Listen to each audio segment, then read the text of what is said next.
cranks up the energy with every game. 5 Hour Energy introduces the Stand the Fan limited edition fan fuel flavor. Be the ultimate fan your team needs. Fuel your fandom. Only at 5hourenergy.com.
For the fan who cranks up the energy with every game, 5 Hour Energy introduces the Stand the Fan limited edition fan fuel flavor. Be the ultimate fan your team needs. Fuel your fandom.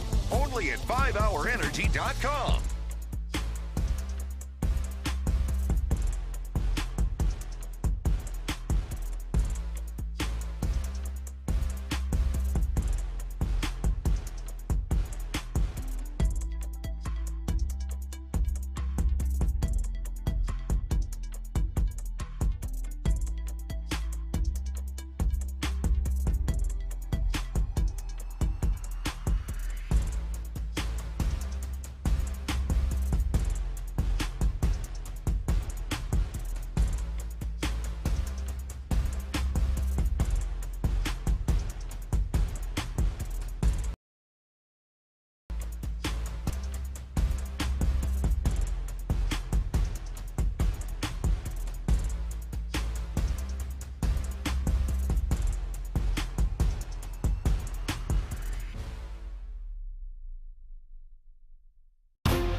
cranks up the energy with every game. 5 Hour Energy introduces the Stand the Fan Limited Edition Fan Fuel flavor. Be the ultimate fan your team needs. Fuel your fandom. Only at 5hourenergy.com.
Cranks up the energy with every game. 5 Hour Energy introduces the Stand the Fan Limited Edition Fan Fuel flavor. Be the ultimate fan your team needs. Fuel your fandom. Only at 5hourenergy.com.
For the fan who cranks up the energy with every game, 5 Hour Energy introduces the Stand the Fan Limited Edition Fan Fuel flavor. Be the ultimate fan your team needs. Fuel your fandom.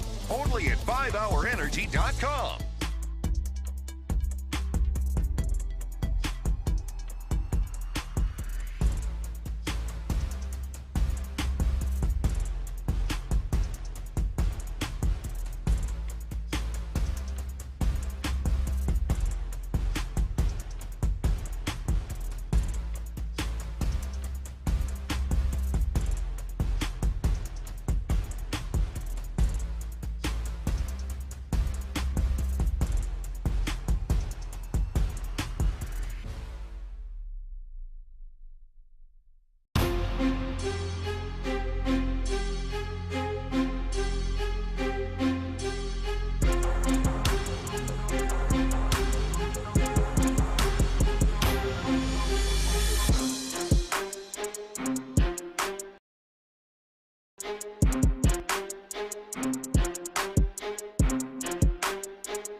cranks up the energy with every game. 5-Hour Energy introduces the Stand the Fan limited edition fan fuel flavor. Be the ultimate fan your team needs. Fuel your fandom. Only at 5hourenergy.com.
For the fan who cranks up the energy with every game, 5 Hour Energy introduces the Stand the Fan limited edition fan fuel flavor. Be the ultimate fan your team needs. Fuel your fandom.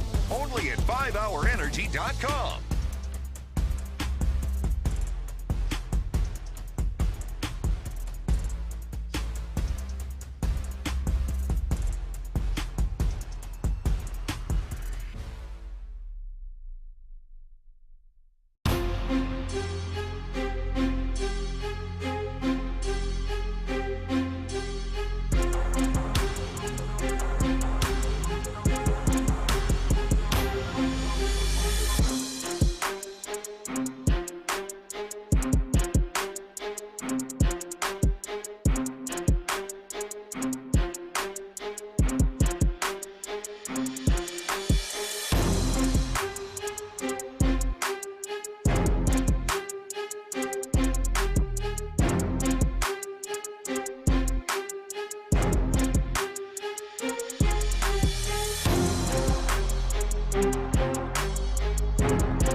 ultimate fan your team needs. Fuel your fandom. Only at 5hourenergy.com.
cranks up the energy with every game. 5-Hour Energy introduces the Stand the Fan limited edition fan fuel flavor. Be the ultimate fan your team needs. Fuel your fandom.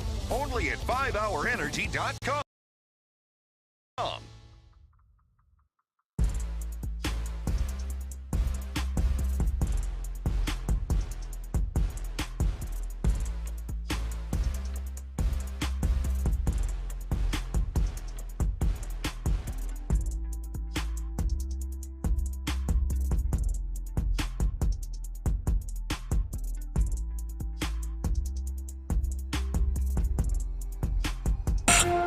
Sports Radio 610 presents Seth Payne and Sean Pendergast. We coming to H time. Let's get the work in, man. Let's go. Great day, great day.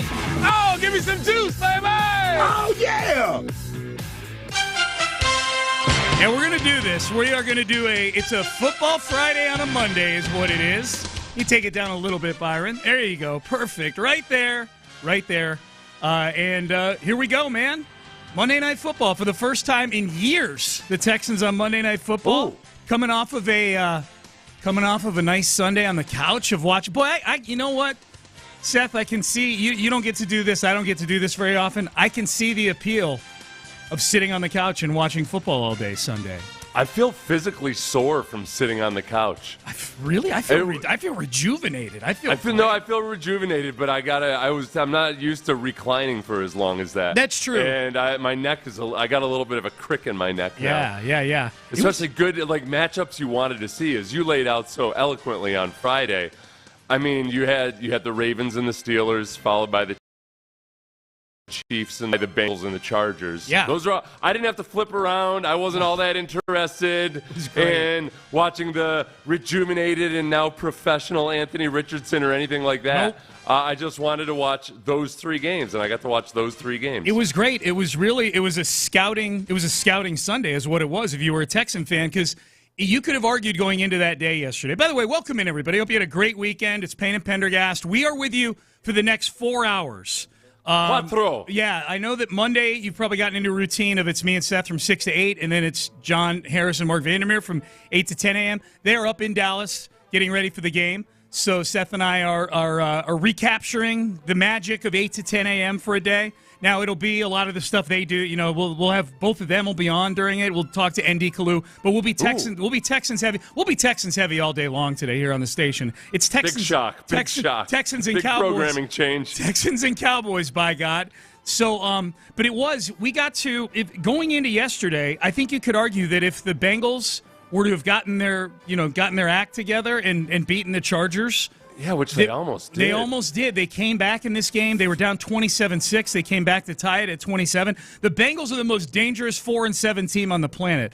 Right. But I think you could have argued going into yesterday that those might be the 6 other playoff teams aside from the Houston Texans. Now, Denver is having a lot to say about that right now. Bo Nix was incredible yesterday, but you had Ravens Steelers in the early game, and that was your classic Ravens Steelers street fight. Came down to a 2-point conversion, won the game, and then you had Bills and Chiefs, and that's by and large what it's been. You know, the Bills are the better team, and they showed that yesterday. Right now they are, at least. I know they don't have the better record, the better team. And then, boy, I haven't gotten to watch these Chargers a whole lot, Seth. No, I know. They would play the Texans right now if the playoffs were to begin today. And I don't like this. And I don't like this one bit. They're doing so many of the things that we've seen Jim Harbaugh and Greg Roman, the offensive coordinator, when they're teamed up, do before. It's old school football in a lot of ways. They're gonna work the play action. The same things that made J.J. McCarthy a first round pick. Now you've got that same factor, but with Justin Herbert, who's probably in all likelihood a better quarterback than J.J. McCarthy will be. Yeah. And it's kind of scary. There's some scary teams in the AFC, Sean. That's the big takeaway from yesterday. Yeah. The scouting Sunday that you and I had did not. I don't know. Did it scare me about where the Texans are? Look, the Texans need to start winning. The Texans, unto themselves, they need to start playing better. I will say this, and we'll talk more about this in the 7 o'clock hour, just observations, but I was watching that Steelers-Ravens game, and I'm like, okay, I think the Texans' defense can hang in a game like this. Oh, no. I think the Texans' defense All you have to do, the other game that I did care about yesterday was watching the Lions just completely demolish and destroy the Jaguars. Yeah. And it was a reminder. I went back, even though I already knew this, I just wanted to go back and see it with my eyes. Jared Goff has played. He's been absolutely incredible, but for one game versus the Texans. That's right. The only time he's had a passer rating below 100 was against the Texans, and he was far below 100. The only time he was below 72% passing was against the Texans, and he was 50%. That's right. That defense put Goff into a blender the way nobody else has since they played the Bucs early in the season. And that gets exciting, but you need the complementary football part of that. You need the offense to – if the offense simply does their role in that game versus the Lions, it could change a lot of things. Yeah. And a lot of that you're just hoping and banking on, just like you see with the Bills now. You see that Josh Allen, with his full complement of wide receivers, it's a different team than when they played the Texans. No you got question. Khalil Shakir and Amari Cooper out there. So it doesn't fix all of the issues with the Texans, but it does make them a better football team to get Nico Collins back. Yeah, to get Nico. Now, then let's talk about that, because we got we haven't had a chance to dig into the injury report. The final injury report came out on Saturday because the Texans practiced on Saturday, traveled yesterday to Arlington. Of course, they play tonight. 7:15 kickoff. You can hear it right here on Sports Radio 610. Seth and I have Texans Countdown at 4:15.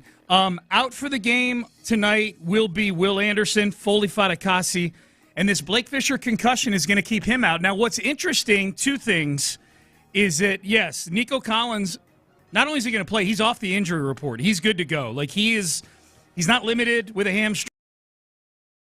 He's not listed. Nico Collins is good to go. That should get you very, very excited, Texan fans. That's number one. Number two, Kamari Lassiter did practice on Saturday with the concussion. Now, I will remind people, Henry To'oTo'o also practiced the last day. He was first in concussion protocol, then did not play in the game. I forget what game it was, but we have recently seen a player in concussion protocol come back to practice and then not play in the game. So that will be a huge thing to watch. And Jeff Okudah, questionable with the quad. He may make his first appearance as a Texan. So even just getting one of those two guys back, you've got what you feel, at least talent-wise, as a frontline corner there opposite Derek Stingley. But getting Lassiter back would be huge. Yeah, getting Lassiter back would be huge. But without Lassiter or Okudah, then you start to get put in a bind a little bit. And we saw without Kamari Lassiter in the fourth quarter last week, the Texans weren't the same team versus the Lions. So, yeah, I don't think, I'm not expecting Okudah to be as good as Lassiter, but he's a viable cornerback. Yeah. And that's big for tonight. If you get both of them back, then it gives you a whole lot of versatility. The Texans really haven't had all season long because you haven't had Okudah. Assuming Okudah, Okudah's been a disappointment per his draft status as a top 5 pick, but he can still go out there and play, man. He's he can a still solid, be a functional cornerback. Yeah, no question. Now, I'm going to ask you something that they asked me on the Morning Bull this morning. They had me come in and do a quick little interview about this game tonight. They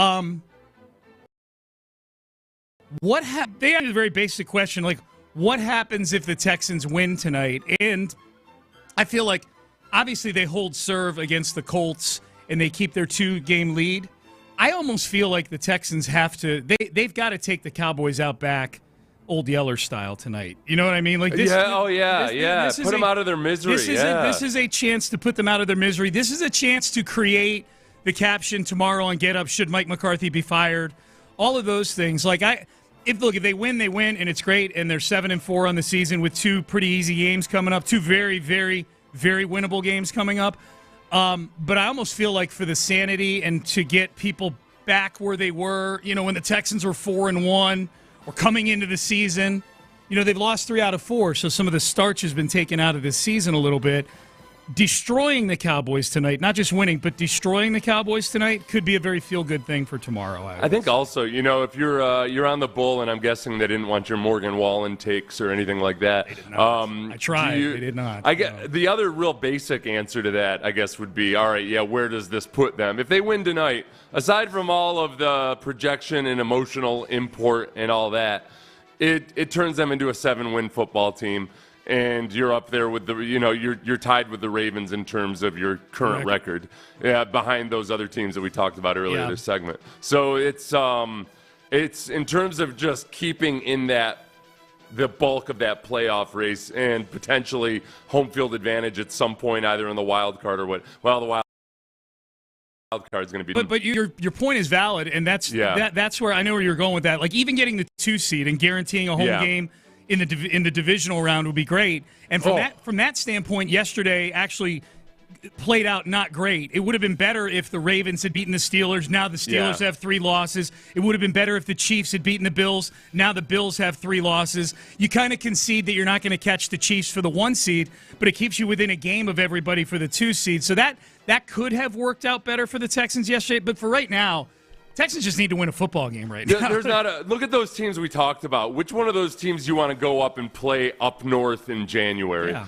Is it Kansas City? Yeah, no. Is it Buffalo? None of them, man. Yeah. Is it Baltimore? Yeah. Pittsburgh? Screw those plays. Pittsburgh, right. Screw them all. No, get a home game. Yeah. It's very unlikely that you're going to get home field advantage throughout, but my goodness. And I'm glad, you know what, honestly, I feel like Josh Allen has been maligned unfairly for not being able to beat the Chiefs when he's had winning performances in those games. He's walked off the field late in the game with leads. Yeah. So it was good to see him and do it in a way that Pat Mahomes wouldn't be able to do.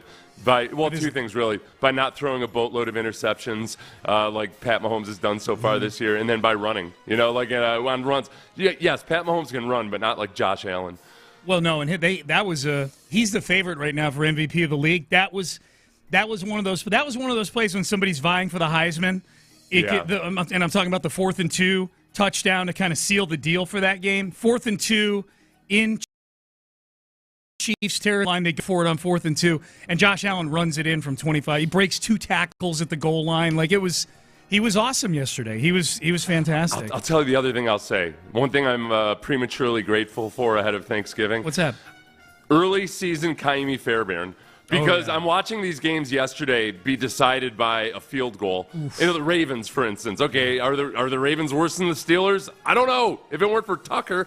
Missing 2 in the first half. Missing 2 field goals. Easy ones. Who knows? But I think that you look at the Bengals. The Bengals missed a field goal. Yep. And you look at those 2 teams right now. The Bengals have a +2 scoring differential. The Texans are -1 on the season. Yeah. They have played like 500 football teams. Yeah. But the Texans happened, they got that early cushion with those early victories, largely because of Kaimi Fairbairn. And now, in the second half of the season is a whole different story. You get to define yourself now. Yep, no doubt. All right, up next, we'll do the 6-pack. We'll get you 6 storylines ready for the game tonight, or getting you ready for the game tonight between the Texans and the Cowboys. Monday Night Football, man. Good to have it back, and it's right here on Sports Radio 610. So we'll talk about that. We'll break down the game for you coming up next. Daisy French onion dip and Daisy Ranch dip. That's right. They used to have to, if you wanted to use Daisy dip, you had to make it yourself.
Cranks up the energy with every game. 5-Hour Energy introduces the Stand the Fan limited edition fan fuel flavor. Be the ultimate fan your team needs. Fuel your fandom. Only at 5hourenergy.com.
For the fan who cranks up the energy with every game, 5 Hour Energy introduces the Stand the Fan limited edition fan fuel flavor. Be the ultimate fan your team needs. Fuel your fandom.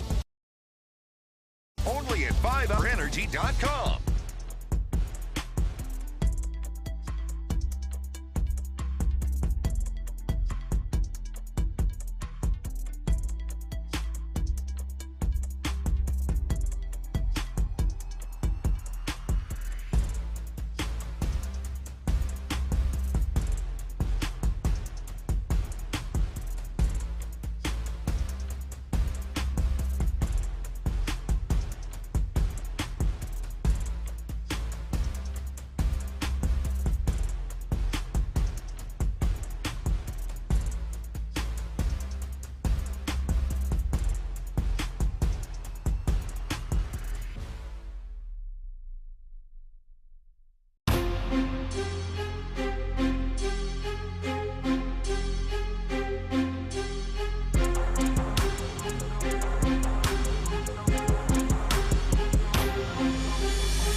Up the energy with every game. 5 Hour Energy introduces the Stand the Fan limited edition fan fuel flavor. Be the ultimate fan your team needs. Fuel your fandom. Only at 5hourenergy.com.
under the giant American flag. It's a Shopper's John Deere Reaction Monday on Sports Radio 610. Here's Payne and Pendergast. All right, Sean Pendergast, Seth Payne with you. We're with you till 10 a.m. this morning. You get the full 4 hours today. So we're excited about that. 713-572-4610. That's the 5-Hour Energy fan line. 5-Hour Energy, the official energy shot of Sports Radio 610 and football superfans. I'm fired up. People on the text page are fired up about this game. It's Texans-Cowboys tonight. The Texans are the superior team. They are still a 7.5-point favorite last I checked. Let's go. Let's go. Now, around the country, before we get into the six-pack, around the country, they're not feeling similarly about this game. There was heavy promotion of this game going on ABC on college football throughout the day on Saturday. I watched all three of those SEC games back to back to back. There's a lot of heavy promotion going on. I don't think Kirk Herbstreit is as excited about this game as we are here in Houston. Monday Night Football will feature Lone Star State game between the Texans and the Cowboys. What makes you going great in Dallas? Just keep putting Dallas in those high-profile windows. They just keep losing games. That is a train wreck. And a train wreck. And they keep talking. Yeah, keep talking. Keep talking. Great body language. Did you watch them? Other than that, what's your opinion of the Cowboys? It's awful. Kirk obviously didn't get the memo about promoting things on the network. Yeah.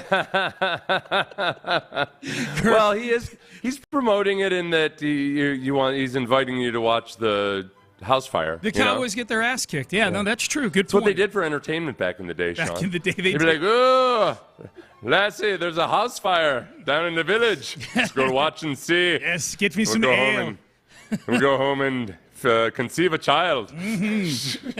Fire. They didn't have a lot of recreational sex. They did not know. It was just pretty much like, there's another farmhand popping out. Very utilitarian. So let's go watch this house fire. That's what the Texans or the nation at large would love to watch. The Texans just set a torch to the Cowboys' rickety, dried out, dilapidated house. I think you're Just right. burn it down. Yep. Burn it down and let everybody burn inside. Yep. Okay. And everybody get out their mug of ale and stand and watch like it's the 1700s all over again. Yes. Turn that stupid stadium into a crematorium. That's right. All right. That's right. That's the pep ashes talk. and dust. That's the only thing that's going to survive it is Jerry Jones, obviously. Obviously, yeah. All right, let's get to this. The storylines and the main players involved in this game. It's six-pack style. We'll do it. Number one, they got to heat up Cooper Rush. They got to put pressure on Kill him. This is going to be what's going to allow the Texans to this is going to be their staple, Seth. This is what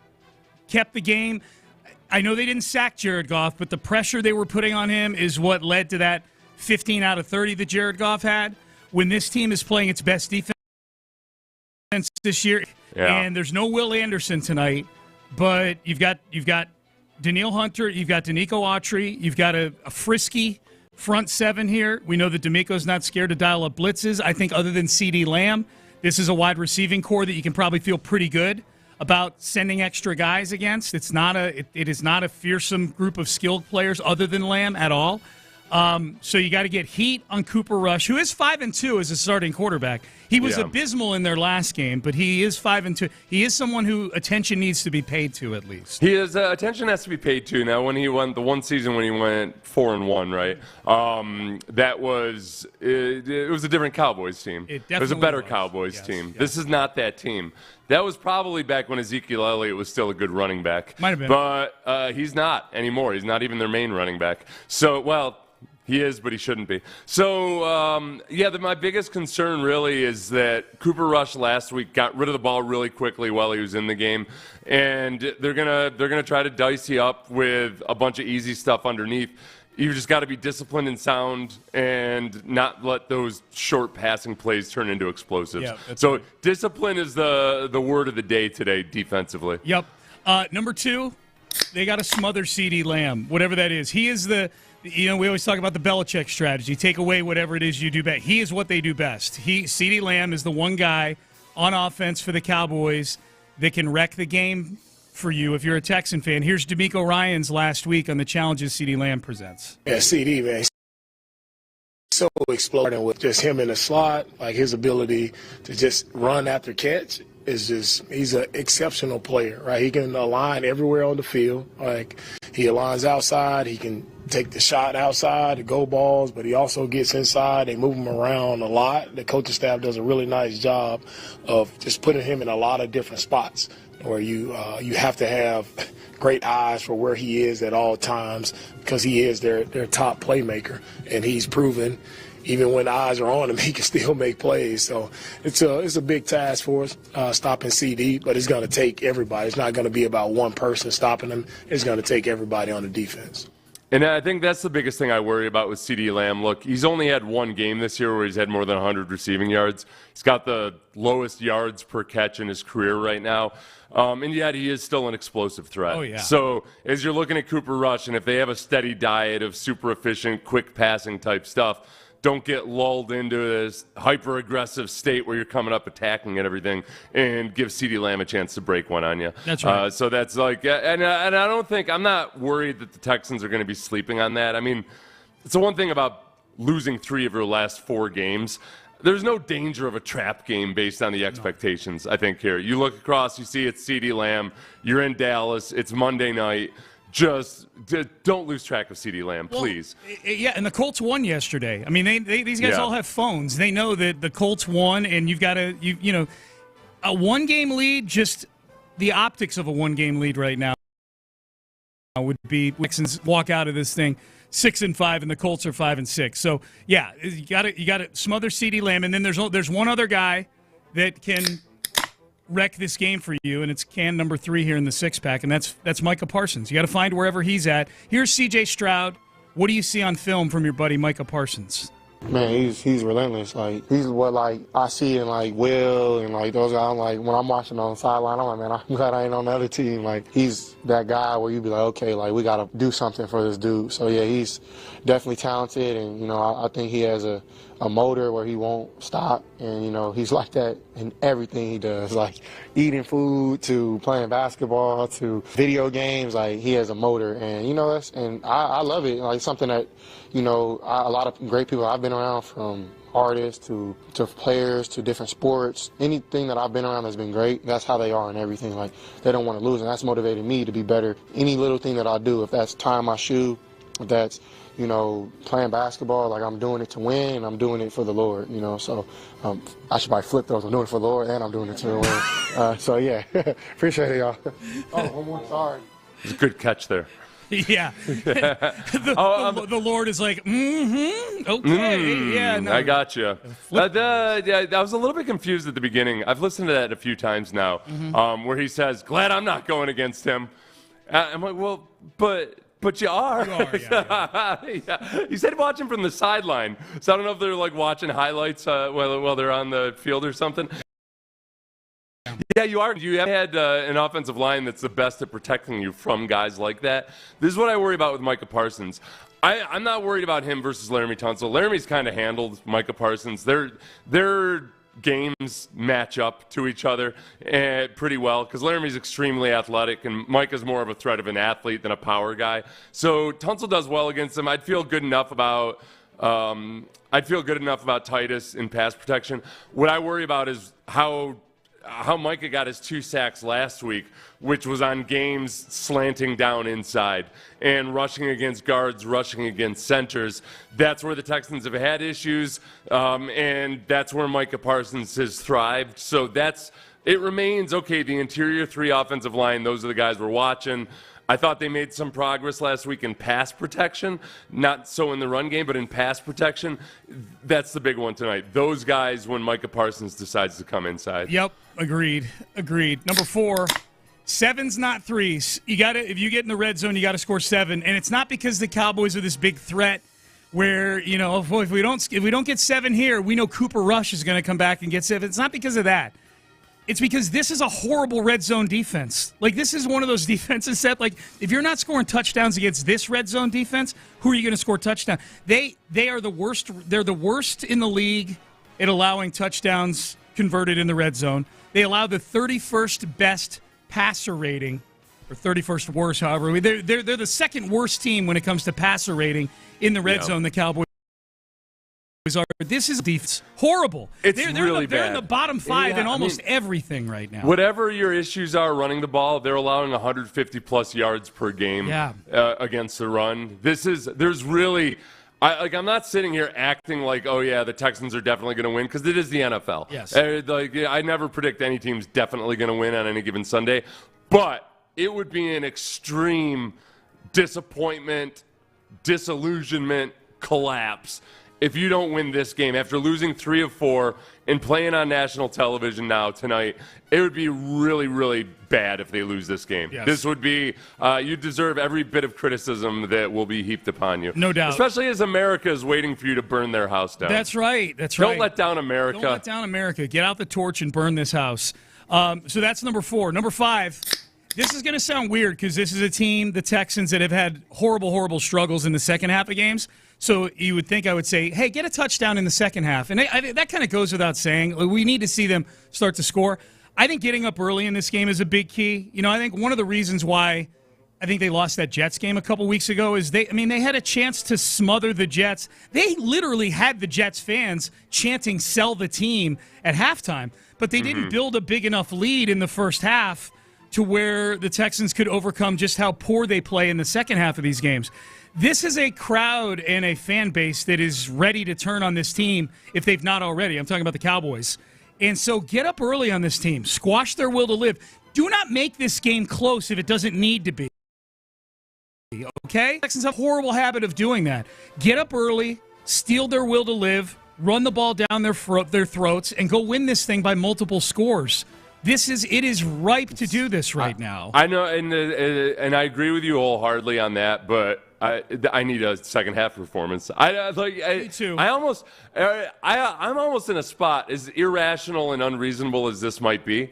If the Texans are up 28-0 at the half, and they don't score a touchdown in the second half, I'm going to be pissed. I'll be angry about Sean, it, yeah. I'm going to be angry at 11 p.m. on a weeknight because the Texans win 28-0. Yeah. I will. I'll genuinely be angry about it because I'll know that, okay, you still haven't fixed this. What the hell is going on? Right. I know Bobby Sloak says it's all mental. Like, all right, you've got a brain too. So, yeah, let's – that's actually what you're being paid for is your brain and nothing else. Yeah, that's so if it's all mental, let's get it figured out. Nobody signed you here for your routes, Bobby, okay? We signed you for your brain. My prediction on the game, I got Texans 26-15. I've got the Texans covering, and they go under. I believe the total in this game is a pretty low total. I think it's like 42. This is weird because usually we do this when we're in a 4-hour show, and I don't give my prediction until the end. But now we've got a 2-hour show followed by our own 2-hour show, but we're filling in. You just confuse the hell out of the audience. Okay, so we're going to be here it's Monday, so usually John and Mark are on from 8 to 10. We're taking over those 2 hours today. Sean and I are doing that 2 hours. So I'll do my 4-hour show today. Yeah, do that. We'll do it in the 9:40 segment there. We'll keep that normal. It always feels different when I'm doing some Texans radio, though, even though it's still us and we're doing our show. Yeah.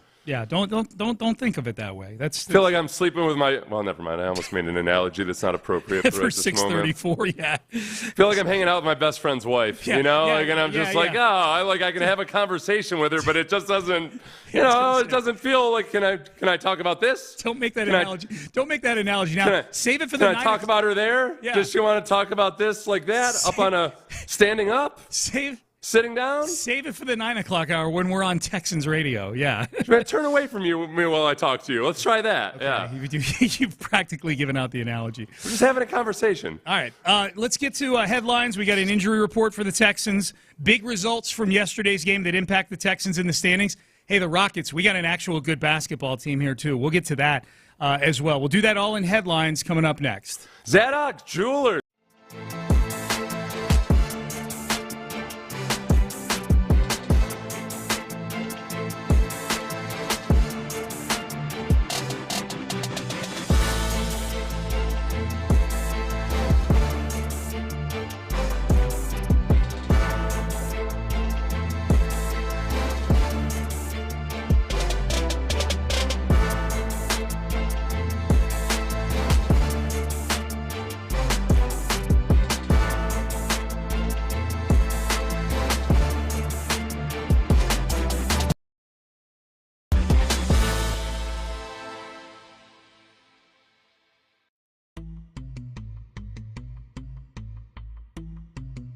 For the fan who cranks up the energy with every game, 5 Hour Energy introduces the Stand the Fan Limited Edition Fan Fuel flavor. Be the ultimate fan your team needs. Fuel your fandom.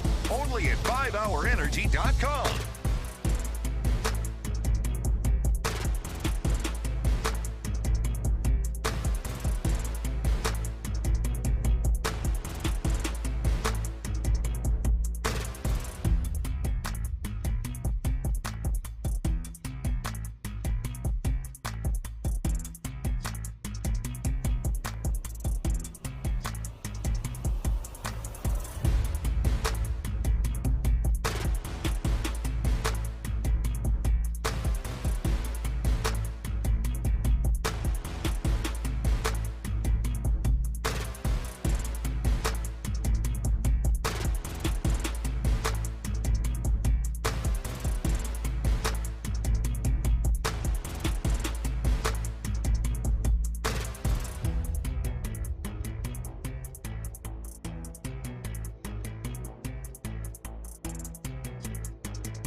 For the fan who cranks up the energy with every game, 5 Hour Energy introduces the Stand the Fan Limited Edition Fan Fuel flavor. Be the ultimate fan your team needs. Fuel your fandom. Only at 5hourenergy.com.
Cranks up the energy with every game. 5 Hour Energy introduces the Stand the Fan Limited Edition Fan Fuel flavor. Be the ultimate fan your team needs. Fuel your fandom. Only at 5hourenergy.com.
For the fan who cranks up the energy with every game, 5 Hour Energy introduces the Stand the Van limited edition fan fuel flavor. Be the ultimate fan your team needs. Fuel your fandom. Only at 5hourenergy.com.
E&M Leasing to learn more about easy. Payne and Pendergast with today's headlines. All right, headlines. Let's start with the injury report for tonight's game. Texans and Cowboys, you can hear it right here on Sports Radio 610. Kickoff 7:15, Monday Night Football, 4:15 Texans Countdown. You got me and Seth leading you into the game here on Sports Radio 610. Texans will be without Will Anderson, Foley Fatukasi, and Blake Fisher. All three of them listed as out with various injuries. The big one there is Will Anderson. No real update on where he's at with this ankle. Obviously, a couple division games coming up that are supremely important for the Texans after this Cowboys game.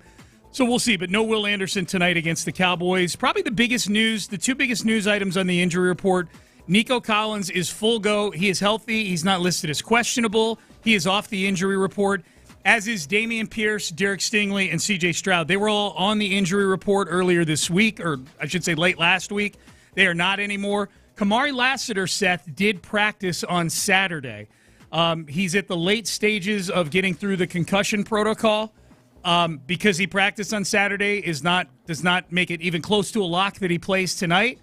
But it does mean there's a chance he could play tonight, and that would be a big development for the Texans defensively in this game. That would be very, very nice. And we saw they were a different team last week in the fourth quarter, in the second half when they didn't have Kamari Lassiter. The other side of it too, just CeeDee Lamb showed up on the injury report on Saturday out of nowhere, so that's something to monitor. He has not been the factor that has been the Cowboys, but without if they didn't have CeeDee Lamb, oh my goodness. Yeah, nothing. That's just, it's again, look, any game in the NFL is, there's always, either side can win, but my goodness, that is a bad team already. And then if they don't have CeeDee Lamb, or if CeeDee Lamb's limited, that's going to be really, really rough for the Cowboys. Yeah, this is a Cowboys team that's ready to get their butts kicked tonight. The Texans need to go follow through and do that for America. They need to do that. The other one, too, Blake Fisher is a low-key one to get alarmed about if Laremy Tunsil's, he's had injury issues in a lot of games this year. It feels like there's been at least 4 games where he's missed time within the game, where he's been out for a series or so. So it's not like Blake Fisher is a guy that just is break glass in case of emergency. We've seen him have to be used this year. He's had to play. I guess it would be Nick Broker. I have to go look at the roster and look at the depth chart, but I'm guessing they've got all these guys on the practice squad right now too that they might call up. They may elevate a lineman for this game. You're right. That's a good call. Nick alluded to that in his interview on the GM show last week. It's just that, hey, the offensive line, even if they're healthy on the interior, that might still change up a little bit. Yep. They're still in mix and match mode right now. Good.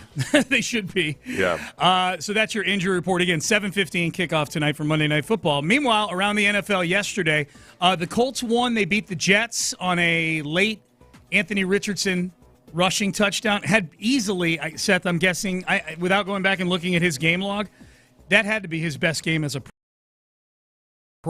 Pointed you because he was 20 of 30 throwing the ball yesterday. Yes, he was. He's not only above 50%, he was well above 50%. 20 of 30, 272 yards, and 2 rushing touchdowns. What are we to make of Anthony Richardson getting benched for 2 weeks, and then us being told how much mature he's gotten in those 2 weeks, and then playing a game that actually where he looked like a mature quarterback yesterday? Shane Steichen is really good at scheming up a game plan for a quarterback that's going to work for him. That tends to fade with time.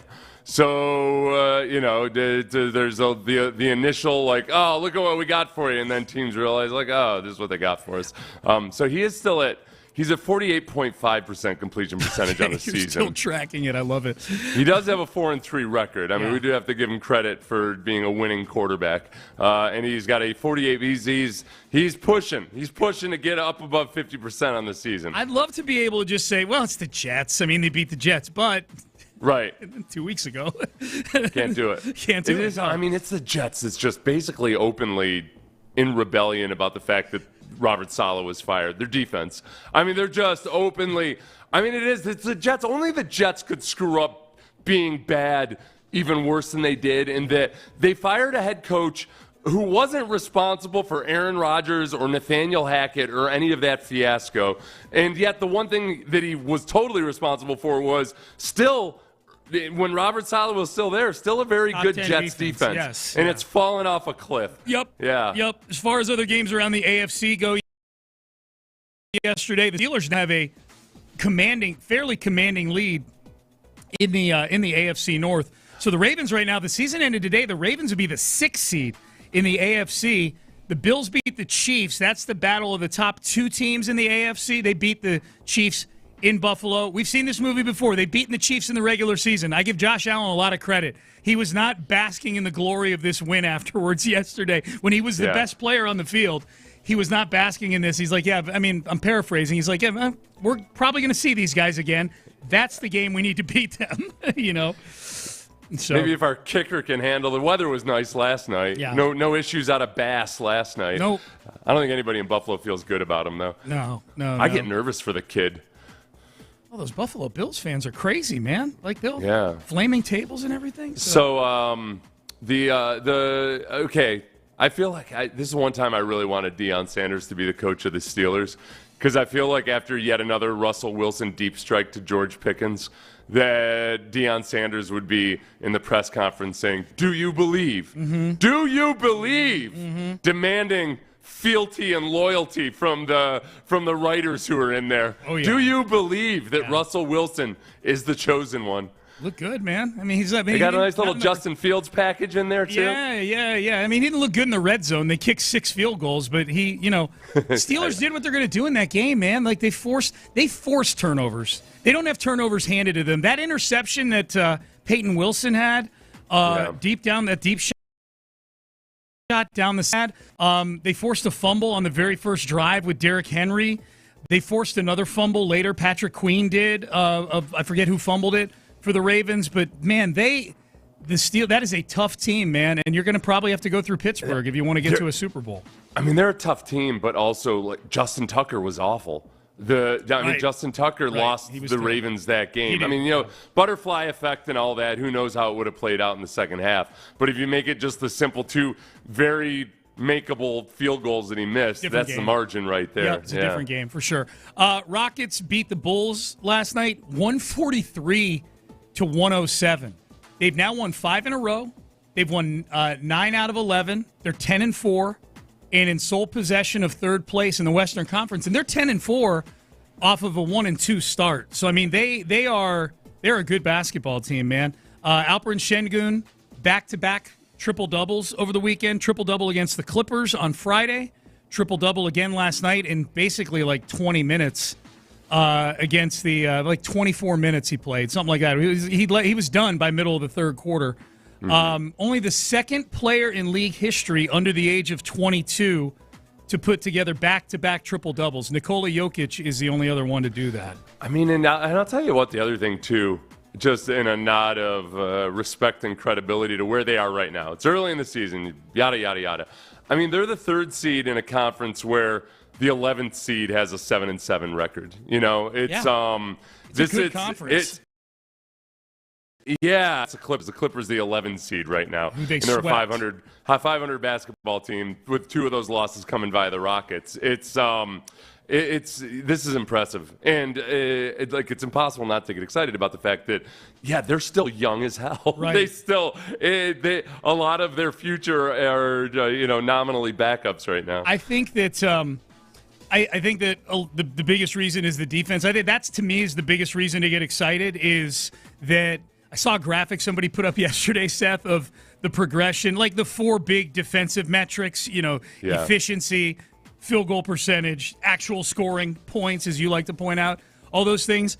Under the last season of Steven Silas, a lot of these guys, a lot of the same young players, 30th, 28th, 29th out of 30 teams, they're in the top 5 in everything now defensively. They're the opposite of the Dallas Cowboys in football, who are in the bottom 5 of everything defensively. The Rockets are in the top 5 defensively in everything right now. That's what makes me most excited, because that's something that tends to maintain consistency is defense. It's effort, and so that's Ime Udoka, man, paying big dividends. All right, those are your headlines, getting you up to speed on everything that went on over the weekend. The Texans can put an end to a lot of the outside noise tonight. Are they hearing the outside noise? D'Amico Ryans was asked about this in his Thursday press conference last week. Seth put up another interesting poll this weekend, too, that plays into watching football over the weekend and looking at all these other AFC teams. I was watching it through a Texans prism this weekend as I was sitting on the sofa. We'll get to all of that. Coming up next with Clinic. Cranks up the energy with every game. 5 Hour Energy introduces the Stand the Fan limited edition fan fuel flavor. Be the ultimate fan your team needs. Fuel your fandom. Only at 5hourenergy.com.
For the fan who cranks up the energy with every game, 5 Hour Energy introduces the Stand the Fan Limited Edition Fan Fuel flavor. Be the ultimate fan your team needs. Fuel your fandom. Only at 5hourenergy.com.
Up the energy with every game. 5 Hour Energy introduces the Stand the Fan Limited Edition Fan Fuel flavor. Be the ultimate fan your team needs. Fuel your fandom. Only at 5hourenergy.com.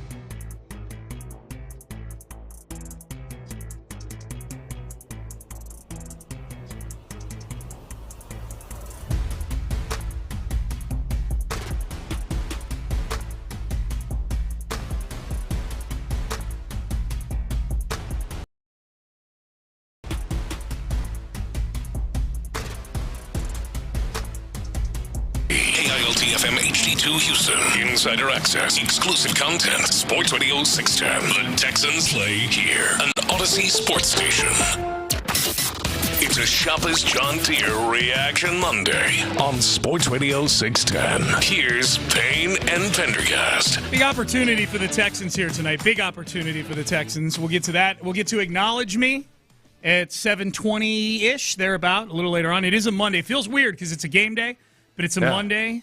This is something that hopefully, Seth, with the Texans' newfound relevance once again, we're going to have to deal with maybe one or two times a season, just coming in on a Monday and going, oh, yeah, that's right, it's game day today on a Monday. The Texans play, this year the Texans play at a Beyonce concert, which is... We didn't even mention that. You're pretty crazy. That's where they've reached the point to where they're getting scheduled to play in the middle of a Beyonce concert. That should have been in headlines. That should have been in headlines, yeah. For those just waking up, because that news came down during the game last night, right? That was something that people might not have seen.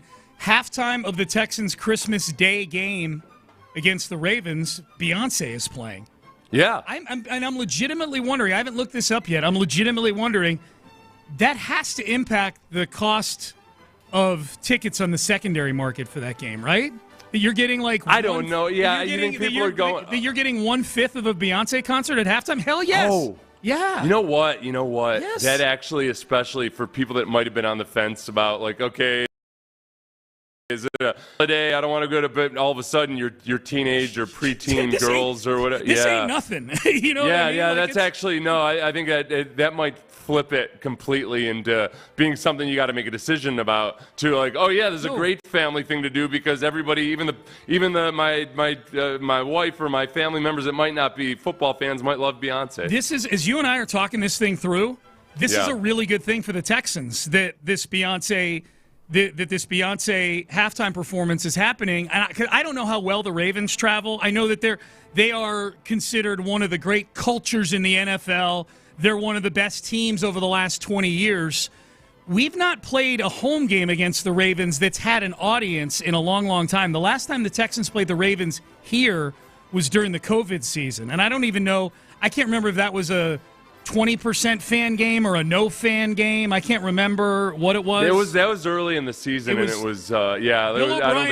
there was hardly anybody there. Yeah, Bill O'Brien was still the head coach. Yeah, I mean, best case, it's 20% or 25%. It wasn't even that. Yeah. So, I remember because when the fans were allowed back in, you and I weren't actually doing the show from the stadium anymore, but we were for the Ravens. We were there for the Ravens game. I remember being up high for the Ravens game. Yeah. So they haven't played the Ravens here in a while. I don't know. If you want to text in, Seth, if you know, how well do the Ravens travel? Because this Beyonce thing might be what keeps Ravens fans out of the building. Texan fans going, like you just said, I'm on the fence. It's Christmas Day. I know it's the Ravens. We're good. They're good. This could decide with their air guns and everything. Yeah. So will the air hammers? Yeah. I think this is something that probably ensures that we've got largely a Texans crowd in the building for that game, I would think. Yeah, especially because it's Christmas. Although, let's see, the holidays last year, there were a lot of, it was the day, did they play the Browns the day after Cleveland? Christmas Eve. Or the day after Christmas? Day before Christmas. Day before, yeah. Yeah, and there weren't that many Browns fans there, I don't think, were there? I don't remember. Relative to, normal outputs? Yeah, I don't know. I don't remember. I don't think so. We'll see. Yeah, the fact that it's Christmas might be what keeps Ravens fans out of the building. So, yeah, Beyonce playing at halftime of that game. Make a note. Texans right now, outside noise. If D'Amico Ryans is getting asked about it, that means it exists. D'Amico on the outside noise. When it comes to the outside noise on decision making and play calling, all those things, that's the NFL, right? We'll always get that. I don't listen to it. I don't have time to spend on everybody's opinion on how we're running our team and what we're calling and what we're doing, right? As an NFL coach, you make decisions and you stick by the decisions that you make. And everybody, of course, being an NFL head coach, probably one of the only jobs where everybody critiques you on Monday, right? That's the only job. And besides the NFL head coach and the president, you probably get critiqued on every decision that you make because everybody else has all the answers right after the fact, but nobody has the answers in the heat of the battle, in the heat of the moment. We can all hit rewinds, we slow it down as much as we want to, but that's why I'm here to make the decisions, and that's how it'll be. It's getting a little crusty. I feel like D'Amico's gotten, it's not combative by any stretch of the imagination, but by compared to normal D'Amico, I feel like he's gotten a little more, I don't want to say testy, but kind of almost defiant or stubborn about some of his answers, and not in a way that's unfair or anything. It's just different than what we've seen out of D'Amico. I think it's telling that his longest answer of the press conference, or close to his longest answer, was that one. When he's talking about the outside noise, and I don't think it's bothering him to the degree that it's affecting his ability to do his job. I do think that does happen with some head coaches, but I think, but he's hearing it. There's no question he's hearing it. Well, this is the thing though too that happens. This is what you have to remember, because nothing that he said was untrue at all. It was all completely true. Sometimes it's not. It's not the actual noise itself. It's the constant questions from reporters about how do you handle the noise that gets annoying because you're like, I'm going to give you the same answer I've given all the time. Yep. Like, all right, what do you expect me to do? Oh yeah, I was curled up in bed all morning. I couldn't handle what DJ Bijani had written about me on ESPN.com. Yeah. So it does some of it. The coverage of the coverage starts to get tiresome at times as a coach. Yeah, I could see that. I could see. Like, that. how many times is that? And then the other thing comes in too is I think D'Amico does probably try to keep a pretty steady information stuff that's being written and everything. You got to know about whether things are factually wrong so you can clear it up with people. But I think that it's just they've lost 3 or 4 games, and when people when people ask you like about all the negativity in your mind, it's like if you came up to me and said, wow, Seth, they're really talking a lot of trash about you over in the room next door, you'd be like, oh, really? All right, well, and I might lash out at the people in the room next door without even knowing what they were talking about, right. Yeah, because they're all stupid anyway. That's right. They're in poor hygiene. Yep, all of you in the room next door. Not you, Byron. Byron's in the room next door to us right now. He's not talking about you. No, I was thinking about the bull. Yeah. But I'm kind of scared of Mo, so I won't say anything. Right. We won't tell her. So I say all this. I play the outside noise clip from D'Amico to say that if you want to stop getting outside noise questions, then you need to stop the actual outside noise from happening. And I would say that blowing out the Cowboys would be a big step in the right direction tonight. That's one way to extinguish some of the outside noise right now with this team. If they win a close game, how do you think people are feeling about this? Is this a game where we get choosy about how they win afterwards? I think the acceptable close game loss would be close game win. A close game win, excuse me. The acceptable close game win, it wouldn't feel awesome, but if it were actually a high scoring affair. There you go. Because I think for the most part, You've seen the upside of the defense. Yeah. I think they still need to clean up a few things, and yet if they had the offense playing well on the other side, as scary as they are. So I think if they lost a higher scoring game than expected, but the offense was good throughout, you'd feel like, okay, all right, now they just got to get both sides operating. Hold on. You just had them losing. I said again. one. I meant one. Yeah, sorry. yeah. If you want, you can't have me do thought exercises at 7:09 in the morning. It's a radio show. Sean, I don't come to work until 9, and you know it. That's true. That's when this brain checks in. Especially Mondays. Yeah. When we're done at 8. So, yeah. What the hell's that supposed to mean? I'm just joking. You're lucky I'm not smart enough to get the depth of that insult. By the way, multi-levels of that insult now. We're here till 10. I'm going to be pissed at 9 I know. when that comes up again in my brain. I know. No, so if it's a defensive letdown and maybe fueled by a couple of turnovers or something, like special teams turnovers, I think people will be more accepting of that because mostly, more than anything, people just want to see offensive output. I agree. I think I'm with you. I'm with you on that. In this scenario, the Texans have won. They've won. They won. Just double checking. Close, high-scoring game. Yes. Right. That's what they've done. All right. So watching yesterday, a few things. We're getting some texts. A lot of people got to watch football yesterday. A few people asking Seth, does the fact that Detroit blew out Jacksonville yesterday? Detroit beat Jacksonville 52-6. Mm-hmm. They killed the Jags. Now they're not the first team to kill the Jags this year, and won't be the last. But this is a Detroit team that the Texans, if C.J. Stroud, and I feel strongly about this, if C.J. Stroud completes a pass to a wide-open Tank Dell for a touchdown, the Texans beating this very same Detroit team. Detroit is, they're back to being lauded as the greatest thing since sliced bread again. They beat Jacksonville.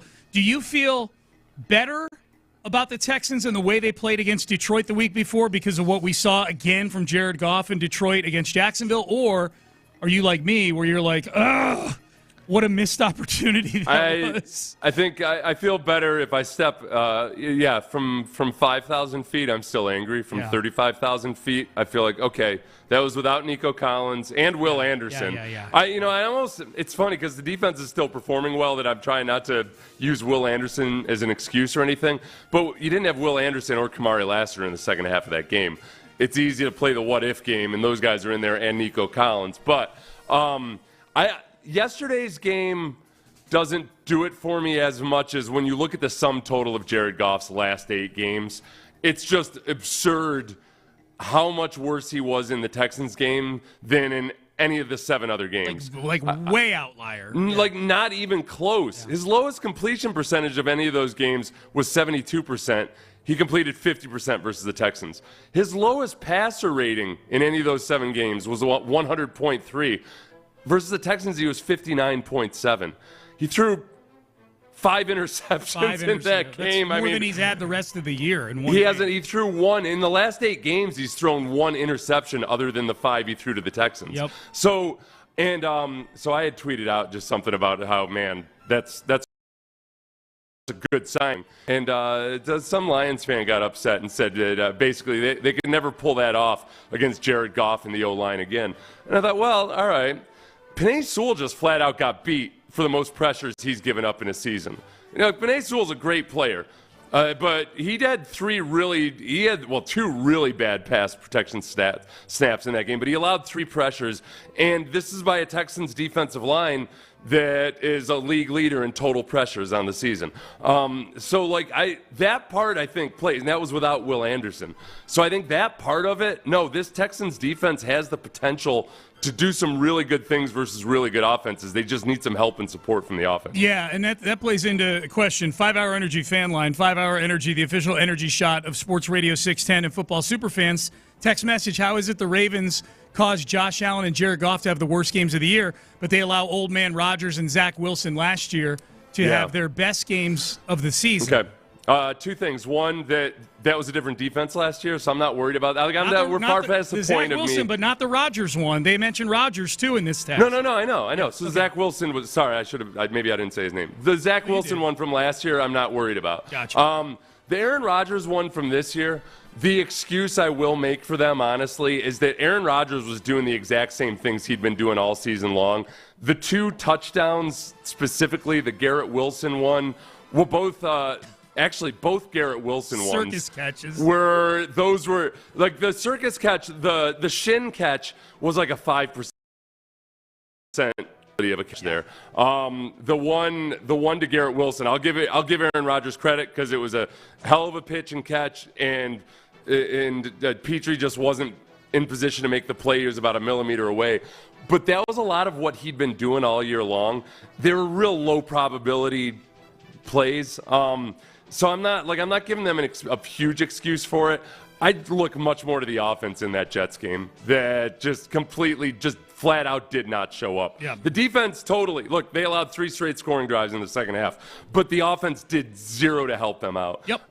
So I'm not looking at this Texans defense as the same version of last year's defense. Yep, I agree with that. Okay, is it this is just some observations from watching football yesterday.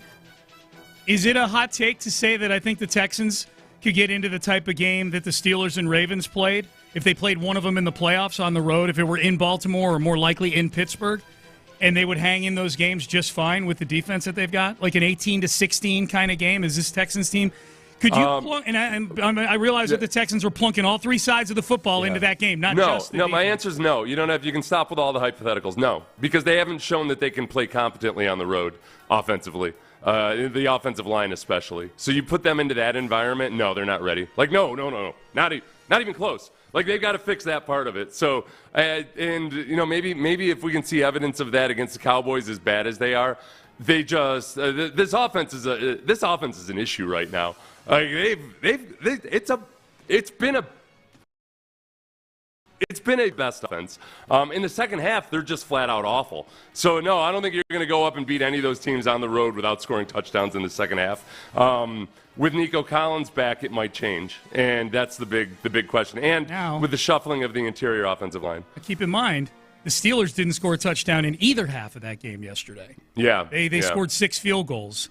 So you think if the Texans get plunked down in a game like that, it's like the final score's like 19-6 or something like that. Yeah, no, the Texans aren't beating that. Not the way they've been playing the last several weeks. Yeah.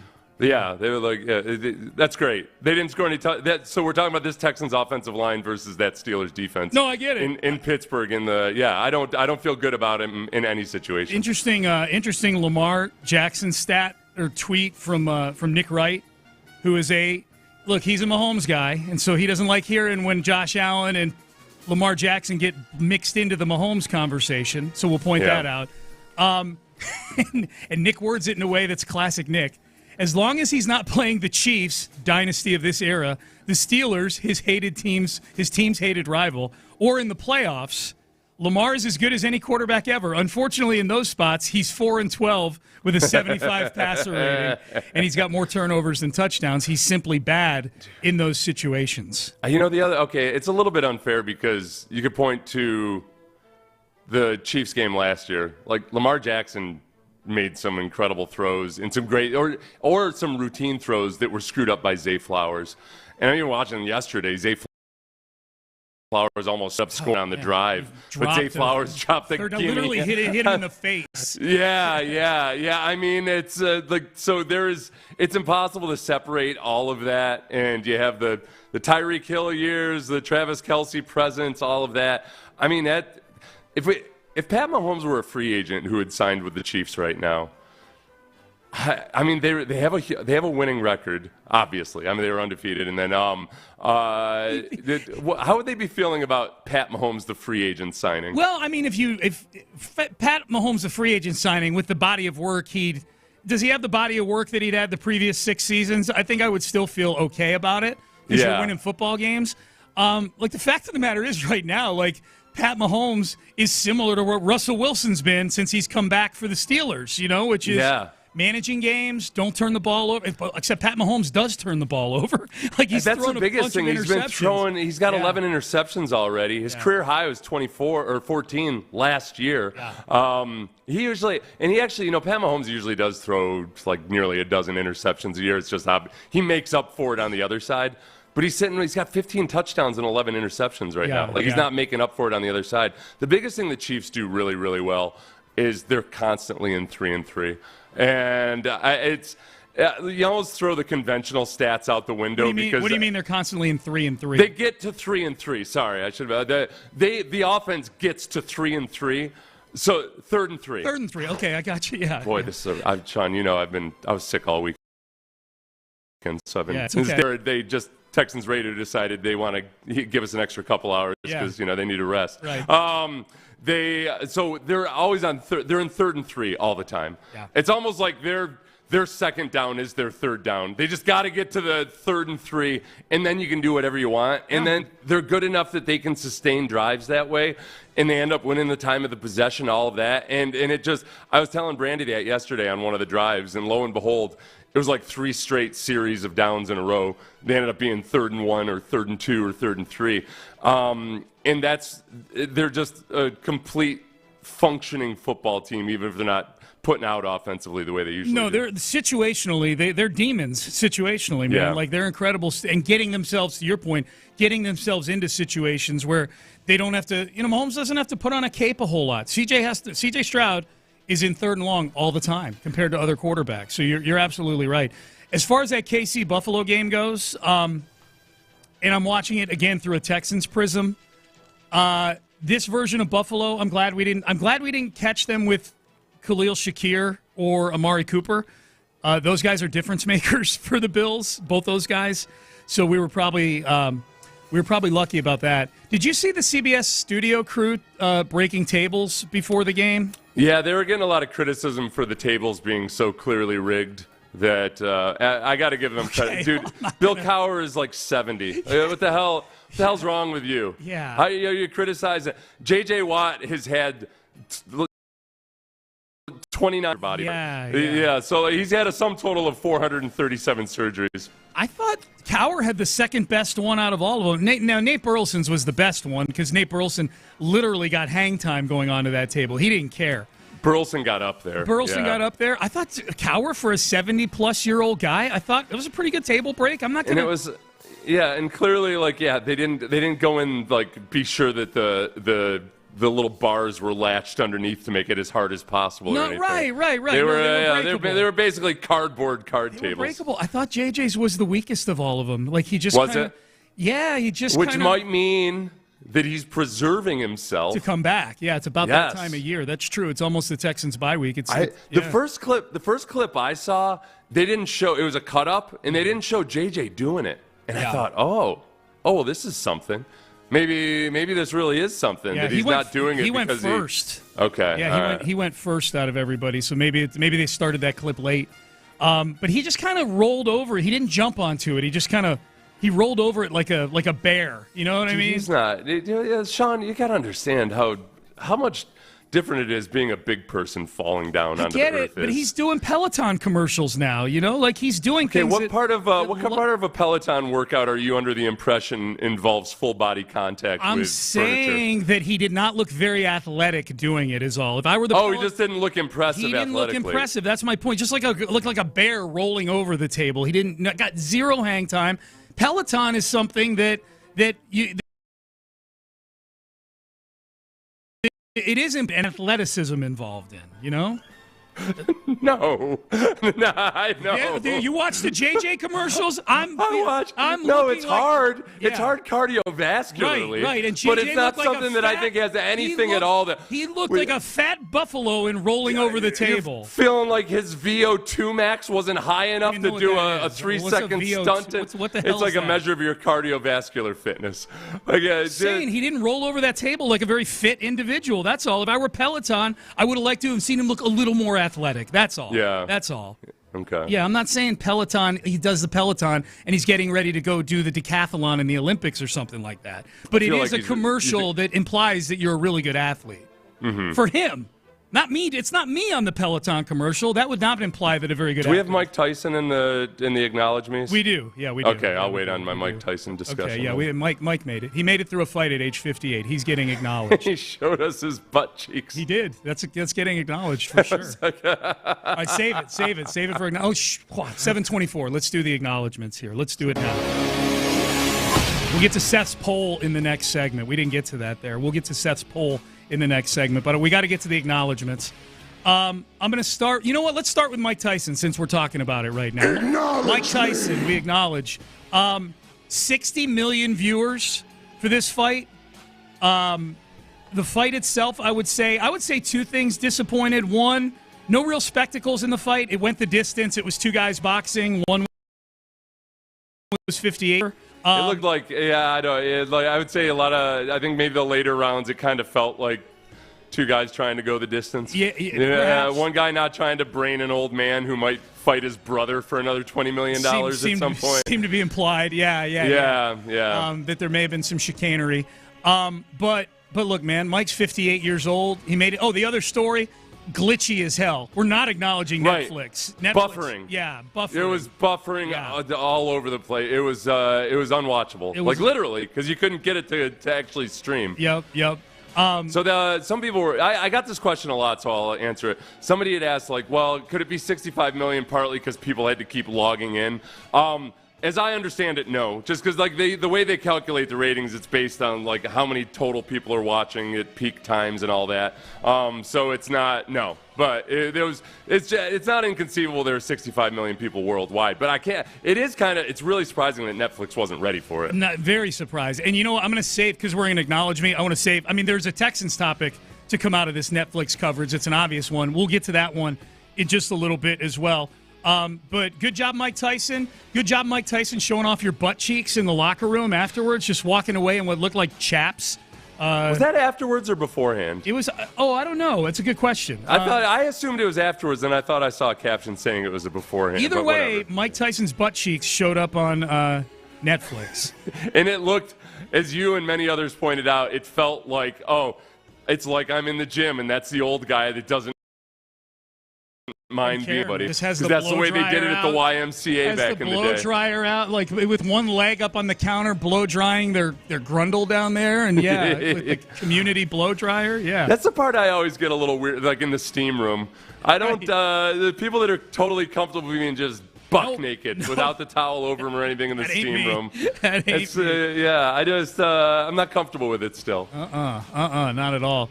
All right, let's do some more acknowledgments here. Travis Hunter. Acknowledge me. Travis Hunter is the prohibitive favorite. Now, Travis Hunter, two-way player for Colorado, wide receiver and cornerback. I asked John Harris this weekend. I texted Johnny during the Colorado game. I said, what does Travis Hunter play at the next level? What position, cornerback or wide receiver? And he answers yes. We'll talk to Johnny in the 9 o'clock hour today. Travis Hunter is minus 400 to win the Heisman Trophy. Here was Deion Sanders after the game on Saturday. Colorado, by the way, now 8-2, still control their own destiny for the postseason. They're 33-1 to win the championship right now. So they're starting to work their way into that conversation of the 10 or 15 teams that could win this thing. And this is as even a year as we've seen. I mean, Oregon's the number one team unanimously. They almost lost to Wisconsin on Saturday. Like, it is parity like crazy in college football. Here was Deion after the game on Travis Hunter and the media. Off your report, Travis had a tremendous day. He had an interception, a touchdown, and then one of the crazier catches you'll ever see. What would your message be to Heisman voters who are undecided? In his case. Sit up here and get no message on Heisman voters is undecided. If they can't see, they can't see. I mean, Travis is who he is. He's supposed to go to the best college football player. I think that's been a wrap since, week 2? So we ain't petitioning for nobody. We ain't doing that. We got a wonderful display of cameras here, and I think we're on national television every week. If they can't see it, there's a problem. Don't allow their hatred for me to interfere with our kids' success. They got to stop that. Y'all got to stop some of y'all like that. Y'all got to stop that, man. Give the kids what they deserve, man. I done had my turn. You had, I played 14 years. They had 14 years to hate me. Now let it go. Okay, now here's the thing. Here's the thing about that. And I've been as critical of Deion Sanders as anybody's been in the media, save maybe a columnist in Denver who's banned from asking questions of Deion. There's been no criticism of Colorado over the last month and a half. Deion. If anything, Colorado has been an under. They've been under-discussed. Yeah. I think part of it is the schedule they've played that people were kind of waiting to see. Okay, that's all right. What happens with time or when the rubber really meets the road? And they haven't, they don't have that signature moment. But this is where I will back Deion up on this a little bit. Yeah.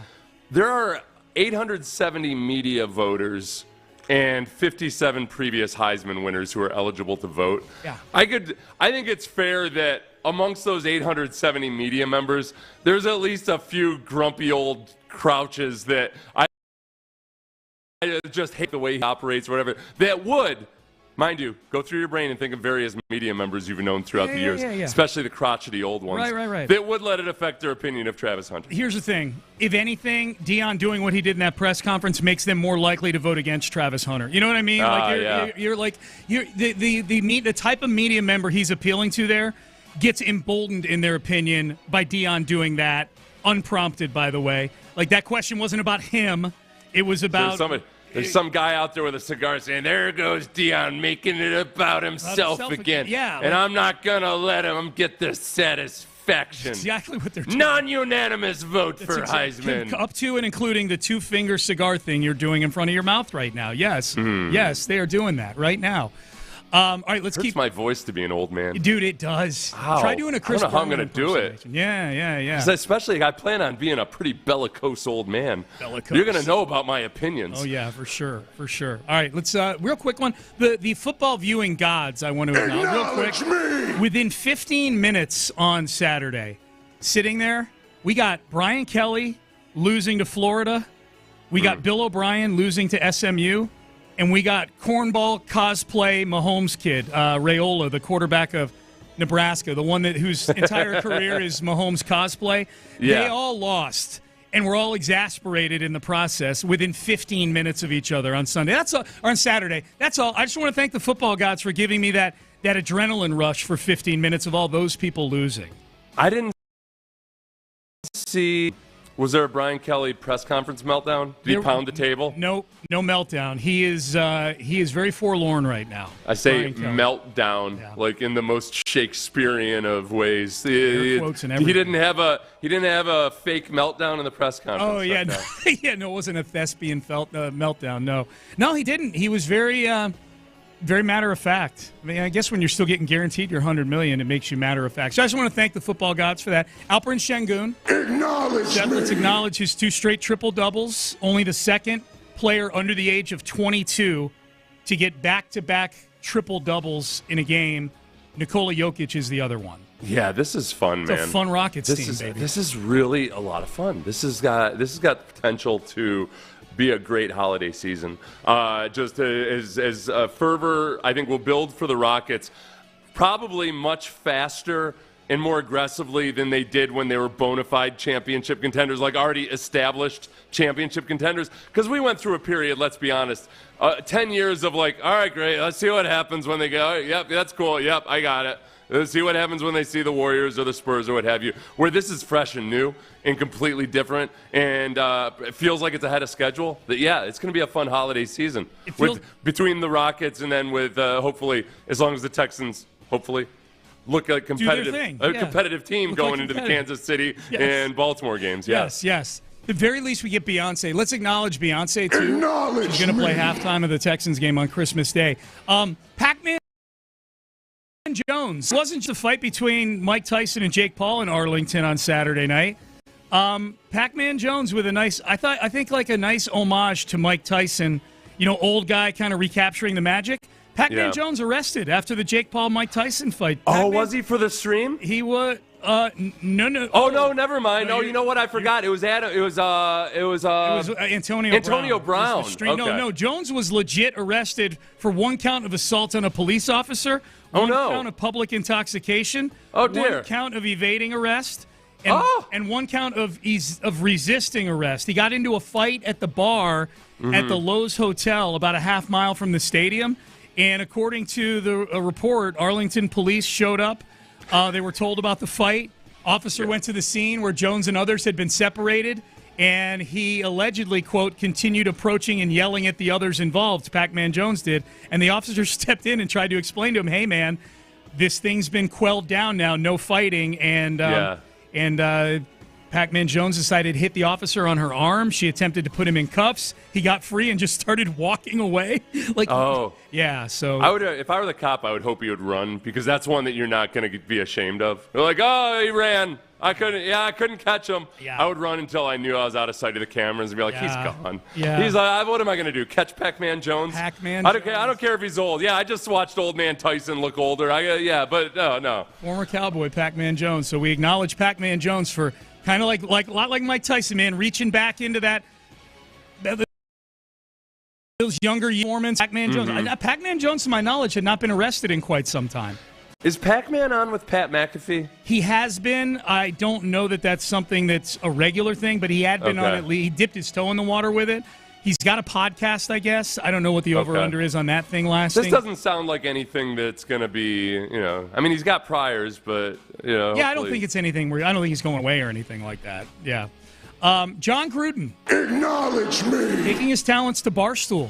John Gruden, who's been, he'd been making a lot of videos on Twitter lately, breaking down things, and I guess that was enough for Dave Portnoy and the crew at Barstool to say, we want Gruden on board. I think Gruden's a perfect fit over at Barstool if they've got him doing the right stuff. Here's Gruden, his first day on the job. They had a lot of video clips of him just sitting around chopping up ball with the fellas and whatnot. Yeah. Gruden, not a big fan of the analytics nerds. That's where the analytical guy goes, hey, Coach Gruden, go for it right here. Go for it. I'm like, okay. We go for it. We get stuffed. And I go, hey, you up there, you idiot. You know what I mean? Aggressive. It's 12-10, man. We kicked the field goal. There are many, many more clips like that you can watch if you like on Barstool's Twitter feed. You know the funny thing about that is that it's that's old school coach versus new age coach, where the old school coaches did. They had to understand and value the analytics, but they never really wanted to embrace it. The new age guys, they might butt heads with the analytics guys, but I think the good organizations have analytics guys who that not everything's quantifiable. Yeah. So it's like football more so than any other sport. There's just so many variables and so many things that matter. The injuries and the weather affect everything so much that that's not the way that I think a lot of the younger coaches would have treated their analytics staff. No. The younger coaches are like, this is the advice from the analytics guy. I can take it or leave it. Yep. And it's not, I'm not, because you know what, Gruden? You did what he advised you to do, and now you're blaming him. That's your issue. And that's why you're working for Barstool instead of an NFL team. It's just so funny. It's the classic thing. Play the very beginning of that again, Byron, real quick. Yeah. Him using the nerd voice is just That's where the analytical guy. Go for it right here. Go for it. I'm like, Okay. Okay, good enough. Yeah, but that's the other thing. Now I'm going to stick up for nerds here, too. Yeah. So the analytical nerd is up there, and in their brains, the way they work, they're completely detached from, reality. It's like, okay, there's a 55% chance that you get a better chance of winning if you go for it and make it versus if you don't. It's like, yeah, it's basically a coin flip. And you're doing stuff that adds up over time. Like the baseball analytics people will talk about doing this will get you an extra, win a third of an inning a year, or get you an extra victory every 2 years. Oh, yeah. You're not measured in the moment. I would love to hear you And that's explain. why he's going to. I would love to hear you explain that to Gruden. I'm the only person who will give you a meatheaded, the passion of a meathead, but with a barely minimal understanding of analytics, but in defensive analytics. Yeah. I despise a lot of the people who write about analytics because they're not people who work in sports analytics. The people who work in sports analytics are vastly more reasonable and rational and intelligent than most of the people who write about it. And most of them don't sound like Gruden right there. Hey, coach, hey, kick a field goal right there. Some of them do, but not all of them. That was a stereotype by Gruden. All right, hey, quick reminder. Tomorrow is a Texans Ticket Tuesday. You want to be front row, bullpen, for the game against the Titans on Sunday? I know we still got tonight's game, but we got a Texans Ticket Tuesday tomorrow to get you to the Titans game. Be listening in the 9 o'clock hour and the 5 o'clock hour for your chance to win tomorrow. Up next, the biggest takeaway from the Netflix Tyson-Paul fight over the weekend that impacts you as a Houston Texans fan. That is next.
Cranks up the energy with every game. 5 Hour Energy introduces the Stand the Fan limited edition fan fuel flavor. Be the ultimate fan your team needs. Fuel your fandom.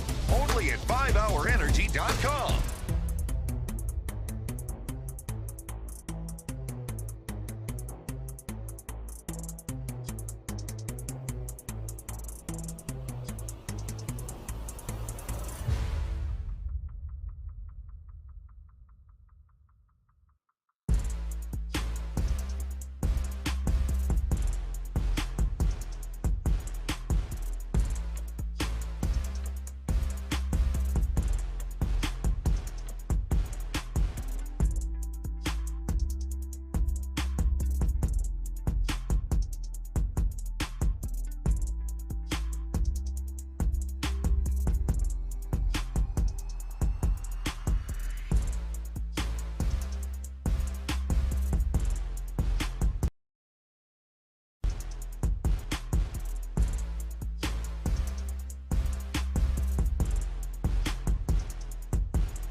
For the fan who cranks up the energy with every game, 5 Hour Energy introduces the Stand the Fan limited edition fan fuel flavor. Be the ultimate fan your team needs. Fuel your fandom. Only at 5hourenergy.com.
Up the energy with every game. 5 Hour Energy introduces the Stand the Fan limited edition fan fuel flavor.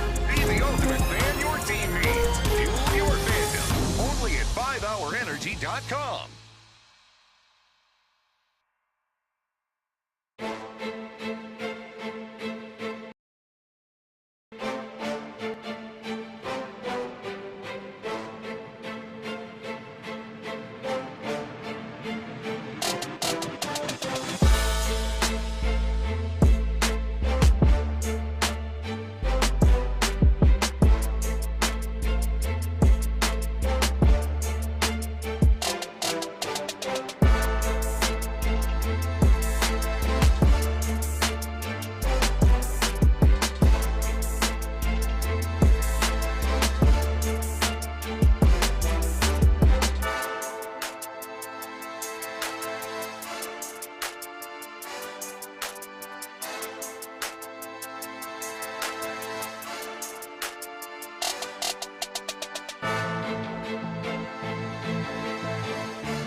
Introduces the Stand the Fan limited edition fan fuel flavor. Be the ultimate fan your team needs. Fuel your fandom. Only at 5hourenergy.com.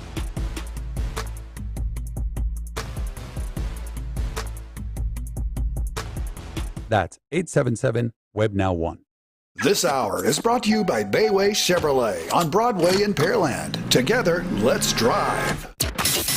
It's a Shopper's John Deere Reaction Monday on Sports Radio 610. Live from the Twin Peaks studios, here's Payne and Pendergast. Hey, one bit of NFL news. Daniel Jones benched. So there you go. Giants got to be. Yeah, Daniel Jones benched. No, not Danny. We get Tommy DeVito back in our lives. Danny Dimes? Yeah, Danny Dimes benched.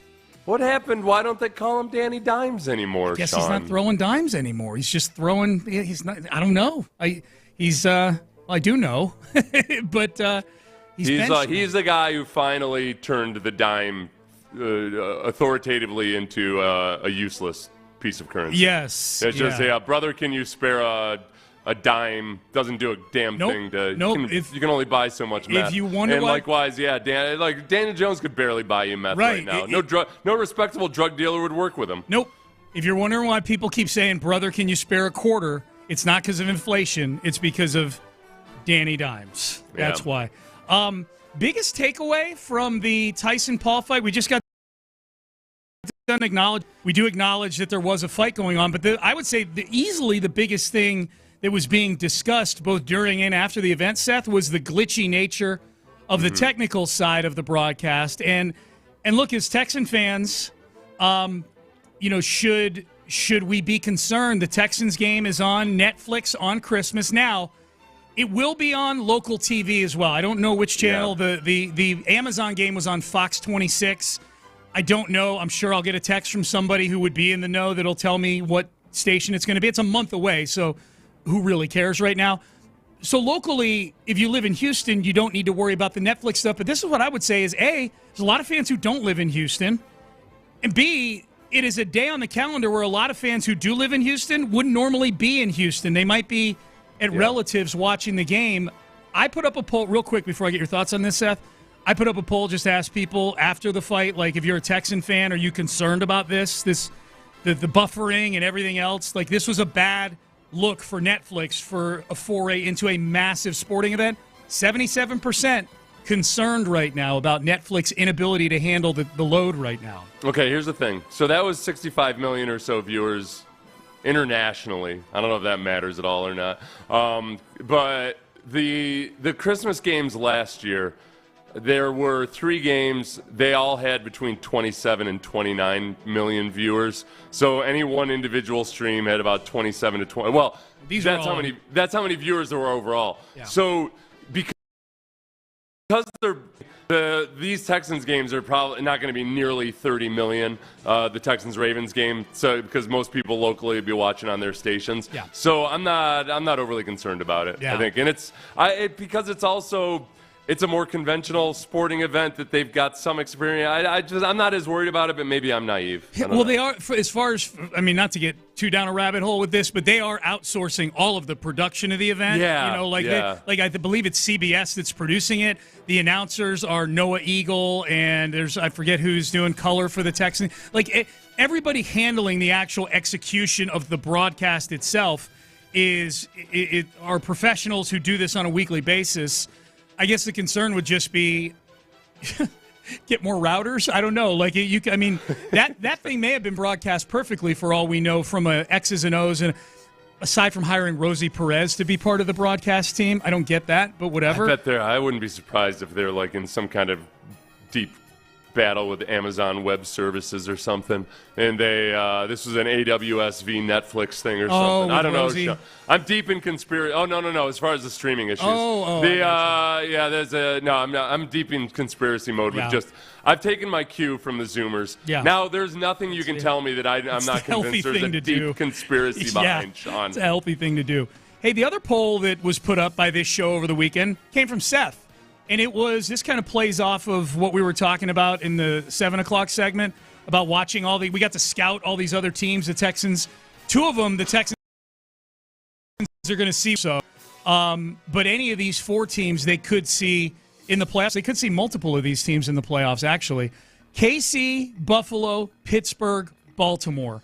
Those are the 4 teams, I think, that if the Texans were to go on the road and play in a divisional round game, then it likely comes from those 4 teams. Which one would you least want to go on the road to play? And you asked that question, and the winner was overwhelming in this one. Did it surprise you that the Chiefs won in such resounding fashion? And did you vote for the Chiefs in your own poll? 48%, nearly half the people voted for the Chiefs in this poll. It did surprise me, given that I tweeted it out during the Bills game. So I thought that might have some effect on it. And at that point, the Chiefs weren't looking so hot in Buffalo. I think the fact that there's PTSD from various Chiefs losses, not just to the Texans, but watching them eviscerate other people at home. Mm-hmm. So there's that. It's just Chiefs playoffs. There's the personal memory of it. But then also, I think the Chiefs defense is just so good. And the Chiefs defense at home is impressive. Like the Ravens defense isn't as good as it usually is. The Bills defense is very impressive, but also they're very opportunistic, and a lot of it's fueled by that. I just feel like the Chiefs is still, despite the fact that Mahomes is nowhere near his peak self, he wasn't last year either. So ultimately, I voted for the Chiefs, if I remember correctly. I have no records of it, Sean. I voted for the Ravens. Why? Is the one you least want to face in a road playoff I least game. want to go play the Ravens. And maybe some of that for me is they actually played the Ravens on the road last year, twice, including the playoffs, and I have memories of that. I just feel like, okay, all four are going to be impossible places to go play. You know what I mean? And I don't mean impossible the Texans can't win. I mean it in that adjective of like these are going to be all four. All four are going to be just really hard places to go play. We're picking nits if we're saying one is harder than the other. These are four grade A road cold weather venues. And so then I look at just the beatability of the team. They've beaten the Bills once already. I think they can beat any of these teams. Now the offense needs to get it in gear, as you pointed out earlier. But the Bills and the Steelers, they've beaten the Bills. The Steelers with Russell Wilson don't scare me as much. This version of the Chiefs doesn't scare me as much with this. And I know they flip a switch in the postseason. This Ravens team is a bad matchup for the Texans, the way they bust you in the mouth running the football. And I don't know that the Texans are good enough offensively to take advantage of the deficiencies that the Ravens have on defense right now. You know, I mean, the interior of that Ravens defensive line is one of their strengths. That is the way we can talk about this later, but just some of the stuff from watching film this weekend, some of the things that I'm still concerned about with the Texans' interior line. Yeah. The one thing too, Sean, real quick to tidy up the Netflix stuff. Yeah. I hate so many things about the way things operate right now. Okay, so I went to a Fox website, Fox 26 locally, but the TV digital team does. I wanted to find out what Netflix's explanation was. So the headline is, Netflix responds to streaming issues during the Tyson-Paul fight. I go down, I find the heading, it's got a few different paragraphs. The one with the heading, Netflix responds. This is what it says. Yeah. Netflix had, quote, nothing to comment on at this time, unquote. So they know. You son of a bitch. You son of a bitch. So they. What the hell? They know. This is what I clicked on? Yeah. They commented with great ferocity. That's how Netflix, the headline is Netflix responds with a no comment. All right. Hey, up next, we'll talk to Mark Vandermeir, the voice of the Texans. Seth and I are sticking with you this Monday till 10 a.m. Vandy will join us. We'll get his thoughts. He's up in Arlington getting ready for the game tonight between the Texans and the Cowboys. We'll get his thoughts on that, this rivalry, everything else. The voice of the Texans joins us here next. But first, Beck's Prime Friday. That's how I celebrated going into Couch Potato.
For the fan who cranks up the energy with every game, 5 Hour Energy introduces the Stand the Van limited edition fan fuel flavor. Be the ultimate fan your team needs. Fuel your fandom.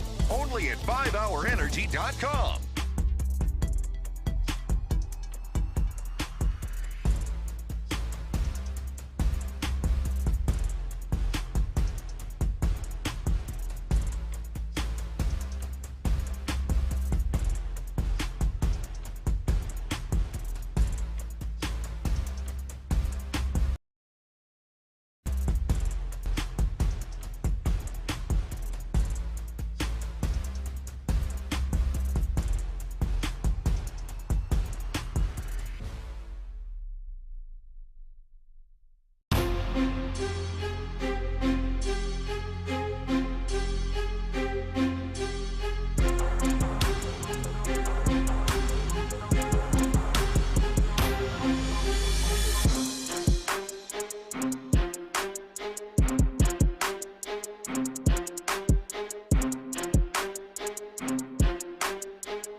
Introduces the Stand the Van limited edition fan fuel flavor.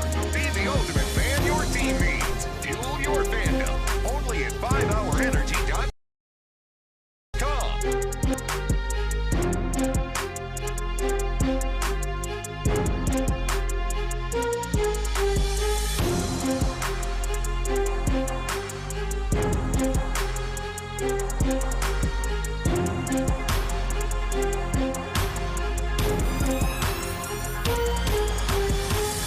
Exclusive content. Sports Radio 610. The Texans play here. An Odyssey sports station.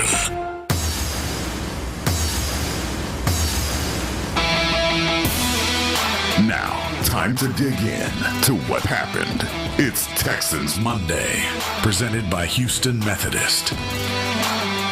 What happened was a whole lot of football was played yesterday that did not directly involve the Houston Texans. A lot of football that affected the Houston Texans, but they play tonight on Monday Night Football. As we welcome you in to Texans Monday here on Sports Radio 610. Sean Pendergast, Seth Payne with you for the next couple of hours. We're with you till 10 a.m., and we got a lot to dig into with this Cowboys game coming up tonight, 7:15 kick. You can hear it right here on Sports Radio 610 and right out of the chute. We are joined right now by the man who normally co-hosts in this very time slot on Mondays during football season, but instead we're figuratively sitting on his couch, putting our feet up on his furniture, the voice of the Texans, joining us from up in Dallas, Mark Vandermeir. Vandy, how we doing this morning, man? Gentlemen, so fired up for tonight, Monday Night Football at Dallas. You know, it's going to be hopefully a streak of winning every primetime game between these teams. And here, but a great opportunity to get it done, especially with the Colts winning yesterday. And I know not too many of us are sweating that one out, but hey, it's worth watching. I mean, you dropped this one tonight. Obviously, you have all sorts of other problems that maybe you didn't even consider, but one of them would be also the Colts breathing down your neck, even though you swept the season series. So let's not let it get to that. Take care of business here tonight. Have some fun. So this team, in preparing for the Cowboys, it's got to be kind of strange, isn't it? Is a play-by-play guy that you're like, okay, Dowdle.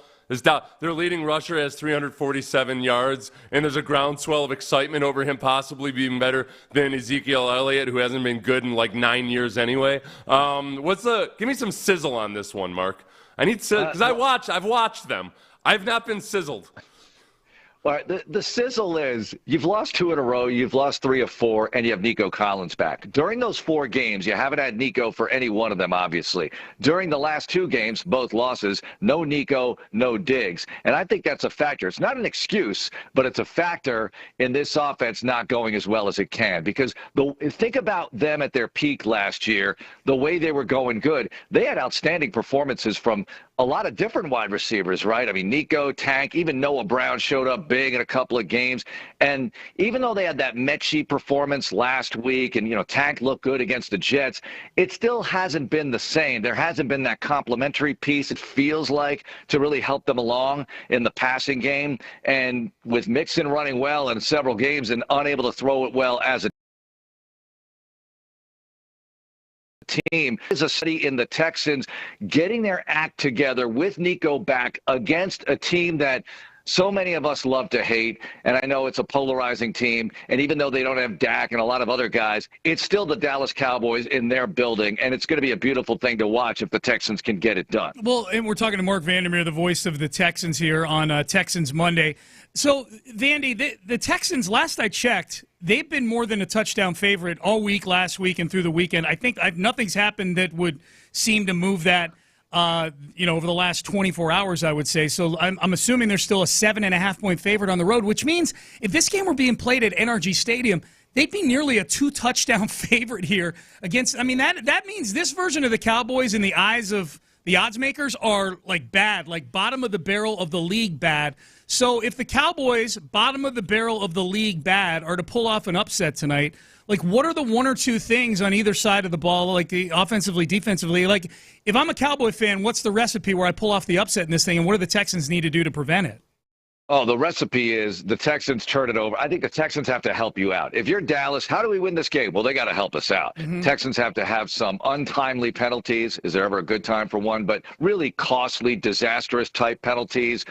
You scored a touchdown. Oh, no, it's called back, whatever. And then you have turnovers, right? Turnovers will keep the other team in it and give them hope. I think with bad teams, and, you guys talk about this a lot. With bad teams, when you're playing one, if the longer they're in the game, kind of stick around and play hard and think they're going to get a win, you get a 2-score lead on them very often. It's going to be, well, all right, maybe next week, let's just fold the tent.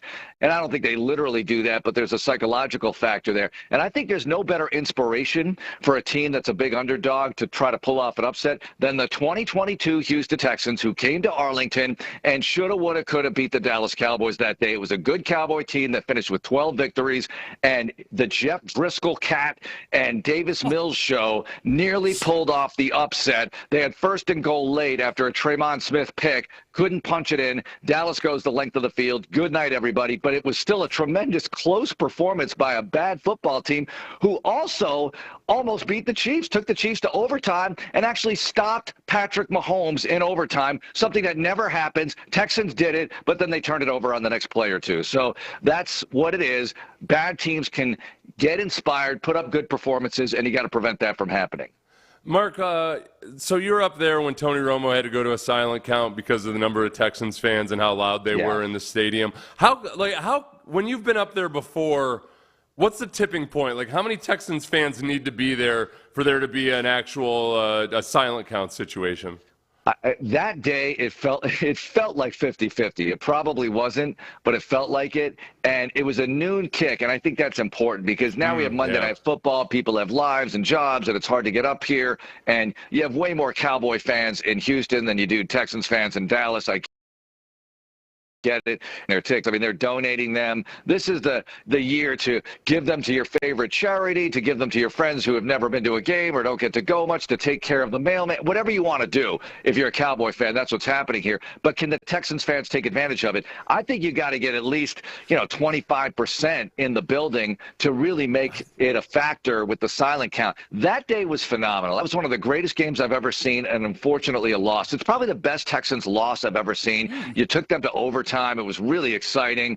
You know, Watt nearly had that sack on Romo. He spun out of it, threw it downfield, got the TD. It was a great afternoon that had a bad ending, and it's too bad. But I don't think we're going to have that tonight. I really don't believe that you'll have that many Texans fans here, but you'll have some, and I hope they're wearing battle red because they stick out like sore thumbs here when they wear the red in Arlington. And I love the stadium, guys. I absolutely love the stadium. Yeah. No, go ahead. Sorry. Well, I love it because it's a fun place to visit and do a game. It's not a great home field advantage. We all know that. The stuff with the curtains, they have curtains for the Tyson fight. They don't have them for their own football team trying to survive a season, all that stuff. But the spectacle of Arlington is fun when you're the road team and you're visiting as a fan. It's a really enjoyable place. It's almost like being in a gigantic shopping mall where a football game tends to be or is happening to be going on.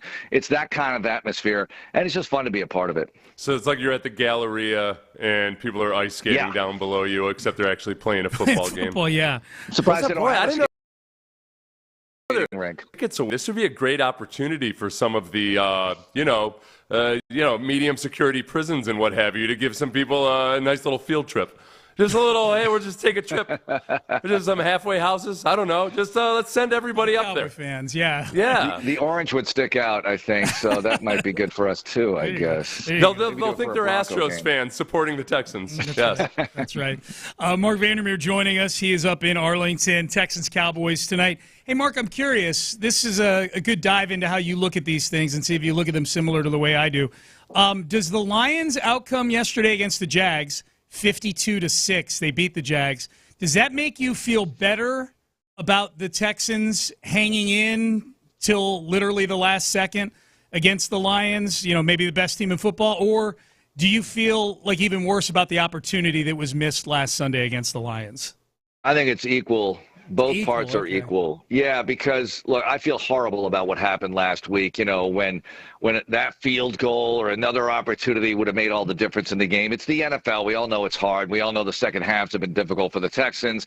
They didn't get it done. But what they did get done is rattle Jared Goff, rattle that offense for a long period of time. In the second half, it started to give out a little bit because the offense didn't keep up their part of the bargain. And I hate to blame sides, but we all saw what we saw. So the Jags getting blown out makes me feel, hey, look what the Texans did to the Lions. Look what the Texans did to the Buffalo Bills, right? The Buffalo Bills and Josh Allen, the kind of day he had at NRG States can take you a long way here. You have to match wits with them on the other side of the football, and I think there's still plenty of time and opportunity to get it together, to get some kind of flow going as long as everybody stays healthy, where you can take this offense and defense even on the road in the postseason and get something spectacular done. But again, you got to get it done. You have to make those improvements on the offensive side of the ball. And it's not like you're perfect on defense, but you clearly have a lot of tools here where if you get everybody healthy. I mean, the fact that they did that last week, if you told me they were going to do that on defense and there's no Will Anderson, I would say, really? Mm-hmm. And then, obviously you lost Lassiter through the course of the game, which was a big problem as well in the second half. But I'm very encouraged by what they've been doing at home. And you guys have talked about this plenty to opposing quarterbacks. It's really impressive. It's historic for this franchise. Keep it going, because next week we got the mayonnaise man coming in, right? Down the line, you got a much improved Dolphins team. I mean, for a while it looked like, the Dolphins, that shouldn't be too much of, wait a minute. Now the Dolphins are looking like what you thought the Dolphins could look like. So, we'll get to that bridge when we need to cross it. But right now, get your act together tonight, look good, and beat the dreaded Cowboys. So the two guys that we don't know about because of injuries right now are Kamari Lassiter and Jeff Okudah. And I guess let's say hypothetically Lassiter doesn't play, but Okudah does. He's a bit of a mystery man for us because we haven't seen him this season at all. What's the buzz in the building about with Okudah? Sure. And I think it's a mystery to everybody, right? You don't know what you're going to get. This is Forrest Gump's box of chocolates with him. And, if you got to go Kadar Holman and, the D'Angelo Ross saga, up and down practice squad, active roster, all that stuff. Lassiter, look, I'm not up front in the plane. It's a huge plane these days, and I didn't see him, but I would say that he must have traveled with the team. He's questionable. and they didn't put out one of those, so-and-so didn't travel with the team, so their status has been downgraded to out. Yeah. So he's still, a factor here. Let's hope that he can go, and I think that would be absolutely huge for this football team if they could have him tonight. How big a plane is it? Do you guys have like a separate upstairs lounge or anything? Yeah, it's like a 747 from the 70s where you have the piano lounge and people wear, it's like bar. Mad Men. They're mixing the martinis. Coaches and the sponsors can hang out. Yeah. You know how these things – I'm kidding about that. Is it an international plane? Do you have 2 aisles in it? Sometimes, so lately they've you been lucky SOB. plane. Yeah. Oh. About to get it back in my day from Seth Payne here coming up. Well, no, it is just that. I mean, that alone. Those not all planes travel. Not all teams. It's not a back in my day thing. It's some teams pay for the big jets and some don't. Yeah. But the ones with the 2 aisles, you just like even the coach seats have a lot more leg room, and you got your offensive linemen crammed in the back there with and in coach seats. They don't sit 3 to a row, but they have to. It's not as comfortable as you might expect. Yeah, I'm impressed by Cal and Hannah. I don't know how a guy who's 6'5" and 310 can sit in a regular airline seat, but they definitely have at least one, between each player. Yeah. And I think it's roomy enough for them, clearly. But you got to be able to get that done because, bus legs are a thing. That's from back in high school. Anybody who played high school sports, they talked about bus legs. You had a long bus ride, and you got to, you run around the building once before you play basketball or something just to get the bus legs out. Plane legs, my gosh, for these guys, they got to play these games. I know they're here 24 hours in advance, but it's got to be a factor. Did you guys wear your football uniforms to – do you know if your team wore their football uniforms on the bus? Yeah. I just had a flashback to that. Okay. Ours did when I was on the sailboat racing team, we wore our uniforms. Sailboat racing. That's true story. Did you guys wear your berets and striped shirts on the way to the... Dude, they wore them out at night. You got the beret. Mark Vandermeir joining us. Hey, Vandy, I'm curious. The league's going to go to 18 games here in the regular season at some point. Are you of mind to say, hey, man, let's go ahead, and teams that have an actual rival across conferences that they could play, let's just make that the 18th game every year? I'd love to play the Cowboys every year. I hate that this is something that's only happening 2 years removed because they added the 17th game. Let's do this thing every year. My idea has long been take the 17th and 18th game and make them NFC rivals. Or just designated rivals. Now, in the same conference, it would be tough. But think about the Cowboys. How many teams? The Texans are the natural rival. But here come the Chiefs to say, you know what? We feel like we're a rival too because we were the Dallas Texans back in the day, and we feel like it's a natural rival for us. So everybody's got a case to multiple teams. I think for the Texans, you go Saints, Cowboys. Those are your 2 rivals. You play them every year, home and away each year, and that would be phenomenal. Because I think it helps with travel too.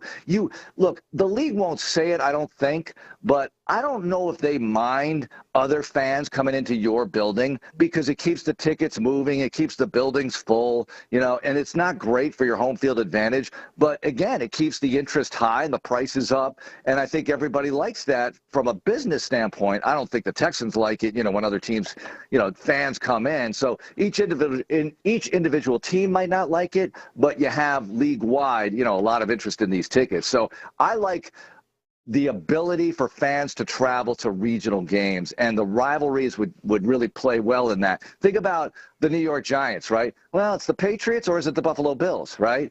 It has to be both in a way. So why not have 2 rivals in the opposite conference for each team? Ooh, that's a good idea. They should make you commissioner, Mark. It's a really good idea. And I don't think it was because New Orleans wouldn't really have it. New Orleans and Houston makes a lot more sense than anything else, right? I mean, like Nashville, there's not like a natural, not that there's a New Orleans-Houston rivalry, but geographically it just makes sense. It'd be perfect. No, it would be great. All right, Vandy. So you got to go get your game face on here. What's the rest of the day look like between now and the broadcast?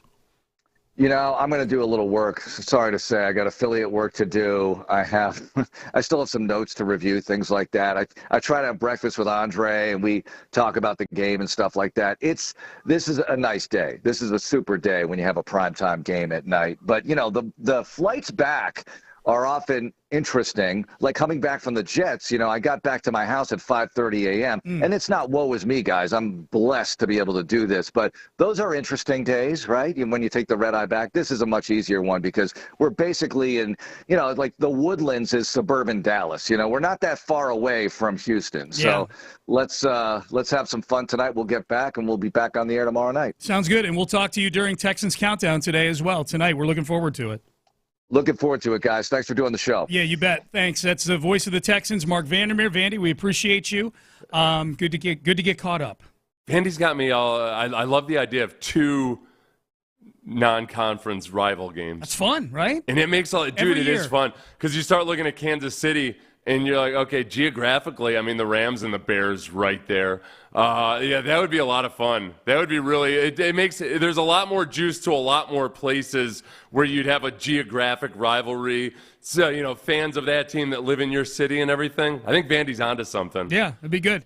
It would, there'd be some teams you'd have to pigeonhole rivals into. They just don't have a geographic rival. But for the ones that's one of those rules you make, Seth. You go, the ones that don't have a geographic rival, you're still getting 2 extra games. The ones that do, let's not drag down the ones that do because we have some that don't, No, but I think they almost all. The beauty of making it 2 is that you expand the surface area of this triangle infinitely. Because instead of a line, you've got a triangle now, Sean. I'm looking at the map right now, Sean, and I defy you to find me who doesn't have like a natural AFC other than the Packers and Vikings because they're stuck off in the middle of you got to go across 2 Great Lakes to get to the closest AFC team for those. Yeah, they'll figure it out. Yeah, they'll figure it out. But that's. So you were saying the Chiefs and the Rams, you're saying because the Rams used to be in St. Louis and there's still sort of that little vibe? Well, no, just geographically. Oh, okay. No, dang it. Oh, my God. How low? All right, jeez. Yeah. Old geography. I'm looking at a map here, and my brain went back to 1975. Just making sure, yeah. I'm riding the bus to the football game wearing my full uniform, and I'm right back there. Yeah. Just that's. So, like I said, the Chiefs and the Bears and the Packers, of course. Right. That's what you meant to say. Hey, Texans Monday is presented by Houston Methodist Emergency Care Centers and Emergency Departments, conveniently located throughout Houston. To find the location nearest you, HoustonMethodist.org/ER. HoustonMethodist.org/ER. Houston Methodist, the official healthcare provider for the Houston Texans. Houston Methodist, leading medicine. We'll talk to Andy Colu at about 8:40 on the show today. John Harris will join us in the 9 o'clock hour. Up next, you will not believe these numbers with and without Will Anderson. I don't know if there's anything that can make me nervous about the game. It's just make me nervous about life in general without Will Anderson. We will share with you coming up next. It is Texans Monday on Texans Radio. More Texans Monday is on the way. Behind every door at Houston Methodist,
Cranks up the energy with every game. 5 Hour Energy introduces the Stand the Fan limited edition fan fuel flavor.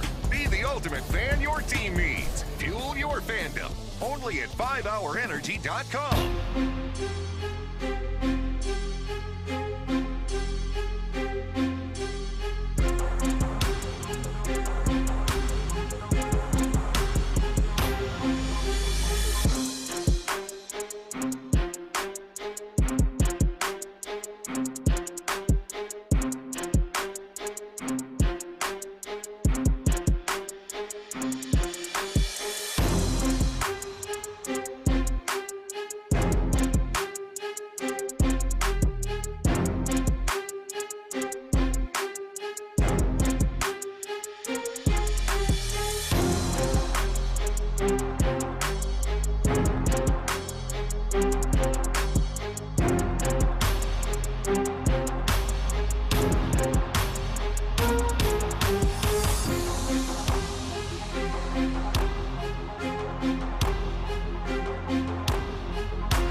energy with every game. 5-Hour Energy introduces the Stand the Fan limited edition fan fuel flavor. Be the ultimate fan your team needs. Fuel your fandom.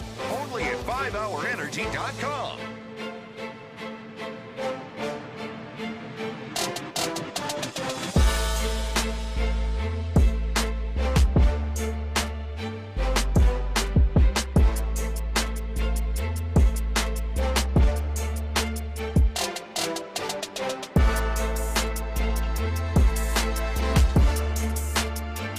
Back to Texans Monday.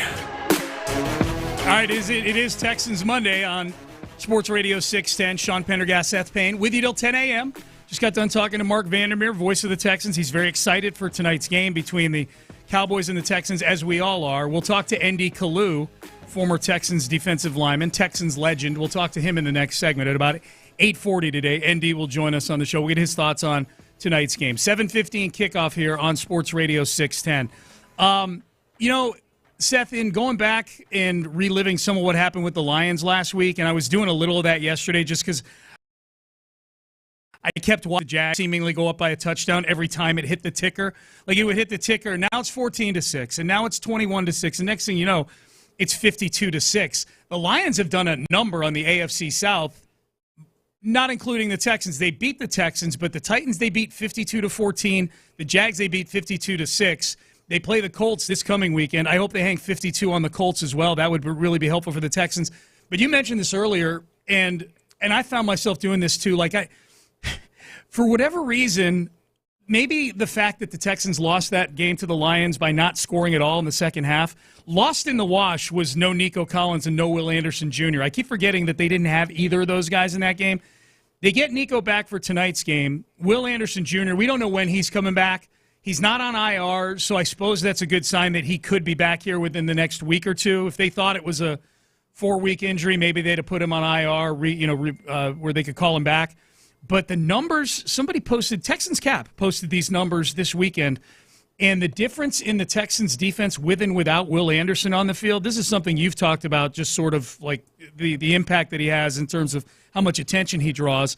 Yeah. On pass defense, their quarterback, their QB pressure percentage, the percentage of times they get pressure on the quarterback with Will on the field, is nearly 47%. With him off the field, it's 7% less than that. This was the big one for me. Their sack percentage, the number of time they actually translate the pressure into something that truly impacts a drive negatively, is quadruple. And on the Will Anderson, they get to the quarterback and sack him 12% of the time he's on the field. When he's not on the field, they're getting pressure nearly as much, but he don't hit the ground, that quarterback, 3% of the time. I think that Jets game was a great example of when Will Anderson was in the game, the Jets were keeping a tight end in the block, which makes it easier to cover on the back end of the defense. So you get more coverage. So even if Will Anderson isn't affecting the play, and even if, Danielle Hunter gets plenty of, chip blocks and everything anyway, but there's more chance, there's more time for guys to get there. So, obviously not having the best player on your defense is going to hurt you. But the one thing I got excited about last week, going back and, it took me like a full 3 or 4 days to feel ready to see the positives in that Lions game. Mm-hmm. Danico Autry working alongside Danielle Hunter is really cool to see because they do a lot of things like veteran defensive linemen do. And Jerry Hughes, I add into that mix too. Like some of the games and stunts that they run, they operate at a really high level. And then there were times in that Lions game where Danico Autry, what he's done in his career is even if he's rushing at defensive tackle or out, like on the other side of the ball, he's got a real good ability to sense when the quarterback's going to flush and get out and stay in his face and force a bad throw. He keeps the right. I'm gonna have to ask him if he ever worked on a farm growing up because he looks like he knows how to. Danico? Yeah, he knows. Danico knows how to run cattle into a chute. Like he knows how to take the right angles and how to use the sideline and or the fence to his advantage. Yeah, and he treated Jared Goff like the heifer that he is. Turned him into just as like a heifer trying to have lateral agility. They're not. They lack lateral agility. So does Jared Goff. That's true. Like it was funny. Yeah. I was watching the Dan Campbell post game rah-rah speech and whatnot after they destroyed the Jaguars yesterday. And Dan Campbell's the best because he's just high energy all the time. He gave game balls to the entire offense, but he was citing some individuals, and he's like, our quarterback, 24 of 29, 412 yards, 4 touchdowns, and he gives this long pause, 4 carries for 21 yards, like almost making fun of the fact that Jared Goff actually got out and ran. It was pretty funny. But that is that was the one thing I noticed watching that Lions game against the Texans compared to some of the previous quarterbacks they played. They just played Anthony Richardson, and Aaron Rodgers can do some things with his legs, and obviously Josh Allen, guys like that. They've played a lot of mobile quarterbacks this year. That was the one thing, like in that game, early on in that game, I'm like, oh, this is kind of nice. The quarterback's going to be there when you get there. Danielle Hunter had that textbook. I know a lot of people that didn't notice it in the game have seen it on social media. That textbook double counter spin move that wasn't planned. It was just a beautiful improvisational work of art against Penei Sewell. Danielle Hunter got a really nice hit on Jared Kingley, almost intercepted. Where a lot of the other quarterbacks they've played wouldn't have been standing there to take that hit, I don't think. Yep. Text message to the 5 Hour Energy fan line. Are all the predictions, are you all doing predictions in the last hour of Texans Monday, or do I need to rewind to the last hour of Payne and Pendergast? Thank you, gentlemen. I gave mine in hour number 1. I have Texans 26, Cowboys 15. Seth, you are going to do yours still P&P style in the final hour of the final hour of you and I being on the air today. And there's some interesting things about the way Vegas has treated this that I'm learning over time more and more over the course of the last decade to understand and respect when Vegas disagrees with me about something. Okay, check myself, a few times and see whether I know something more about this team than Vegas does. But especially the last 2 games the Texans have played. All right, the Jets were favorites going up to New York. Oh, that's garbage. Oh, all right, the Jets win. Hey, Texans are only 3.5-point underdogs to the Lions. That seems what? No, haven't you watched them play lately? Oh, all right, they lose by 3. They lose by 3. Yeah, there's some things about this game that I'm a little bit more optimistic about the Texans offensively than I think Vegas is right now. Well, I hope so. I mean, this is based on what the over/under is for this game. Yeah, 41.5 is the over/under, so it's a low total. But I think that Dallas is driving a lot of that. Yeah, that's disrespect for the Cowboys and their offense as much as it is. But I think the Texans. I think there's going to be a scoring outburst by the Texans tonight. I feel good about that. Okay, well, save the final score for the last segment. The Texans, by the way, favorite. So that half a point, which is a fairly big half a point, when it bumps the total up over a conventional touchdown, a 7-pointer. So the spread down to Texans -7. Here was DeMeco Ryans. Big theme for the Texans this past week has been C.J. Stroud, let it rip. Let him cut loose. This is DeMeco Ryan saying what he wants to see from C.J. Stroud. I like to see C.J. just go out and cut it loose, right? A lot has been probably said about the miscues of what C.J. has done. But C.J. has done a lot of great things for our team throughout this entire year. Full, complete trust in C.J. Let him go out and rip it. Cut it loose, play fast, play fun, man. C.J. is why we are where we are right now, right? We're sitting in a really good spot because of him, and he's an exceptional talent. I love working with C.J. I love his mindset, and I'm looking for him to come out and attack this game.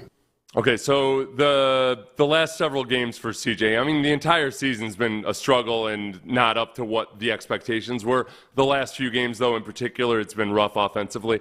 I think the one area where CJ has made some growth over the last few games that's going to serve him very well in the future, but especially with Nico Collins back, is that he learned to trust John Mechie. Some of the passes that he made to John Mechie against the Lions, I don't think he would have pulled the trigger on in the previous weeks. I mean, I saw instances on even on bootlegs, relatively simple throws where I thought Mechie had enough of a window that CJ should have thrown him the ball, but CJ held on to it. A few weeks ago, CJ, that touchdown pass was, he had the option for Mechie almost identically to that in the Green Bay game once with the same coverage, and he didn't throw it. Yep.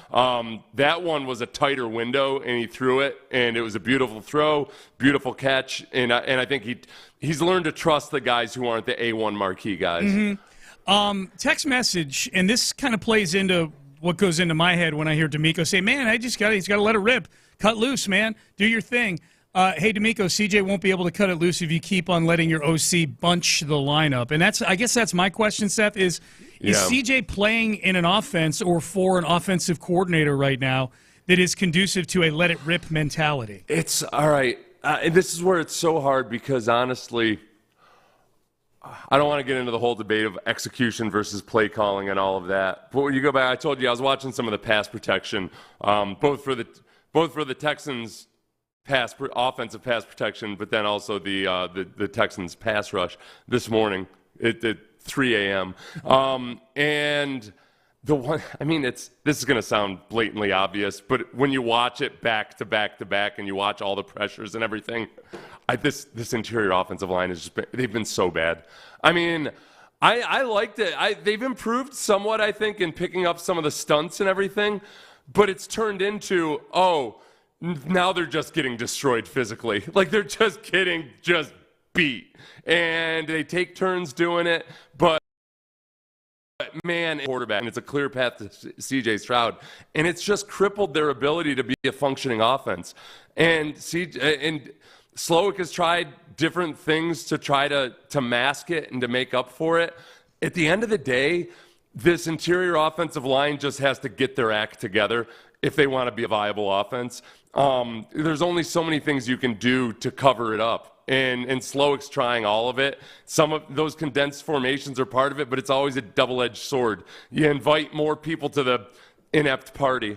It's like you're inviting the food reviewer to your restaurant when you know that the ingredients are bad. Oh, you're yeah. like, all right. Or there's roaches crawling around the place. Yeah. Yeah, so you invite all these safeties and corners that are potential blitzers right up into the party because what are you going to do? We got to open the restaurant. I don't know. We got to try something. Yeah. And it's just going to suck no matter what. Yep. Because you spread it out. I go and I watch because just as I'm thinking that, I go to a 3 wide receiver set with an empty backfield, and CJ gets destroyed immediately by a 4-man rush. Yeah. Or the Lions go to a 3-man rush, and nobody's open downfield. I don't know how Bobby could be scheming some things differently, I think, to get guys more wide open. You look at the Chiefs last night, and as much as they're struggling offensively, you've still got all these instances of the tight ends being wide open. Mm-hmm. But I'm also looking at Noah Brown and thinking, like, is Dalton Schultz as good as Noah Brown? I don't know. Right. I don't know how much of it's on Schultz and how much of it's on Bobby. Yep. We'll talk about that and a whole lot more with Andy Colu. Former Leggy will join us for his weekly hit here on Texans Monday. Coming up next, we'll talk about that and a whole lot more here on Texans Monday on Texans Radio. Sean Pendergast, Seth Payne with you. Stay there. More Texans Radio coming up in a moment. Ready to take your grilling game to the next level? Texas Star Grill Shop has you covered with big green eggs.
Up the energy with every game. 5-Hour Energy introduces the Stand the Fan limited edition fan fuel flavor. Be the ultimate fan your team needs. Fuel your fandom.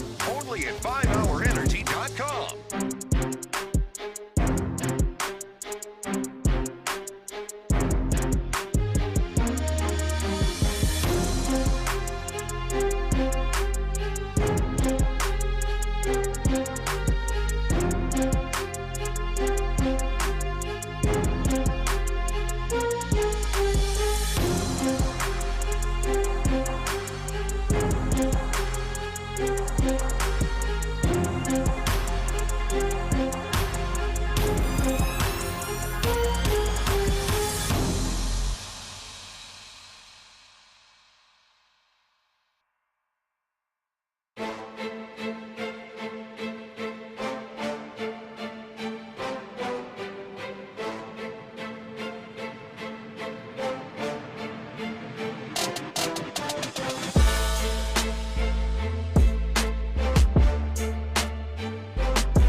cranks up the energy with every game. 5-Hour Energy introduces the Stand the Fan limited edition fan fuel flavor.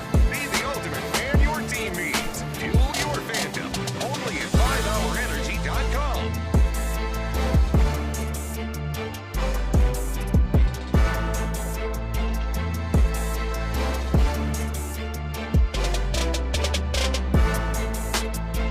.com/tickets or call 832-667-2390 to learn more. Now, more Texans Monday. All right, it is Texans Monday here on Sports Radio 610. Texans and the Cowboys tonight up at AT&T Stadium in Arlington. And 7:15 kick. Seth and I have you at 4:15 for Texans Countdown. Sean Pendergast, Seth Payne with you, joined right now by former Houston Texan. He's a Texans legend. He's a Rice legend. He's just a legend in general, really. He is a Rice legend. He is. He's part of the NFL's propaganda campaign to get you to eat food, as Matthew McConaughey would tell you. That's right. Jerry Rice. The Rice. Jerry's Andy Colu joining us right now on a Texans Monday. Andy, how we doing this morning, my friend? What's going on, fellas? How are y'all doing? We're doing good, man. What's the excitement level? This is not the Cowboys we were expecting to get. I don't know, maybe you were. I wasn't expecting them to be 3-6 and as downtrodden as they are. Has this taken any of the starch out of this thing for you, or is it one of those things you get a chance to kick the Cowboys in the teeth? I mean, you're a Texan, you're former Washington, former Philly, former Houston. I would imagine you throw the records out for an Andy Colu on this one. Well, you know, you're right. It loses a little bit of luster because when the schedule came out before the season, Sean, and you see that game, I was thinking and hoping both teams would be riding high, both teams would be on some kind of winning streak, but it's still Houston versus Dallas. I think it's more exciting for the fans that grew up in Houston, that's always hated Dallas, even without the record being what we expected for the Cowboys, because they're always a good regular season team, but now they're just bad, and they're not even going to make the playoffs.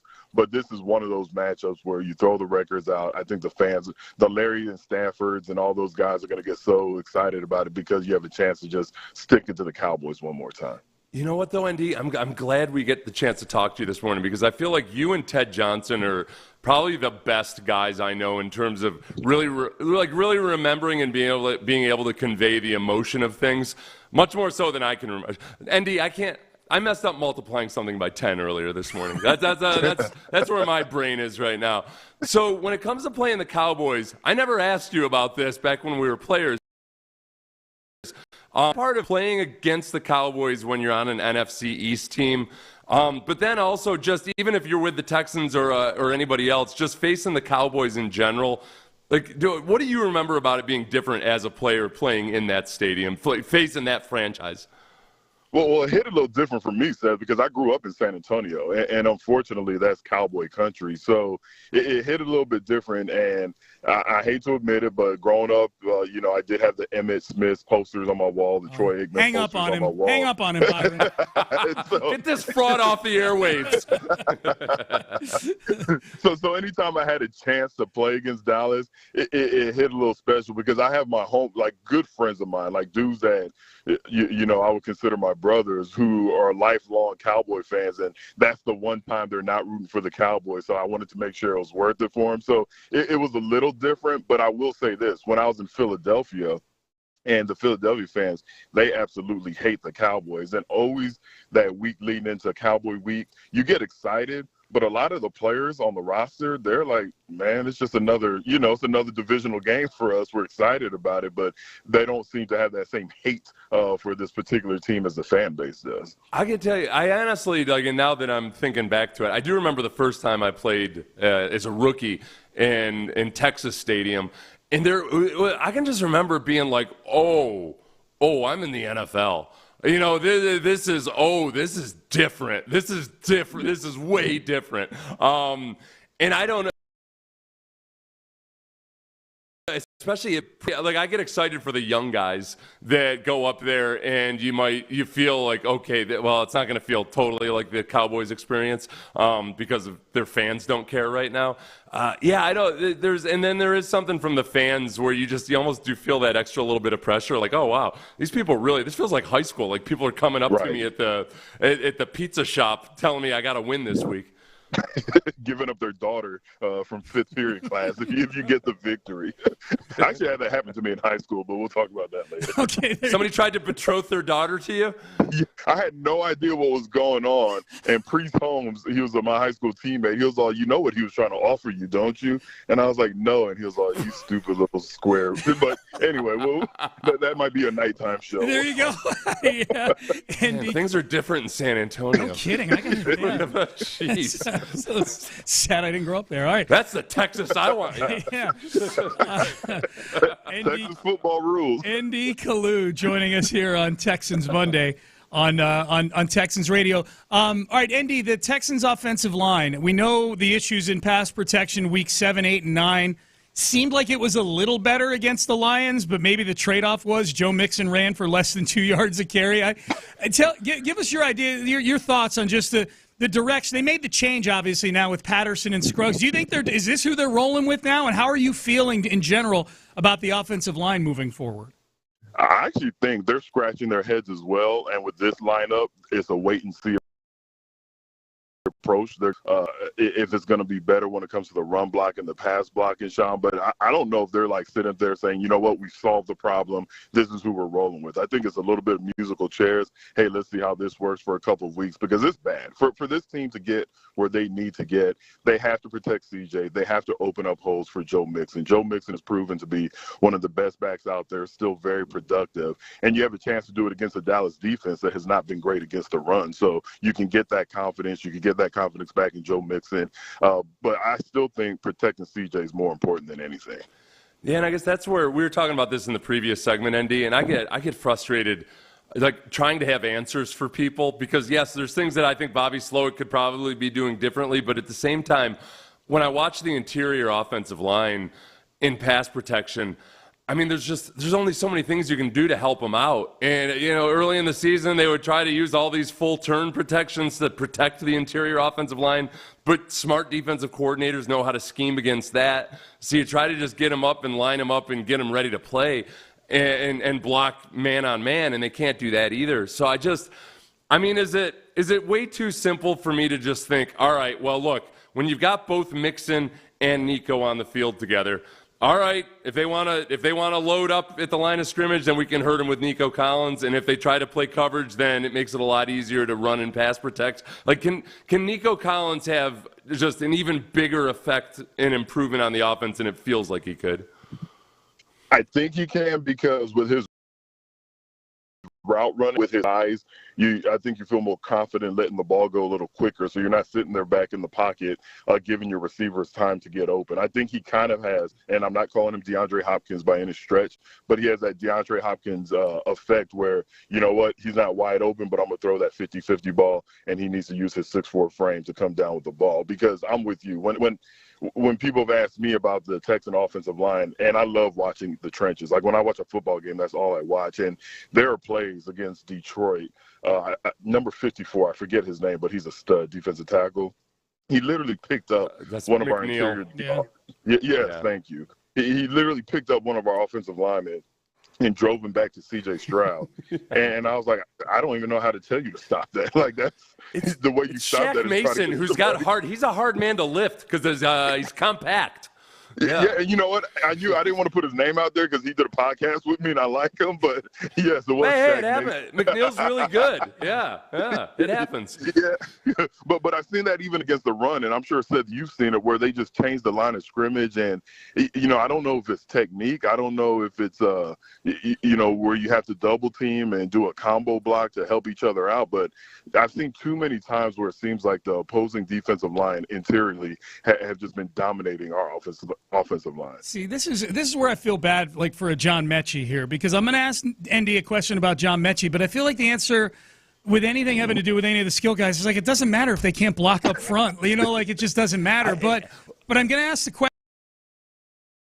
Andy, Mechie in that Lions game, something that you see as sustainable, where he can become a viable, in the absence now of Stephon Diggs, and I'm not saying he's going to be Diggs, but can he be that viable third receiver with Tank and Nico out there? Yes, and he has to, or he's going to be out of a job. And I know that sounds harsh, but with everything that he's been through, and credit him for being a man to overcome not just tearing his ACL, but also defeating cancer. And it feels like the team gave him an extra year to kind of just get back into shape. And then you need another year just to get back into football shape. But this is now where you judge him and decide whether or not he's worthy of a roster spot. So I think he absolutely needs to continue to have the games that we saw against Detroit, not just for the sake of the team, but for the sake of his career. Because if he can't continue to consistently give you 5-6 catches a game, 60, 70 yards, he doesn't have to be Nico Collins. He doesn't even have to be as explosive as Tank Dell, but he does need to be that viable number 3 wide receiver. If not, he's just going to be another great story, but he's not going to be on anybody's roster in a couple of years. This defense, I'm trying to figure out exactly what it is, and maybe it's as simple as that they're not getting that much support at all from the offense as of late. I feel they're right on the brink of being a genuinely great defense.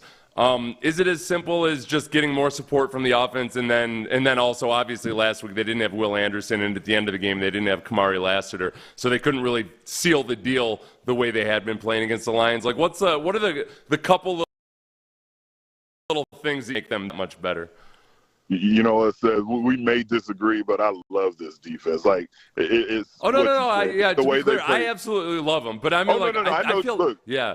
I'm not one of the listeners. I'm not taking what you're saying and twisting it, but I'm just saying, like, I absolutely love this defense, even in a game where they lost, even in a game where they're probably looking at themselves, and I'm talking about the Detroit game, and saying to themselves, you know what, as well as we played, we still can't give up 13 points in one quarter as they did in the fourth quarter.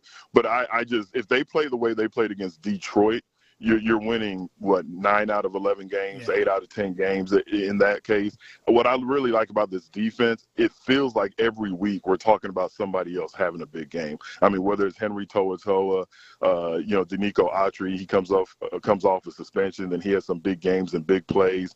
When Will Anderson is out, somebody else is stepping up. I just really, really like this defense. And if I'm the defensive coordinator, of course, I don't tell them that because I don't want them to start feeling themselves, but I'm just doing what I have to do to make sure they consistently play the way they've been playing over these last 8 weeks. How crucial is Kamari Lassiter to doing everything they want to do with this defense, Andy? That's crucial because, again, when you have a guy that, as a rookie, is making the type of impact that he's making, you don't even think of having a rookie out there because I don't think people want to test Stingley. So I really feel like he's going to have to be consistent. And Seth will tell you, regardless of the type of season he's having, when those offensive team meetings are taking place, they're still going to say, we got to test out this rookie. We got to test out this rookie. Was he in the right place at the right time? So I think it's absolutely huge that he continues to play. He continues to produce the way he's been doing. And the same with Bullock as well. Did you like primetime games when you were a player, Andy, or was it tough sitting around all day waiting to play?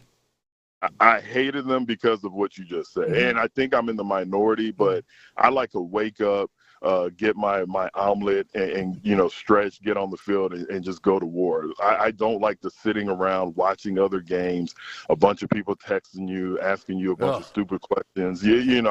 I want to just get out there and play. So I understand it's prime time. It's the only game that's on. You're under the lights. But after the first time I played Monday night, I was like, okay, that was cool, but I'll take a 12 o'clock Sunday game any day of the week. No, you're right. And then Monday night is by far, that's the biggest one where it's fatigue by doing nothing. Yeah, it's just there's too much time to sit around. Andy, I slept 3 hours last night, and I think it's the stress of this game. And I'm just a jamoke these days, and I'm exhausted. That's what it used to be like on Monday night games. You'd go and you just when you get to the hotel, you might be watching the Sunday night games and everything, and then you got all day on Monday. It's a long day. Monday's tricky though. Sunday, at least there's games on all day. Monday, I don't know, man. I feel like my tendency, I'd end up watching some of these shows that would get me, Get Up and First Take, that would get me all angry about my team. They're saying things about us. Or you'd be watching Sally Jesse Raphael and getting mad about that damn doctor she's got on. Daytime TV, yeah.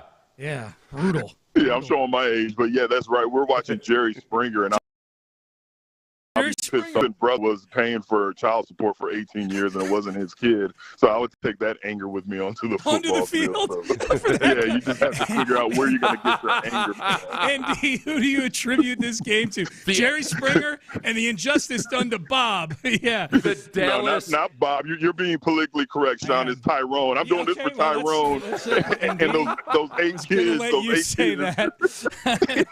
Yeah, they're the Dallas actual baby daddies. Yes. That's what they are. Oh, you're the actual baby daddy. Well, I'll have both of you know that everybody on Get Up is picking the Texans as we speak right now. All strewn of Texans logos. I don't know if that is good, ND. They're not right sometimes.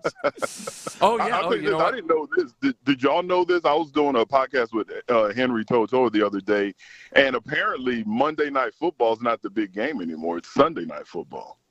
That's the kind of thing for a while. I didn't realize that. Yeah, they get better matchups, right? And then Sunday Night Football feels like, I don't know. It seems like it, yeah. But again, I think that might be an age thing, ND. Like the three of us are from an era where Monday Night Football, where there was no Sunday Night Football for a long time, right?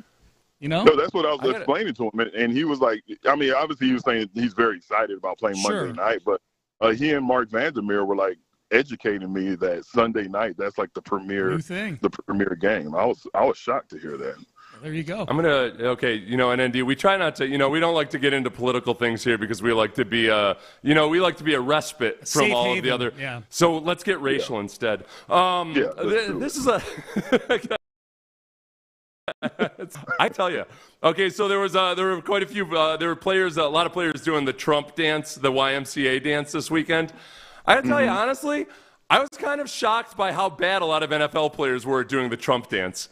And I didn't know how to feel about it. Were you surprised at how bad NFL players of any race or ethnic background, they were really they didn't do it as well as Trump does it?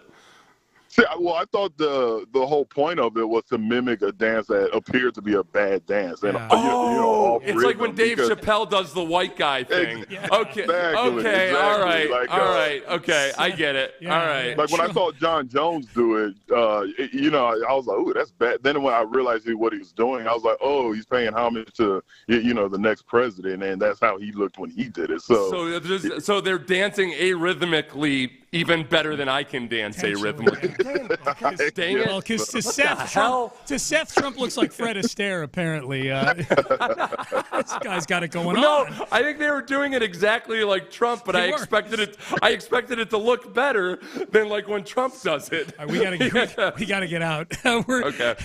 Andy Colu joining us here on Texans Monday. Andy, enjoy the game. Great. I want to talk Plessy versus Ferguson next. Great. Roe versus Wade. Andy, great talking to you, man. Enjoy the game. All right, bro. Enjoy the keep game. It up. All right, thanks. Appreciate it. Keep it up. We'll try. We'll try. All right, into the 9 o'clock hour we go. We'll talk to John Harris at 9:20. Up next, what is C.J. Stroud? Can he get? What is the recipe? It starts tonight. That is next. It's Texans Monday on Texans Radio. This is Texans Radio on Sports Radio 610. Behind every door at Houston Methodist, you know what to expect. Expertise. Whether it's life-saving brain surgery, your 3D mammogram that catches breast cancer sooner, or orthopedic specialists helping you feel stronger than ever. With hundreds of doors across Houston, you can get expert care everywhere. That's the difference between practicing medicine and leading it. Houston Methodist, leading medicine. Are you an oblivious person hogging the sidewalk like a large dying snail? Do people stuck behind you ask, how do you sleep at night? Then you should go to Mattress Firm. They have tons of quality beds at every price. So anyone, even people like you, can sleep. Get matched at Mattress Firm. Sleep at night. Restrictions apply. See store or website for details. This holiday season, spread a little extra cheer with BMW. For every new BMW bought in the month of November, we'll donate 200 meals to families in need through Feeding America. Over the last 7 years, BMW has proudly helped provide over 17 million meals to those in need, and with your help, that number will continue to grow. Visit your local BMW Center for details or visit bmwusa.com/drive-to-end-hunger today. Take advantage of exceptional offers.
fan fuel flavor. Be the ultimate fan your team needs. Fuel your fandom.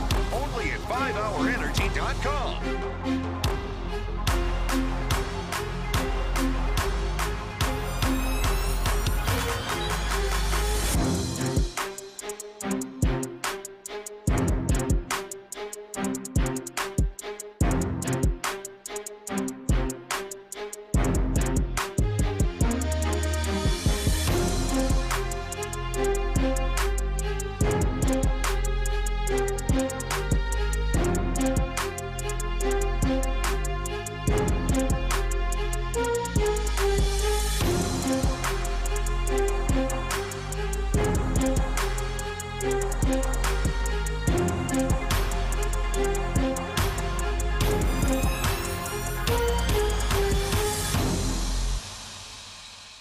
HD2 Houston, insider access, exclusive content, Sports Radio 610. The Texans play here, an Odyssey sports station. Now, more Texans Monday, presented by Houston Methodist. It is Texans Monday, presented by Houston Methodist here on Sports Radio 610. Hey, one quick reminder, a 610 related reminder, and I'm doing this now because it's this time tomorrow where you'll be listening, but on Sports Radio 610 tomorrow is a Texans Ticket Tuesday. So be listening in the 9 o'clock hour and the 5 o'clock hour for your chance to win front row bullpen seats to check out Titans next Sunday. But we got a game against the Cowboys coming up tonight, 7:15 kick here on Sports Radio 610. Seth Payne and I have you at 4:15 for Texans Countdown. Sean Pendergast, Seth Payne with you here on Texans Monday. So CJ, Seth, has fallen somewhat out of the MVP race, and that's fairly predictable given the Texans have lost 3 of their last 4 games, and they haven't been losses where it's been 35-31 and CJ can just point a finger at the defense. Not that he would ever do that, but it's not. CJ's not been putting his best work out there of late either, so he has fallen to 10th in the MVP odds right now. The leader going into yesterday was Josh Allen, and all he did was put a stranglehold on that lead because of this play right here yesterday on a 4th and 2 to seal the deal. All right, here we go. Game on the line here with the Bills up 2 and 2:27 left. It's a 4th and 2. Here's some late motion.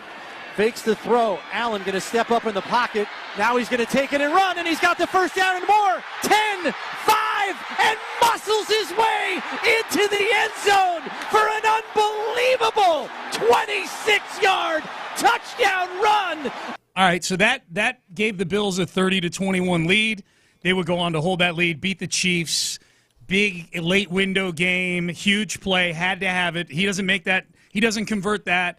The Chiefs might win that game. They're up, but they're down 2, and Mahomes has the ball in the last 5 minutes of the game. We know how that goes often. Instead, Pat Mahomes, for the 4th time straight up, and only the 2nd time not covering the spread as an underdog. Mahomes as an underdog had been cash money. So Allen is leading right now, and there's 8 other guys, all of them quarterbacks, in between Allen and C.J. Stroud. C.J. is 28-1 right now to win the MVP award. Josh Allen, after yesterday, is probably even money. He was plus 150 going into yesterday, which is 1.5-1, probably even money now. How does C.J. get back? If an MVP is something that we all think will be really cool, how does he get back into this thing? Can you do me a favor and look up the 2021 MVP voting? Because it's 2021 is a season I've looked to a few times this year with Pat Mahomes. Because Pat Mahomes went through a year in 2021 where all of a sudden teams were approaching him differently, and it took him a while to adjust. And it wasn't immediately right off the bat. It was Aaron Rodgers who won it in 2021. Right. You may be thinking of 2020. No. Okay. No, I'm not. Okay. Because we're talking about the 2021 season where Pat Mahomes went through a lull up the first 2/3 of the season. He went a stretch of 8 games where he only had 1 game above a 100 passer rating, which for him is very, very rare. So, but then in the last 5 games of the season, he went on a tear, and he threw like 15 touchdowns and 1 interception, and they ended up obviously doing very well that year.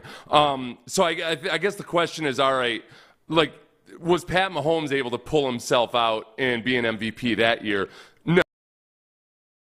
No, he wasn't from first 2/3 of the season. So I think I don't know if there is something at this point, as long as those other quarterbacks continue to play well, where CJ, even if he's super impressive the rest of the season, I don't think he pulls himself up enough to be an MVP. Yeah, it's a long way to go. A lot of guys in between. I guess that if we're to – now he probably has more opportunity than any quarterback might late in the season. We don't need to go through who Mahomes actually played in those 5 games.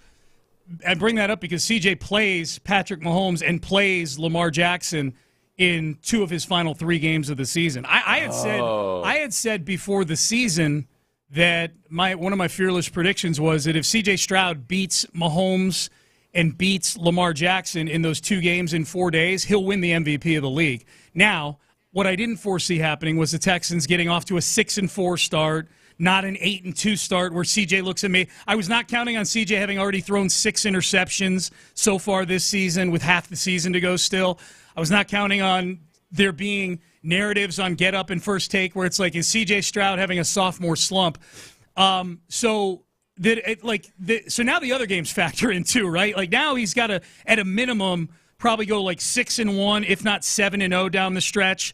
Texans are the hottest team in football. They're able to get to a 2 seed maybe. I think there's too much ground to make up to get a 1 seed probably. They're still 3 games back of a 1 seed with only 7 to go. But if they're able to go on a tear, they get maybe a 2 seed. CJ looks really good in all these games. Like he's putting up numbers again, and Nico coming back. He's got to stay healthy too. They're calling plays that allow him to, quote, let it rip. But those 2 games against, that's what makes it interesting. It's the only reason it's a topic for me, Seth, is he still does play Kansas City and Baltimore in 2 games where he has the stage all to himself in a 5-day period. And I honestly, I still don't know what the heck the Miami Dolphins are. They're hard to figure out because I think that, for one, it's taken, I think the defense has showed more, like I think Anthony Weaver might be starting to have an effect with the defense, but obviously they didn't have Tua Tagovailoa, but they're no matter how well they play the rest of the season, unless they win out completely, they're not going to be looked at as an awesome team. But by the time the Texans face them, that might be a very good football team you're facing. Yeah, they're 4-6 now. They destroyed the Raiders yesterday at home, and they're starting to look like the old Dolphins again. The one thing too about that year that Aaron Rodgers won the MVP. 2 things about that year. 2021, Aaron Rodgers won the MVP. He did lose to Pat Mahomes that year in a 13-7 game. Wow. So it wasn't like he just out-dueled him or anything. What time of year was that? Had to be a December Mid-season. It was mid-season? Okay, that sounds like a weather game. With those 2 guys? Maybe it was, yeah. Well, except that also Mahomes just wasn't playing all that great. There were a lot of think pieces written about what happened to Pat Mahomes that year. Yeah. Second leading vote getter was Tom Brady. So Aaron Rodgers had 39 votes. Tom Brady had 10. Third place with 1 vote, Cooper Kupp. Oh, okay. Well, that's some. Well, he did end up being MVP of the Super Bowl that year. I'll point that out, Cooper Kupp. Yeah. So he wasn't. He couldn't throw the ball. Yeah. He had 1 passing attempt, which he didn't complete. That's one of the better things the NFL has done is making the MVP. This is just for me an MVP. I'm a voting nerd when it comes to this stuff. I like that they do. It's not just one guy you vote for now. It's 1 through 5, like baseball. Like baseball's 1 through 10, I think. I like that. There's a little more nuance to that. I don't. Back in the day when you just write a name down and send it in as the MVP. No, man. Yeah. I need a power. You know me, Seth. I need a power ranking, and that's what the MVP voting is. The offense. Yeah, I wish they would just change the title a little bit, like the offensive MVP, having a different offensive MVP when the actual MVP of the entire league is. It just doesn't make logical sense or mathematical sense. Offensive Player of the Year, yeah. Yeah, like wait a second. The Offensive Player of the Year isn't the guy who was the MVP of the entire league. Yeah. It doesn't make any sense. No, it doesn't. So yeah, just should call it non-QB Player of the Year or something. I don't know. It's illogical, yeah. But Josh Allen, top of the board for MVP. Lamar Jackson is number 2 on the board. Again, this is all going into yesterday, so I'm guessing Lamar Jackson may have taken a step back. Jared Goff, 6-1. Pat Mahomes, 9-1. Jalen Hurts and Kyler Murray are the next 2 on the board after that. Man, the Arizona Cardinals are 6-4. They were off this week. But the Arizona Cardinals 6-4, and I think they'd be the 3 seed in the NFC if the season ended today. How about that? The thing that's dicey with Lamar Jackson, is there's a lot of people are speculating that it would have to be an incredible, like beyond belief performance almost to give a guy who hasn't won a Super Bowl a 3rd MVP. And personally, I don't like that logic. I mean, it's subjective, and you can do whatever you want with it. I feel like, look, it's the ultimate regular season award. Every year, somebody gets an MVP in one of the leagues, who then falls apart in the playoffs. No, you got to stick to what it is. Who is the MVP of the regular season for that year? How about the little run that Bo Nix is making here for the offensive rookie of the year at the end of the year? Like, Jaden Daniels is like minus a jillion to win that thing a few weeks ago, and now here comes Bo Nix on the outside. I like Jaden Daniels a lot, so I don't want to be told you so guy, but there's a history of Cliff Kingsbury coming out on fire for the first half of a football season, and then things falling back a little bit. You've been saying that since week one, so it's right. Okay for you to say. Oh, yeah. But I like Jaden Daniels. Yeah. But I also have seen these last couple weeks, teams have started to be like, okay, let's make you play quarterback. We're going to be really careful of not let you out of the pocket. And in some respects, he's starting to look like a rookie quarterback, you know, which is, it doesn't mean that he's doomed forever, but let's pump the brakes a little bit on just how great he's going to be with Cliff Kingsbury as his offensive coordinator. Text message, Sean, your Ferguson versus Plessy reference was over the head of 95% of your listeners, I bet. That was not me. That was Seth that screamed that. Was Seth. Yeah. And it was, I mean, you learn about it in junior high. I would be part of it. I'm not going to. I would definitely be in the 95%. It rung a bell, right? I assume anybody versus anybody. I assume it's a funny political reference. This is where I will not make apologies for anymore when I bring up some reference that you learned about your freshman year in high school and people act like I'm pulling on my education or something. If anything, I should be given a pass on that. Remembering stuff from high school? Ugh. Yeah. No. A lot of brain cells have been killed, man. A lot of brain cells. I wish I could remember the stuff from 2 hours ago. Right. I can remember everything from high school. That's my focus, is remembering the stuff from 2 hours ago. That's why I get so upset about it. Look, you can insult me all you want on the internet. The thing that'll annoy me more than anything is if you ever say, like, this is what they don't teach you in high school, and then you say something that they totally Clearly teach you in high school. You're like, yeah, no, dude, you just weren't paying attention in high school. They totally taught you exactly that in high school. Yeah. They didn't teach you because you weren't listening. That's why. They taught you that the earth was round and that you were just supposed to accept it. Mm-hmm. They didn't tell you why. No, they totally did. Like fourth grade earth science. I can remember Mrs. Gino teaching me about all the different reasons they know the earth is round. We've had a few people ask us this, Seth, on the text page, and I guess it's worth bringing up since the Colts won yesterday. Anthony Richardson looked good in the process of the Colts winning. I think that probably matters when it comes to this question. But are we being dismissive of the Colts given the fact that, hey, if the Texans do lose tonight, they're only a game up on the Colts in the standings? No, because I still feel this about Anthony Richardson, that on any given Sunday, he terrifies me. If I'm playing against him or betting against him, I think he's the ultimate wild card. Yeah. But I don't think he's the way you consistently win football games. So if the Texans had to play him again, I would be just as terrified, even if they lose the next 5 games, because he's that type of player. Yeah, this game is big tonight from the standpoint of if you win this game and you had Cowboys team, you're a huge favorite. I don't know when the last time the Texans were a favorite of a touchdown or more on the road. Like even last year when they had a pretty good football team, I think that some of the spreads were still indicative of a team that not even the odds makers kind of knew. And so we might be going back to damn near the Kubiak era, or at least like the O'Brien era where all the other AFC South teams are just serious trash. It's been a while that they've been a favorite this big.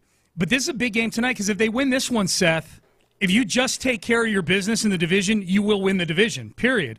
You win this game tonight, you're 7-4. You win these 3 division games that are coming up in Week 13, Week 14, and then the final week of the season, and you're at a minimum, you're 10-7. The Colts would have to go 11-6 to beat you in the division. They would need to win out, basically. Like the Colts would need to they would need to end up going on what would be a 7-game winning streak to end the season here. They don't have that in them. They play the Lions this weekend. The Colts do. I think talk about the pessimism that I get it. I understand it 100%. I feel like one of our listeners may have really succumbed to pessimism to a point to where he's just lost all of his rational thinking thoughts. Okay, because he says this. Okay, I'm a Texans fan, but the writing is on the wall. Dallas 34, Houston 10. What writing is that? Listen. As pessimistic as you might feel like the Texans are going to lose this game. I get it. I understand that. You haven't watched the Cowboys. Like the Texans have allowed 30 for this season to the Vikings, and I don't think they've allowed 30-plus points to anybody else. I think you're right. And that was to the Vikings, and that was when the Vikings were firing on all cylinders, offensively and defensively. Yep. No, that writing is not on the wall. I'm not saying it's impossible because it's the NFL and turnovers and everything else like that. But if you've gotten that pessimistic, you're letting it cloud your thinking brain. Because no, the Texans just slugged it out with the Lions, one of the best teams in football. They lost the game to Green Bay that they very much could have won. Yeah, and then they lost to the Jets. They didn't get blown out 34-10 to the Jets. So no. That writing is not on the wall. No, but could it be a competitive game? Yes, it's the NFL. Yeah. But if the Texans were to go, even if they lose tonight and it's by being physically beat up, not some flukishness or something, then move the pessimism meter that much further. Yeah. But that's not the level of pessimism you should have right now. Dude, the Cowboys are an atrocity right now. And especially defensively. They are so bad defensively. They're just what the doctor ordered for the Texans. So, we'll see what happens. But, yeah, dude, if you're going to go with the writing is on the wall, find me and give me 23.5 points tonight. Like, if you feel that strongly about it, look, the writing's on the wall, 34-10. Okay, dude, I don't know what to tell you. I guess, good news. I guess I'm on the front page of the sports section of the Chronicle this morning. Today? Yeah. Mm-hmm. Ooh. It's either commemorating the 2002 victory over the Cowboys, or it's for the op-ed piece that I wrote for the Wall Street Journal.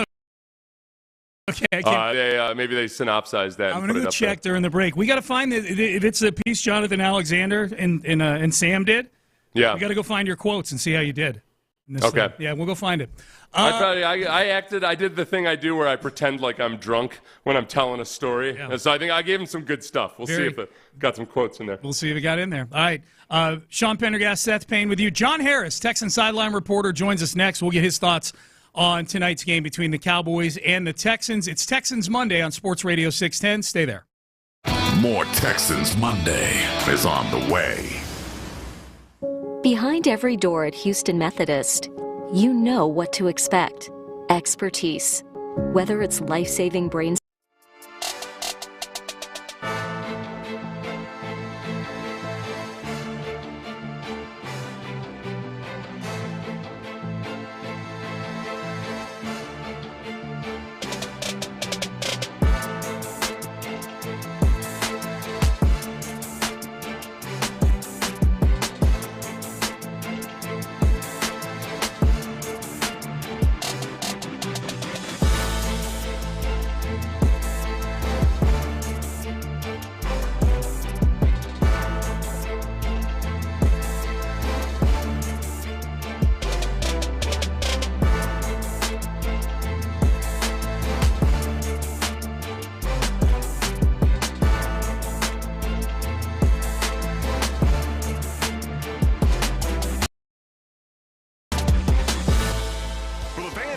Up the energy with every game. 5 Hour Energy introduces the Stand the Fan limited edition fan fuel flavor. Be the ultimate fan your team needs. Fuel your fandom.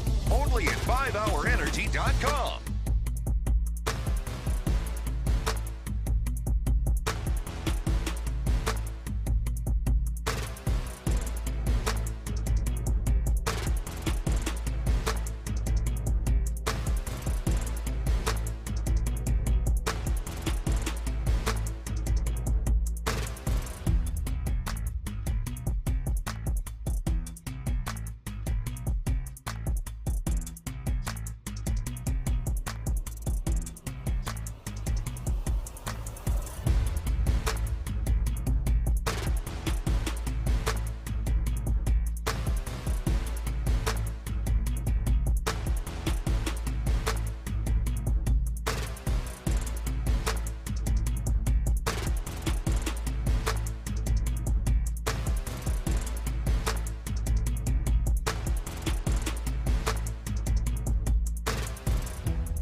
For the fan who cranks up the energy with every game, 5 Hour Energy introduces the Stand the Van limited edition fan fuel flavor. Be the ultimate fan your team needs. Fuel your fandom. Only at 5hourenergy.com.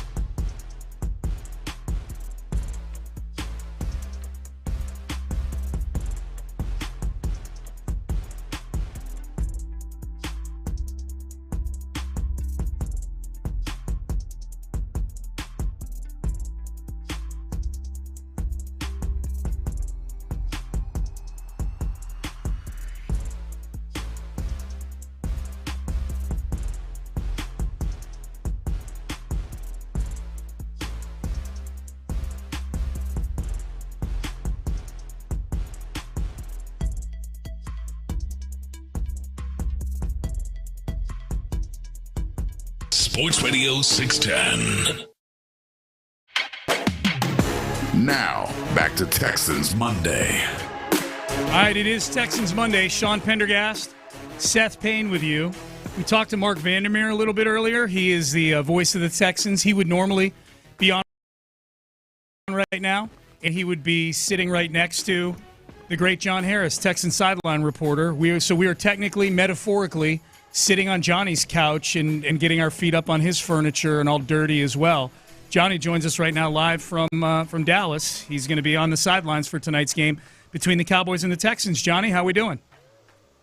It's funny you say that, Shawnee, because I just moved over to the couch. Yeah. And I got my shoes on. My shoes are a little bit dirty just from work and all that kind of stuff. And I looked and on this really beautiful hotel room, and I just left the black scuff on the couch. So I guess I'm doing it up in Dallas, just like you metaphorically just spoke it into existence. Oh, yeah.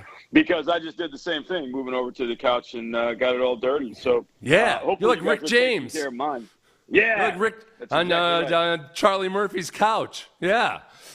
That's a great reference, Seth. Do people think that's a dated reference? I mean, do young people know what that is? Because that would make me really sad if the young Gen Zers don't know what that is. I think they've all watched the Dave Chappelle show stuff online. That's not like comedy that isn't funny a decade or two later. I think I'm guessing almost every 20-year-old listening knows probably what I'm talking about. What was he saying when he was kicking when Rick James was kicking his feet all over Eddie Murphy's couch? It's one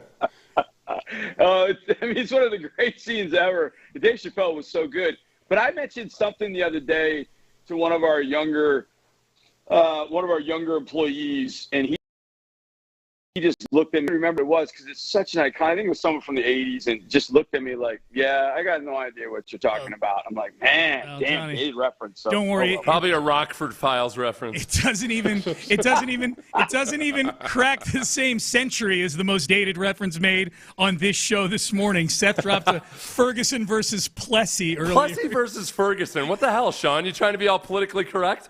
Are we not allowed to call it Plessy versus Ferguson? I don't even know if that's a thing or not. Yeah.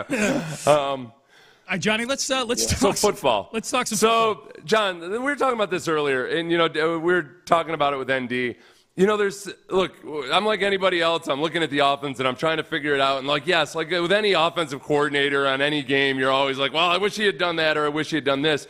But with Bobby, where I'm trying to keep this in mind with Bobby Slowick is, man, they've tried so many different ways to try to mask the issues they have with the interior offensive line that you're hamstrung to a certain degree when none of them are really working. So I'll ask you a very simple question. How do you fix this offensive line? That's all. That's all I want to know. Yeah, and I'll give you as simple an answer as possible. You bring back Nico Collins. Mm-hmm. Because I know week 3 against the Vikings was like, whoa, it was alarming, but it wasn't because guys were physically getting beat. It was, well, they're not sure who to block. And it's Brian Flores' defense, so you kind of make an excuse for him because, Brian Flores has got guys looping and stunting, and they're running Harrison Smith. Harrison Smith is like playing out with a box, and then he's running back and playing a deep half cover too. Like he's doing some crazy stuff. So I'm like, excuse it a little bit. But what we saw in those first few games was a team that ran the ball really well against the Indianapolis Colts. Then week 2, it didn't look as great, but they're throwing the ball to Nico Collins. And he's got time. CJ's got some time to throw. And so you're like, oh, okay. Then Nico gets hurt. And then all of a sudden you start seeing cracks in the armor even more so. Because now CJ's got to hold the ball a little bit longer because he's waiting for his guys to get open a little bit more. Guys he's not as comfortable throwing the ball to because he knows. And he's got a special thing. And I know people don't want to hear it, but he's got a special thing with Nico. And I saw it in training camp. There was one play where Nico was running what's called a swirl route. It's kind of a curl, but it operates a little differently. Old school curl. You run up and you curl inside. A swirl is you kind of run, you get to the stem, and it looks like you're going to break out, and you swirl back to the inside. He got a little pressure, which I guess I should have known at that point. But he gets a little pressure, so he's got to move. He throws the ball well before Nico's doing his swirl, and then all of a sudden Nico turns the ball's right there. So they have a connection, and just that half second, that millisecond of time that CJ trusts Nico to be in that spot, and he knows Nico's going to go fight and get the ball open, and Nico's a big body, is sometimes enough for an interior guy. I got to just ride him by as best I can. Just that half second of time can help the interior. Collins helps. Does it make it perfect? No. It's not going to be perfect.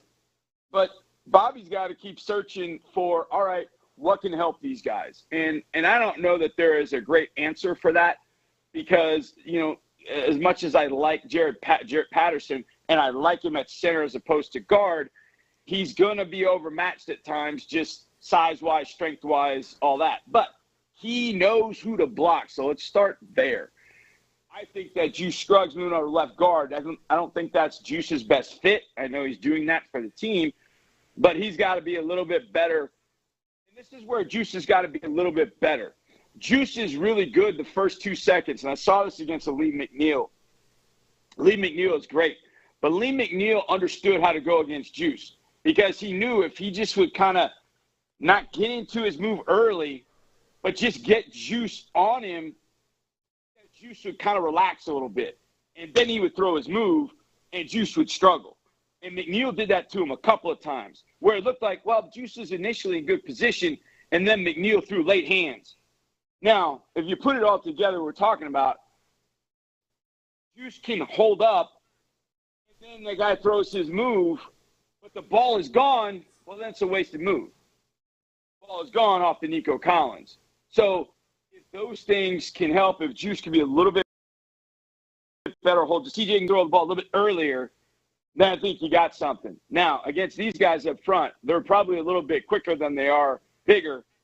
And the one guy that is big for the Cowboys is a guy that Juice has experience facing. That's Mazi Smith. In fact, I think Juice had his best game his final year at Penn State against Mazi Smith of Michigan. And when he faced Mazi, that was like eye-opening. Like, okay, Juice can do this. Like, Juice is pretty damn good. Now, he did it at center, but I think that confidence of facing a guy before can help you. So I think that's going to help. And Osi Odigizua on the other side is a quicker guy. So that's got to be something that he's aware. But Juice is pretty quick. What I fear is Shaq Mason having to go against Odigizua a little bit more because the quickness, I think, can hurt Shaq right now. It didn't used to, but it is this year. Now, I don't know if that's because Shaq is slowing down. He's not as quick. He's lost half a step. I don't know. But it's that quickness that's bothering those interior guys. So those three, you got to block those two. And then they got to be aware where Parsons is. If Parsons lines up in the interior, then all bets are off. And you got to block 11 and then figure everything else out. And hopefully they can do that. But I think Nico helps. And I think Nico helps a lot. So I would expect some quick game, the ball out fast.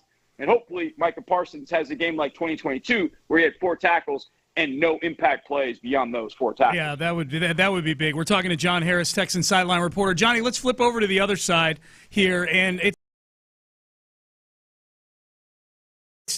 it's better quarterbacks than Cooper Rush, quite frankly, albeit at home, those performances.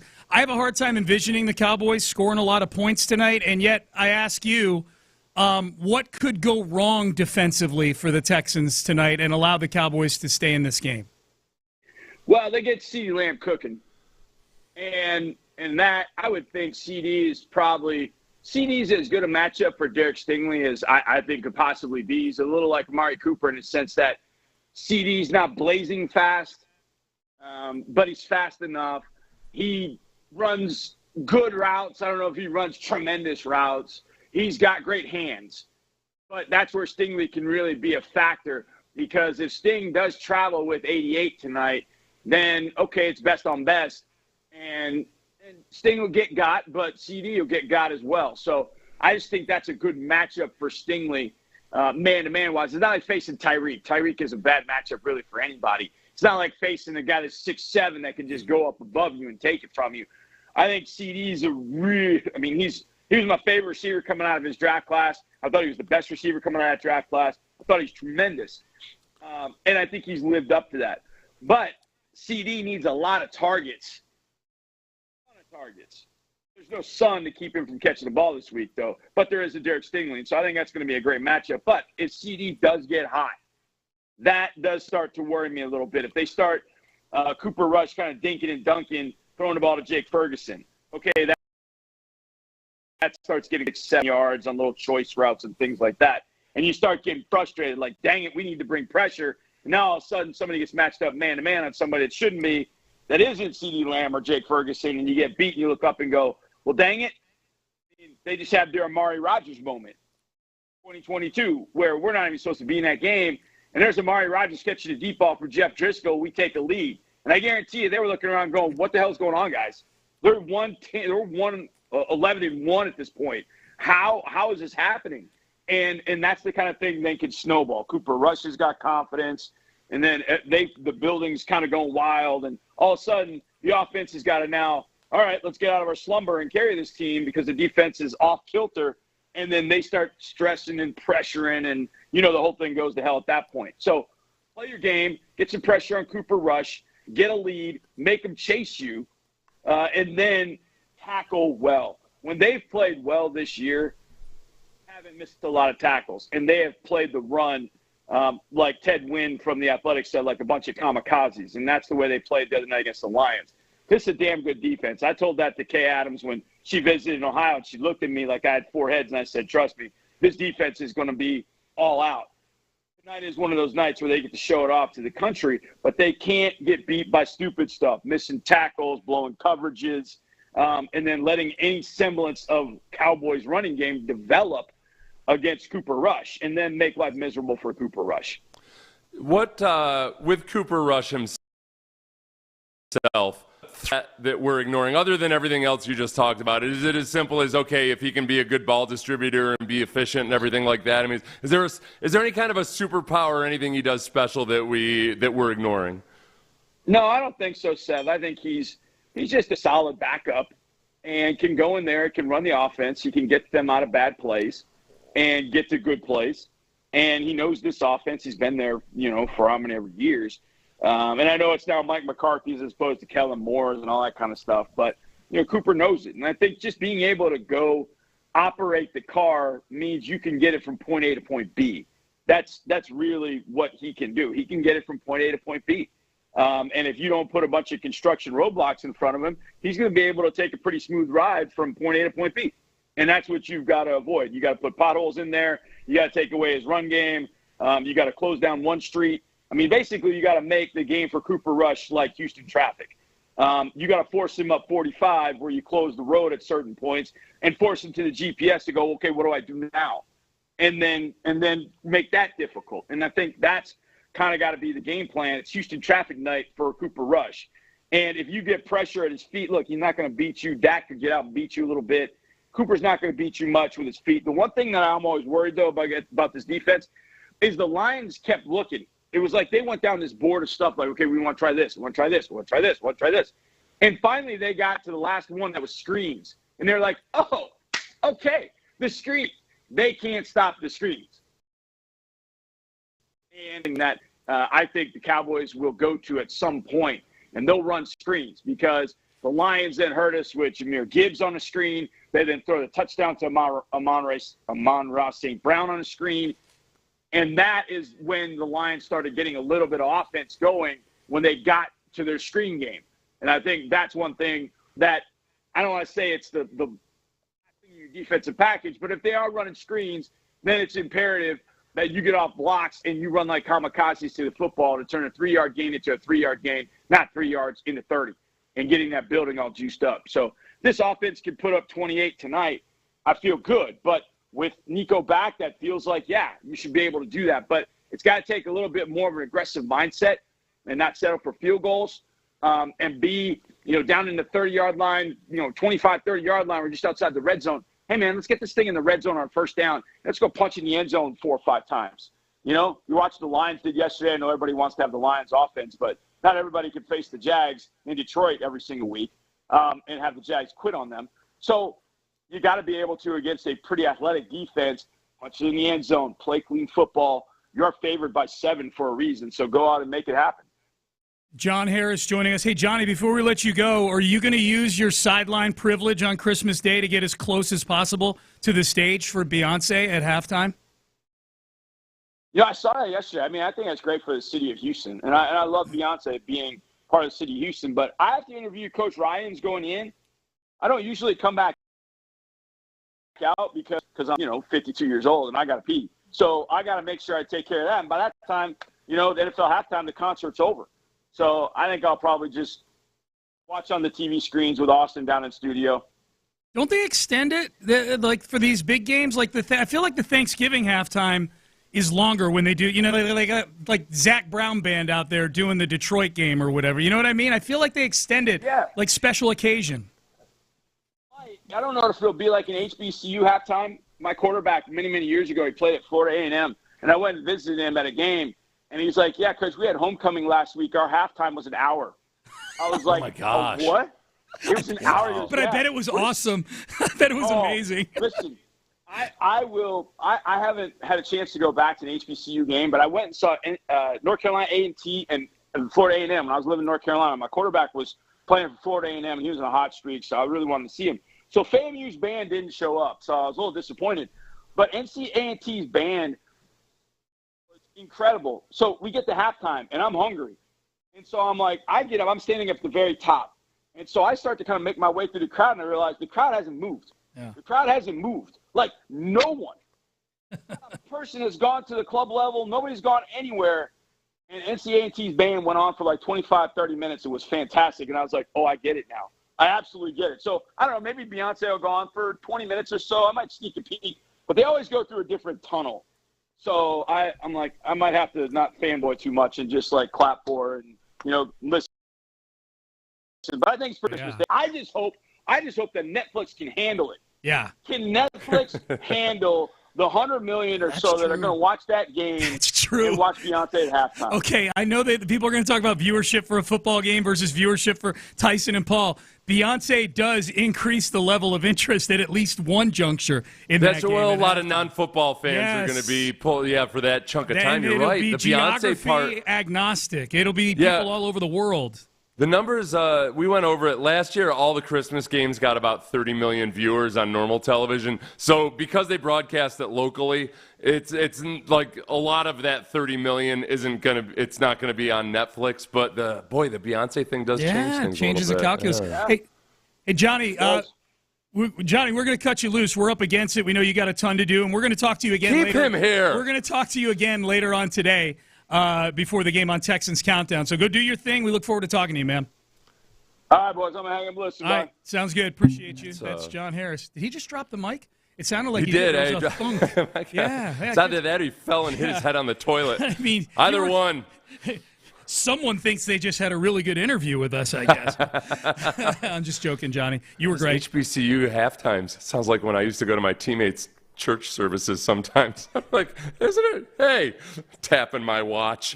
Like, hey, I didn't sign on for 2+ hours of this. The music is highly entertaining, yeah. Yeah. All right, Payne and Pendergast with you as we head towards the top of the hour. We'll hand it off to In the Loop out on the Crinkle. It is not an op-ed piece by Seth Payne. It is a recap and a reliving of the inaugural win by the Texans over the Cowboys. We will go through Seth Payne's controversial quotes in this article coming up next. You're listening to Texans Monday.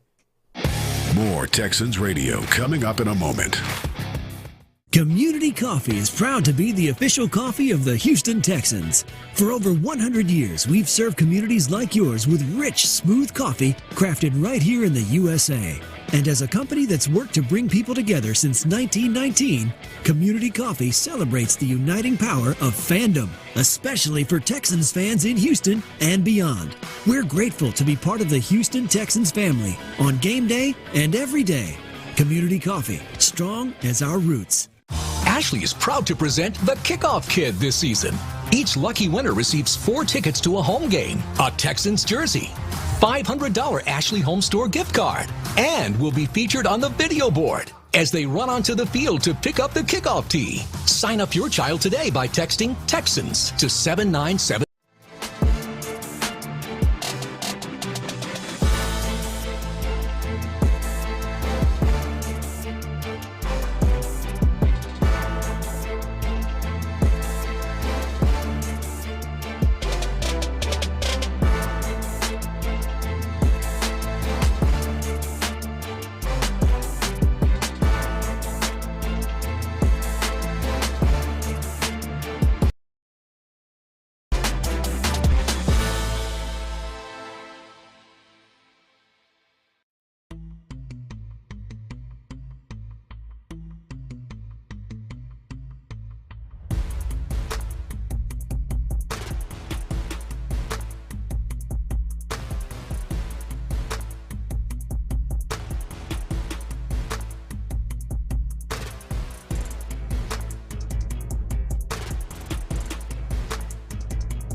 Up the energy with every game. 5-Hour Energy introduces the Stand the Fan limited edition fan fuel flavor. Be the ultimate fan your team needs. Fuel your fandom.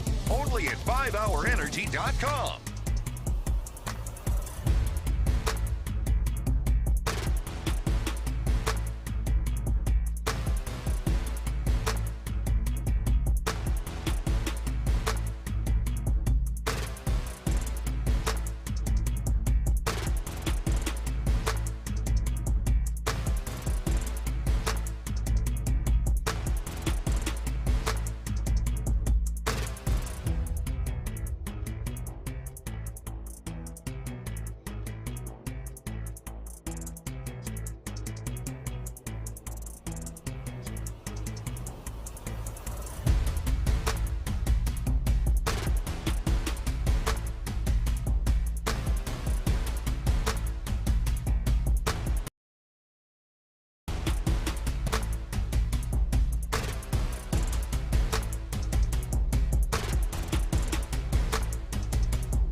For the fan who cranks up the energy with every game, 5-Hour Energy introduces the Stand the Fan limited edition fan fuel flavor.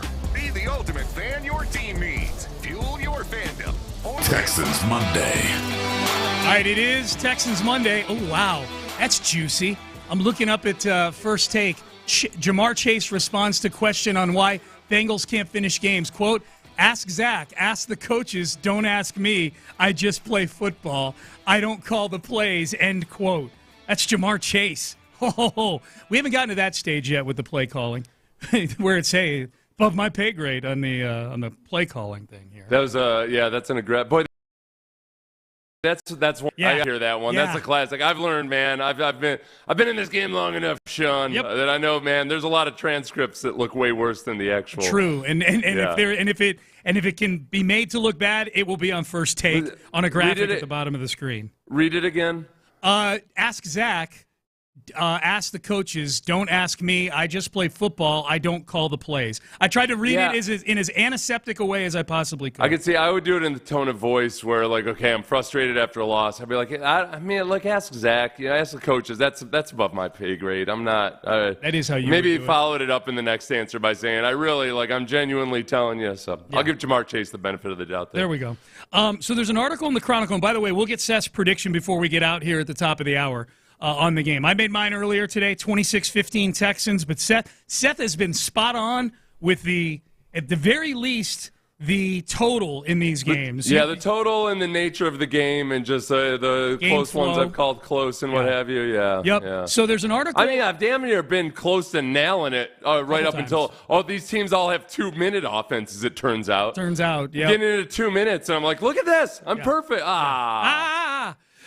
So the Chronicle, Jonathan Alexander and Sam Heller, who cover the Texans, have a really good, in-depth, detailed piece on what things were like back in 2002 when these two teams were getting ready to face off in the inaugural game in Texans history. NRG Stadium, at the time Reliance Stadium, Cowboys coming to town, and we all know how that ended. 1910 Texans.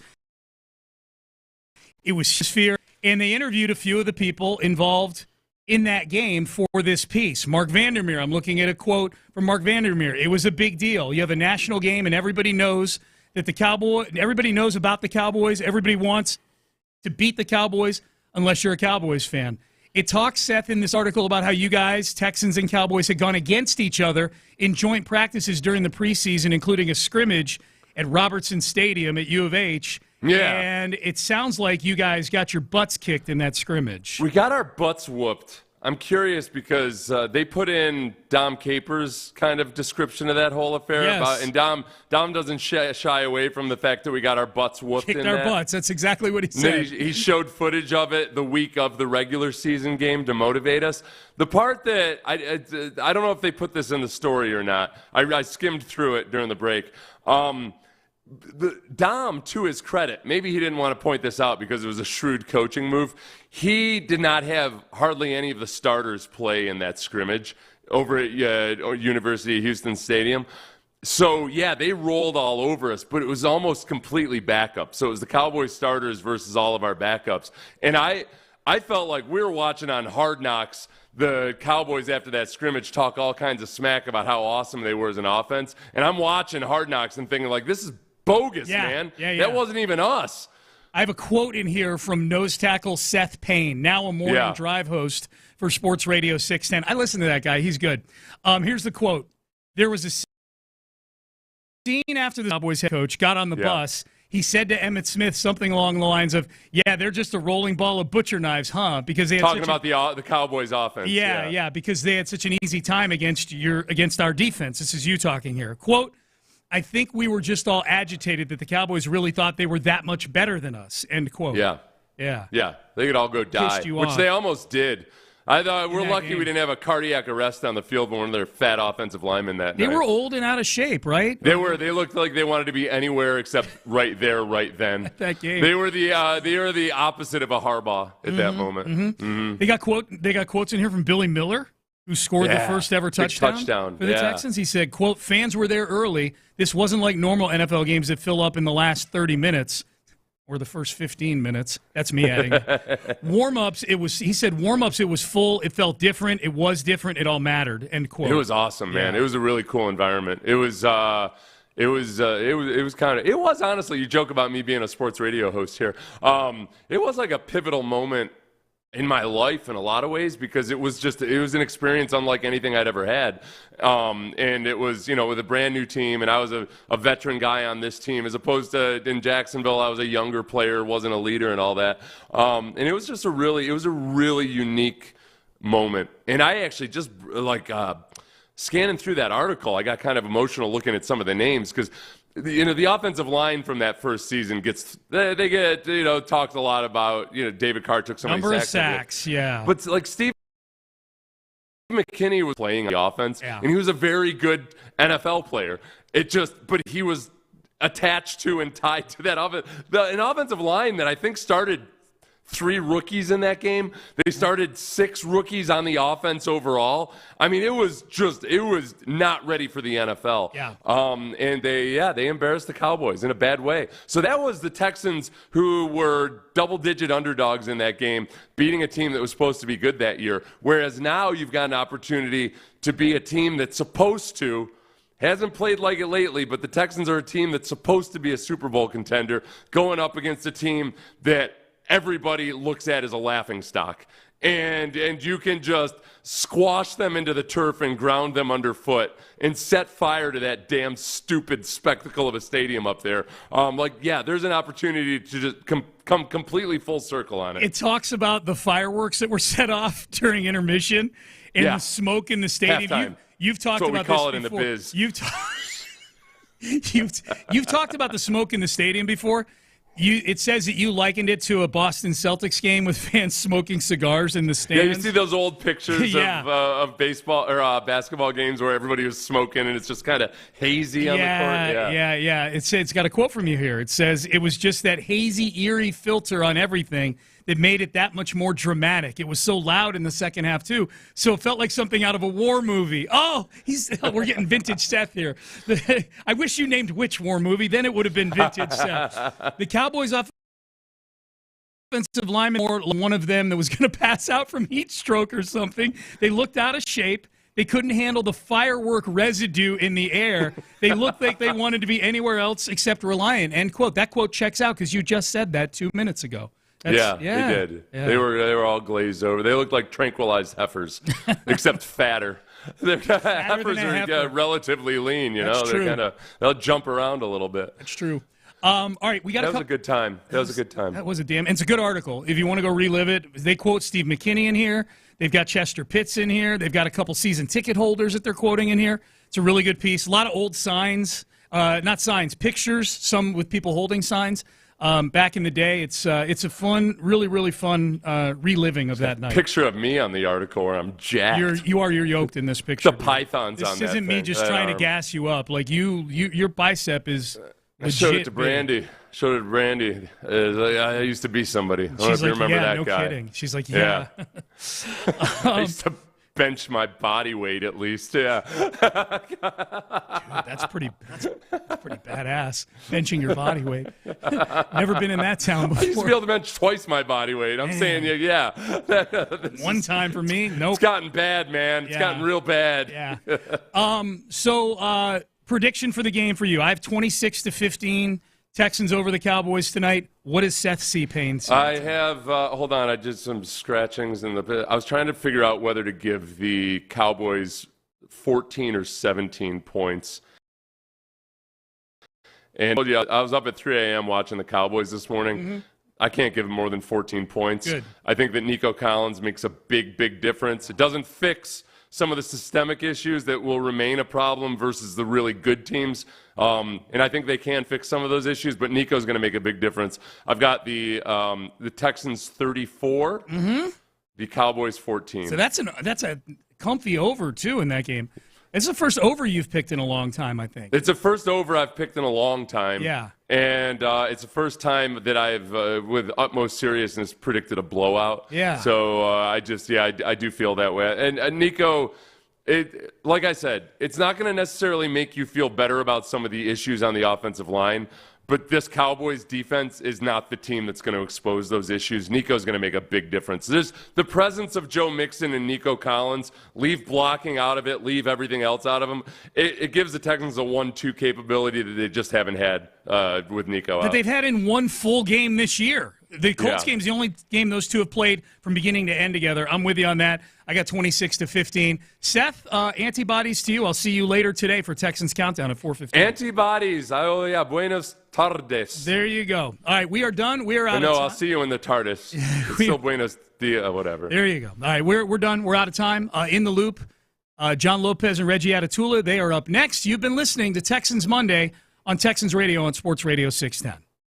This is Texans Radio on Sports Radio 610. Behind every door at Houston Methodist, what to expect. Expertise. Whether it's life-saving brain surgery, your 3D mammogram that catches breast cancer sooner, or orthopedic specialists helping you feel stronger than ever. With hundreds of doors across Houston, you can get expert care everywhere. That's the difference between practicing medicine and leading it. Houston Methodist, leading medicine. In H-Town, we got that hustle, that swagger. And now you can too with Houston Texans scratch tickets from the Texas Lottery.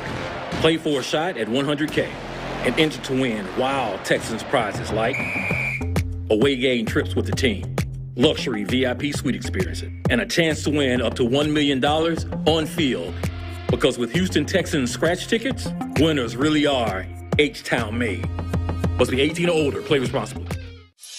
The Texans and SLB are proud to present the Houston Texans Stats Challenge for our 9th consecutive year. This program is designed to help 6th grade students learn and sharpen their math skills using the game of football. With interactive worksheets, 5hourenergy.com.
For the band who cranks up the energy with every game, 5 Hour Energy introduces the Stand the Fan limited edition fan fuel flavor. Be the ultimate fan your team needs. Fuel your fandom. Only at 5hourenergy.com.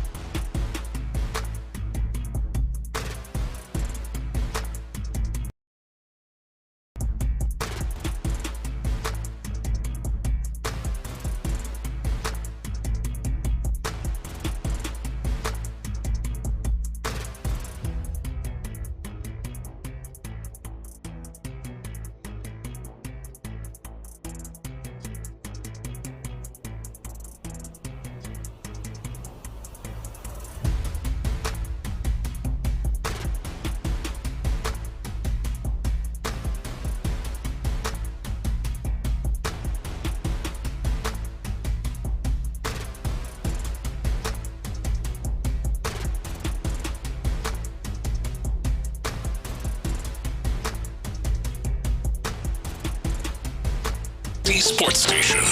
Figgy, let's hit him big time. Houston, let's get in the loop. You better get ready because we're going to show up and show out. With John Lopez and Reggie Atatula. Always live. Love it. Love it. Always local. Don't ever underestimate the heart of a champion. You're in the loop on Houston Sports Leader, Sports Radio 60. Happy Monday, H-Town. What's poppin'? This is In the Loop right here on Sports Radio 610. You got John Lopez, Figgy Fig, and myself, Reginald Atatula, on what I have decided to term a pre-action Monday. Let me know if you like that or if you don't. It's fine, because Cam on the YouTube, as the YouTube and the Twitch are available, mind you. Cam on the YouTube was like, reaction Mondays are always weird on a Thursday or a Monday. Mm-hmm. And yes, today is indeed a game day Monday as your Texans are up in up in the DFW in Arlington to face off against the woeful Dallas Cowboys on Monday Night Football.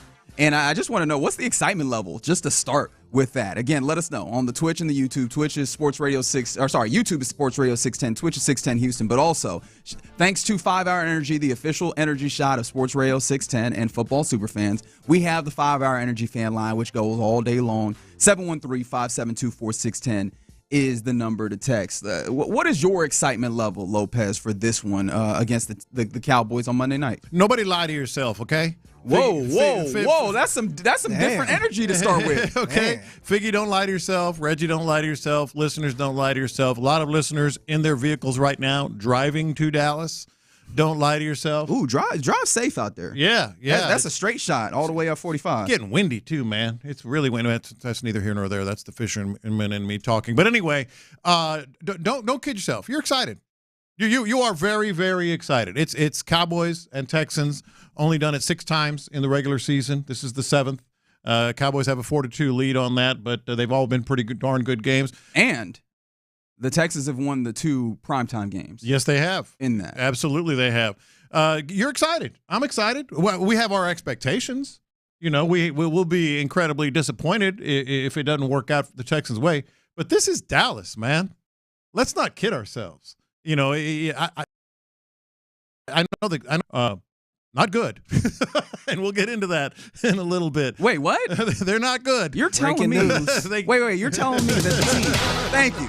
Breaking news: the Cowboys are not good in 2024. Cowboys per are not John good. Lopez. Cowboys are not good, but it's Dallas. It's relatives. It's family. It's friends. It's bragging rights. It's really coworkers, ain't it? It's coworkers. Bragging rights. Oh, we got them. They're among us. Yeah, bragging rights. We talking to you, Eric, with a K. Yeah, exactly. We see you. Yeah, this is bragging rights right before Thanksgiving. This is exciting. It really is. Absolutely. It really is. And what's funny is, like, I think less of the juice is about the Cowboys themselves. Cowboys fans obviously factor into this. I think the primetime nature of it factors in as well. Like, I would like to have a good showing, right? I would like for the Texans to be able to display their wares on a national stage. And, I mean, to be fair, right, they did come close with the Lions, but because of the nature of the way that game went, it still left a bad taste in our mouth. I'm really frustrated. I'm still frustrated about that game. I need to get over it. We're into the move. We're into the next game. But I'm still frustrated with that because you were hooping in the first half. And I got a bunch of text messages like, man, the Texans balling out there. I'm like, yeah, hell yeah, we are. Man, you dropped the we on their ass. Yeah, I said, hell yeah, we are. He got in that bag. Yeah, he got in that bag right quick. And but because of the second half, and like the second half struggles became a national conversation, and what was supposed to be an opportunity to celebrate, hey, look, the Texans are a very good football team, where we had to talk about the issues and the pass protection and this and that and Bobby Slowick. And it really wasn't an opportunity for the Texans to be celebrated on a national stage. This feels like that. This feels like the opportunity to do that. This feels like an opportunity to stun in front of the world. And boy, do I enjoy it when you can stun in front of the world. Yeah, no, look, it is that opportunity. It's undeniable. And I spent some time this weekend with some great friends of mine, Captain Dean from the podcast and his wife. That's a house divided, man. Like, you couldn't get a bigger Cowboys Texans. His wife. Oh man, his wife Carrie. You couldn't get a bigger Cowboys fan. Man, Captain Dean's from Houston. Apologies. Big Houston fan. My sister lives in Dallas, not far from Arlington. Is this the one you like? Yeah, this is the one I like. Okay. and you know, already it's starting. Don't kid yourself. This is big. It's real big. Cowboys fans are obnoxious too, man. Oh God. Oh my goodness. I think the last time I was around, well, actually it was Jackson's parent, I guess. Okay. Man, we was at I want to say we was at the watch party, and that was at Daly's at the time. Okay. And she was so obnoxious, man, because the Texans was playing. Yeah. And she was just like, oh, no, they about to lose. Yep. They suck. Yep. And I'm just like, man, what is your team doing? What is your team doing? Right. Hey, don't throw don't throw stones when you live in glass houses. I'm like, what is your team doing? And they got a glass house that blinds you when the sun comes through. You know what I mean? And she Nigerian, so she was nice and loud. Hold on. Wait a minute. Hey. Well, be careful with the way you talking right now. I'm just saying she was live for no reason. They do be Like, loud. man, who is this girl? And you know what's going to happen if somehow, some way, the Texans don't get it done. Keep in mind now, let's go back to 2002. Cowboys were going to roll the Texans. That was what they said. Absolutely. They did it. And a lot of people don't remember this. I was covering the team on a daily basis back then. The Texans, their first ever squad, they got mocked and ridiculed and run off the field in a joint practice the week of that game. Like I forgot, that is right. They had a joint practice. They had a joint practice too. the week of that game, and the Texans were humiliated. Like it was, nobody was keeping score, but it was like they couldn't stop. They couldn't stop squat. And that's the real humiliation, when they could tell that you're losing without any level of scoreboard up there. Cowboys players talking trash, laughing at the Texans team. Seth, I don't know if Seth, I was listening some, but not the whole show this morning. If he relayed this message, like there were fights. The Cowboys players were laughing in the Texans play. Is it a good joint practice though? If there's not a fight, like I feel like that means that the energy's in the right place. Bad. But yes, you're right. And then what happened? And 19-10. 19-10, right? Like that is going to be the refrain. Yeah. The whole time. In fact, I do want to go back to that because you did mention that you recovered the team. Like, what were your memories? And, of course, dear listener, let us know on the 5-Hour Energy fan line, 713-572-4610, in order to, pre-act and get ourselves ready for the vibes of what should be the inevitable victory for the Texans. What are your memories, and what were the moments that you recall from the first time that the Texans went up and faced off against the Cowboys and got a victory? Man, absolute shock, first of all. Let's go through the whole thing. Pre-game, obviously, the Texans had not – see, there's so many aspects of that game that were just remarkable. Keep in mind, the Oilers were the last NFL team here. Tailgating was not allowed. A lot of people have forgotten that. You could not tailgate at Oilers games at the Astrodome. You couldn't do it. That's one of the first things that Bob McNair said is we're going to have tailgating. So the pregame was like the biggest parking lot party you've ever seen. It was just absolutely insane. Then you get in there, and I remember just the energy and the excitement, and then the Texans were kind of hanging around, man. They had some control early, and you could just it was like almost like a football opera. You could feel the energy and oh my gosh, they might just do this. Corey Bradford, I remember it like it was yesterday. Like Corey Bradford with some big catches.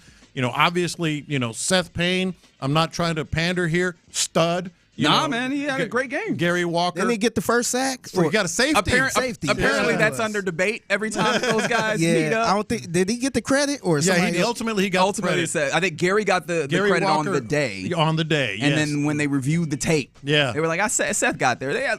They can't just have a half sack apiece. That we can't do that, or I hate those half sacks. And then the ultimate thing, touchdown. Billy Miller with that catch over the middle gets it done. Then the Texans hanging in there. The big play at the end to clinch it. And then the ultimate payback. Somebody help me out. 713-572-4610. Excuse me. A Texan safety, and I can't remember his name, who had been ridiculed in the joint practice that week. After the game, he was just walking through the locker room yelling, "Tell them they got beat by Baylor. Tell them they got beat by Baylor. Tell them Baylor kicked their butt," because that's back when Baylor wasn't good, and he was sort of payback on all the trash talk that the Cowboys had that week. It was absolutely remarkable from start to finish, and it kind of gave you like legitimacy right off of you beat America's team. Yeah, absolutely. Some texts that are coming in on the 5-Hour Energy fan line. 281 said they were in the Bud Box losing their mind, lost their voice that day. Such a great first game. 979 recalls they had to upgrade security after that game. That's why I don't like Cowboys fans. They were just heathens after losing and destroying people's cars in the lot. Oof. Someone said it was Kevin Williams or Lamont Evans. Do those names? I'll tell you. As soon as you say it, I'll remember it. Yeah, I'm looking Matt it up. Stevens came in as on the text I'm looking it up in my old Marcus Coleman. Now we're playing. It was Marcus Coleman. Hey, it was Marcus Coleman, the winner. 346. They said they were 10 years old. It was crazy in there. Yeah, man. Look. Tell them they got beat by Baylor. One of the things, and shout out to the Houston Chronicle, Sam Warren, and of course Jonathan M. Alexander. put together. Seth's voice was lent to it, but then also some various other players and people that were there, like season ticket holders and such, when it came to that very first game. And the energy in that building is one of the things that pops off the page. And that's one of the things I'm really interested in this game is what is the energy going to be like in the building at AT&T Stadium for this one? Because I know that there's Texans fans that are juiced. They're driving to right go now. up there, that are driving up to go get up there and see what's popping there. The traveling Texans obviously getting in there. Plus, the Cowboys, this is a down season for them. So, like, how hard are they? And not only a down season, I should say, before I move forward, right? This is a down season after a lot of disappointments in up seasons. Yes. So, like, they're pissed, for lack of a better term. And so I wonder, like, what's the distribution going to be like? And if D'Amico Ryans has any say, it'll be pretty good, because this was him last week talking about the opportunity to have his people turn up. I mean, everything to us. We can get our fans support there, and, we can, cause some havoc for them when they're on offense. I mean, if our fans show up like that, man, that would be outstanding. I know our guys would be very appreciative of that. We've seen that a couple times in our stadium where the opposing team, their fans have, shown up and shown out and been loud. So for us to do that on the road, we would really appreciate that from our fans. And the other part about this that's kind of sad in a way. Oh, what are you doing? No. I think it's an opportunity. You see him? He's about to put this negativity for in this here. team. We're trying to get amped for the game. I'm not on a game. This game is still probably top 3, if not number 1 overall in the history of this organization. Oh yeah, but how do you change that? Like, do what we think they should be doing. Do you think it's a possibility that this game can in any way compare to that one? I don't necessarily this game. I'm saying over the course of the season, get to where we think you're going to play in huge games. Hell, you got Kansas City and the Ravens coming up. You start on get on a little roll, upset Kansas City. All of a sudden, things start to get good. Then you get into the postseason, big time playoff games. No Texans team has ever gotten past the divisional round. Get past the divisional round. All of a sudden, that Cowboys win. That 19-10 starts dropping in the pecking order. Look, I hear you on that, and shout out to the 346 who made the very obvious, but not, I'm not trying to denigrate it, but it's a good point. Super Bowl, right? Or you make that plural, Super Bowls, right? That type of thing. But you always remember your first, right? Not only was that your first victory, it was a in-state rival. It was a feeling of like. The Cowboys have always tried to talk about the Texans as little brother, so there was that aspect. There's just the natural city rivalries that existed long before of Houston and Dallas. Like, I think all those things culminated to a particular game that I don't know that you'll even when the Texans ultimately make it to that point where they are atop the league and they are, showing themselves to be the best in the league, that game will always have a special place in this. Yes, it will always have a special place. You just don't want it to be number 1. Sure. Number 1 because of the Cowboys. They play like the Falcons the first game. Do you think it's for sure? had that? It's for sure. It's because it's the Cowboys. It's part of it for sure. Not only because it's the first. How many teams? I think only 2 teams, maybe 3. I know the Saints did it. Only 2 teams, their inaugural first ever NFL game, they won. In terms of the expansion. I think it was the Saints and the Texans. Only 2. Yeah, it's one of the tough things to do because you're an expansion franchise. And then the Cowboys? Yeah. And then on top of that, it's the Cowboys. And on top of that, it's at home. And on top of that, it's after the Oilers left and ditched you. That it was special. It was absolutely special. And that's why, and because it's Dallas, not just the Cowboys, because it's Dallas, that's why even today, the lowly Cowboys. By the way, the Texans were lowly in 2002. The lowly Cowboys. That's what you think of on the hey, don't get complacent. Exactly. I feel you. The lowly Cowboys in complete disarray. By the way, they can't run the ball and they can't pass the ball. So, they got that going for them. So you're telling me they're going to teleport the ball. I got you. I got you. Mm-hmm. They got to rely on special teams, baby, because that's about it. That's all they got going for them. If that. No, it's a special day, and it's going to be, huge for the Texans. And they need to go ahead and work their ass. They need to go ahead and just. Oh, yeah. Yeah. I was telling some of my homeboys that are still up there, like, hey, man, Detroit Lions Part 2 coming to you, right? Like, that is what maybe it's unfair, but that's kind of the expectation I have. Like, if for the get right game, as I have coined, and not just a get right game. hey, go out. Obviously, for all of the Houstonians, they have to deal with the Cowboys fan in their life. They be talking that mad cold cash, you know what, for no good reason, right? Like, do that for all the fine folks, but do it for yourselves, because this is a team that has not been able to put it all together on wax in a full 60-minute game. This feels like the perfect opportunity to do that. And so it feels like, man, this is the time to get it done. This is absolutely the time to get it done. It is absolutely the time, and it's an exciting time, and it's Monday Night Football. That makes it even better. That makes it even better. And you can make the career series 4-3. 4-3. And pull it a lot closer to where it should be and where it ultimately seems like it is going, which is being in the Cowboys' favor. The Texans' favor. That's $1. And then you can get to the point where I wanted to get to this, where then the 713 could absolutely get this moment, the 346 get this moment where C.J. Stroud, little brother's the Cowboys after the game, like the Bears were claiming. Oh yeah. Hey, Cooper, come here. Hey, Cooper, come back. Let me tell you something. He got to do that to Micah Parsons. Yes. Hey, Hey, come here. You'll be all right. You're going to be in this league for a long time. Hey, come here. Let me talk to you. Listen to what I'm saying. You're going to be a great player in this league, all right? That's right. Yeah, all right, buddy? I need that. I need that. You're in the loop right here on Sports Radio 610 on a Texans game day. You will get Monday Night Football right here on your home of the Texans, Sports Radio 610 later. But before we get there, let's keep it going here in the loop. Coming up next, let's get to quite a few really interesting things that happened in sports this weekend, including some top-tier AFC teams contending. Let's talk through some of the best of the weekend and what it might mean for the Houston area. We'll talk about it next. Our guy Clint's Texans X-Wing.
cranks up the energy with every game. 5-Hour Energy introduces the Stand the Fan limited edition fan fuel flavor. Be the ultimate fan your team needs.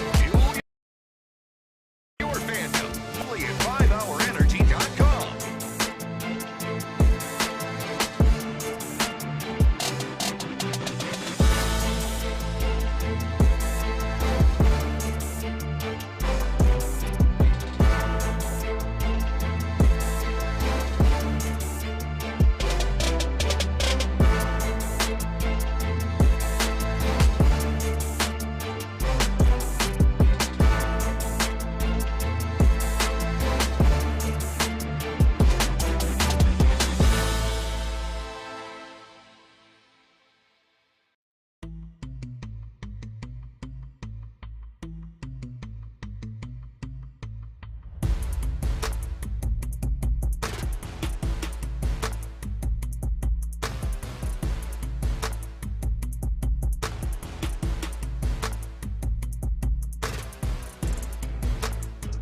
cranks up the energy with every game. 5 Hour Energy introduces the Stand the Van limited edition fan fuel flavor. Be the ultimate fan your team needs. Fuel your fandom. Only at 5hourenergy.com.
For the band who cranks up the energy with every game, 5 Hour Energy introduces the Stand the Van limited edition fan fuel flavor. Be the ultimate fan your team needs. Fuel your fandom. Only at 5hourenergy.com.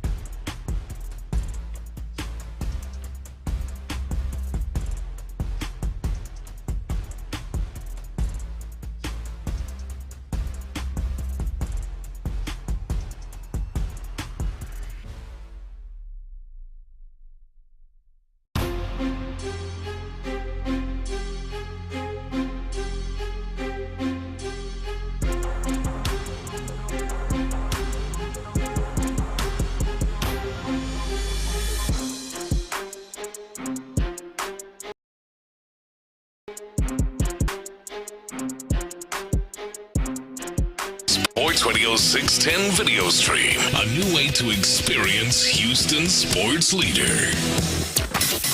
It's a Shopper's John Deere Reaction Monday on Sports Radio 610. Here's In the Loop with John Lopez and Reggie Atatula. Actually, Big Voice Man, it's kind of a pre-action Monday as we're getting ready for Monday Night Football up in AT&T Stadium in Arlington, where your Houston Texans will take on the woeful, the lowly Dallas Cowboys, and an opportunity to get their 7th win on the season, and more importantly, narrow the lifetime series between these franchises to 4-3. It's currently 4-2 in favor of the Cowboys. So come on, Texans, go get a victory. But it is a Reaction Monday in this way. It was a good weekend, really good weekend of sports. And I just realized, in talking about the best of the weekend, we're not even going to get into college football. We might touch on basketball because the Rockets had a fantastic weekend. But it feels like the big things that hit, a lot of yesterday big-time AFC matchups that seemingly have an impact on these Houston Texans and what they might face when they inevitably win the AFC South and then have to face off against teams in the playoffs. Which of these big games caught your attention the most out of Bills, Chiefs, Steelers, Ravens, and Chargers, Bengals on Sunday night? Yeah, it had to be Bills and Chiefs. But in a weird way, too, because, I said it last week. I thought the Chiefs were going to win because that's what they do. They beat the Bills. They could not keep soul. But the Bills in the regular season, might have their number occasionally or do have their number occasionally. Terrific game. But Did it sway you in any way? Did it change your view if these teams face each other again in the postseason? Yes. It did? It kind of did for me, too. Yeah? I feel like Kansas City, they're not dominating anybody. They haven't dominated nobody all season, I want to say. Maybe one team, but I feel like they can get got. Mm-hmm. Absolutely. That's always felt like it's the thing. The Bills, like this is not the Bills that we saw when they faced off against the Texans here at NRG Stadium. That's the thing that feels like is the difference here. You're right. The Chiefs, particularly their defense, is still very good, and you saw some of the instances they turned the Bills over 4 times. But the Bills also finding that defense, and then the easy low-hanging fruit is that Josh Allen playing MVP-type football with more of those toys that he typically utilized. Like Khalil Shakir did not play in that game, and now even more so, I'm very thankful that he did not play against the Texans because it looks like the ability to wring a lot out of this offense. Josh Allen, especially with his legs, which is something that we knew, but Khalil Shakir getting 70 yards. Yep. Curtis Samuel getting a touchdown on and being able to get the ball out to him in space. And then Amari Cooper, the addition that they had, only a couple of catches, but big-time catches at that. Like, that team looks to be a lot more dangerous. It looks like they've done a little bit of growing up and coming up to the Chiefs level, and while the Chiefs have maybe in being as consistent as they have been in the past, or maybe just as fortunate as they seem like they've been in the past. And it was a big game in terms of playoffs for home field. That was huge because the Chiefs, they probably figure to lose again at least once more. I mean, they do come to Houston, or they do face the Texans. That's correct. And so I like what you're doing right now. So if they lose and end up tied with Buffalo will be at home again. That's it in the postseason. You say that for those two teams. However, how do you view this for the Texans? Like watching those two teams, I was like, oh, okay, that's a level of danger. Like, I don't know. Yeah. I don't know. Did that make you feel like the Texans would have a little bit better of a shot against the Chiefs? Because I saw the Bills and I was like, oh, I don't want to. I'm not going to be super happy about having to see that team again if that inevitably comes. Yeah, exactly. I don't want to face the Bills again. Obviously, especially in Buffalo. But I think the Chiefs, as Figgy said, they can be had. And especially by a team like the Texans that play really, really good defense against, Travis Kelce was kind of a nowhere man. They had some Pacheco's coming back, so that could be an issue. But they're offensively, they're not quite the team that we've seen in the past. That said, it is Patrick Mahomes. But I would like the Texans' chances defensively in a lower scoring game here. All right, so that was a big game on the weekend, but that was also a little bit that was in that late afternoon slate before that one. The precursor to that one was an AFC game in the AFC North for the lead in that division that the Steelers ultimately came out on top of in what was an 18-16 victory that looked kind of sloppy. It did not look the same way. A lot of field goals. All the field goals by Chris Boswell. I seen that score. I'm like, oh, let me see what Russ did. Yeah. Oh, he ain't do a damn thing. He throw a damn touchdown, man. But he didn't throw a touchdown, but it did feel like Russ really handled, like he worked that game incredibly well. Like I think that there was a level of a testament to his ability to be a veteran that again points back to Tomlin's wisdom in going with that dude as quarterback. Because I think that, and I'll need to get this stat right, like he was fantastic at the passes over the middle, or not over the middle, the passes short, like within 10 yards. And that seems like it's such a small thing. But in this day and age in the NFL, like making the smart decisions that are underneath the offense, or underneath the defense rather, and consistently getting it to where you need to and being able to move the sticks, that is no small feat. Hey, we talk about the Ravens, though, man. They beat the Ravens. That kind of scare a lot of people. They shut them down. Yeah, they beat them all field goals. And Justin Tucker, Jim Harbaugh flat out said he needs to make more field goals. Well, he needs to make those. Thank you. That is absolutely what some of the things that you have to come up with. 12 penalties, 2 missed field goals, 3 turnovers for the Ravens. Why are they so sloppy in these moments? Yes, you do. You got to credit the Steelers. That defense was a problem. Or it is a problem. Like that. As much as we want to talk about Russ or Pickens or whatever else, the team is coached really good, man. Not a lot of mistakes from that team. A lot of defense and a lot of those 3 turnovers. I think 2 of them were just kind of, hey, man, what are you supposed to do? Like, the ball just kind of popped out because the Steelers are very fortuitous in the way that they handle it. Second time this season, mind you, that the Steelers went and got all of Boswell. 5 straight wins for that team. Second time. For the first time since That 2020. is insane, man. Two games with nothing but that is crazy. That team is scary for like all of the gritty coaching reasons. Like not just because we gonna play in the mud. In the mud. And they do. Like they made it so I don't remember who it was. Someone made a note of the fact that George Pickens was wearing all black cleats, because that's the way forces. That's the way that they play. It's just all black Air Force energy in this one. All right, and then some other things. Sunday Night Football. Were you moved by this? I thought it was a great Chargers, game. Bengals. Absolutely a great game. I thought it was a great game. Big lead. They bite into it. Joe Burrow's playing his ass off, and then all of a sudden, you talk about well coached. This is not your Big Brother's Chargers, man.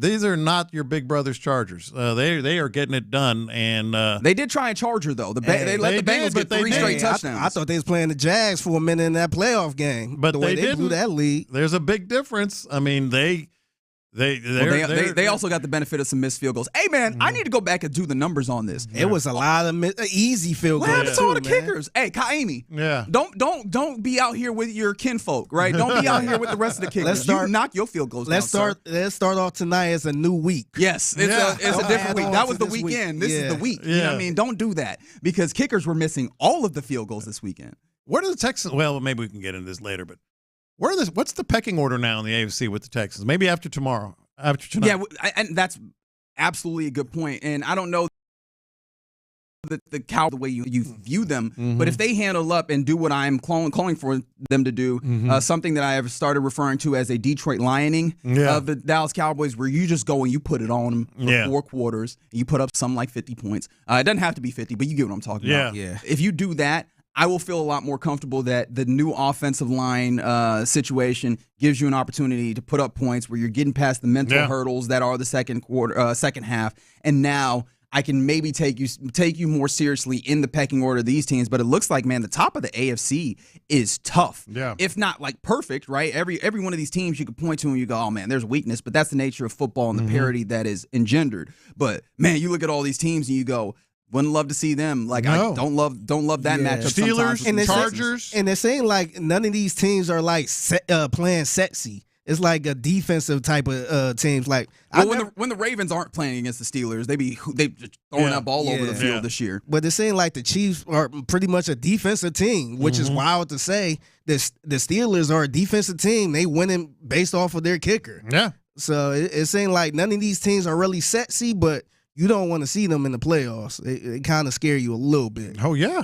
And definitely not the best of the weekend was Tyson Paul. That fight that ultimately garnered 60 million households supposedly watched, quote unquote, this fight, but peaked at 65 million. It was incredible that so many people were trying to tap in, and it was also incredible that Netflix was unable to handle all of this. Yeah. Man, 6 million was on Antonio Brown's. I enjoyed it. The fight, the main event, or what? The card? I'll get to the confession. It's one of my confessions, but let me just give you a little bit of that's a tease for 12:20 here.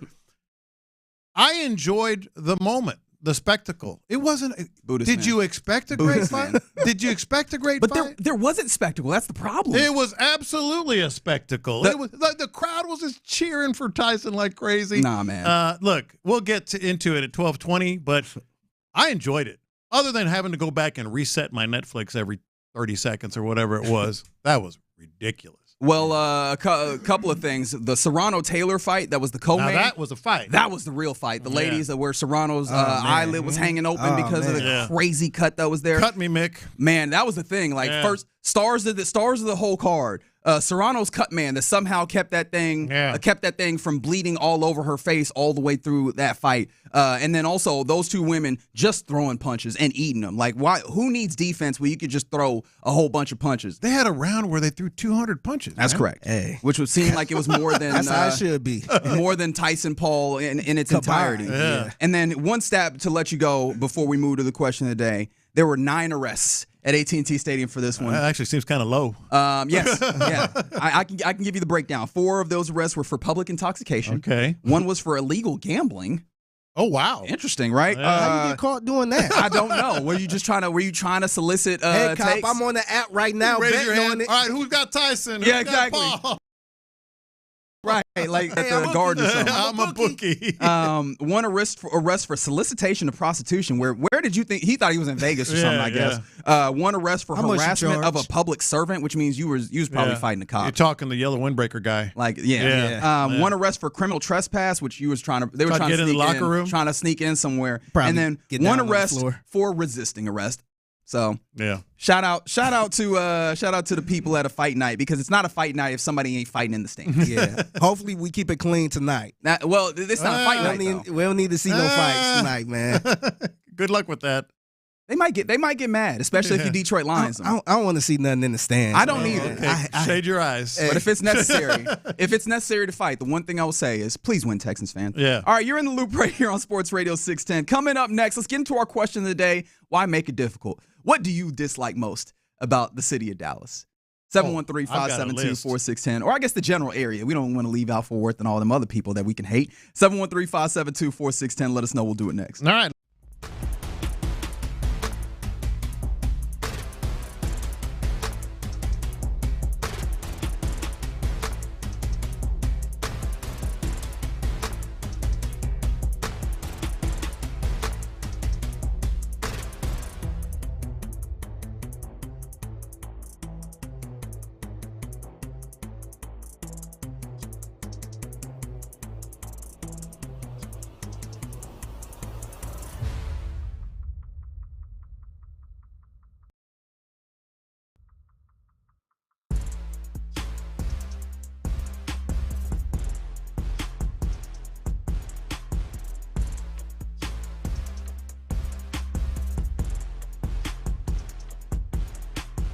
For the fan who cranks up the energy with every game, 5 Hour Energy introduces the Stand the Fan limited edition fan fuel flavor. Be the ultimate fan your team needs. Fuel your fandom.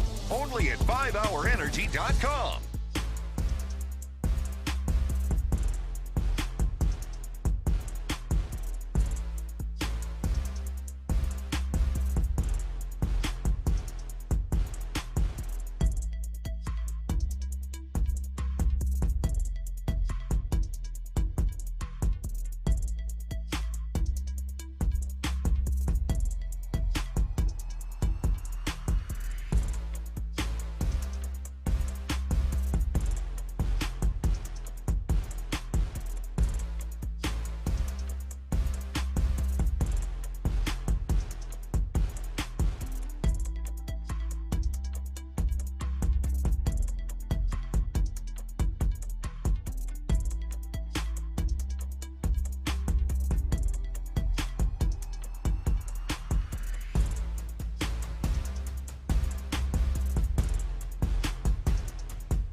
Cranks up the energy with every game. 5 Hour Energy introduces the Stand the Fan limited edition fan fuel flavor. Be the ultimate fan your team needs. Fuel your fandom. Only at 5hourenergy.com.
football season. Texas Star Grill Shop has the best grills and outdoor kitchens at the best price. Texas Star Grill Shop. It's a Shopper's John Deere Reaction Monday on Sports Radio 610. Live from the Twin Peaks studios, here's In the Loop with John Lopez and Reggie Atatula. Yeah, you're in the loop right here on a pre-action Monday is what I've taken to calling it. On Texans game day, they're facing off against the Dallas Cowboys at AT&T Stadium for Monday Night Football. And so our question of the day, 5-hour G fan line, 713-572-4610. In fact, I ask you, and I implore you to answer it. What do you dislike most about Dallas? Or just what do you dislike? It doesn't have to be what you dislike most. Pepper us with. You don't have to say dislike. I hate Dallas. I mean, fair, but I just wanted to open it up, right? Like sometimes, and shout out to Payne and Pendergast, they like to do the petty cast. Hey man, do the petty. Like get real petty with you if you like. In fact, my answer is pretty petty. As I lived up in Dallas for over a decade, and I came back home once I had the opportunity. And it's good to be back in Houston, if for no other reason than there's actual good Chinese food here. Like I just could not find Chinese food that was actually good. I swear to God. That is I swear insane. to All God. the things that I've experienced. I feel like every town should have a good Chinese food spot. Yeah. That's and yet crazy. Really? Brother. Every time I go to Dallas, I haven't had Chinese food. Now, here's the thing I will say, right? Like, I don't know about none of that like real upscale Chinese, but I grew up on getting that nice cheap Chinese food that did you good, right? Like man, I don't feel like doing all that. Let me go get some takeout. Yeah. Couldn't find some real good one up there, man. Dang, I that's promise. crazy. I promise. And so it was good to be home, if for no other reason. And there's a lot of other reasons why you could dislike or hate Dallas. So let us know what yours are for our question of the day. Well, I got three things. Okay, very good. I got three things, and it's probably in order because Dallas, I've always called it a giant glass ranch. It's so freaking flat. It has no personality. Can we say flat when we're talking about like what you mean flat? Compare it like not women. Those are all enhanced. The scenery, the vistas, the atmosphere, the person. It's just flat except for all these glass buildings that they put up there, and they think that's personality. It's boring. It's a boring. So like a flat personality? The landscape. Well, I don't know how much you get. I mean, we're talking like about Houston. Houston is kind of flat. Houston has the bayous, the Gulf, all this other. It's so, okay. Of all the things that you can go after Dallas for, flat was but what it's but here's the other thing. It's in the middle of nowhere. That is correct. It's just at least Houston, like I said, has some things, man. Has some personality, has old neighborhoods that have been refurbished. And I know Dallas is going to say, well, what about blah, blah. No, I'm talking about like it's happening here. The downtown is vibrant. You can go to Galveston. You can go down south. You can like the, some of the Buffalo Bayou place. Like it has personality. Houston does. Dallas is it's like they plopped this city in the middle of a flat ranch and said, hey, let's put some glass buildings up. That's number one. The landscape is boring. It's blah. It's ugly. Number two is the people. And this isn't everybody. There are some fantastic people. Like I said, my sister lives there. But you go to Dallas. Just her, though. Everybody else. You go to Dallas and have a conversation with Dallasites, and you're going to come across a dozen at least at a party $50,000 fake millionaires. Like they put on more than any place I've ever been in my life. Like, they probably make a decent living and they act like they're millionaires. And I got this Lexus and this blah, blah house and I got most phony, fabricated $50,000 millionaires anywhere. Yeah, there's a lot of Dallas itself, the city of Dallas, there's a lot of contrivance all the way back in their history. I actually read a really interesting book about it called The Accommodation about the city of Dallas, and man, there's a lot of fakeness and niceties in there that belie what Dallas often really is. And there is something to that plastic kind of $50,000 millionaire. That there's a lot of fronting. There is a decent amount of that, I will say. Someone said the 832 highway system in Dallas is awful, makes no sense, just chaos.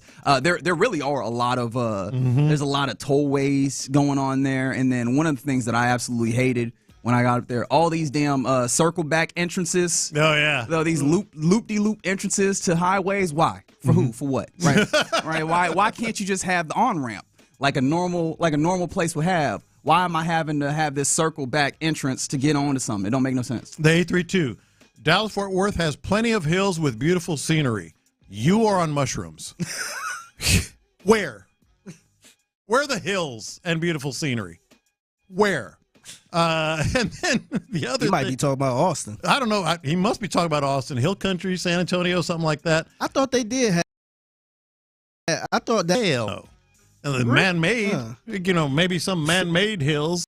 It's just a flat glass ranch. I mean, look, I don't know why you are. Why is he so stuck on this landscape right now? It's awful. See, I feel like Houston is so flat too. Like I'm still trying to get adjusted to that because I kind of grew up where it was hills and all that stuff too.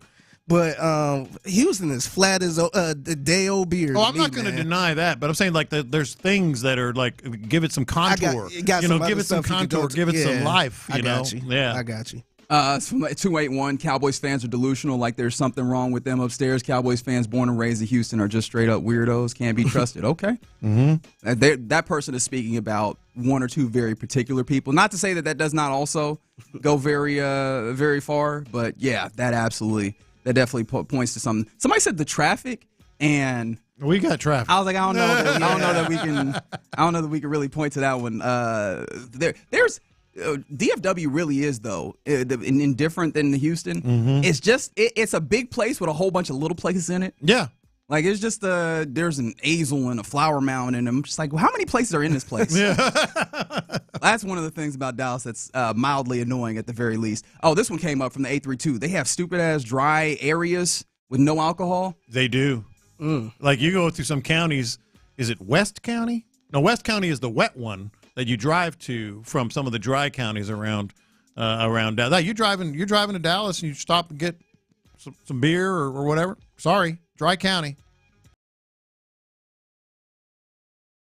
Damn. What decade are we living in? I'm still upset. We can't buy no liquor on a Sunday. Exactly. Yeah, but that's the whole damn state, man. At that point, you just got to plan ahead. That's what they told you. Plan ahead if you really want to get drunk on a Sunday, like you do with Chick-fil-A.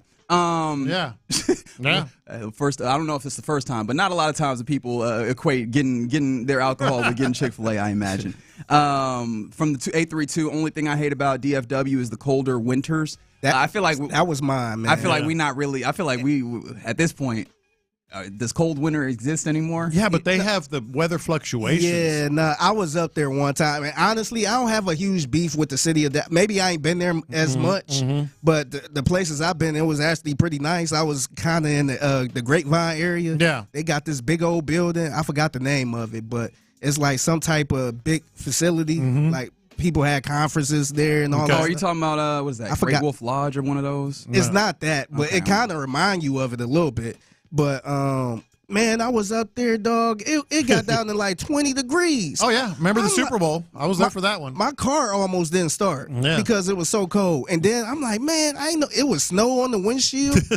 I'm like, what in the world? I ain't know Dallas get down like that. And so by the time I got back to Houston, it was like 85 degrees. I'm like, oh, no, I ain't. That's a deal breaker for me, man. Somebody from the 832. Oh, this is real hate. They said, I've been mad at Dallas since the TV series Dallas. Houston is the energy capital of the world. Chuck Norris would kick JR's ass. Okay, I see you. I let that. Yeah, for sure. There is just a general elitism about Dallas that is really not somewhat. That's really kind of, where does that come from? You know, how did you get better than everybody else? The TV show Dallas, I'm guessing. There you go.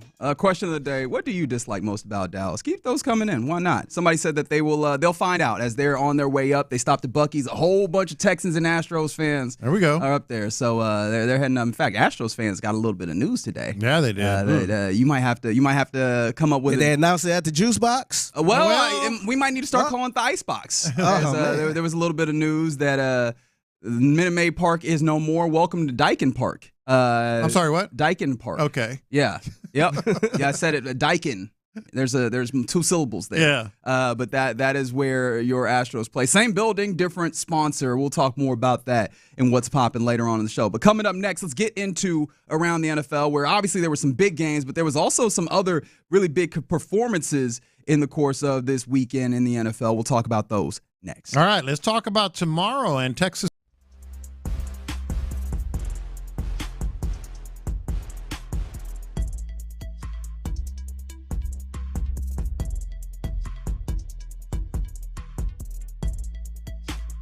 For the fan who cranks up the energy with every game, 5 Hour Energy introduces the Stand the Fan limited edition fan fuel flavor. Be the ultimate fan your team needs. Fuel your fandom. Only at 5hourenergy.com.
Up the energy with every game. 5 Hour Energy introduces the Stand the Fan limited edition fan fuel flavor. Be the ultimate fan your team needs. Fuel your fandom. Only at 5hourenergy.com.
For the fan who cranks up the energy with every game, 5 Hour Energy introduces the Stand the Fan limited edition fan fuel flavor. Be the ultimate fan your team needs. Fuel your fandom.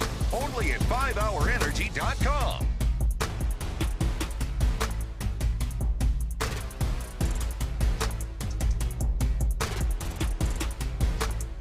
Exclusive content. Sports Radio 610. The Texans play here. An Odyssey sports station. Let's go around the NFL in the loop style. Why are you smiling? Because I love football. Brought to you by Quick Assist. Here's John Lopez and Reggie Atatula. I'm going to tell you all about how much fun you're going to have this season. Sports Radio 610. Yeah, let's go around the NFL on a pre-action Monday, is what I'm calling it. Monday Night Football, the last game of Week 11 is a spotlight for your Texans to shine. Is the last of the third in a group of 3 primetime games, and the Texans' opportunity to really show out in front of the nation. They'll be doing that tonight versus the Dallas Cowboys. You know that, and you'll be able to hear that right here on Sports Radio 610. Only a 2-hour drive because the pregame show gets going at 4 p.m. to get you going and ready for the Texans football. But outside of that, a lot of things happened this weekend. I do want to return to a couple of the games that we were talking about. Bills Chiefs before this game. A really interesting thing happened out there with the Bills fans, Bills Mafia. First of all, we knew that our guy JJ, along with the NFL Today, the CBS pregame show for their football, they took their talents to Buffalo to hang out with the people. They were jumping on tables and such. But amongst those Bills fans that are typically well regarded, they had a hanging Kermit the Frog dressed in a Patrick Mahomes jersey. Is that fair or foul? Are you offended by this? Seriously. Is this offensive? Yes. It is? For me, because I'm like, what are you trying to do here? It's freaking Kermit the Frog. Yeah, but you know what they was trying to do. I know what they were doing. And his voice and all that Have stuff. a little couth, man. I mean, I know y'all be jumping through tables and stuff, but y'all, the Bills, they're wild, but they're generally nice, and they'll donate to your charity when they beat your team and stuff. Yeah. Hanging up, in a roundabout way, hanging up an effigy. I don't really. That didn't feel like that was in their bag. Look, I generally, and you know me, I generally am sensitive to this type of stuff. You got to draw a line somewhere. It's Kermit the Frog. Kermit the Frog. on a stick in Buffalo. And people are saying disgusting. And so fair? I mean, I wouldn't do it, but I'm not offended. Are you offended? Fair or foul, Lopez? Okay, if I had to pick. I'll joke. No, if I had to pick one, I'll answer. Fair. It's freaking football, man. It's a doll. I don't think anybody says, "Oh, they want to hang Patrick Mahomes." No, they don't. They're crazy football fans. Well, maybe that was their version of like voodoo or whatever, because it is incredibly rare to beat a Patrick Mahomes-led football team, as evidenced by these stats. I think Shil Kapadia of The Ringer put this up. Yesterday was just the 5th time that a Patrick Mahomes-led Chiefs team was beaten by more than 8 points. It's for the 5th time that's happened in his 124 starts, which is 4%. For those of you calculating at home, just the 2nd time that it's happened in the last 3 seasons, that it being the Chiefs being led by Patrick Mahomes, losing by 8 or more than 8 points. So the Bills, with quite the accomplishment in their 30-21 victory. Yeah, and great finish. It got stagnant in the 3rd quarter. And we talked about this. We don't have to harp on it, but that's an entirely different Bills squad than the Texans saw here. No, yeah. Now, I do wonder what this Texas team would do against that squad, because the defense has been really solid. Now, of course, right now you're dealing with Will Anderson Jr. Being week to week in a way that really feels like that if they were not trying to really be careful on activations from IR, that he might be on IR right now. Like, if that was the case, I'd have some issues. Like, full compliment, I think that they could probably still do some level of corralling Josh Allen, which feels wild, but it also feels like a real praise to what this defense does, because Josh Allen feels like the MVP leader right now. Oh, for sure, right now.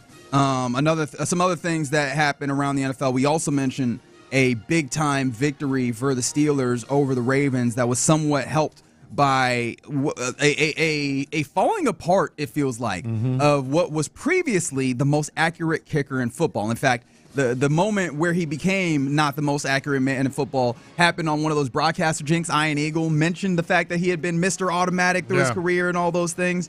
And now Justin Tucker is no longer the most accurate of all time. Now, with the 2 field goal misses that he had, why are you clapping? Oh, he's a hater. I forgot. I love it. There's that Cleveland Cleveland hater, the former Browns, now the Ravens. I can't stand that dude, man. His field goal percentage dipped to about damn time. 89.15 over his career, which now makes Eddie Pinheiro the all-time most accurate field goal kicker, 89.38%. 113. He is 29 years old. This is sadder than anything you saw in the Tyson fight. Nah. Well, let me explain. We already knew that Tyson was washed 20 years ago. Tyson was 58 years old. You knew what to expect. I'm serious. Like, and we'll get to it again. Confessions. I got a couple of confessions about this fight, but I'm like, Justin Tucker, say it ain't so, man. You know? Yeah, and he's still trying to compete at a high level. He still is on a contending team. He's still. I appreciate the hate that's coming. Yeah, he really is. He's still he's in the game. You know, he's actually in. In his career, in the NFL, Tyson was just like, we knew what was going on there. This is sad. A big time matchup for these two teams. I don't know how much it matters in the grand scheme of the NFL, but Packers Bears.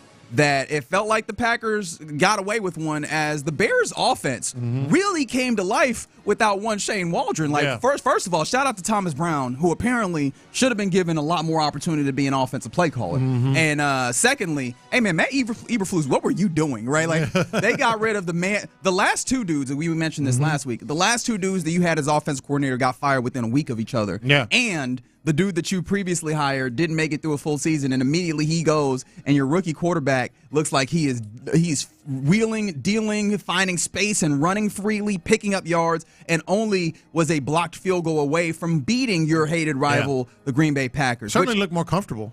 100%. I mean, the comfort level is what really stood out.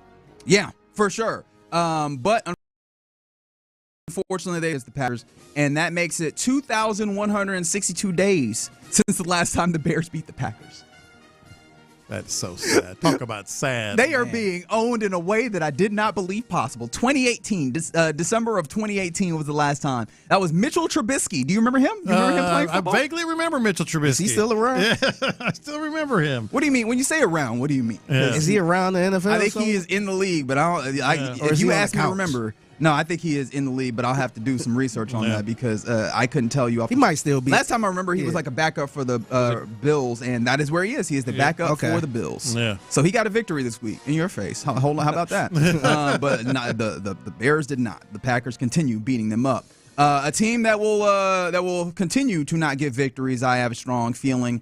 The New York Giants. Talk about down bad. This morning, they made it known that they will be benching Daniel Jones, officially moving on from him, which means welcome Danny DeVito, starter in the National Football League. So out of the bye week, the team is 2-8, and Daniel Jones heads to the bench. We were talking last week about how General Manager Joe Shane said that their decision would be made on football decisions alone.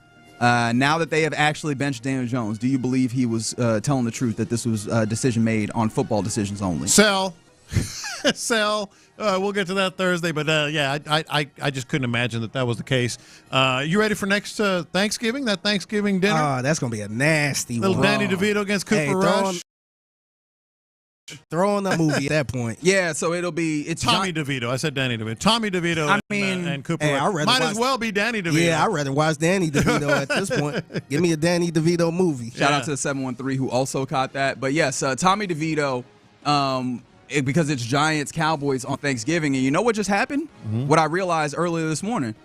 The football gods, if you choose to believe in such things, decided that we can't just have a good Thanksgiving of football. Somebody got to stink it. Now that the Lions are good, well, it's the Dallas Cowboys and the Giants. You got to have somebody wasting your time on Thanksgiving. Playing the role of the Detroit Lions today will be the Dallas Cowboys. or you know what? Maybe it's not even wasting your time. Maybe it's just we need to have one of these games that you don't have to pay attention to so that you can spend that time. That's when you're actually eating. And that's the thing that is nice because they typically have the middle game, right? Yeah, so it's usually the Lions at like noon. The middle game was usually like Cowboys, and then the actual good game that we schedule just off of it being good is at night. And now you can get that middle time right when people are getting Thanksgiving dinner going. Or that travel time. You might be traveling somewhere else. Go to grandma's house? Yeah, like leaving auntie house. Now we're going to grandma's house. And you don't have to worry about it because it's Cooper Rush and Tommy DeVito. They got to do something, but they got to switch this up at some point, right? No, it's history, man. It's history. That's the way that all history ain't good history, man. No, it isn't. No, it isn't. This is bad. No, that's the nature of history. Sometimes we got to switch it up at some point, man. I actually kind of like having a game where I don't have to actually have to pay attention. Just the have it background on, noise. Yeah. Have it on. Talk to grandma. Yeah. Get you some. It's gonna be one. It's gonna be one point where all three of them are. Don't say that. Nah, it's gonna be some point where you it's think gonna Figgy be has like that kind of power? Is that what you're doing there? Figgy. Got to be something good. Are we in on the Denver Broncos as kind of good football team? They are. They beat the mess out of the Atlanta Falcons 38-6, bringing both teams to 6-5. But the thing about the Broncos, and honestly, I was like, are we in on them as kind of good football team? And then I remembered 4 of those wins are against the NFC South, which they have swept, which means one of those games was a good win. Well, maybe 2. No. All right, one in a possible. But 38-6. A big-time victory, and a lot of it, you got to say, was Bo Nix playing pretty well. Is he the rookie of the year? That is the question that Lopez poses, and I resoundingly say, stop that. He's been good, though. Hey, let me give you some just in this game, 85% completion percentage, 300 yards, and 4 tutties. I seen those numbers, too. I'm like, oh. Yeah. 2,300 yards, Jaden Daniels, 2,300 plus. 14 TDs, 10 TDs. 300 rushing yards, 482 rushing yards. I mean, yeah, but here's the kicker, right? Jane Daniels has an offense that's way more reliant on him as an individual. Now, Bo Nix has been very good. I think this is where Sean Payton gets his due as a play caller and as a coach. They have perfectly identified the things that he can do and the things that he can't do, and they keep him entirely in that realm of, hey, this is the stuff that you can do. Yeah, and he does it to a high level. Like, this is the benefit of having Bo Nix, 7-year college starter, right? I think he might. I think it's around 7. Yeah, he might 6 or 7 for real. But he became the first rookie in NFL history to complete 80% of his passes while throwing 4 touchdowns and 300+ yards. Like, he is operating at a level that is kind of, not reasonable or not usually expected from a rookie quarterback. So you got to give him his due. It's not really popular to say around here, but let's also give credit to Sean Payton. Yeah. I mean, come on. He's looking kind of smart right now, man. He's scheming up some really good stuff. I have a thought on the Rookie of the Year. I think when it comes to Bo Nix and Jaden Daniels, at this point, based kind of on what you're saying, like Jaden Daniels, they're relying on him more. So much more. Yeah. I think it should be Brock Bowers. Well, Brock Bowers. He is killing it. Yeah, man. He had a crazy game. He's second in the league in receptions. Second. I mean, and maybe on the Raiders, kind of what you're saying. Well, he's doing more. Brock Bowers doesn't have squat around him. He's got 70 catches. Man. Yeah, and I'm like, maybe I was not paying as much attention to him, but it felt like this game in particular, where I was able to actually really watch it, they really decided, that is the cheat code on the field, right? Like, apparently they watched Georgia enough to draft him, but not enough to realize that is a cheat code. Yeah. And they just threw the football to him a whole bunch. 13 receptions, 126 yards, and a touchdown against the Dolphins. Most receptions by a rookie tight end in NFL history, and he became the first tight end in NFL history to reach 700 receiving yards in your first career might lead game. the league in receptions. Yeah. Jamar Chase has 73. He's got 70. Second. Yeah. For the Raiders. We're being honest, that's the Rookie of the Year. And without that's the offensive Rookie of the Year. Without a quarterback of real note, Aiden O'Connell and then Gardner Minshew for a majority of this, man. Yeah. Like, shout out to Brock Bowers continuing to show that cheat code ability that he has. But going back to the Bo Nix Rookie of the Year, salute to that man, but I personally still handing it to Jaden Daniels. But there's still games to be played, right? Like, that's why you play all of these. Maybe he can continue to show himself and actually win that award. Yeah. And I have to stop remembering Bo Nix as Auburn Bo Nix and just view him as he is right now. Yeah. Shout out to all the New Orleans lovers out in our listening audience, because you got a Taysom Hill game. It feels like once a year you get one of these. Mm-hmm. And here was the one, as Taysom Hill had 138 yards rushing and 3 touchdowns. I don't know why I said it that way. Also threw the ball one time and had 8 catches for 50 yards. Like, he was just, the Swiss Army knife was actually Swiss Army-ing on this particular day. For a big-time 230 all-purpose yards and a victory versus the Cleveland Browns. I mean, give him credit, but how many more of these it's hard to ask for this, but like Taysom Hill impact games can you expect? Maybe one more. In his career? It's wild. No, this year. It's wild. He just throws one up every once in a while. It's crazy how you having a career like this. Like, what position do he play? Yes. Athlete. He's just a in player. college where they're recruiting a kid and they're just like, I mean, he could play all sorts of we just going to label him as athlete. We just going to put you on the field. Yeah. And I just could not believe that they kept keeping on this man on the roster. And paid him. Sean Payton this week got to feel like I kept Taysom Hill around, and you see why. And I had Bo Nix out here humming. Don't y'all feel stupid? Yeah. And yes, in a way, but also I still can't believe that we were in this place both with Bo Nix and Taysom Hill. Mm-hmm. He's 34 years old, mind you. That's right. He's older. Because first of all, he went to BYU. He had the mission and everything, so he already came out older. Plus, he's been in the league for a minute. I still can't believe that is happening. But yeah, shout out to Taysom Hill having a big game that ultimately got there, and shout out to 832 on the 5 Hour Energy fan line who said that Brock Bowers put up 30+ fantasy points for them. No, I think people need to reset. And Jaden Daniels, he's a contender. Bo Nix, he's a contender. The rookie of the year is Brock Bowers. Now, do it matter how good the team is doing? Is this? Well, I think it should matter more. I was about to say, is this like an NBA type of scale, or imagine him with a quarterback? If you just looking at numbers, then I agree with you. Imagine him with like a good team and a quarterback. Oh, sorry, I'm just digging into all the various people who mentioned their fantasy teams. Yeah. Because I guess I care about people's fantasy team for right now. Cam said on the YouTube that he went against Taysom Hill in 3 of his leagues. Oh man, that hurts. Condolences. First of all, someone started Taysom Hill 3 times. There are 3 different people started Taysom Hill. Well, yeah, I don't even know what to say to that. Yeah. God bless. Vaya con Dios. All right, you're in the loop right here on Sports Radio 610 on a pre-action Monday heading into Texans, Cowboys tonight on Monday Night Football. 2 key Texas players defensively are out, and it could possibly matter. 713-572-4610. Let's discuss that next. Our guy, Clint.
For the fan who cranks up the energy with every game, 5 Hour Energy introduces the Stand the Fan limited edition fan fuel flavor. Be the ultimate fan your team needs. Fuel your fandom.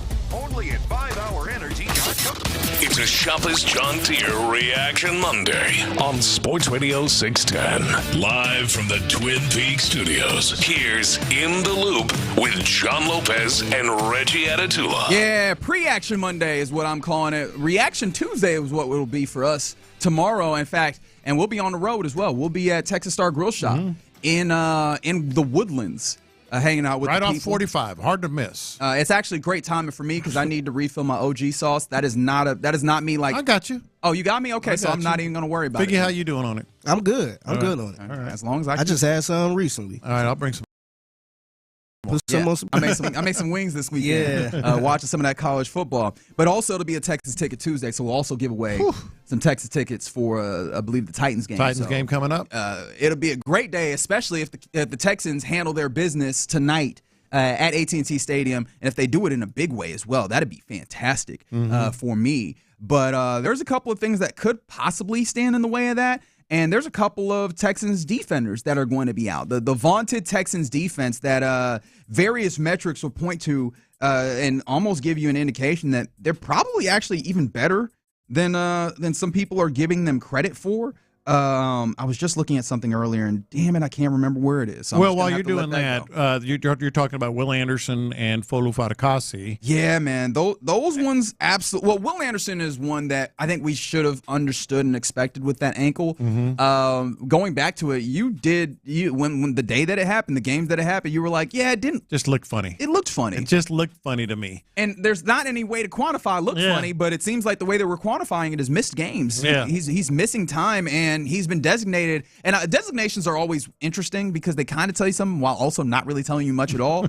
But week to week is not one of those designations that you're like, all right, here we go. He might play this week. Week to week is just man, it's going to be a little bit because they say day to day otherwise. Yeah, absolutely. Yeah, or they won't even go as far as day to day. Day to day even still feels a little bit further out, right? Yeah. He's been talked about as week to week, which makes me think that if the Texans weren't in this place where they've had a lot of IR designation and out of opportunities to return people from IR because you're limited to 8 over the course of an entire season returns maybe from they're IR. planning that. I think that they might be playing with a little bit of caution in that regard and keeping Will Anderson on the active roster because you do have a lot of depth pass rushing wise, which feels like might be pointing to that. But he's again not playing in this one.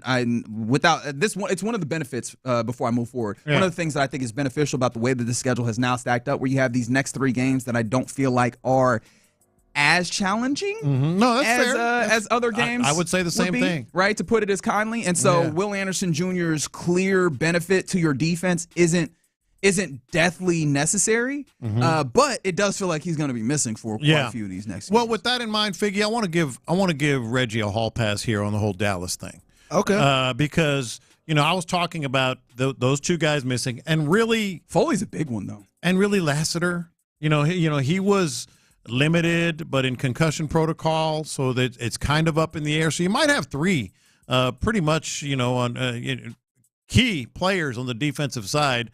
With Will Anderson Jr. and Fatukasi definitely out, and we'll see about Lassiter. But I'm looking at this team, and obviously the Cowboys are just not good. They're not good running the ball. They're not good passing the ball. Cooper Rush was an absolute mess in his last start. So I want to hit you with a couple of things here, Reggie, since you have been there more recently on a day-to-day basis than anybody around here. Will the defense without those 2 guys? Against the Cowboys now. I think so. I believe so. Worth noting, Mario Edwards returning, obviously, for these Texans, so that's going to be helpful when it comes to defensive tackle. He's not the same as Folorunshah Fatukasi. I think that Togai, if I'm saying his name correctly, played admirably last week in Foley's stead or in some of those instances. Yeah. But this offensive line that you're facing off against for the Cowboys is not. It's not no Great Wall of Dallas, right? Yeah. It's not that. and even the offensive lines that they've had relatively recently. This is kind of a transitional offensive line where the left side of it, their left tackle is a rookie, true rookie, in Tyler Guyton, who they're not even sure if he's that guy yet, like if he's playable right now. Their left guard is real strong in Tyler Smith, like that's a Pro Bowl caliber player. Their center is Cooper Beebe, who was a rookie as well, and he likes throwing people out the club, short arms, but he's still early, right? Yeah. He's still early in it. Zach Martin's an interesting one at right guard because you know the name. It's a brand. He's going to be he's going to be a Hall of Famer, I feel, but he is waning, right? Yeah. Like legends do fade at times, and it does feel like you're seeing the fading on the right side. And then Terrence Steele is a funny one because he was an undrafted free agent on the offensive line that played really well, got himself a contract, and has since been kind of, if that sounds anything like a right tackle that you might know. Titus. I ain't say it, you did.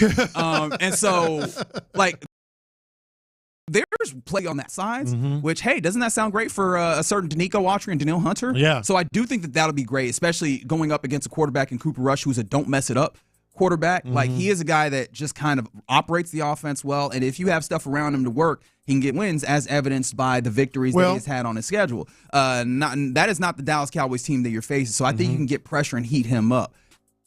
You just said something that I thought was interesting. Okay. Because you said Cooper Rush is just a don't mess it up kind of guy. But is that something of a worry? Mike McCarthy's, well, he's going to get fired, but he's really trying to create something out of nothing here. Is the offensive game plan, the nothing to lose mentality, does that fit a Mike McCarthy, Monday Night Football sort of template, that there might be some things that we don't see? And frankly, are they even capable of some things that we don't expect, because all I see is CeeDee Lamb. That's pretty much it. It really is CeeDee Lamb, man. And I think one of the things that could be really interesting is if they actually get smart and realize that Cooper Rush does not, like, playing him doesn't bring them anything, and they play Trey Lance. Because Trey Lance he's kind of a bundle of unknown. He has not played a ton of football. Obviously, we've seen him some with the Niners, and there's definitely some stuff to be desired. But he at least brings the mobility element that then brings that would bring the Texans back to a place where you have to contain and that mobile element. And now the math game changes from having to guard 10 to guard 11, right? I do want to go to Matt Burke, though. The coordinators talked on Friday, and Matt Burke was asked specifically on what some of the big challenges, and I thought the answer to it was kind of illuminating. Yeah, man. They got one of the best receivers in the league. I mean, the system. Just watching it, the system's been the system, and they've operated at a pretty high level for a long time. Our challenge is what it always is about us. And us being in the right spots, and it's a little different than some of the schemes we've been playing. Just some of the run schemes are a little different, a little more inside stuff. Like the challenge in terms of like they're going to get 4 hands on our inside pieces and try to move that way and stay heavy on blocks. Not as much the lateral stuff, things like that. Yeah, the inside stuff I thought was really interesting, which again comes back to like Foley not being there and such. But one of the things that was fun was that he was like, "Yeah, CeeDee Lamb, but it's really more about us," kind of. Yeah, no, that's why I'm asking. And when he was talking about that offense that they've played for a while, it's because it's an antiquated offense. I think I literally wrote it down when I was listening through. Hey man, Mike McCarthy has an old, antiquated offense. This is why they got their asses beat in the first round, or the first time that they played in the divisional round of the playoffs when they played against the Packers. Yeah, because that is an 08 ass offense. That is a lot of hooks and curls and the slants, and it's been well understood the answers to what they do. And I have a strong feeling that Matt Burke understands that, and that's why he speaks about it that way. Is not saying that, hey man, there's a lot of imaginative stuff. This is stuff that's been on paper for a long time that coordinators around the league have gotten some understanding of. So I'm not afraid. Rick Out is an interesting guy that hasn't had a lot of opportunity in his history. He's had some injuries in his history, but he has like 300 yards of rushing this season. Like he averages 4.5. But he's going to be the starter, by the way, for those who didn't know. He will be the starter, but he's not individually brilliant, if that makes sense, right? And that's an offense that, an offensive line, as I was talking earlier, that yards before contact, they are ranked 23rd in the league. So it's not like they're getting a whole bunch of push. And if you're not getting a whole bunch of push necessarily, are you getting a running back on the back end who's going to take not a lot of push and get some explosives like Joe Mixon? No, not really. So Yeah. again, not super afraid of that. No, and nor are any of us who've been watching this game and I mean this team and what the Texans maybe could do. But it just got me thinking about Mike McCarthy. Sort of desperation mode, nothing to lose mode. And what you're saying is he might not have those tricks in the bag. No, I don't think so. Now, one of the things I am interested in is Kamari Lassiter, whether or not he plays, and if he doesn't, right, your cornerback depth and those types of things, because obviously you're talking about CeeDee Lamb, one of those guys who operates from everywhere and can operate from the slide and often does. Like, what does that look like? But then also Jalen Tolbert has had a little bit of a coming, he's gotten a little bit better. But don't forget that they traded for Jonathan Mingo. Not an incredible wide receiver, but I'm interested in seeing like what he now with more of that. Like, does he pose any level of challenge, especially against the Jeff Okudah that we haven't seen at all, right? I think that the unknown of some of those other things might play in more. But on the strengths of the Cowboys themselves, no, I'm not. Jalen Petrie. They're going to try to attack the slot. It's the CD. It's the CD part of it. But if there's not a lot of other guys that you're super worried about. No Jake Ferguson, no. Jake Ferguson's interesting, but I think that Jake Ferguson probably, as a tight end, is something that I don't feel bad about with Jalen Petrie. Like, Jalen Petrie is as more of a safety type player, I'm okay with him sticking with a tight end. It really is those wide receivers that are really, really good or kind of shifty that I have concerns about against Jalen Petrie. And that's CeeDee Lamb more than it is Jake Ferguson. Although I don't know that I've ever felt, or maybe not ever, but I don't know that there are many more tight ends that love hurdling than Jake There's Ferguson. a lot that love it. And so I wouldn't, I don't know if I'd actually bet. Actually, I know I wouldn't bet because I don't got the money like that. But the idea that, hey, you see Jake Ferguson catch the football and try and hurdle, I would anticipate that. But there you go. I don't think that it'll matter that you're missing these defensive players, but I am going to watch these spaces, right? Obviously, Will Anderson Jr., there's clear evidence that there hasn't been the same level of play. Like the sacks go down significantly when he is not playing. But you have an immobile quarterback, so I'm not super worried about that. Foley in the middle, they're going to try and really get in the middle of your defense, but still, Mario Edwards, Tim Settle, Togai have been solid in there. And then, the idea of Kamari Lassiter is the real interesting one for me. All right, you're in the loop right here on Sports Radio 610. Somebody asked revenge game for Schultz. I mean, it'd be cool if he is, because I feel like it should be, because everybody should get some revenge in this. Everybody gets some. And he said a few things about Dallas. For sure. He sure did. So there you go. Coming up next, let's go. Let's get into what's popping. As there has been some Rocket a fantastic weekend, and Minute Maid Park is no more. Let's talk about all that next. Is there any...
Cranks up the energy with every game. 5 Hour Energy introduces the Stand the Fan limited edition fan fuel flavor. Be the ultimate fan your team needs. Fuel your fandom. Only at 5hourenergy.com.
the fan who cranks up the energy with every game, 5 Hour Energy introduces the Stand the Fan limited edition fan fuel flavor. Be the ultimate fan your team needs. Fuel your fandom.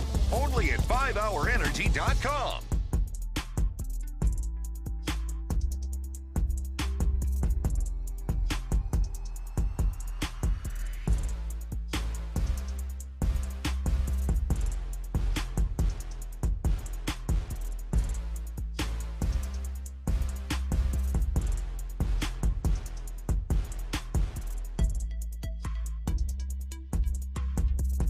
Prime.com. The biggest stories in sports and entertainment. Sports Radio 610 style. In the Loop presents What's Poppin'. All right, let's see what's poppin' on a pre-action Monday as we get ready for Texans, Cowboys, Monday Night Football up at AT&T Stadium. But we're concerned about. It is the one that was originally christened Enron Field, then became Minute Maid Park, and is now Daikin Park. I'm sorry, what? Daikin Park. Daikin Park. Yes, the naming, or as of 9:30 this morning, I believe it was announced. How many people Googled Daikin? A lot of people, although you should have known, it seems like some people need to apologize to Michael Schwab, who had let us know about a month out. He had a hunch. That this was happening. I imagine it was a little more than a hunch. I have a feeling that it was a little bit more than a hunch. You might have had some insight that a month ago, huh? You said October 17th, Figgy? Yeah. Dang. Yeah. So the Daikin is a Japanese air conditioner company, and a big one at that. They now have a 15-year deal for the naming rights on the building previously known as Minute Maid Park. And Coca-Cola basically was like good with getting out of the deal, it seems like. Yeah. And ultimately, they said, "Oh, they out of the wild card. We out." They got a lot out of it. No. Wow. They said, "Nah, we cool, man." Minute Maid got a ton out of this thing. I do wonder. Yeah, though, they did. Yeah. Right, like Minute Maid as a brand, I was like, I wonder if Coca-Cola is even still like pushing that brand so heavily to the point where they wonder, Good question. Is that money worthwhile? But I thought that maybe if that was the way that they felt, that they might just dynasty change over. the branding. Yeah. Let's dip. Let's go to somewhere else. You know, this is weird to me. I think it's weird to everybody. You know, obviously, first of all, it's going to take me several years not to call it Minute Maid Park. It's just been because that's one of the few. Well, people even call it Minute Maid Spot, which I feel like there's a nice transition to the Icebox, right? Like with the HVAC or air conditioning company. A $10 billion company, so it definitely is one of the top. And it's also one of those that's really, you can tell I Googled. It's also one of those companies that's really into. No, you keep up with air conditioning companies. I've often said it's a hobby of mine.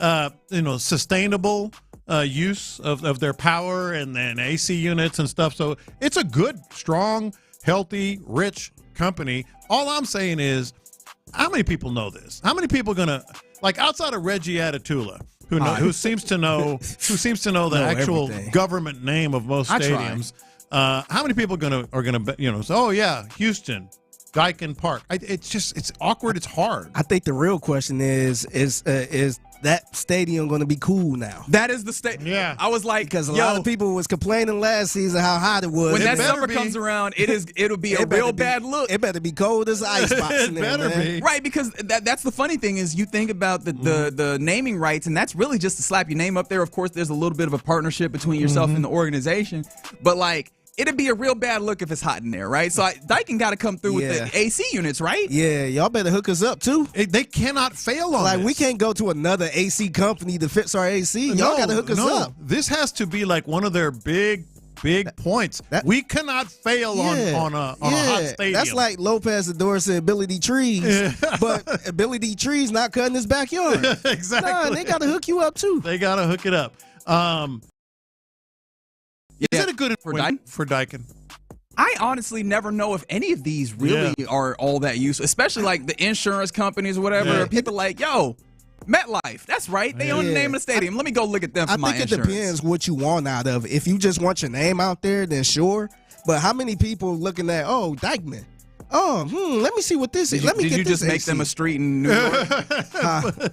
Is Dykeman a street or is it a neighborhood? I never remember. But see, I think I think it is. I think Minute Maid was a good investment. I think we can all agree on that. People just knew it. It was easy to say. I think Minute Maid itself maybe got something out of it. Cool to me. Sounds cool. I don't know if is that a good? Hey, I got to get me some new AC. I'm gonna go to Daikin. I don't know. I'm really asking the question. That's none of my business. I ain't the one paying out the money. How about this? 15 years till 2039, which doesn't feel like a real date. I don't know why. Seeing 2039 made me feel like that's not a real time. But yes, that is how long the deal runs through. And how about this? The little choo-choo train over. Don't call it a little choo-choo train. I don't like how dismissive that was. I don't like that at all. Lopez over here, Thomas the Train. Your little train with thing. the dude in the overalls. That I don't know what exactly he does, but anyway. Yeah, Jim Crane apparently said in regards to that there is a quote-unquote surprise that will be revealed on opening day, courtesy of Chandler Rome. And now people are guessing what it is. In fact, I think Seth Prain was like, Freon, baby, a whole bunch of Freon in there. Cans of Freon, air compressors. Are they going to put some air compressors in the back of that train? Just a big old HVAC unit in there. Put a refrigerator in there. You never know. Like, what could be the surprise? Baseballs? Just go totally into baseball with branding? Put a bunch of ice back there? Ice. Now, one of the important things that came out of this opportunity to talk to Jim Crane, apparently Chandler Rome got this quote from Jim Crane saying, "We want to try and field the best team we can without going crazy. Some of the payrolls are pretty high for the bigger teams, but I think we were the 5th highest payroll. That's the first time we've done that. We have the wherewithal to do it if we need to do it," close quote. What do you hear from that? From the payroll? From Bregman? From that Jim Crane quote that I just read. Yeah. I don't know. We ain't spending a lot of money, guys. I'm kind of sort of. My thought on this is kind of contaminated because I saw what I forget who it was saying that now Bregman is talking about 7, 8, 9 years on the deal. So I just don't know how it's going to play out. Okay. Mm-hmm. Yeah, I was like, that didn't feel really great. I used a lot of time there, so let's move it along. Beyonce coming back to Houston and performing. All right. Christmas Day. It'll be Texans, Baltimore Ravens. We'll talk more about this in the mixtape, but it was announced late last night. Why? That Beyonce is doing a halftime performance on that game that will be broadcast nationally on Netflix. Of course, we'll have a local copy of the broadcast as well. I don't remember where it was, so I'm not going to lie to you where it will be. Mm-hmm. But, yeah, man, I have a feeling that Netflix is going to have I was thinking that they'll be fine on the Christmas Day broadcast. Typically, these games are like maybe 20, 25 million viewers compared to the 65 that had them crash. But if you don't believe that Beyonce fans are going to tune in to try and watch her, dude, you got another thing coming. I had like 5 or 6 people hit me up about tickets, man. Yeah. I'm like, I don't think I'm getting. Oh, you the ticket man now? Oh, man. Yeah, I hate when they do that. See if you got an extra pass. Yeah, can you get me a ticket? Sure. Let me see. Let me dig into my vault of tickets. Hey, can I be your +1? This is a good thing, man. I don't care what anybody says. You know, Beyonce, Christmas Day, here, Netflix is going to promote as much her as the game. You know they are. Absolutely. Yeah, they absolutely going to promote her as much as the game. That's going to be a national spotlight, man. Yes, coming home. Just even simply off of social media. This is a fantastic thing to have, and on Christmas Day, even better. We'll get more. We'll get more into that, as I said, in the mixtape with Figgy, because I know Figgy want to talk about I got questions for you, Figgy. Yeah, man. Questions. It's the mixtape featuring the OG. Okay. Oh, wow. Love to see it. I feel honored. A lot of folks coming in with a lot of the Daikin. Daikin has a huge factory in Waller, apparently. Manufacturer of air conditioners. You buy them under different brand names. Okay, so manufacturer, and then you see it. So, okay, all right. Shout out. Again, does that make it a good investment? No idea. If they even use other brands? Hey, they just want to see their name on that building. That's all it is. Good for them. Good for the Astros. It's just a simple question. Is that good? Is that a good investment? It is if you got the money. Yeah, as long as look, for Astros purposes, will the checks clear till 2039? Yeah. If that's the case, it's a great investment. Yeah. Another thing to talk about in what's popping. How about these Rockets, man? Rockets are cruising. They got they finished out the little baseballers and beat them up pretty handily. In fact, the big thing on that night was that James Harden was 4 3-pointers away from passing Ray Allen on the all-time three-pointer record, and they made it their point to run him off the line and said, no, sir, that you can tie Reggie Miller's record on the rankings. You cannot pass him. You shall not pass. And the Rockets got a victory there. And then yesterday night, or after, no, it was night, because it started at 6, they put belt to keister. Man, they did. On the Chicago Bulls. And early on, I was watching that game thinking, oh, man, like the Bulls, that's another young team that plays with energy. I was like, ooh, this could be, this could get a little sloppy. And no, the Rockets found a way, like, while with still that energy and excitement and pace, or, relative pace, like they still also had more control than a Chicago Bulls team that admittedly isn't good, and they put 143 points on them folks. And the thing about this weekend with the Rockets, obviously Şengün with the triple doubles and all that, and they got yesterday's done really without the Twin Terrors contributing a whole lot. I think what we're seeing here is obviously it's still early, and you've said it a couple of times last week. They're the number 4 seed, but it's awfully early to say that. Now they're the number 10-4. Now they're the number 3 seed, 9-1 in their last 10. And while it is 8-2 in their last 10. My apologies. Yeah, and while it is still early, we are starting to get a real good feel for what this. I mean, they are going to be in the mix. I don't know if it's going to be 3, 4, 5, maybe 6. I don't know. But they are going to be definitely a playoff team. They are in the mix in the middle of it all in the Western Conference. Only one team in the Western Conference has more wins than and I think 2 altogether. That is Oklahoma City, who has 11 wins, and then Golden State is 10-2, so they haven't played as many. So games. while it's early, it's not too early to say this is a squad that's going to be in the mix, for the duration. The goal was to make the playoffs, and early on, it feels like they're on the right trajectory. We will have to have a conversation about how after November, or into November, Jalen Green, the numbers not still in that place. I have a strong feeling that'll happen on Wednesday with our guy Adam Spillane when we have him in at 10:40. But before we get there, I don't want to talk about the negative. I want to talk about this positive. Alper and Şengün in these 2 games over the weekend, triple doubles in both of them. Which was the first Rockets back-to-back triple-doubles since James Harden in 2020, and he's also the youngest center to reach 5 career triple-doubles since Nikola Jokic. That baby Jokic thing is really hitting hard right now. He is settling into, the way I put it before the show is, dare I say, a dominant role. But he's settling into a very significant role at the heart of this squad.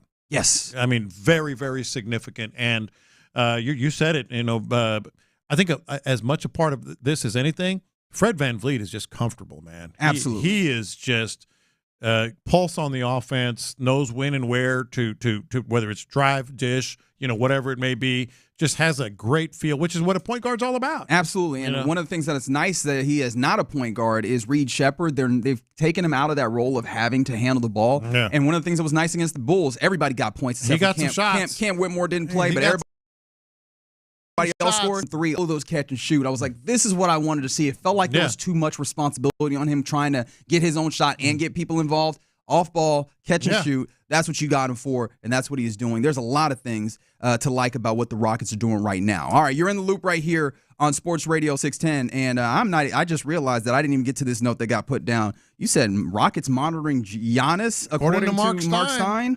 All right, monitoring Giannis. Okay. All right, we don't even have time who they for that face. Right now. We don't even have time right now. Yeah, the Bucks. They're playing the Bucks tonight, aren't they? Yeah. So yeah, that okay. Yeah, so they're gonna be watching them. Yeah, there's a lot of things. Yeah, Mark Stein's reliable. He is. He's very good in this space. Yeah. There's a lot of things there. We'll get to at another point. Thing to remember: 10-4 Rockets really hooping at this moment. All right, coming up next, let's get back to your Texans, who are probably going to take up a majority of the oxygen when it comes to Houston sports tonight. Let's talk about this though, and answer this question honestly. Are you a little or maybe even a lot nervous about tonight's game? 713-572-4610. Let's discuss it. All right, let's talk about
cranks up the energy with every game. 5-Hour Energy introduces the Stand the Fan limited edition fan fuel flavor. Be the ultimate fan your team needs. Fuel your fandom. Only at 5hourenergy.com.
Cranks up the energy with every game. 5-Hour Energy introduces the Stand the Fan limited edition fan fuel flavor. Be the ultimate fan your team needs. Fuel your fandom. Only at 5hourenergy.com.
Up the energy with every game. 5-Hour Energy introduces the Stand the Fan limited edition fan fuel flavor. Be the ultimate fan your team needs. Fuel your fandom. Only at 5hourenergy.com.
Exclusive content. Sports Radio 610. The Texans play here. An Odyssey Sports Station. It's a Shopper's John Deere Reaction Monday on Sports Radio 610. Here's In the Loop with John Lopez and Reggie Atatula. Yeah, happy game day Monday. It's a pre-action Monday is what I've been calling it all day. Nobody has said that it's a bad thing yet, though. No, I like it. I stole it. I don't know. I don't know that I had like. Well, you said it, and I rights stole to it and put it on Twitter. I'm not worried. I gave you credit, so I guess that's not stealing. It's attribution. You know that. You know how this works. That's right. But let us know. How are you feeling going into this game? Is there any possibility that you're a little or maybe even a lot nervous about tonight's game? A game, mind you, where your team is favored by a whole touchdown. All right, so this is where it gets important to be on the road. You don't. We're not talking among your Cowboys friends, and we're talking trash and all that. I want you to be completely honest, Figgy, Reggie. Ain't nobody worried about them. Listeners. Ain't nobody worried about them. I want you completely honest with yourself, okay? Forget the trash talk and all this other stuff. Are you a little nervous?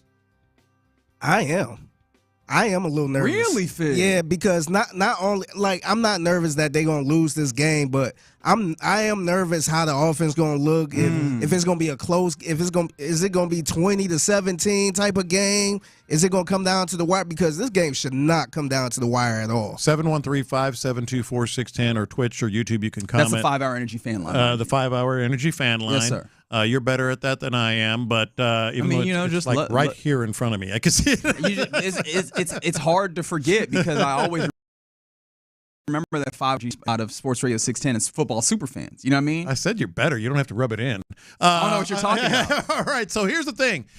I think the fact that, and I'm with you, Figgy, I expect to win, but I feel a little I demand to win. I demand to win. I expect to win. Sorry for you. I expect it to be convincing, but the fact that I'm a little nervous about how this team is going to look, I think that says a lot. Yeah, I'm not worried about the defense at all. I feel like the defense is elite, but I'm worried about the offense, man. I know Nico should be playing and all that stuff, but I'm just worried. Is it going to be a struggling offense? Are we going to sit here and call for Bobby Slowick? Are we going to be sitting here and talk about the O-line? To me, I'm worried about that, and it should not be the case against this Dallas Cowboys. Well, he said those two words, Bobby Slowick. Yeah, that is fair, right? That's what it's about. And it's about him, and it's about there would be concern if you also still have a second half. Well, how much would you be concerned if the second half doesn't look as good, especially if you still get a victory? Absolutely. Okay. Absolutely, still like concerned. you wouldn't get to a place where you're like, all right, well, they just kind of let it go in the second half. No, because they're not in a position to let it go. Look what the Lions did yesterday. Like the Lions, and they're talking trash. That'll come up around the AFC South, but they put the Jags in a body bag. Take out our starters. No, that's your job to stop us. No, and the Texans, Bobby Slowick in particular, he's not in a position to take his foot off the gas. Are you kidding me? No, I don't. Yeah. I think it depends how. Look, if it's like 30 half. I don't care. Make it 43-3. I won't be. Put some more on top. Just at least one touchdown. I ain't expecting them to look like the Lions, but I wouldn't be pissed off if they did in the fourth quarter. They did try to reserve some of these players. Okay, maybe fourth quarter, midway through fourth quarter, whatever. But Reggie, you can't. This is a defining game for Bobby Slowick. Right, and I think that I also have to fully embody the guy that I was on Friday where I said not only is this a get-right game, but this is the get-right game. So you have to – there is a little nerves that the get-right does not happen in the full way because this feels like it's perfectly situated for all of that, right? And yes, Clyde said this game should run along the lines of the New England game. Fair enough. Somebody said they're worried that the 41.5 over won't hit. Okay, very good. But are you a little nervous about the offense? And it has to be the place where the nerves are, right? I think defensively and not having Will, I understand where some nerves would be there, but you still have. But you facing the bad offense in the Dallas Cowboys, right? But you also have some other guys that step in and do those things. Maybe you have like Kamari Lassiter nerves, considering that CeeDee Lamb does this and goes all over the place. But again, we saw him and Cooper Rush not seem to have the greatest connection last week. Some of that was the sun, but you wonder how much of that factors in. The nerves would have to come from the offense, if anything. Oh, 100% is where I'm nervous with this, and I'll take it a step further with your first half, second half stuff, Figgy. I think the game doesn't really start for Bobby Slowick until the second half. I really don't. You want to hear Bobby Slowick talk? I would love to hear Bobby He talked Slowick. which was there Thursday with the slid schedule. Slid? Yeah, that's right. Okay, very good. I don't know words sometimes, but the schedule that's been slid forward because of the Monday night game. So their Thursday was actually our Friday, and they talked, so we didn't have an opportunity to play this audio until now. But this was him talking about the inefficiencies in the second half. Yeah, I mean, I would say really generally, I mean, I think we all know in the second half, for probably the last 5 weeks or so, we've struggled. And it's one of those things when you look at, I mean, I think we haven't scored a touchdown like 19 straight second half possessions. And honestly, like our approach is football. And what I mean when I say that is when we dissect it, because we've known about it for 3, 4, or 5 weeks now. When you really dive in and you're like, okay, what's going on? Is something off with the play calls? Are they doing something different? Are we doing something different? What's happening? It's football. Like, it's the exact same as it was in the first half. We're not operating and executing the same. And that's kind of been something that we've been going back and forth on as an offense, really for a couple of weeks now. And ultimately, I think it's one of those things where you keep doing the same thing and you're operating the same way, things aren't working out in your favor. And then even though there may not be necessarily a mental roadblock, it becomes a mental roadblock. And that's kind of what we're working through. And I think we're all in the right and have right intent in what we're going to do when we come out in the second half going forward and be on the same page. Man, that's a problem. And the reason it's a problem is because I get what he's saying or trying to say there. He's still kind of putting it on the players. It's execution, and then it becomes a mental roadblock. Yeah, but I'm like, all that. What is the thing then that stops the execution? Right, that's why it's a problem. Is it fatigue? Yeah, that's exactly right. At some point, you keep saying, hey, we're not executing. It shifts from the players to you. And that's why I say, to me, tonight's game really doesn't start for this offense until the second half. Yeah, I think that's a fair point to make. And yeah, that's real. I was perplexed just sitting there listening to it. I wrote down, that was one of the things I wrote down, was just like, what stops it? And then also football is such an interesting thing because it feels like the wrong thing to say when it feels like situationally that has been the issue with Bobby Slowick's play calling, is that it can be one size fits all instead of being aware of the situations and the distinctions within certain situations and how first and second down and third downs and those different. And I'm certain that he understands that those things are not the case. I'm not saying that he is so simple. However, we have not seen the benefits of a deep understanding in that. And so I know what he's trying to get to, but football seemed to just like kind of really jar me when he said that. So yeah, I think there is some nerves within, like, are you going to see against this opportunity that you have against a team that, does not really pose a lot of challenges? Are you going to be able to, in what feels like, or not a new environment, but you know what I mean, like kind of a lab environment for you, work out the kinks? Because if you can't work out the kinks here, I don't know that it gets more opportunistic for you to be able to do that, especially once you get to Thanksgiving and Christmas and those games. You can't get it done in the second half against the Cowboys. You got issues, and I don't think anybody's going to deny any of that. And oh, by the way, you also are out of excuses. Nico Collins is going to be back. Ooh, but that also, if we find out that the panacea is just play Nico Collins, what does that do? Well, that's fair. But it also, like, if it doesn't happen in the second half and you have Nico Collins back, by the way, you have Dameon Pierce back. For what it's worth. That's cool. For what it's worth. Look at Lopez excited about Dameon Pierce. No, I didn't say that. Look at that. You know what that is? You know what that is? Dameon Pierce back. You know what that is? That's growth. No, he's growing. It's not growth. It's recognition. That He's like, no, I have not grown. Trust me. I refuse to grow. I have not grown. Got Dameon Pierce back. Got Dameon Pierce back. Trust me, I have not grown. What I am saying is they think Dameon Pierce is part of the answer. Okay, well then you're out of excuses because he is going to be back. And if that's what they think, okay, let's see it. Nico Collins, you're right. If he all of a sudden, works his magic, but then they still struggle in the second half, then that's why it's a defining game. It's a defining game for Slowick. Yeah, I think it's, and Going further into some of the audio, I'll paraphrase this one. He was asked about how the staff goes into approaching this week off of what happened. He basically talked about it's one of the kind of cliches that the approach is the same. Mm-hmm. And then he was asked, and if you give this to me, Figgy, 6, changing your approach, do you think you should? I say we haven't changed big picture. There's been changes. I can assure you of that. But there's been you're always making subtle adjustments. I mean, you're talking through the week, you're talking in game, you're talking what we do at halftime. We've talked about a lot of different things. You had said earlier, and you paraphrased it, that they haven't changed much. And then he says there it's adjustments, subtle type things. Well, then you start to get into the point of, all right, maybe it needs to be more than subtle. Maybe it needs to, if it doesn't work out. Huge game for Bobby Slowick. Huge game. Yeah. All right, so with the nerves that some people seemingly have, I do wonder how much of that is akin to this one that came in on the 5-hour Energy fan line. Micah Parsons possibly wrecking a game. I do think there's something to that because he is a elite level pass rusher, especially if Mike Zimmer actually utilizes him in kind of the A-gap and really tries to use him to apply pressure in the middle. Yeah. Which I don't know how good they will be at doing that generally. But that's a dude that can move around and can blitz in those different areas. How does this offensive line deal with that when it comes to picking up the protection?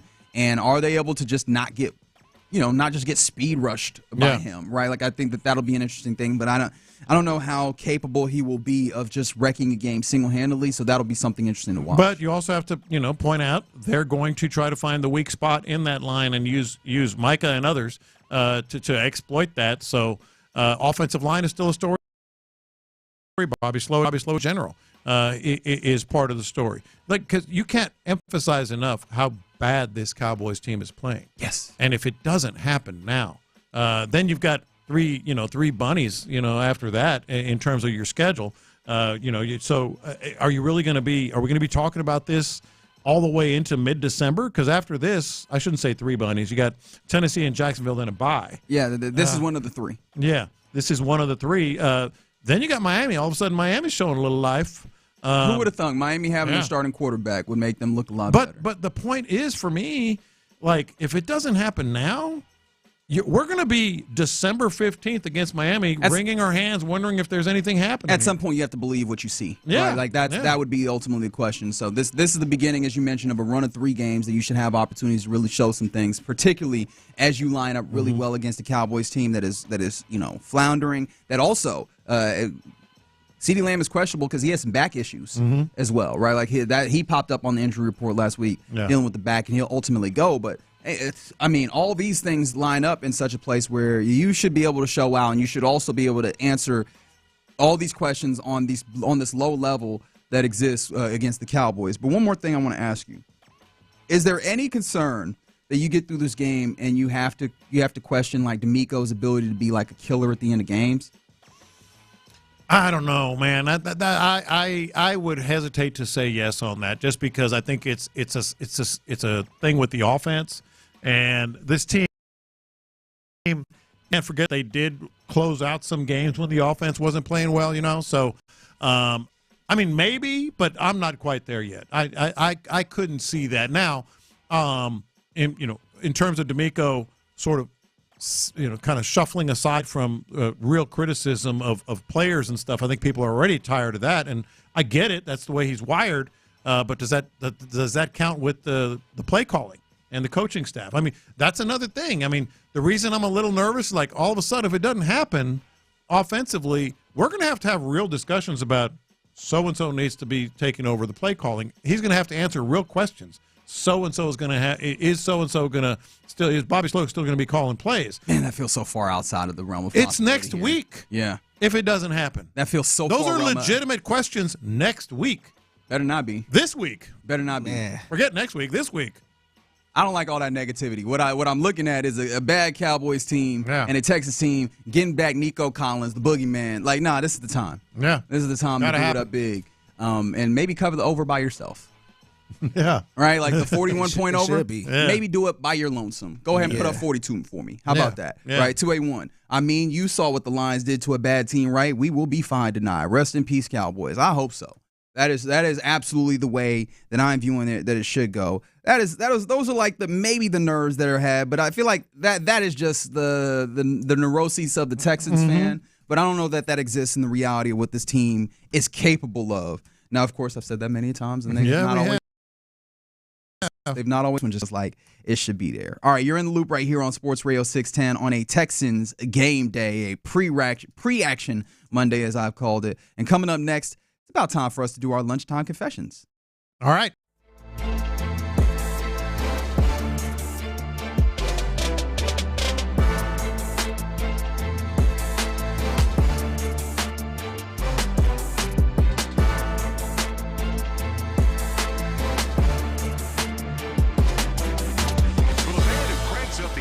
With every game, 5 Hour Energy introduces the Stand the Van limited edition fan fuel flavor. Be the ultimate fan your team needs. Fuel your fandom. Only at 5hourenergy.com.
For the fan who cranks up the energy with every game, 5 Hour Energy introduces the Stand the Van limited edition fan fuel flavor. Be the ultimate fan your team needs. Fuel your fandom. Only at 5hourenergy.com.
fan who cranks up the energy with every game, 5 Hour Energy introduces the Stand the Fan limited edition fan fuel flavor.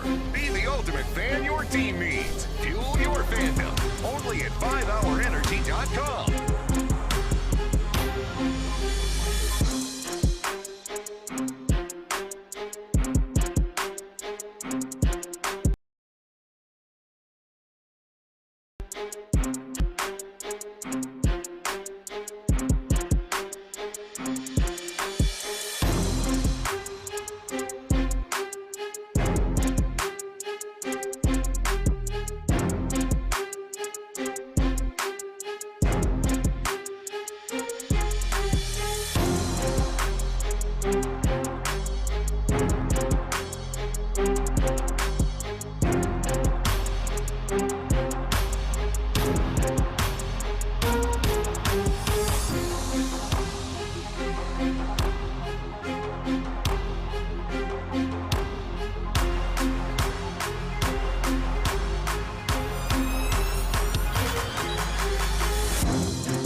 Sometimes it's sports, sometimes it's not. Whatever it is, Reggie and John are keeping it real. It's In the Loop's Lunchtime Confessions, brought to you by Sagamore Spirit Rye Whiskey. Watch this. These are my confessions. Not literally, but figuratively speaking, I did a lot of pointing and laughing late Friday night and into Saturday morning.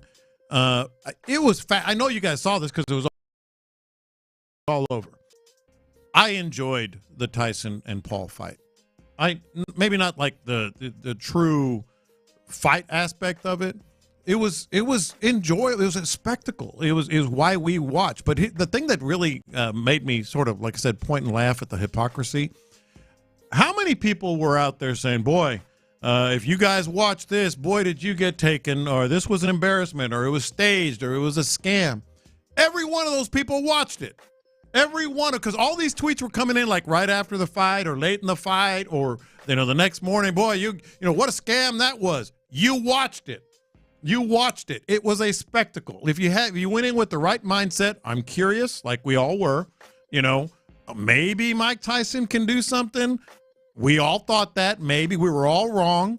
Time was undefeated. Remember I told you guys I had that pain in my hip last Thursday, and I thought that's why he's going to lose. Because it just comes out of nowhere, and he comes out in a knee brace. It was a good point made by Joel Anderson of, I guess now the Ringer, and he had said like, "Hey man, Mike Tyson was washed like 20 years ago as a fighter, right? Yeah, and then I thought about it. I was like, oh yeah, Jake Paul is a bigger dude, he's got more reach, and obviously younger. Like, oh okay, yeah, we might be setting ourselves for a bad thing. But I disagree with you on one point though, which is yes, it was supposed to be spectacle, but we got there and there wasn't anything to spectate, right? Like it was, but it was a spectacle, the event.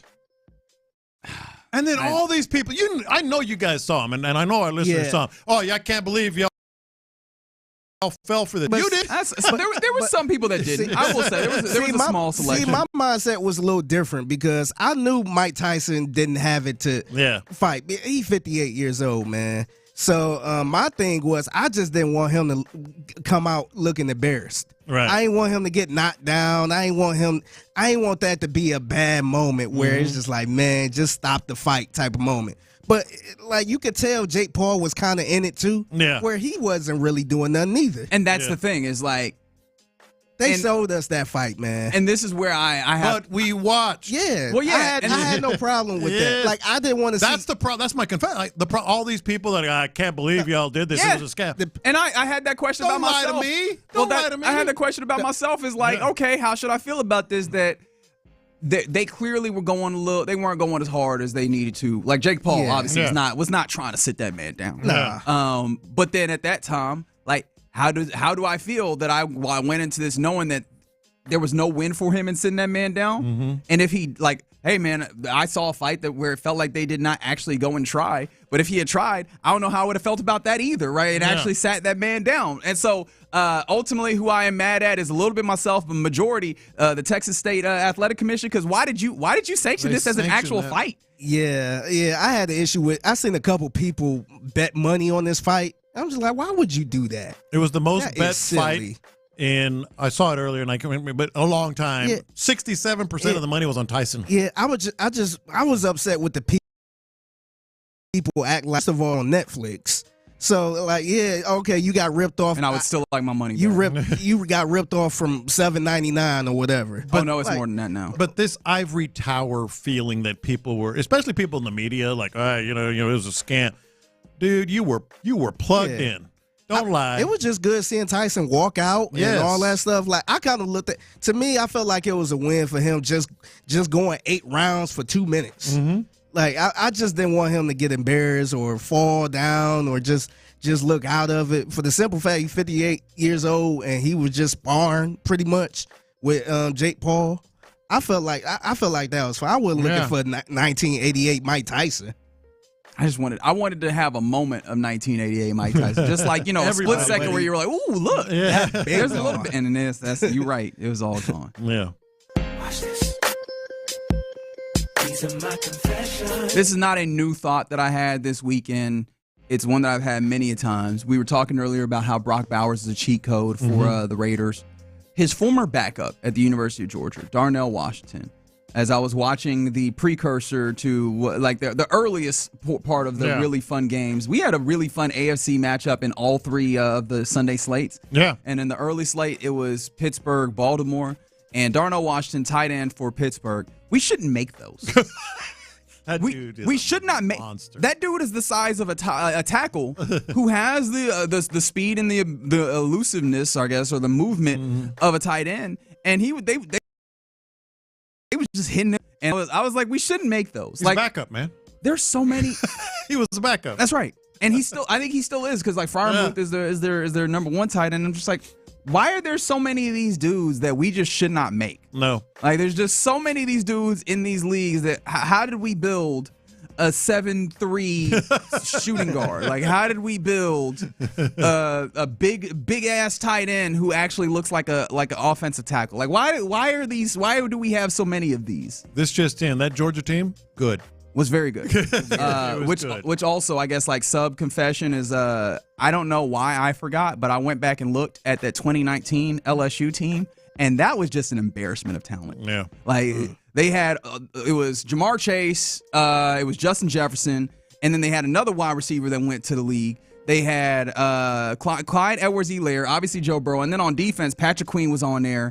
Man. And I'm forgetting dudes right now. It was an embarrassment of talent. I was like, oh my goodness, was Stingley on there? Or Stingley was on there too. Stingley was on there. It's just a real sick behavior seeing a team like that. Those are the fun ones. Going back and looking at those teams. Watch this. These are my confessions. I gotta confess, and I confessed this before on this very segment. My mama crazy, man. Oh, no. My mama crazy, man. How was she crazy this time? She got me, I want to say it was Saturday. So usually she called me and she just be talking and rambling about whatever. And the whole time I just be like, yep, Like, I have no idea what she's talking about. We be on it. So that just, And she dropped in right in the middle of this. Oh, your uncle, he just got out the hospital. I'm like, really? And like, yeah, they say he had some trouble breathing and his arm was numb. I'm like, oh man, but she said he was out. So I'm like, okay, cool.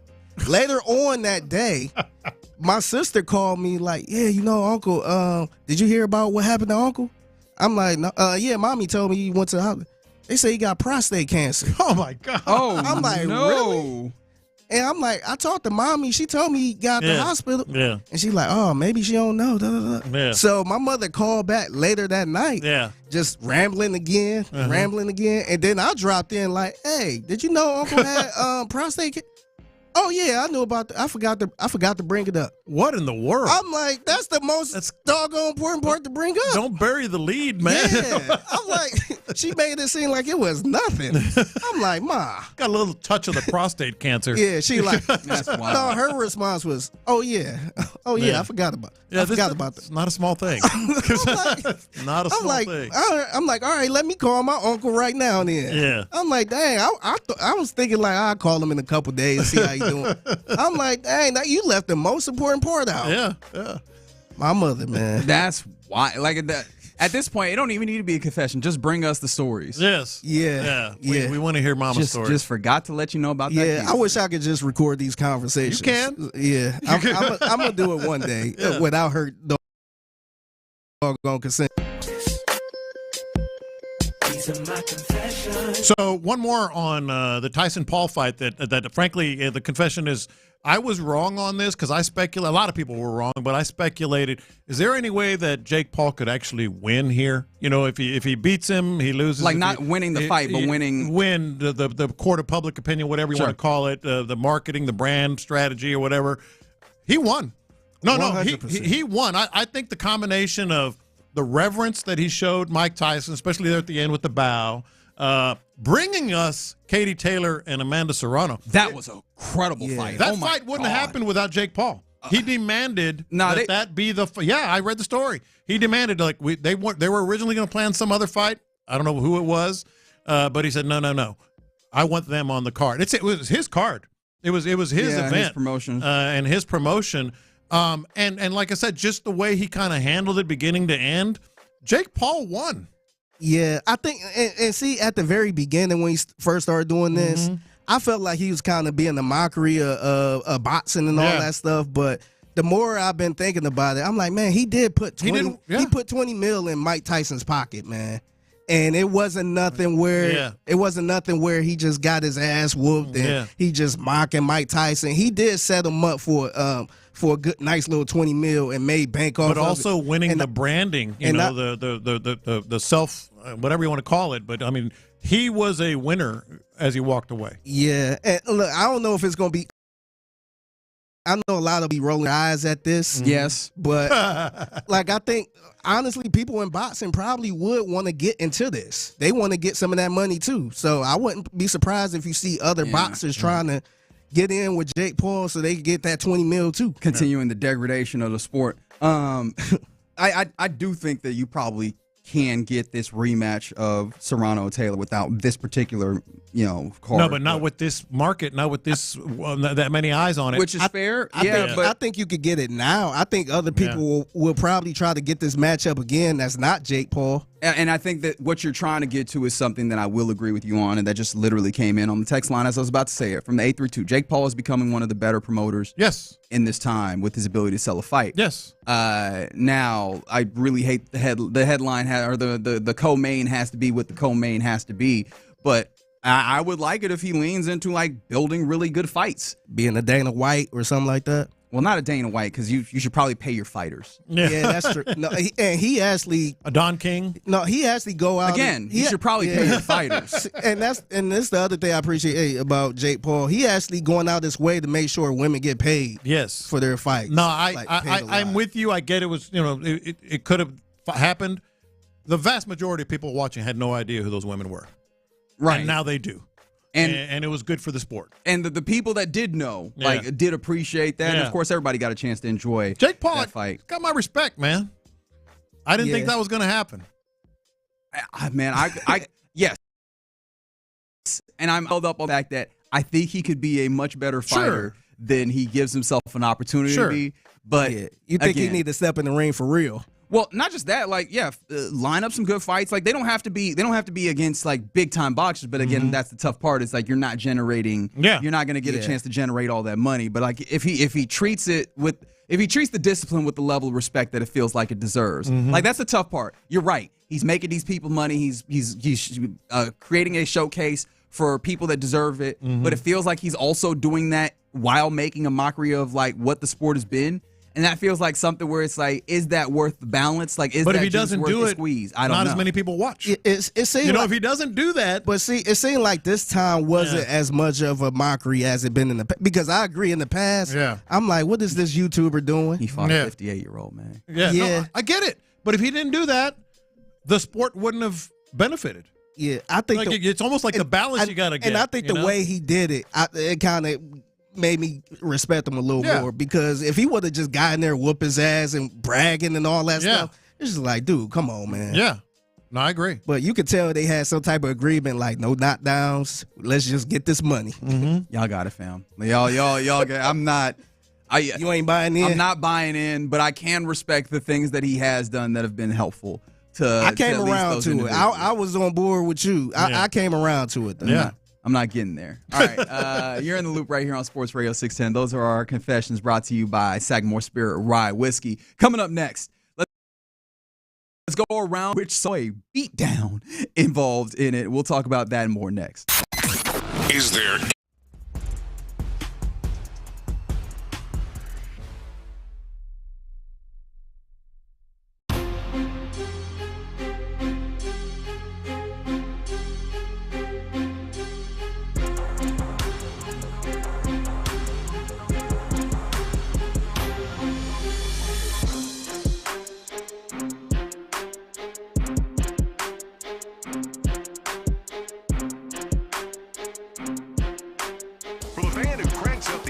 with every game, 5 Hour Energy introduces the Stand the Fan limited edition fan fuel flavor. Be the ultimate fan your team needs. Fuel your fandom.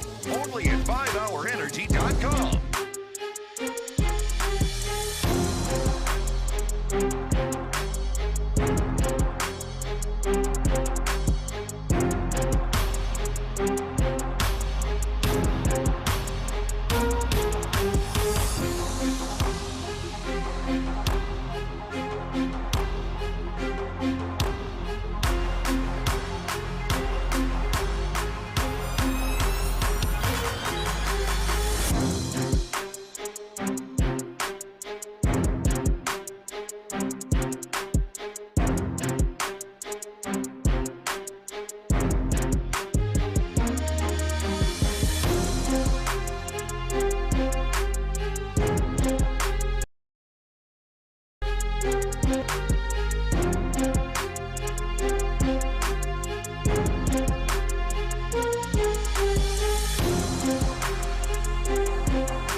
For the best grills at the best price, it's Texas Star Grill Shop.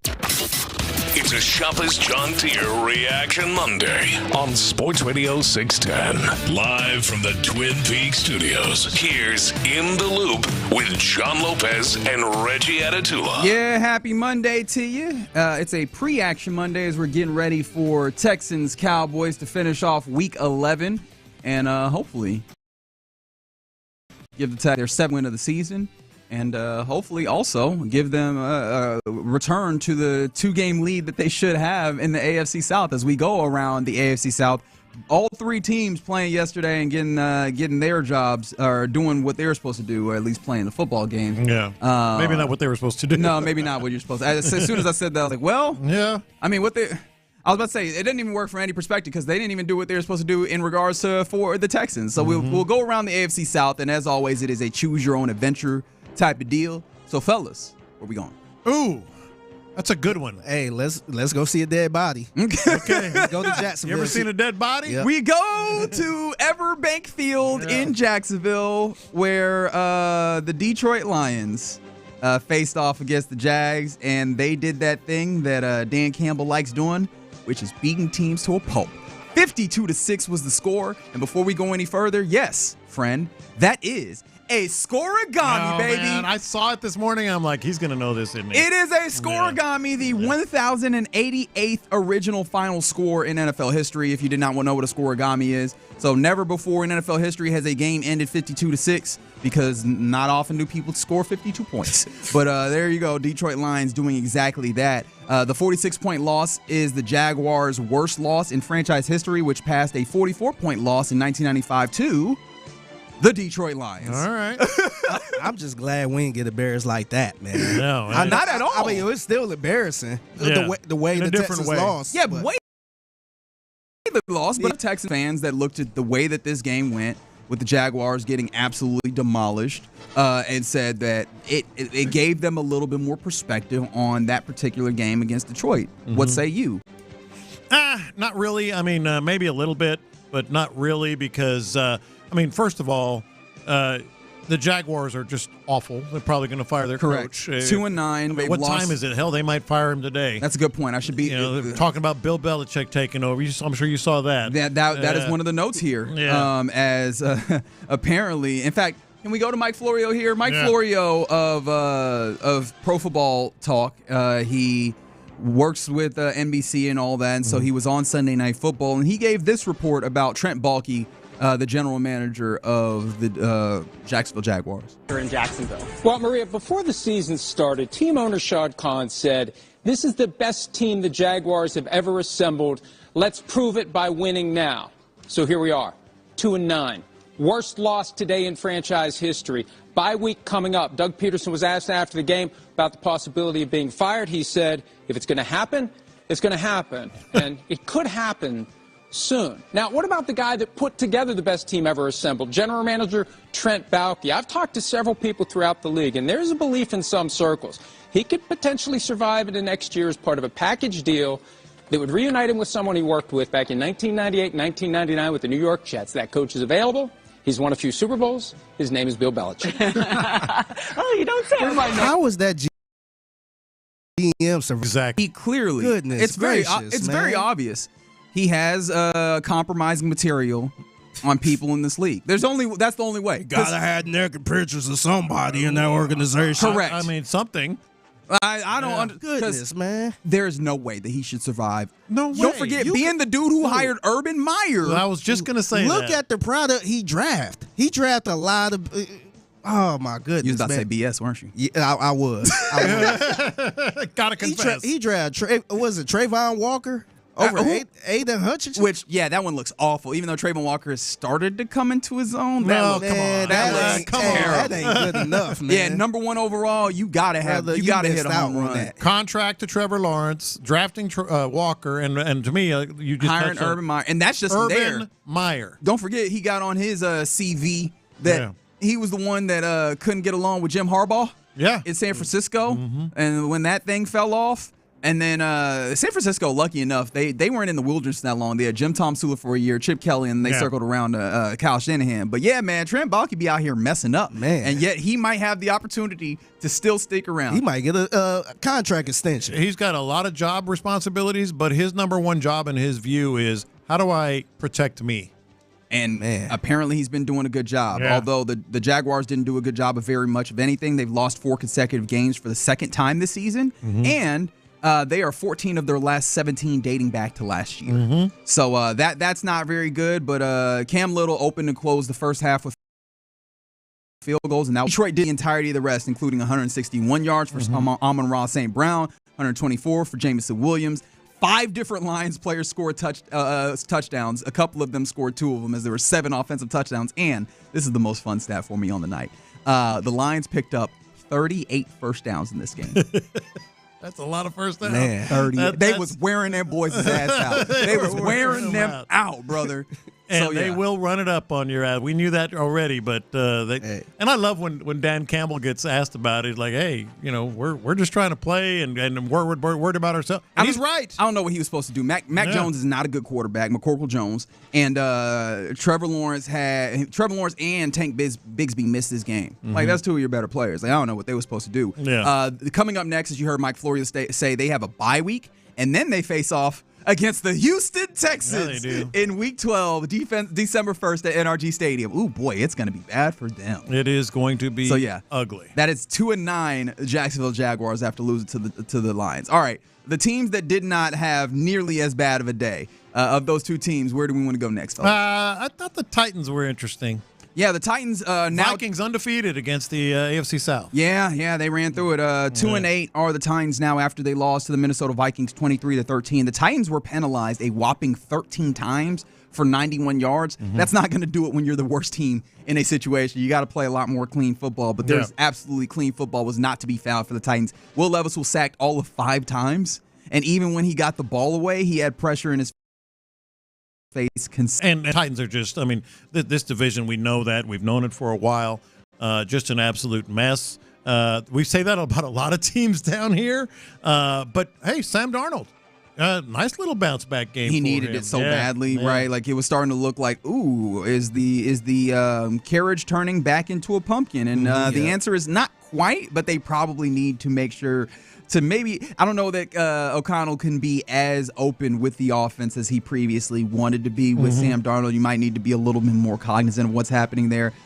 Shout out to Cam Akers, who scored a touchdown for the Minnesota Vikings in the course. Lopez boy right there. That's his man's. That's your man. Miss you, Cam. That's your man. That's your man's. But yeah, the Titans lost. There was one player who had a good night, which was Westbrook Akine, who had 2 catches for 117 yards, and one of those was just a 98-yard play down the sideline. 2 catches, 117. That was the one. Think about that. The one touchdown that they had was just a big old play down the sideline, and other than that, woeful. Yeah. So yeah, their next game is in Houston. How about that? Versus the Texans. Actually, I said that the after their bye week, the Jags are coming here, but next week it's the Titans. No, I think the Jags is in Jacksonville, right? Oh yeah, but they face the Jaguars. So the Titans are coming here. I started looking at the ats and verses in the wrong way, but the Tennessee Titans next week will be here in Houston. So a couple of the teams are waiting for their beat down by the Texans. Shout out to the AFC South, and we roll around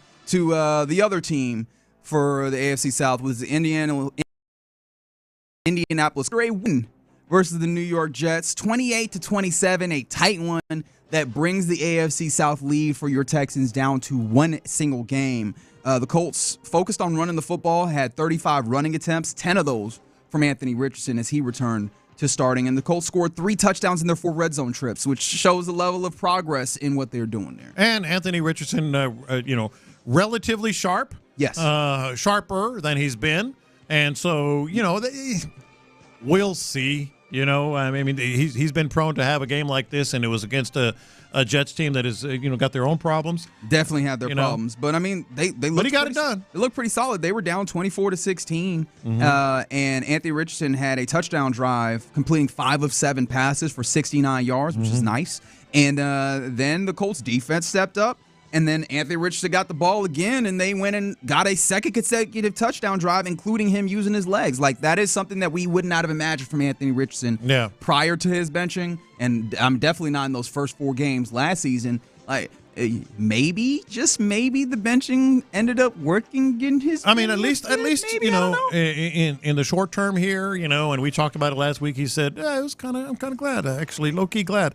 I don't think he was, but he still might have benefited from it. And there's a lot still to go with Anthony Richardson because that's the Jets. I know their defense has been okay, but there's a long way to go for Anthony Richardson before anybody really hops There on. is, Yeah. and it's also worth noting and circling back to the fact that they ran the football a lot. It feels like, and I forgot the coach's name as soon as I went to say it. What's my guy's name in Indy again? Shane Steichen. There we go. It came back. Shane Steichen has done a little bit of a calculating after going, all right, Anthony Richardson, all right, let's try Joe Flacco. And he was like, okay, so throwing the football might not be something that we could do in a large quantity. We might need to just go ahead and lean on Jonathan Taylor and Anthony Richardson and the running ability that they display, which, makes sense. Shout out to Kwity Paye of the Colts, though. 6 tackles, 2 sacks, including the one that ended the game for the Colts. I wish he wouldn't have done that because that would have absolutely helped the Texans maintain that lead. But they can get that lead back in this game when they play the Cowboys tonight on Monday Night Football. By the way, the next game for the Colts, they welcome in the Detroit Lions next week. Oh, boy. So, oh, boy. Yeah. Yeah, it's crazy how we look at the Detroit Lions. They like the boogeyman now. They just walking around beating people's asses, man. They're putting 40 and 50 up. Yeah, that's insane, man. They are just bullying the rest of the league. They walking around like, who won it? Who won it next? That one run that who else wants some of Debo? That's exactly who they Debo. That's it. Thank you for bringing that. They are Debo now. That is crazy because the Detroit, would you have imagined that 5 years ago that the Detroit Lions would be walking around the league taking people's chains? Chest out. They looking better than they did with Matt Stafford, man. Oh, absolutely. Which is why the city of Detroit's like, screw Matt Stafford. We got Jared Goff. Yeah, that's why they be out here chanting Jared Goff in the Papa-Dos and stuff. They weren't chanting Matt Stafford name. Yeah. That one run that Gibbs had yesterday was just, how do you run that fast? Do that with the conviction of a team that knows that they are putting it on. Hey, that's the joy of having 2 running backs like that, man. Yeah, and that's why it's great that Dameon Pierce is back, right? Hey, let's go. Ain't I right? Back. Yeah. Right, fellas? Let's go. Yeah?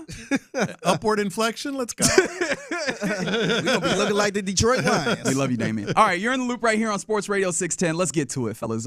Football is coming this evening. It's just after 7 o'clock right here on Sports Radio 610. The Texans will face off against the Cowboys.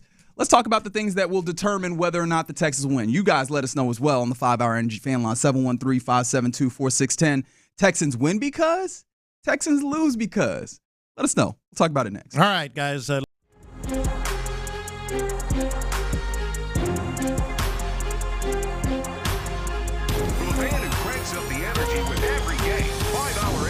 Introduces the Stand the Fan limited edition fan fuel flavor. Be the ultimate fan your team needs. Fuel your fandom. Only at 5hourenergy.com.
who cranks up the energy with every game. 5 Hour Energy introduces the Stand the Fan limited edition fan fuel flavor. Be the ultimate fan your team needs. Fuel your fandom.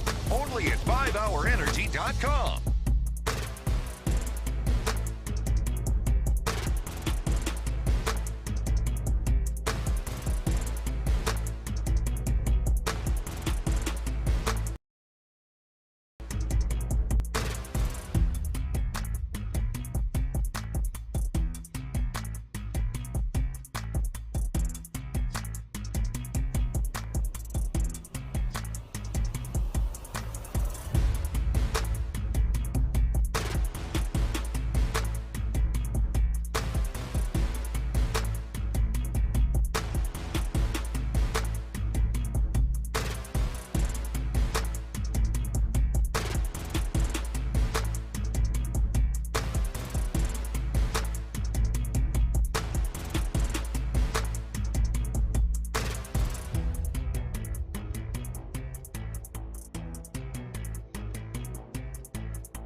For the fan who cranks up the energy with every game, 5 Hour Energy introduces this Stand the Fan limited edition fan fuel flavor. Be the ultimate fan your team needs. Fuel your fandom. Only at 5hourenergy.com.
Cranks up the energy with every game. 5 Hour Energy introduces the Stand the Fan limited edition fan fuel flavor.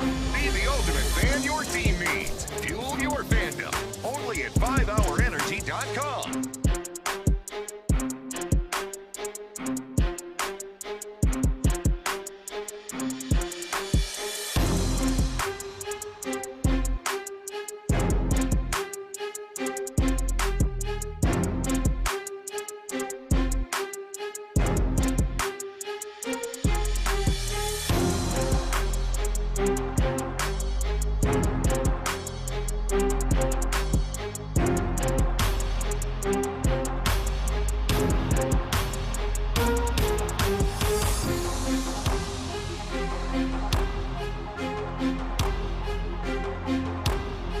insider access, exclusive content. Sports Radio 610. The Texans play here. An Odyssey sports station.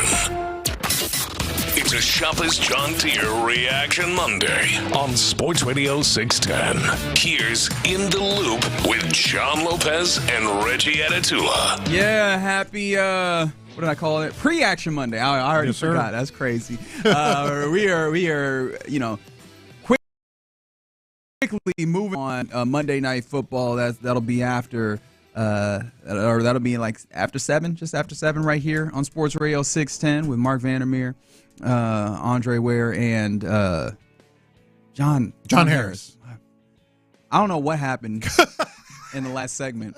I swear I was just coherent a second ago, and all of a sudden my brain. I've been coherent. It's been good. It's been a really fun show thus far. We've been having a blast. I'm excited for this football game because it feels like the Texans should handle up their business against the Cowboys and get back to winning ways after losing a couple back-to-back.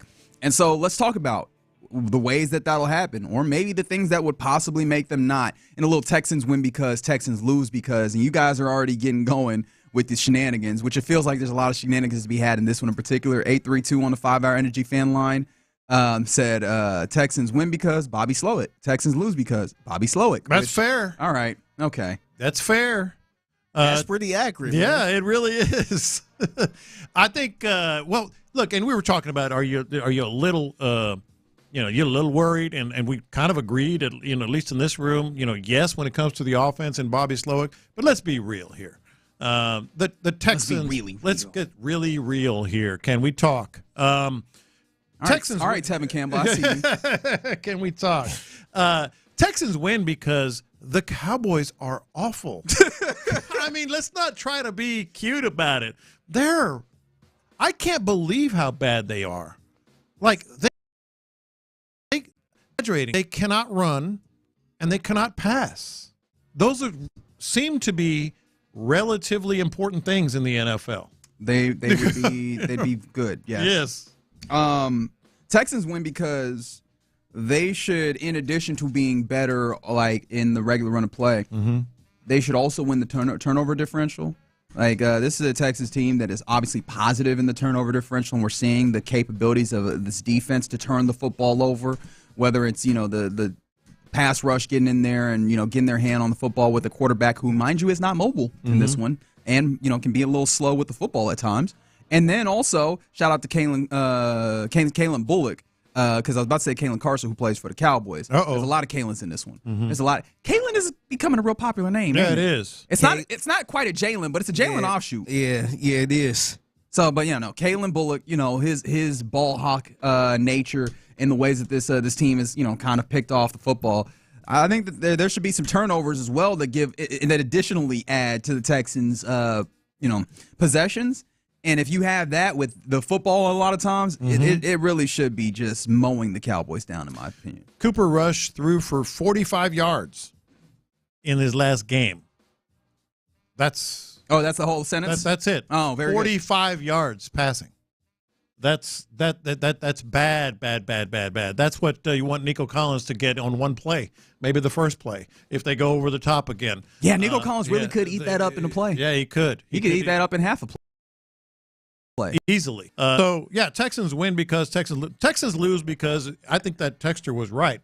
If it's just another bad Bobby Slowick day, I don't even think I don't think you maybe can lose not behind that. Yeah, maybe not. Now somebody mentioned Texans win because the Cowboys are ass. The Texans lose because the offensive line is also ass. I think that leans into one of the things that is interesting within this game is and the few guys that can actually do something that really terrify you or scare you on that Cowboys team. And his name is Micah Parsons, right? CJ's homeboy within this game. And I think it's not just because he can rush, but because they like moving him around, and he can rush from a lot of different places, especially that A-gap.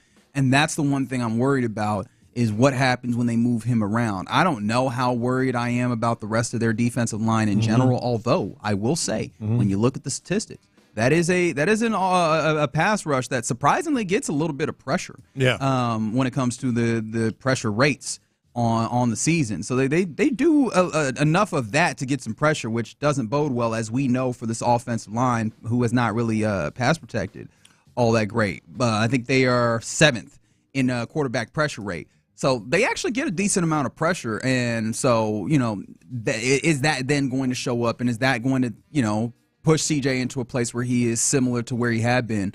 But then I go back to Nico Collins is on the field, and you have this offensive line configuration that was at least better at picking up some of those things with the pass protection. It's just, are they going to be able to run? If I squint my eyes and try to for the Texans, that would be one of them, and not just that offensive line giving up pressures, but the offensive line has had some issues with penalties. The offensive line had issues last time out with the run game. So if there's a combination of somehow penalties and run game problems and giving up some pressures, no, that to me, that's probably the most legitimate way that the Texans could mess up this game. Is because the offensive line. Again, we said this last week. It always comes back to the offensive line. It could absolutely be the case, but I don't see it happening. Texans should win because they're the better team. Texans could lose because they typically play down to their competition. Somebody said, hey, don't forget the Jets were bad too. Yeah. And the last, right? Honestly, Texans win because you can't, it's a primetime game versus the Cowboys and the whole nation's watching it. You can't lose another primetime game. You just can't. Especially against the Cowboys. They lost the last two primetime games. Yes, they did. But they won the last two primetime games against the Cowboys. Obviously, this series is 4-2 in favor of the Cowboys, but the two primetime games, including the very first one, have been won by the Texans. And just for the pride of the city of Houston, for the Texans organization, can't lose it. It just there has to just be a point of pride for the people of Houston to get this one done. Have to. And there's going to be a good number of Texans fans there. For sure. Ooh, maybe that's a win because they get in there and they make some noise in AT&T Stadium. That could be a factor. I mean, how about that? Texans are usually on the other end of that. We're visiting fans recently and notably the Lions, but Texans fans are going to be able to maybe have a say in things literally at that game. One more, and I'm really reaching here because I could not be more confident that the Texans are going to be able to get this game and get it relatively easily. But, the old what-if factors. Secondary might, and we touched on this earlier, but secondary might have a couple of, moments, especially with some of the guys that are injured. Obviously, Lassiter's still in concussion protocol. Yeah. Who knows about the safety position? Who knows about Jalen Petrie if they try to, figure out some way of getting him one-on-one with a big-time player like CeeDee Lamb. Secondary might be a bit of an issue. For the Texans. It's possible, but I don't know if it's enough of an issue to lose the game. Right. I think the issue then would pop up is the game is a little closer than it should be, which, again, we will have to... That would be a problem. We would have to have a discussion about. Yeah. But you guys are having fun on the 5-Hour Energy fan line and on the YouTube as well. Texans lose because Titus Howard plays defensive tackle for the Cowboys and Micah and Titus tandem can't be beat. Okay. All right, guys. And he does no strip sacks. That, He does. Titus does no strip sacks. That is true. Have we considered if he plays any defense? Has that ever been? No, all right, no. Please, no. On the YouTube, Texans win because Bobby Slowick forgets his playbook and CJ calls the plays. All right, so again, Bobby Slowick is still going to be vital, and I get we all having fun with it. I am interested to see just how aggressive they are throwing the football and how aggressive CJ is just individually, because that's one of the things that we heard on Thursday between him and D'Amico. I want to see what the actual materialization of that mentality is. Boy, if they go the other way and they know that they're a better team and let's not make mistakes, and they do the safe passes and they do the try to control the ball on the ground, I'm gonna lose my bleep. They've been talking. Fire Bobby Slowick. No. Well, I mean, I'm not gonna say that. Who knows? Let Gerard call the plays. Maybe at some point I will. But you know what I'm talking about? Like, we're the better team. Let's just not do anything stupid. If they go down that road, I'm going to be really upset because they've been talking about letting it rip, talking about I just want to have fun. D'Amico even says he needs to have fun. Yeah, that's the D'Amico killer instinct that I was kind of alluding to earlier. Just and I hate to continue to compare them to the Lions because, look, they're different teams. They operate in different spheres in some ways, but there are some similarities that you see between those coaches in some ways, and I would love it if D'Amico empowered his team to just go out there and run roughshod on that team over there. And let it rip. Which actually reminded me of one of them things that is a Texas win because that I really should have circled back on which is that secondary over there for the Cowboys is depleted. Yeah. Let me see what this injury report is looking like again. Deron Bland is out for them. I believe Kalen Carson is out for them. Those are two cornerbacks. Sorry, no, Jordan Lewis is out for them. Kalen Carson would have to be playing opposite rather. Yeah. Trayvon Diggs, who obviously has had a lot of takeaways in his time and has been like a Pro Bowl corner and all that. But Kalen Carson's a rookie, and then. And I think who right on is there, but one of them cornerbacks real deep on the depth chart would have to play the slot. Hey man, they don't got cornerbacks for real, and you got Nico Collins coming back. They should Collins, Mechie, Tank. They should be running roughshod on them boys. So let them run roughshod. I wish that texter hadn't texted that because I hadn't really considered that. What if they just like, we're the better squad, let's be conservative, let's not do anything stupid. That would be a big problem. They need to run roughshod.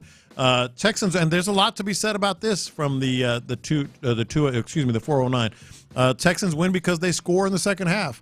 We're going to be like, I don't know which direction we're going to be talking about these things tomorrow, but we're going to be talking about the offensive line, Bobby Slowick, and the second half. Just in the positive general, just in general, one way or another. Those are the three things we're going to be talking about tomorrow. 281, Texans win because Joe Mixon goes off rushing and receiving. That'll be fun to see him involved in the passing game out of the backfield. But, someone earlier was talking about Joe Mixon for 145. All right. And that's not out of the realm of possibility. This isn't a great Texas team when it comes to tackling and stopping all of that. But 832 says Lassiter flew with him to Dallas.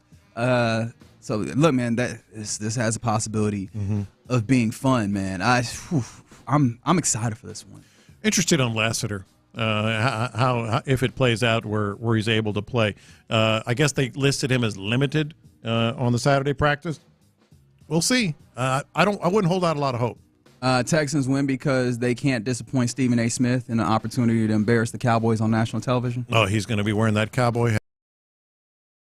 Mocking him with a cigar and that laugh that he does. Are there any other Texas win because Texas lose because? Well, look, I think offensively, you mentioned it in passing, not just Nico, but if they do anything trying to stop the Texans' offense, it's going to revolve around Nico and Joe Mixon. If they can stop Nico, let's talk about the guys that showed a little something, and that's John Mechie and Tank Dell. I think John Mechie. Great follow-up opportunity here to follow it up with another big game and maybe be a big difference in why the Texans win. Question, is there actual pressure on the Texans to win this, or is this an easy walk-in-to-win type of game from the 832? Yes. They should be able to go and get this done with the level of play that they've been putting out. But I think also there's pressure to do certain things. Exactly. I think the pressure is how they win. I think the pressure is on second half points, second half good effort. Maybe, if it's a 20-17 game, that may not be good enough, for us and others in terms of how the Texans win this game. No, this is and we've used style points here and there. I don't know if it's style points. I always bucket the idea of style points because it makes it seem like it is something that is excessive or something that is like not necessary. This is about the process. This is about addressing some of the issues and proving that you have the capability of handling that. And do what you're supposed to do. Yeah. I think that's the style points. That's the win comfortably, double digits, etc. All right. They're just better. They're better. They're just better. And Texans lose because they want to make us lose our minds. That would be the only. That would be a concerted effort by the Texans because they just want to get back at us. All right, that would be the only thing that happens there. The Texans lose because somehow there's a spotlight shown through the glass at night or something like that. The moon is bright. The moon is bright. Okay. All right. Very good. You're in the loop right here on Sports Radio 610. About this time, we handed off to the homie Figgy Fig for the mixtape. Fig, what we got? Yeah, man. Beyonce performing at halftime during the Texans-Ravens game on Christmas. And the OG got some questions that needs answers. We'll discuss that. Plus, Mike Golick Jr. asked a very cool question, and I want to localize it with the city of Houston. Okay. All that coming up next. Our guy Clint's Texans expectations have changed.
cranks up the energy with every game. 5 Hour Energy introduces the Stand the Fan limited edition fan fuel flavor. Be the ultimate fan your team needs. Fuel your fandom. Only at 5hourenergy.com.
Up the energy with every game. 5 Hour Energy introduces the Stand the Fan limited edition fan fuel flavor. Be the ultimate fan your team needs. Fuel your fandom.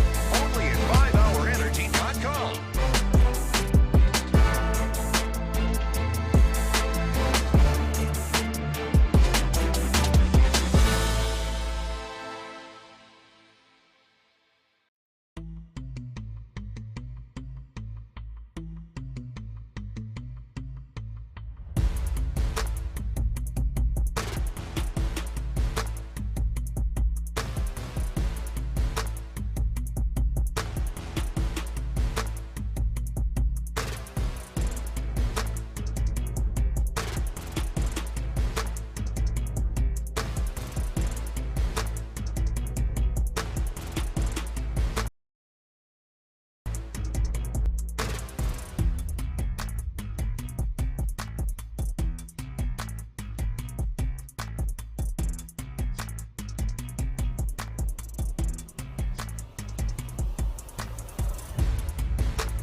Cranks up the energy with every game. 5 Hour Energy introduces the Stand the Fan limited edition fan fuel flavor. Be the ultimate fan your team needs. Fuel your fandom. Only at 5hourenergy.com.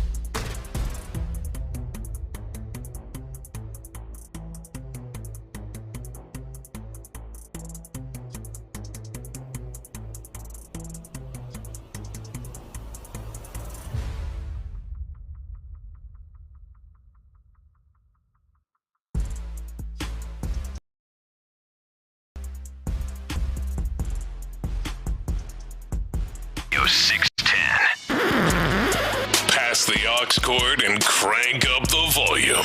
Figgy Fig's in the driver's seat. Sit back, relax, and enjoy the ride. It's time for Figgy's Mixtape on Sports Radio 610. Yes, it is Figgy's Mixtape on the Loop Sports Radio 610. It's your man Figgy Fig holding it down on a Monday. Happy Monday to everyone out there, getting you ready for the game tonight. Texans and Cowboys. So I'm gonna be locked in on that. But late last night, man, I think I was I think I might have been in the bed. Oh, I was. You know what? I was watching TV, just kind of scrolling. Yeah. And I'm like, is this real? I had to double check. I'm like, is this fake? Like, there's no way in hell this is real. So it came across. I think the Houston Texans tweeted this and said Beyonce will perform at the halftime show on Christmas Day, Texans Ravens, and it will be on Netflix. And I know we just had the conversation about Netflix and the Jake Paul fight. 65 million at its peak. And a lot of people, I think probably about 50 million of those people was complaining. That's correct, because they couldn't see it. Yeah. So Lopez, we was talking before the show. Lopez had a couple questions. I got questions for you, Figgy. Yeah, so I'm gonna clear it out and let you distribute. All right, so where were you on the night? Oh, my bad. Yes. Look, okay, so first let's start with the beginning. You said it was 10:19 p.m., and the reason I know that is because I actually got a text, or you did too. I did, and which is funny, it happened immediately after I saw the Houston tweet Texans first? tweet happen. Yeah, I just happened to be looking at it. I saw the tweet as it happened. I was like, Beyonce? Yeah, no, I got a text from the Texans, and I went, wait, what? 10:19 p.m.? Why 10:19 p.m. when you can really maybe milk this, for lack of a better way to put it, to get more, a bigger, splash, so to speak. Why 10:19 p.m.? I wonder. I'll probably ask y'all this question: do you think that the Netflix event the prior night before had anything to do with this? It's with the timing of the release. Because I wonder if this was a thing where Netflix like, hey, we putting this out there. I don't know. That's interesting. I feel like this would be too long in the making for that to kind of come together like that. I feel like it might have been. Oh, she already had imaging. She had the picture with the that's cowboy true. hat. That's and all exactly that stuff. the point. I feel like she agreed to sign. Well, no, because then they already had all the imaging. I was like, she agreed to sign on, and then it was like, let everybody know right now. Yeah, they had everything ready. So I'm just wondering if Netflix, and I don't even know if this is a good thing, but they tried to capitalize off of the fight. So we gonna keep. But at that point, you would think it would be like 9 a.m. or something, or the next day. I would have probably waited to Monday morning. So I'm sure the Texans probably would have waited to Monday, probably tease it a little bit. I only have one theory on this. Why it was 10:19 p.m. They got word that someone was going to break it. And so they said, screw it, let's just announce it tonight. So you think the Houston Texans decided to break this? Either the Texans or Netflix or somebody. Because that happens a lot of times. Like, hey, so-and-so got this story. Well, screw it then, let's just announce it now. They might have been waiting. That's my only theory. But you mentioned Netflix, and that leads to another question I have for you, Figgy. Is it going to crash again? Like, this was bad. And it was 60 to 65 million at the peak. But there's going to be 20 million? Yeah, so typically these games get around 20, 25 million, these kind of Christmas day football games or whatever. And the Beyonce factor is going to take it even higher. That's the thing, right? Like I was like, with people that were reacting during the course of the Jake Paul, Mike Tyson fight, they were like, oh man, this doesn't bode well for these Christmas games that are going to happen. I was like, I don't know that you're going to have the same load on them, because I don't know that, Netflix could have anticipated that it would be that big of an event. Yeah. But if there's one thing that's going to come along, there's a lot of people who don't give a damn about no Texans or no Ravens that are going to be tuning in at halftime. Yeah. And so they're going to need to be ready for that particular, amount of people that are going to jump in on it. I think that they know now, though, that is a possibility that they're going to need bigger, more servers or whatever. Actually, the technical aspect particulars of that are. Yeah, that's what I was thinking. I think the halftime show itself could potentially crash. I think that part could crash. I don't think. Well, that's worse. Yeah, but I mean, I don't think any part of the game. Like, I don't think we're gonna be watching the game and it's gonna start buffering or anything like that. I think a lot of people will be watching the game, but don't be high. Yeah. Halftime. They don't give a damn about the Texans. They don't give a damn about the Ravens. So they coming in. They probably come in towards the end of the first half, maybe to try to get ready. If it does crash, I think that could because I think the Tyson fight. I think it was okay up until it started getting towards game time. For the most part, there was some crashes in the undercard. Yeah, I was watching pretty much the whole time, and it didn't start giving me problems until the intros. If it does crash, how does this bode for the Netflix live event, initiative? I think it hurts it a lot. It'll keep going, and you want to know why? Because it make everybody money. Yeah. It'll keep going.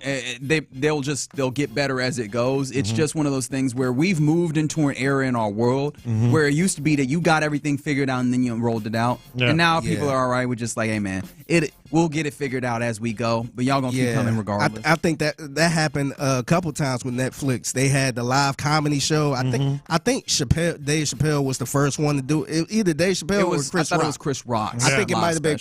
I think it was Chris Rock, the first one, and that gave a lot of problems. A lot of people was complaining about it, but they just kept going with it. So I think this is going to be a test right here. I got another couple questions for you guys. Okay. Now, the NFL only has 12-minute halftimes. From the moment the final whistle of the first half, sounds or whatever, the clock hits 0, until the second half, it's 12 minutes. They have to extend that. I actually did some searches on it this morning.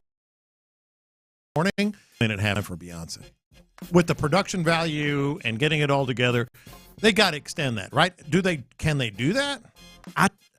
I think, honestly, if they can, I think this would be strictly because of Netflix. I think Netflix probably maybe paid a little extra or something like that to maybe get 15. I don't think it'd be like a half. No, it won't be a half hour, but but I think maybe they might stretch it to like 15. Yeah, that's what I can see, and I'm trying to remember the Christmas Day game. It's only the two of them, ain't it? Was it the Cowboys game on Christmas when Dolly Parton sang, or was that Thanksgiving? That was Thanksgiving. I felt like that was extended, but I don't remember. I kept trying to find it. And that's a great question that I wish I recalled in this very moment. Yeah. But the Christmas Day games, it's two of them, and you start at 3:30. I think that they might have the benefit of being able to, and there's not a game after it, so you're not worrying about what the next window is. I think they might expand it out to at least 15. All right, one more for you, Figgy and Reggie. She's notorious, Beyonce, for bringing on people with her. Now, she's going to be singing, according to reports, the first live songs off the Cowboy Carter album, and she was wearing the cowboy hat and the imaging and all that stuff, so it stands to reason. Who shows up? Post Malone was on that album? Miley Cyrus was on that album? Or does she go full H-Town, bring back Kelly Rowland and Michelle Williams and go that route? I don't know. That might break the internet overall. Yeah. A Destiny Child reunion? Yeah. I don't know about that. Yeah, I'm not one that is in box, so I don't know where because this is something that she does when she really focuses on. But I have a feeling that she's going to launch some Cowboy Carter related, or at least I think there was something about Act 2 continues or whatever. I feel like she'll lean into the Cowboy Carter of it all. And it's not that much time if we're really being honest. 12 to 15. So I see her. Maybe she'll bring somebody out, but I could easily see it just being a Beyonce fest. Yeah, I see her doing maybe 2 songs from that album. And obviously the 2 songs that have been on the radio for a little bit. So I can see that happening. Yeah. I really don't want to hear 16 carriages on the field. I'm sorry. Or what's the other one? Actually, I forgot. I broke my rule. I do not. I'm sorry. You want to hear? Can we dump that? Can we dump that? Because I do not like saying anything vaguely negative about Beyonce over there. Yeah, I think she's gonna try to lean into that album for some reason. Maybe she have a tour coming. Yeah, and that could be something she announced after the performance, but. For some reason, I always connect. This is a wild card for me, but I connect her with Rock Nation and who manages Megan Thee Stallion. Rock Nation. So you think Megan Thee Stallion Where's Megan Thee Stallion from? They pull off Savage or something. I can the remix. Yeah, that's my wild card. I can see something. I can see something like that. Okay. Are those are the questions about Beyonce? Y'all did a good job. Very good. All right, we continue to hand it back to Fig for the mixtape. So remember what happened here in Houston with the Bills game and how they were about to kick a field goal. Happened courtesy of KHOU. I don't know what you do with it, but you keep kicking like that, or you can monetize it a lot of ways. Yep, trademark. Branding. All right, good afternoon, everybody. I'm meteorologist Tim Pandages here at the KHOU 11 Weather Center. I want to cut in this afternoon here at 2:43 to let you know that we have a tornado warning that was just... Not even a real tornado? Yeah, remember we were so upset about this? Oh, the worst. Yeah, we was glued to that. I think it was Bills and Lions, and somebody's about to line up for a field goal, and they just cut in because of a tornado warning, which I don't think it really affected a lot of people around here. No. It might have been a little further away, but something like this happened in Phoenix. So Phoenix they were watching the Sunday Night Football last night. And I think this is 10 times worse than what happened here in Houston. But this is how it sounded when they were watching Sunday Night Football in Phoenix. Under the ball, and this game ends with a field goal attempt or a touchdown on the last play. Burrow fires, caught. Good job, stay in bounds by Higgins. What is this? What happened? When people ask me what the Patriotic Kenny platform's all about, I say it's about giving back. It went to commercial break, man. Was that a political commercial somehow? Somewhat. I wasn't quite sure. It seemed like it was. But in the middle of the play? It was in the middle of the play. T. Higgins was hitting circle X. He was juking people, and they went right to a commercial. Man, No, that's worse. Like as much as I didn't like it when it happened here, I kind of understand where they were going with we gotta let the people know in Houston some bad weather coming. But you go to a commercial, man, I would have been so upset. I also realized that this is something that I have as a deficiency in my get down, which is that I never remember which is the one that's imminent, which is watch versus warning, and I had to look it up. Watch is it's possible. Warning means it's happening. See, apparently everybody else knows. Yeah. And so when I got mad, I was like, tornado warning, and actually I shouldn't be mad because tornado warning means that, hey man, y'all need to be careful out here. It's really going down. So my bad. I think our beef was they should have put like a double screen or something like that, and should have let the game, because the game was coming down to the wire. Meteorologists and they just totally took it off. Breaking into shows though. Yeah. They love breaking into shows. Yeah. And I love y'all. I got a bunch of friends that are meteorologists, but boy, they love all right, Stephen A. Smith. We got something. Yeah. He's like a brother to me. He's like a brother. I have dinner personally with all the meteorologists. Yeah, but I thought that was crazy right there. So I ran across this tweet, and somebody tweeted this. First, I'm going to play this audio. This was Sunday Night Football. They were showing the Hollywood, I think it was like a Hollywood arena. And this is how it sounded, first of all. If you look at the famed and spectacular Hollywood Bowl, where you're placed to see all different genres. So they were showing a Hollywood arena, some type of Hollywood arena where a lot of people go and all that stuff. And somebody tweeted this. Somebody said, NBC finally listened to me. Stop showing the tired Santa Monica Pier and instead show a proper LA landmark. And it kind of got me thinking too. Mike Golick actually responded to this tweet, and he said, if you could have them show you one landmark from your city, what would it be? Oh yeah. So I feel like here in NRG, we're gonna be at that Christmas game. A lot of people gonna be watching. So what landmark would you want to show in what the city? What do they typically show? I'm trying to think. They usually show NRG. They show NRG. A lot of times they'll show the Galleria area. Really? I've seen that a few times.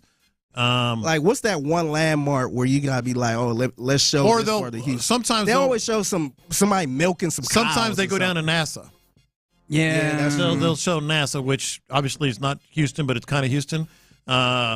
What would it be? Every once in a while, you'll see the They show a lot of Cowboys. Yeah, which is bizarre. I feel like it'd be weird showing like downtown through the with the Be Someone. That's what graffiti, it should be. Right. That's what it should be. The Be Someone sign. Should they kind of scroll through Edo or something like that? Maybe Edo, but I think the Be Someone sign, you're onto something, and it's very unique and something. And they would have to explain it. Yeah, but I don't love the opportunity that would present to the rest of the nation to try and clown us behind like, oh, well, your favorite thing is Yeah, I'm really not trying to hear it. Yeah, I'm kind of curious because I felt like they only the main thing they do show is the stadium, obviously from the aerial view. But I'm like, dang, if they out and about, they usually come back and be like, oh, this is downtown where the so and so used to be, and I wonder what's that landmark. I'm trying to place here? myself in a place where, like, when let's say I'm driving back to Houston, what do I see that says, back in Houston? The Astrodome. Not the Astrodome. I remember. Oh, why are you trying to call them all sides? Wait a minute, that's still there? Sometimes Williams Tower, or what's it called now? Whatever it is. No, it's Williams Tower. Is it still Williams Tower? Yeah. That always says, okay. I went there when I was a kid. It's still up. Someone said that the water wall is what they typically show. Somebody said show Timmy Chan. They do show Kima Boardwalk sometimes, which is weird. Yeah, they go down. Yeah. That's because they're already down there for NASA. San Jacinto Monument. They show that too. I would say, but Williams Tower is just one little thing. Yeah, that's a build. It's tough. The building. Yeah. It really is tough. Like Houston, they show the skyline a lot, which is really nice. The skyline's a great skyline. Yeah, I don't know that there's a lot. Maybe that Ferris wheel downtown by the aquarium. Yeah. Yeah, the downtown aquarium was definitely one that some people came up with. Mm-hmm. I don't know. Like I don't know. There's a lot of places like within the city proper, I guess, that people think of outside of the city and that is like instantly recognizable. Yeah, which is kind of tough. But like, there's a lot of things that mean stuff to us that I feel like you put on national TV that they don't really. Yeah, I move think them folks. I think what I noticed too about other cities, if they have like a food that they usually get a shot of the food in a restaurant. They or something show killings. Killings, yeah, that would be a good. I think that would be a good just showing the barbecue or something like that. Yeah. Okay. I don't know if we answered the question. Somebody said show the Marriott Marquee pool, like the Texas shaped pool. Oh, the Texas. I think that would be cool. Mm-hmm. All right, very good. That's a mixtape. You catch it right here on In the Loop on Sports Radio 610 at 120 every weekday. All right. Coming up next, we get ready to hand it off to a abbreviated version of the drive as they'll lead you into Texans pregame. But before we get there, go ahead and put it on wax. Give your predictions. And you know what? Let's have real fun with it. Get spicy with it. 713-572-4610. We'll talk about it next. Is there any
with every game, 5-Hour Energy introduces the Stand the Fan limited edition fan fuel flavor. Be the ultimate fan your team needs. Fuel your fandom. Only at 5hourenergy.com.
Energy introduces the Stand the Fan limited edition fan fuel flavor. Be the ultimate fan your team needs. Fuel your fandom.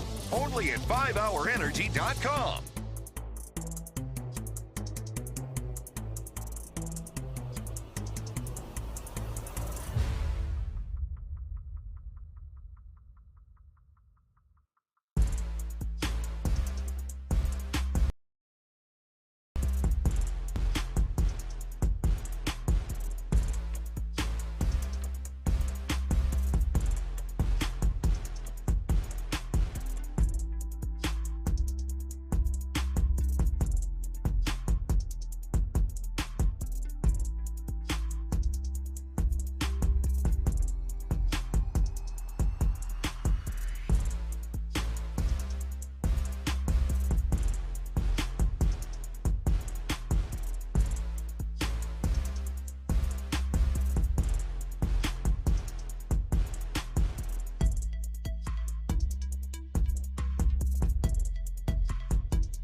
It's a Shopper's John Deere Reaction Monday on Sports Radio 610. Live from the Twin Peaks studios, here's In the Loop with John Lopez and Reggie Atatula. Yeah, I hope your pre-action Monday has been going well as we are gearing up for Texans Cowboys Monday Night Football. It's a different day than Sunday. Then you'll hear that right here on Sports Radio 610 with the best crew that you could possibly have in football. You'll have Vandermeir, you'll have Ware, you'll have Harris taking you through what should be a big-time victory against the Texans. Although maybe you disagree. As a lucky fan line, who are you predicting, and what are your predictions? And get fun with it as well. Although we were talking a little bit in the mixtape about what are the things that you would like to see these national broadcasts, kind of use as the symbol of your city or like an image with your city. We're getting a lot. And we got a lot of people that were either talking about things that they use. They do show that We Love Houston sign a lot. That was a good point.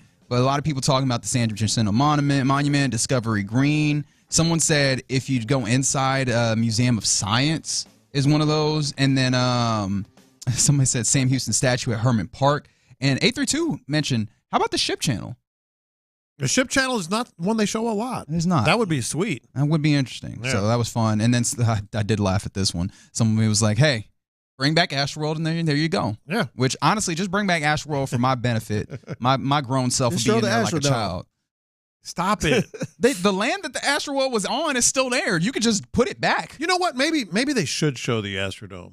So more people would be like, okay. What? All right. So predictions. Yeah. So go ahead. Wow, I used to go. I didn't know it was still up. Yeah. Look at all those rats and cats. That's exactly what my mother-in-law said. She said, "Is that the Astrodome?" Oh no! I went there when I was younger. Yeah. All I right. didn't know it was still up. They closed it a week after you left. And then Owen Tomball says, "Show John Lopez's house." That was a monument. All right. Not far from the Be Someone sign. Okay. You want somebody to pull up to you, huh? No, I don't. Okay, that's what I thought. I was didn't say in which direction. Yeah, fair enough. They're going to step to you as a man. All right, what are the things that you're predicting in this contest as the Sue 1 hits us up? It says surprise team can blow out the Cowboys. We have not seen anything to lead me to believe that they're good enough to blow anyone out. And, okay, I feel you on that. Some of it is, it's like part confidence, part hope of expectation. Mm-hmm. You know what I mean? Like, we have seen them show bits and pieces of being able to do that, even without going too far back. We could just look at the first half against the Lions and seeing the ways that they're doing that. Plus, don't forget Nico Collins returns. And when Nico Collins was here, 100 yards receiving and a touchdown was easy money, was right? a given. Like, yeah, you could do that. Not only was that there, then other people could eat off of it. Joe Mixon, outside of one game where he has played and finished, 100 yards and a touchdown. I don't know that is necessarily something that you can expect every time, but it feels very much like that's the case he's done it a lot. Now, are they going to be able to run block with this iteration of the line? Because last week they weren't able to. Maybe, but again, so much of this deals with the fact that Cowboys defense, that Cowboys team in general, lines up so well at those things that you're not certain about, they're not good at. And so you hope that, and maybe it's not even hope, maybe it's just kind of, this is the runway for you to do those things well. And if you can't, then we know for damn certain that you can't, but you should be able to do these things well. And all those things should add up to, with your team being better, with all of these, with the nice overlapping of those things that we discussed, you should put up big points. Yes, and I agree with you on that, but I think the majority of my confidence is with the fact that the one constant with this team has been defense. And sure, the Lions, came on in the second Lions. These are not the Detroit Lions that you're facing. What? These are not the Detroit Lions. Are you for real? That you're facing. So the one constant is I feel like even if they just sort of, methodically score, let's say, 17 points in the first half and another 17 in the second half, that's a huge win. That'll be 34-7 or 34-6 or something, because I think the defense is going to be able to keep that gap, and make it a convincing win for the Texans. Even if, like you say, I wish they could have been more explosive offensively, but they just kind of went about their business and pushed it in the end zone, both in the second half, which is important, and the first half. I'll take 34-6. That's my prediction. 34-6 is where you're going? Mm-hmm. All right, that's your normal prediction. You still got to come with something wild. My prediction is 41-6 because I have 3 turnovers, one that goes for a touchdown. So defensive touchdown in and here they've been doing a lot of that. Well, a lot of turnovers. A lot of turnovers. Yeah. I'm thinking Kalen Bullock pick 6 or something to that, or maybe even like Jalen Petrie pick 6 or something like that. I think that is the thing that I'm looking forward to, is seeing Danielle Hunter, Danico Autry, Mario Edwards in returning get after Cooper Rush, and maybe seeing, especially since when he throws the football, I don't know if there's maybe I need to go and see if I can find the ball speed or whatever, but it feels like that ball just takes forever to get there. And I think that an aggressive Texas defense can jump in front of one of those and maybe take it the other way. Let me make a bet with you. I know you're not a betting man, but I want to get your thoughts on this. Figure you too. Second half points by the Texans. Offensive, just second half points by the Texans. 16.5. Over under? Yeah. I'm going under, man. That's a loss there. In terms of opinion. My head says under, but you know what? Bleep it. Yeah. Over, baby. Yeah. I think you wear they asses total out. points by the Texans, offense and defense, 16.5. You're going over. Figure you're going under. And that's, you know why that's also reckless? It's 41.5 over under in this game. So the Vegas odds makers, who are usually pretty good at these things, believe this to not be a huge point getting extravaganza. Although I wonder how much of that is looking at the Cowboys and being like, they're not bringing anything to the party. They are not adding into the group project here. So Texans, it's all you. Can you score 41 by your lonesome? Which I tend to believe they can. What if I said 10.5? I already went You're with the already over. going over. Figgy. I would say 10.5. They'll go over. Man. The second half is so important in this game. Yeah, they got to show me something. And at some point, I feel like they be a little conservative, man. Yeah. Where I feel like they ain't even trying to. They ain't even trying to get into the end zone. Like they setting up for a field goal. Yeah. Oh, for sure. That's been a big complaint. Yeah, I don't trust that. Yeah. Nobody's gotten Super Bowled with. I mean, the number is 35-13. Although there's some people that are saying that don't have a lot of faith. 24-17 Cowboys, which interesting. 24-6 Texans. That's a shorter odds. 713 said screw Vegas. Texas will put up 30. I like what you're doing there. 832 says a Kamari Lassiter touchdown. Okay, there we go. Put some boldness on the table here. Good with that. Why are we getting cocky? Stop. Dallas is not a slouch. Go Texans, but by that much. I'm guessing they mean like very little. Much. Shout out to Ernesto. Dallas and is a slouch. This year, especially without the quarterback of the team, the QB1 on this team, it has not looked particularly good. 713 says Davis Mills finishes this game taking knees in the victory formation. All right. Davis Mills might finish this game throwing the football. In fact, that might be the bold when Davis Mills throws one. Davis Mills throws a touchdown. He gets a touchdown in? Yeah, we getting real. I don't even know how spicy that one is, but we're doing it. Davis Mills gets in and throws one. How about that? That's one of the predictions. Any other things you want to predict in here? Look, man, I'm still hung up on that second half points. Look, to me, the game's going to start at halftime, and so my bold prediction is yes, they're going to go over. I want to ask Ron and Clint this what I asked you when they get settled in, but they've got to score 16, 17 points. Yeah, see, this is the boldness I was asking for. 3, 4, 6, 50 ball. Yeah, 50 I like that. ball. That might be a little far, but hey, 50 ball. Yeah, let's go with that. As we about to welcome in the fellas on a little bit of a sprint today, heading into Texans football. We got Clint. Talk fast. We got boys. Ron. Don't talk your normal speed. Talk fast. Hey, boys. especially you, Clint. You got a late night. I ain't got it in me. I ain't got it in me. Clint still got a late night, baby. But yeah, you wanted to ask these boys about the second half because the second half is going to be so much of our focus when it comes to Bobby Slowick and this offense. If those demons. So, to me, the game doesn't start until halftime because of what we're looking at with this offense and having to score in the second half. Over, under on Texans points. That's offense and defense in the second half, 16.5. You going over or you going under? 3 scores. I'd go under. Damn. Yeah, that's aggressive. I go under, but I mean, everybody's scoring 40 and 50 on these cats. But they should probably be up by 20. But they know so the story about the second half, too. Well, yeah, they know the story of it. But I mean, if it's like, to me, this feels like a 24-3 game at the half. Oh, at the half. Okay. You know what I mean? Yeah. Like that's what it feels like to me. And in the second half, man, you got a defensive coach that's trying to let's just get up out of here. And they need to score some points in the second half. I'm not saying they're not going to try to score. I mean, I understand where everybody wanted to go out there and Detroit these boys. I mean, I just don't know. Again, I mean, we got to take everything into consideration that we know about this football team. I mean, this team has not been able to protect the quarterback against any and everybody that they played. Yeah, and to go in there and act as if you're the almighty, and all of a sudden that problem isn't going to exist in this football game is I think a step in the wrong direction. And so, man, I just hope they go in there and this should be a slowly creep away from a bad football team. Mm-hmm. Just slowly put them to sleep.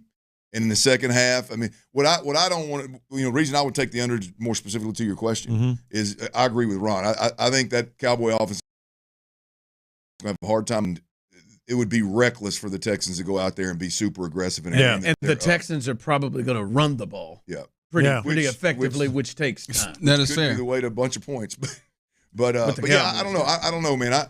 I just want I'm more like I want the Texans to do against the Cowboys because I agree with Ron. I think they're going to beat them pretty handily. But I want them to do against the Cowboys what they're going to have to do to beat better football teams moving forward. Yes, and that is be smart. Mm-hmm. That is be smart and don't go out there and Dallas Cowboy this thing. Let Dak Prescott throw for 450 yards and turn light the world on fire and then get to the playoffs and can't piss a drop. Yeah. Right? And it's ugly. So Yeah. let's just do what your identity is going to be moving forward, which is a lot of what we saw against Detroit. Y'all came in here responsible with measure takes, and I appreciate that. But I was looking for reckless. You got a little reckless in there? Can you give me a little reckless? We had 9 weeks of reckless. Reckless. 9 weeks of reckless. They're going to beat the brakes off of them. I just don't like. I mean, I don't know if they're going to go 50. I mean, they're not. This feels. But they should absolutely be in the 30s. This feels like a clean, like 34 to 10, 34 to 9. I don't think they're going to score touchdowns. But that kicker, I said when he's not Brandon Aubrey. when he's not on jury duty, he's got a chance. So I didn't even go and check and see how that case turned out. 34 to 6, man. Y'all are scaring me, man. Why? I'm confident. Well, it's just one of those that, and a lot has to do with where my mind's at too. I mean, it just I've had more like bets or games bite me in the ass. Yeah. Like I feel too good about this one. Yeah, that's fair. I feel so good. I want to put a house note on it. That's fair. And I've lost more house notes than I've won. I promise you that.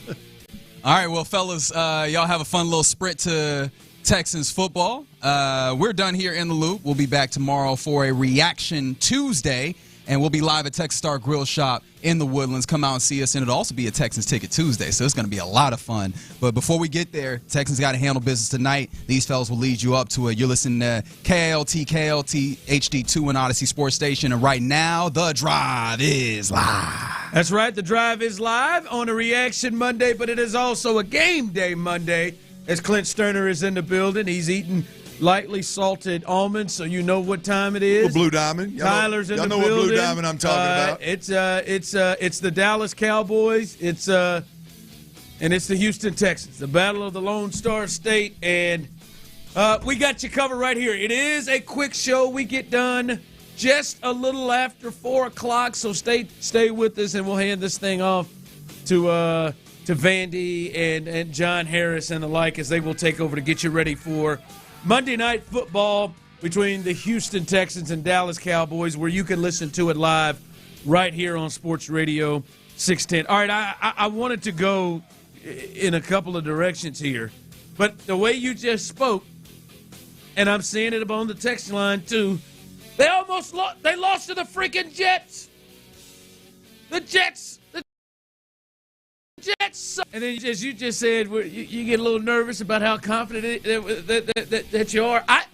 I was about to say, now when you said that, I was thinking to myself, maybe I'm a little too confident. Maybe I'm a little too confident in this thing, because every stat you look at, the Cowboys, they are in the top 10, and it is number 10 in one category in everything they do offensively or defensively, and it is passing yards per game. Well, that was with Dak Prescott, so I think you can kind of change the thought of that thing. The numbers would suggest they are an awful football team. What's your point? One of the worst football teams in all of the National Football League, Jerry. They're just awful. Offensively, defensively, and the Texans should beat the brakes off of them. Should absolutely and will beat the brakes off of them. Clint, barring injury, and people out there, maybe you could tell me if you think I'm off or give me a reason. I can't see the Texans losing this game barring some sort of significant injury. I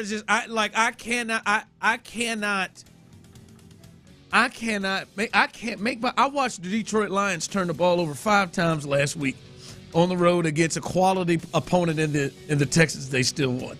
Even when I hear that, it is hard for me to get to a place to see the scenario, Clint, in which the Texans lose to the Dallas Cowboys tonight. And maybe I'm tripping. Maybe I need to pull back a little bit. Look, I don't want to see it, but unfortunately, given what we've watched this year, I could see this being a 1-score game in the fourth quarter, and the Cowboys having a shot. Yeah, if Bobby Slowick goes back to being aggressive, and C.J. Stroud goes back to holding the football, and this offensive line is putting and we're looking at giving up 8 or 9 sacks in a game, and with Micah Parsons doing the damage, it could be turnovers, it could be sack fumbles, it could be ugly. If they go out there and do, like I said before, if they go out there and they take that same game plan, that same approach that they did against Detroit, it will not be a game by halftime. If you go out there and you try to do what you did the first 9 weeks simply because you got Nico Collins back and you had a little success last week and you want CJ to get back to himself and having that confidence and letting it rip, then I could see them letting lesser teams, compete with them, yes. I can't see it. And it's a primetime game. The Texans can lay an egg. Weak-ass Cowboys. Someone texted in the Ravens lost to the Browns. They did. I just don't think you understand how bad the Cowboys are. This version of the Cowboys, and not that they're just bad, but they have a cool-ass element of quit in them. They're a group that will shut it down in this piece. And I know Jameis Winston is crazy as all get out. But they're one with water in terms of what can hurt you and what you have. There's not. He's just Jameis is crazy as hell. Now, if Jameis was playing in this game instead of Cooper Rush, then I can make myself figure out a way that it can let him get away from it. They are awful at everything that you do. I can't see it. If we come in here, Clinton, it's a 1-score game in the fourth quarter tomorrow, I'm gonna be in here I'm going to be befuddled on what this team is. It isn't on my schedule. Well, it should not be. It absolutely should not be. It would be criminal if we are. It's unacceptable if we are. But the truth of the matter is, when you look at how this team has played, particularly on the offensive side of the football, it could bite them in the ass if they don't approach this thing the right way. Yeah, I mean, I like someone said, Micah Parsons getting loose. I mean, he'd have to. I mean, I hear that, and I think that is an issue. He'd have to get real loose. Bad MFer. I just read where CeeDee Lamb's questionable. Yeah, CeeDee Lamb's questionable. He got to get real loose. Like real loose, he got to score a couple of touchdowns. I'm sorry. I know you all can't see this. That's not working for me at all, Ryan Clark. That is not working for me whatsoever. Terrible. He's getting more bold with these outfits every show they do. I'm sorry, man. He's doing too much. He is. I mean, this is D-Wade. Oh, God. D-Wade to describe it, he has a double-breasted suit on. One side is all like just navy, and the other side is a plaid navy, and the jacket is coming across together. I am sorry. I know the radio rules. You're not supposed to stop traffic for this, but this is like that time Clint saw Kelly Clarkson for the first time in a long time. This just stopped me in my tracks. I mean, hashtag doing too much. I have been able to go with Ryan when he wears the solid same color. When I've seen him come up there and he looks like a school bus and all yellow, straight up and down. But this is taking a stab too far on this thing. I'm sorry. That just caught me off guard. Real quick to let you know, injury stuff as Clint talked about. CeeDee Lamb is questionable in this game, potentially in this game already. What we know right now, the Texans have ruled out Will Anderson Jr. and Foley Fatukasi, as well as Blake Fisher. So their swing tackle that plays either side is out for this game with a concussion. Foley and Will Anderson, two of their best guys up front, shouldn't matter. Kamari Lassiter, he is questionable, Clint, with the concussion. He practiced the other day. We'll see what happens when they get to the game. And then Jeff Okudah has just officially been reinstated, as well as Mario Edwards has been elevated and brought back up to the team. So some out, some in. So that is the latest here for the Texans in terms of guys that they'll have back for this game. Well, Jeff is big, even though he is questionable. That's big. I mean, it gives you a little bit of an insurance policy if Kamari Lassiter can't go, if that concussion actually holds him out of game or allows him to play. Jeff Okudah being that insurance policy right there would be nice at that cover defender spot. So assuming he can go, assuming he's full go, I would expect there not to be much of a drop-off from Kamari Lassiter to Jeff Okudah as it pertains to ability to cover. Now, the physicality coming downhill, I think there's probably a little different play style there. But from a cover perspective, I would think Jeff Okudah would be a big plus. Yeah, I've said this, Kamari Lassiter is one to really get back, that you want to really get back, especially for the stretch run, especially when they start running against better offenses. They're playing against a crappy offense tonight. But I want to see Jeff Okudah get a good amount of run. Yeah. I want to see if they've got a third corner. Because right now I think they've got two guys that you feel comfortable with covering. That means that probably means even if you like to use Kamari Lassiter or Stingley as a blitzer, you may not be able to because you don't want to put somebody else in the back end having to cover. There's a lot of different things that go with having multiple guys you feel comfortable with in the secondary cover. And if Jeff Okudah can add that will be big. All right, Clint, it is Texans Cowboys. And I feel like we thought this was going to have a different feel when the schedule came. We know a lot of Cowboys and Texans fans work. Many of you listening right now, you might be at work right now sitting next to a Cowboy fan that you talk trash to. But how this thing has gone and what the Cowboys are bringing in there, hell, who knows? CeeDee Lamb might slide out of this game. Is there still bragging rights with this thing? Clint will answer that. Everybody else, too. 713-572-4610. Those of you on the 5-Hour Energy fan line, 5-Hour Energy, the official energy shot of Sports Radio 610 and football super fans. Are you still feeling like there's bragging rights in there, even though this game looks a lot different than we had initially thought it would? Yes, I think there's bragging rights there.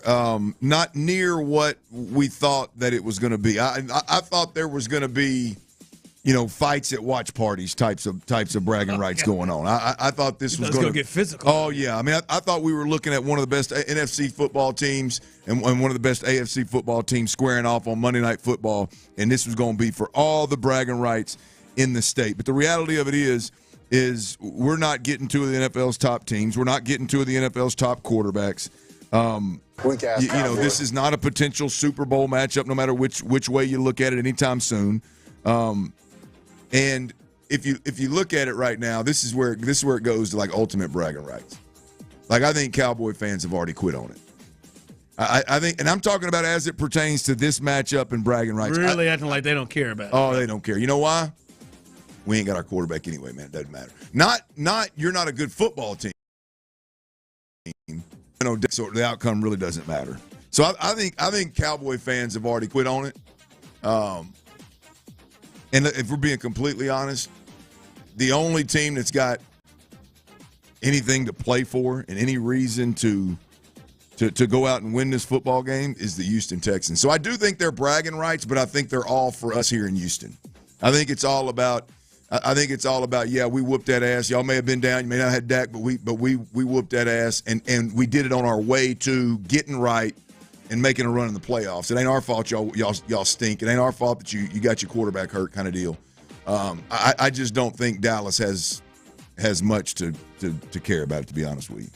Yeah, I think that's what they're telling themselves. Oh, yeah. No, well, that's typical, right? I mean, you're a bad football team and the Texans come to town and yeah, I mean, it's easy. Right now they got an easy out to just say, this ain't our year, man. Well, it doesn't matter what happens. Black Greg coming in. I'm for sure talking trash to my homies who are Cowboy fans. Hell yes, the bragging rights are in play. No longer the preseason hype to it, but all the talk is for the talking. No, listen, hell yeah it is. I mean, I would talk all kind of smooth trash because you know what they're going to do if they do win. Because they're going to talk. It don't matter right now. It don't matter right now, but let them fool around and try to find a way to win this game. There it was. Glory hole. They probably real quiet right now because they know what's happening. They know their team has trailed in 5 straight home games by 20-plus points. Nobody's ever done that. They know that. They know that. You know what? They got a feeling on what is going to be in their face coming up tonight. Weak ass Cowboys. That's the deal. Is right. Like the Texans. Like that's. Like you got to handle this team because if you don't, then now, like this is bigger than you, the players out there. Well, this is for your fans. Yeah, the Texans are the only team in this fight tonight that have anything to play for. That's what I'm saying. Like you don't like if the Cowboys lose, it's going to be ho hum whatever. But boy, if the Texans lose, it's going to be a rough one for the fans. It's going to be rough.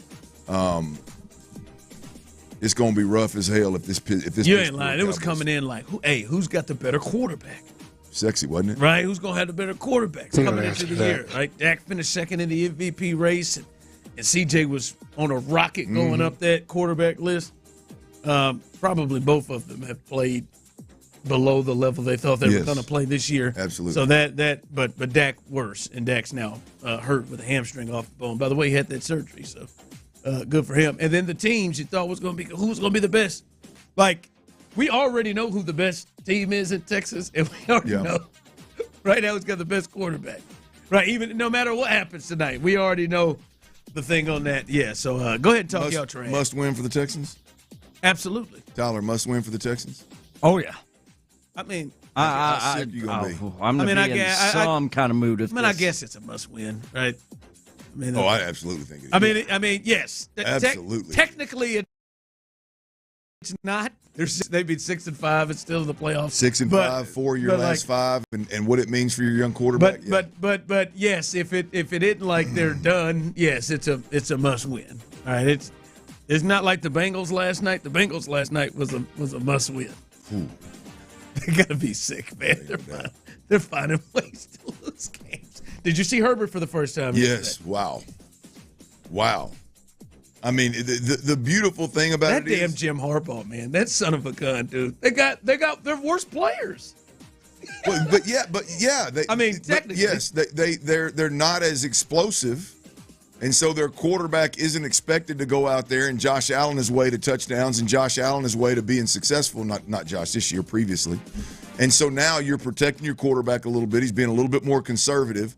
And, boy, was he – I mean, I didn't watch the whole game. I saw 4 throws last night that were like wow throws, like big-time wow throws. And he's being smart with the ball. He's not putting it – Holy cow. Yeah, he has the wild throws, but they're not mixed in with the, as you said, Josh Allen, your way to some of the craziness. And he got healthy. He's running that thing, too. Yeah.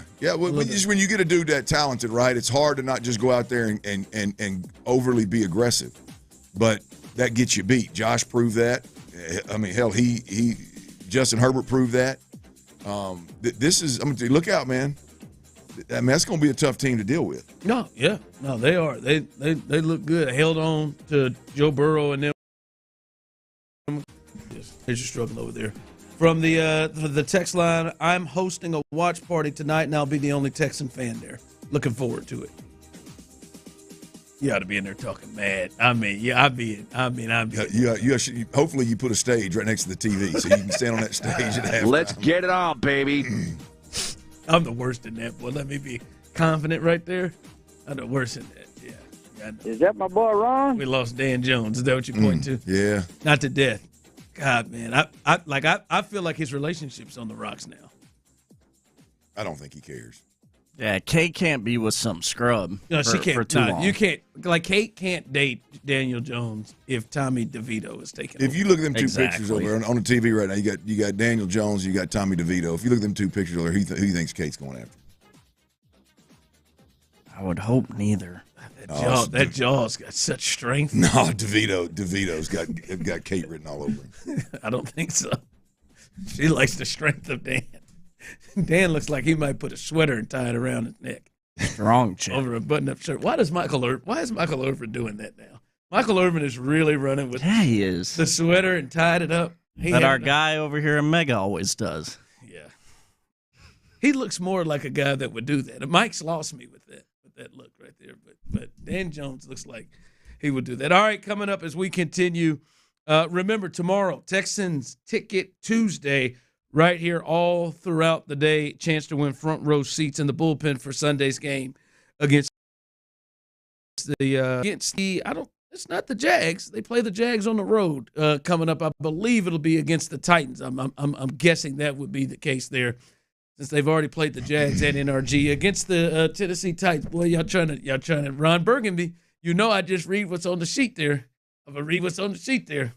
I don't read it. I just get the copy and put it in. I know you didn't do it. I know who did it. But the Tennessee Titans game, I'm guessing, pair of front row seats coming up. So be ready for tomorrow's Ticket Tuesday right here all day on Sports Radio 610. All right, some Houston Astros news.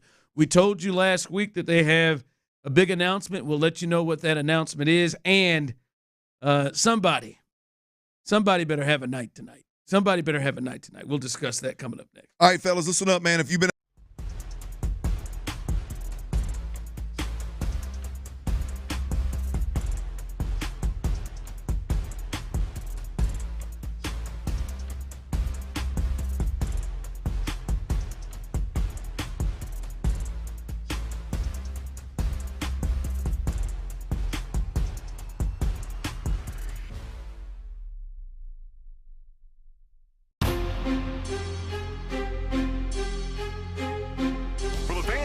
up the energy with every game. 5 Hour Energy introduces the Scan the Van limited edition fan fuel flavor. Be the ultimate fan your team needs. Fuel your fandom. Only at 5hourenergy.com.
cranks up the energy with every game. 5 Hour Energy introduces the Stand the Fan limited edition fan fuel flavor. Be the ultimate fan your team needs. Fuel your fandom. Only at 5hourenergy.com.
Cranks up the energy with every game. 5 Hour Energy introduces the Stand the Fan limited edition fan fuel flavor. Be the ultimate fan your team needs. Fuel your fandom. Only at 5hourenergy.com.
Who cranks up the energy with every game. 5 Hour Energy introduces the Stand the Fan limited edition fan fuel flavor. Be the ultimate fan your team needs. Fuel your fandom. Only at 5hourenergy.com.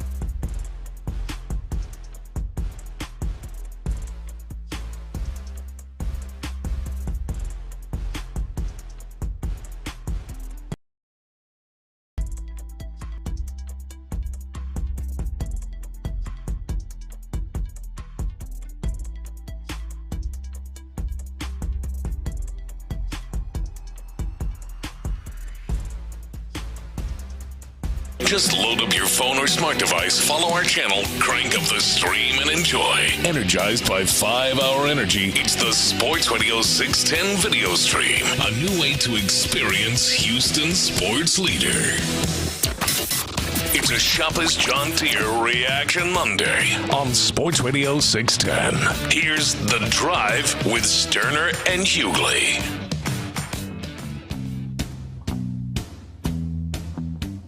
All right, welcome back in on a Reaction Monday as we get you set and ready for the big Monday Night Football game. Third straight primetime game for the Houston Texans. This time they will take on the Dallas Cowboys. Jerry World, who had himself a heck of a weekend, as we'll get into it, I'm sure, at some point with that great fight the other night, that Friday night.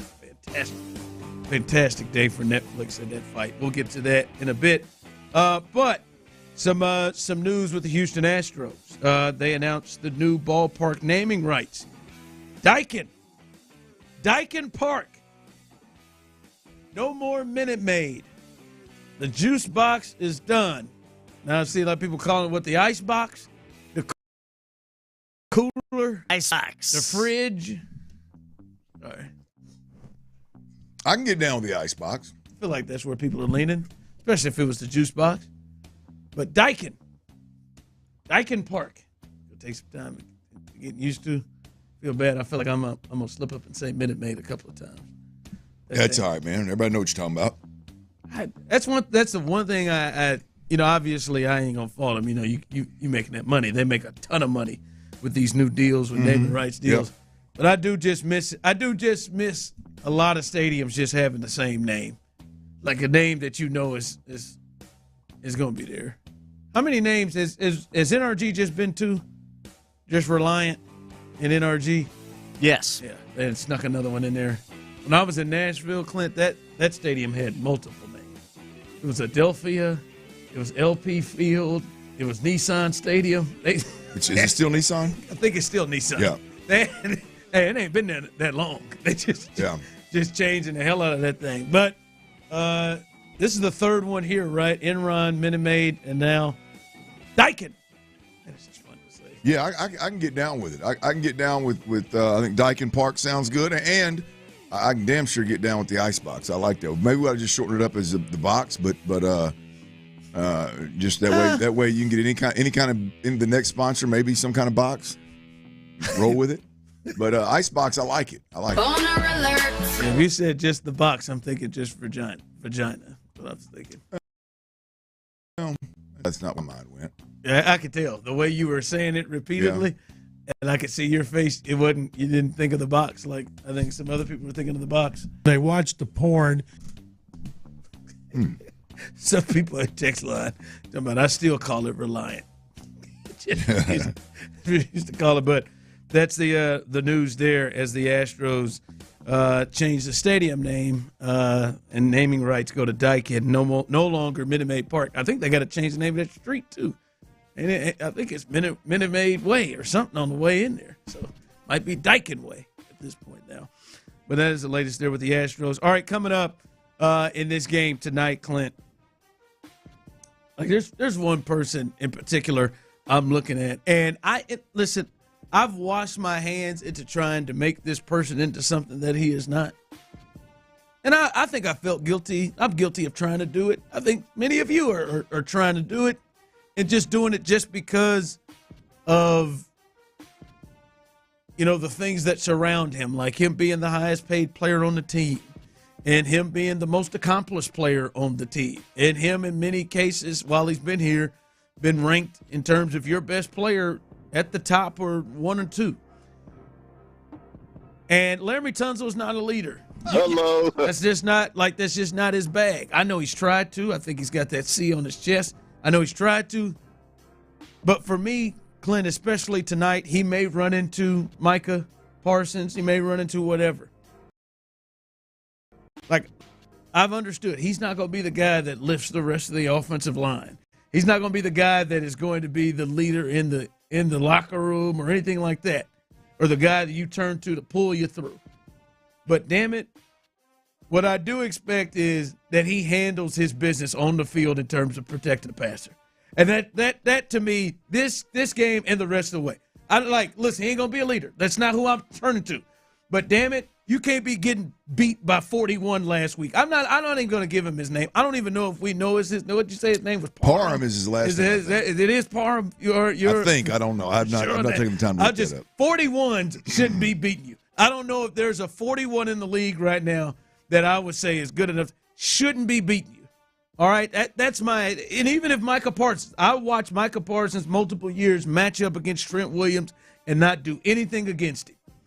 All right, that's my expectation. Not that you're going to lead them through – you're not leading them through the tunnel or any of that. But on the field, your spot is sewed up.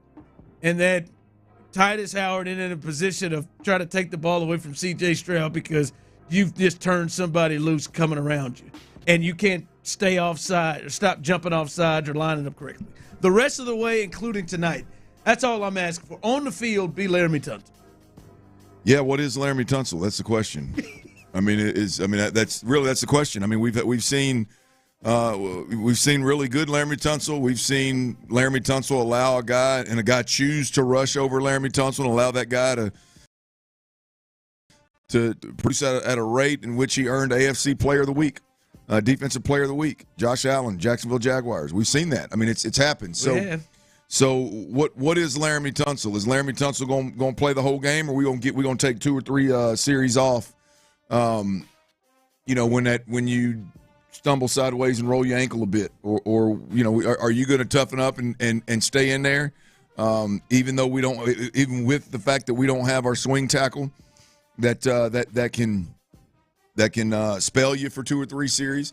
What Laramie Tunsil do we get? I think I'm interested to see that. I think one thing about this game that I'm interested in seeing is how often Micah Parsons decides to go out there on Laramie Tunsil. Because this is a game where really if you're going to pay Laramie Tunsil the money that you pay him, and he's going to earn that money on Sundays and Mondays and Thursdays, you would like to think that Micah Parsons would go out there and be like, hell no, I'm going to go over here and get some of Titus, or I'm going to get inside and get these young guys that are inexperienced.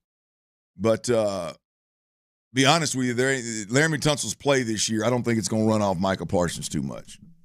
I'm anxious to see how much Micah Parsons actually chooses to rush from Laramie Tunsil's side of the field. Yeah, I'm sure he'll get him.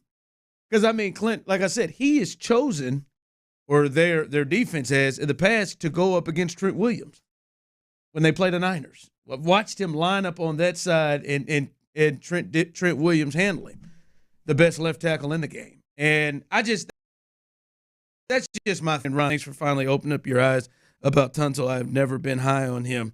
Why is he still on the team? Well, he's still on the team because of what the thought is that he does on the field. Like, my eye, it ain't finally open. I've always thought he was that guy.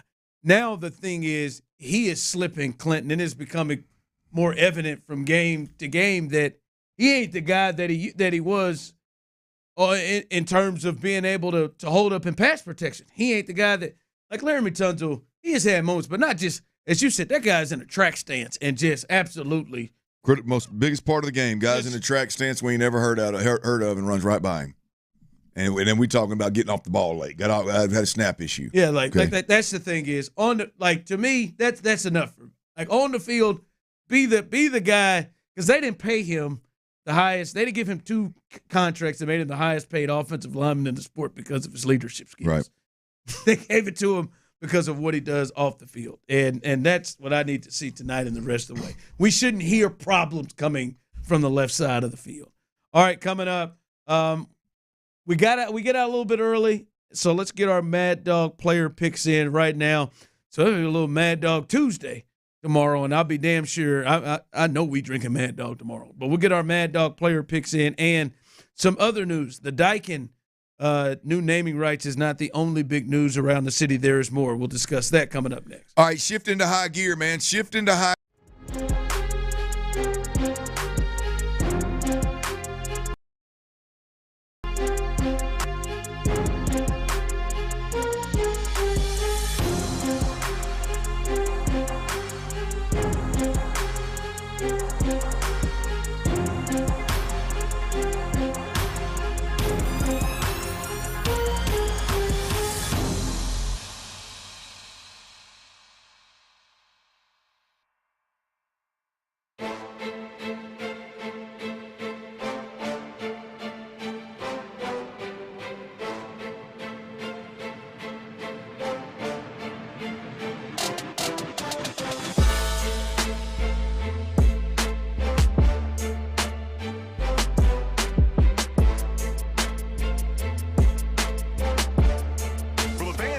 cranks up the energy with every game. 5-Hour Energy introduces the Stand the Fan limited edition fan fuel flavor. Be the ultimate fan your team needs. Fuel your fandom. Only at 5hourenergy.com.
For the fan who cranks up the energy with every game, 5-Hour Energy introduces the Stand the Fan limited edition fan fuel flavor. Be the ultimate fan your team needs. Fuel your fandom.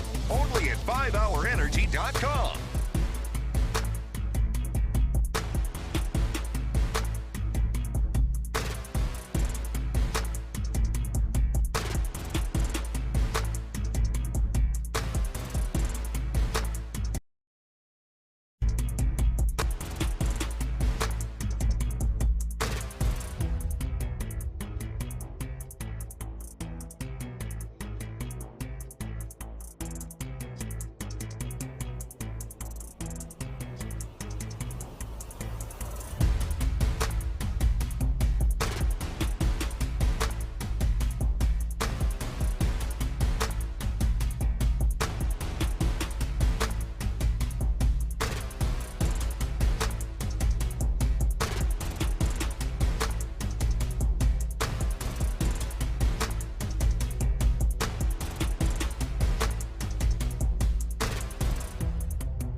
Cranks up the energy with every game. 5-Hour Energy introduces the Stand the Fan limited edition fan fuel flavor.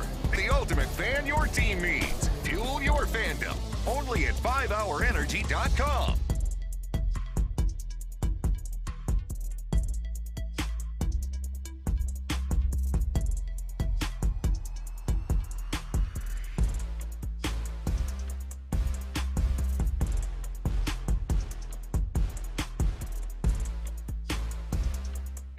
Budget, work harder, and drive more revenue. Contact us at scalemarketing.com. That's scalemarketing.com. It's a Shopper's John Deere Reaction Monday on Sports Radio 610. Live from the Twin Peaks studios. Here's The Drive with Stoerner and Hughley.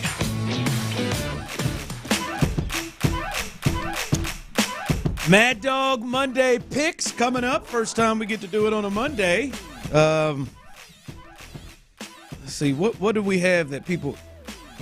Clint can't use Tank Dell anymore or Steph Diggs. That's right. Same goes for me. Damn it, man. I really backfired on that. I was really saving that Steph Diggs till he got hurt. But everything else is up for grabs, so it'll be interesting. We'll do that coming up here in just a bit on this Reaction Monday, but also remember it is a game day Monday here as the Texans look to move to 7-4 and break this little 2-game slide in Dallas in Jerry World coming up.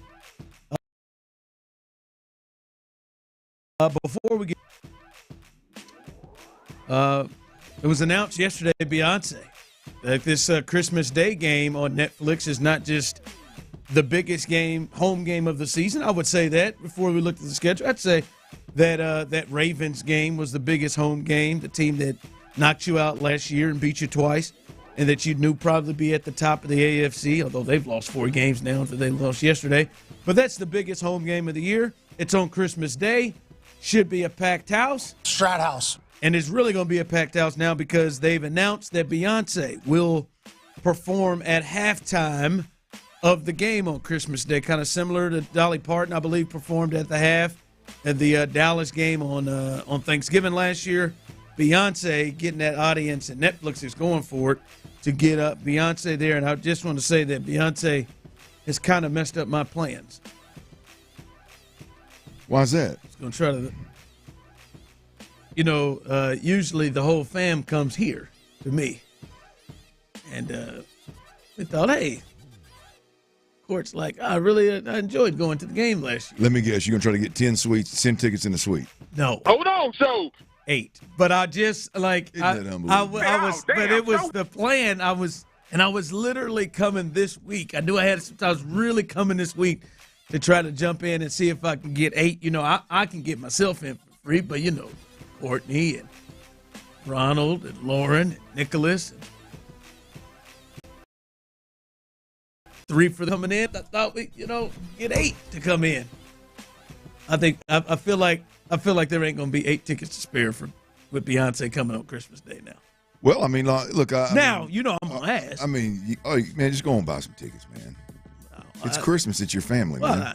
I don't. Let's not get crazy.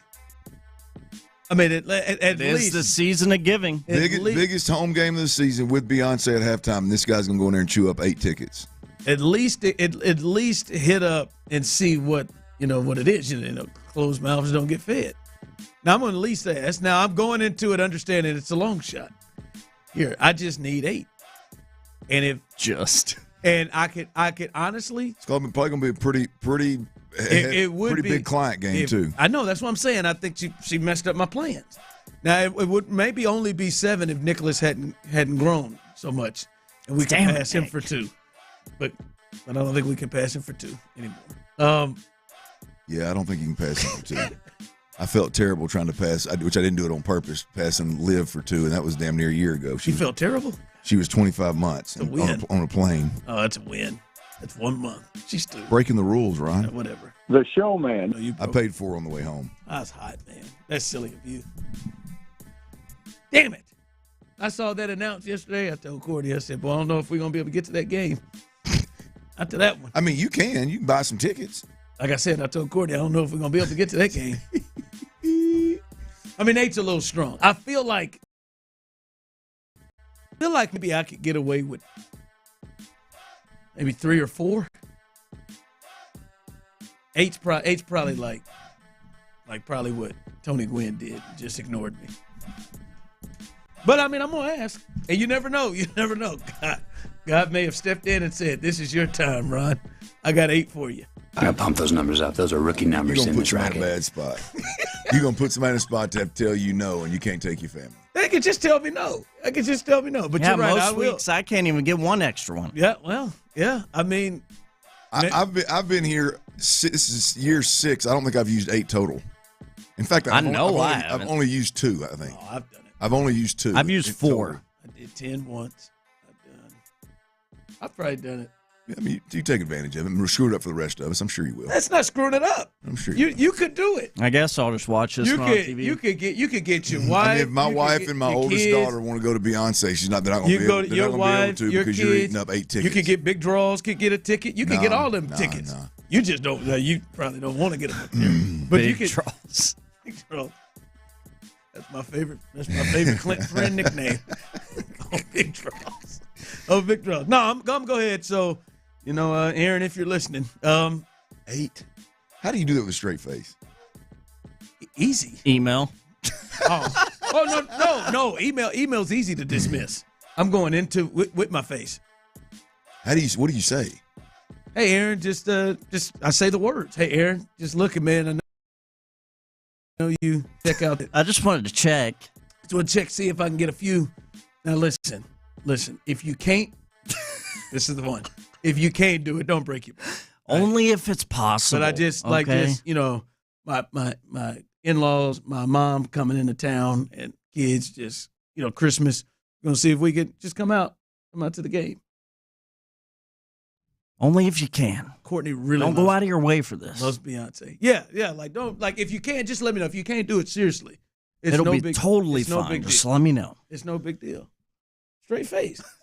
Yeah, I don't know. I think and it really isn't a big deal if they tell me no. It's not going to stop me from not asking again. Here's the right thing to do, especially with Beyonce. By the way, 2 for 2. Here's the best thing to do, especially with Beyonce to be there. 3 for 3. Got those tickets all 3 times. Hey, Court, I can only get you and your brother tickets. What I want you to do is leave the kids with the grandparents. We'll see them early in the morning. We'll see them when we get home. I want you and your brother to let your hair down a little bit and enjoy the game and enjoy Beyonce. Yeah, but that's not how you negotiate. I'm gonna start with 8. Now, if they tell me they can come down, then we maybe go in a different direction. I'm gonna start with the 8. Damn it. Now listen, like I said, Aaron, if you can't do it, I get it.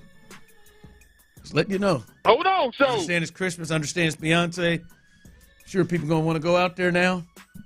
People at the men's clinic probably want to get up there and get tickets. Probably not. But no, I'm just. Yeah, I mean, the 2 biggest games, the biggest game last year, Kansas City. How pissed are you gonna be if I pull this off? Oh, I don't. I mean, I'm good with it. I mean, unless one of my clients can't get in because you got 8 people up there, that'd be my only problem. All right, let's do our Mad Dog picks. Tyler, go ahead. Who you got this week? I think you're leading the pack right now. Who you got this week? Mad Dog Monday. Texans at Cowboys. That's right. And I'm going to be the first of us right here to have a third player I will no longer be able to select because for the second time this year, I'm going with the running back. I'm going with Joe Mixon. Loved what Clint had to say earlier. Just solidified my selection. I'd already kind of worked over in my mind hearing Clint talk about how the Texans are going to aim to run the ball down the throats of the Cowboys tonight at AT&T Stadium. Couldn't agree more. So I'm going Joe Mixon. That's a good one.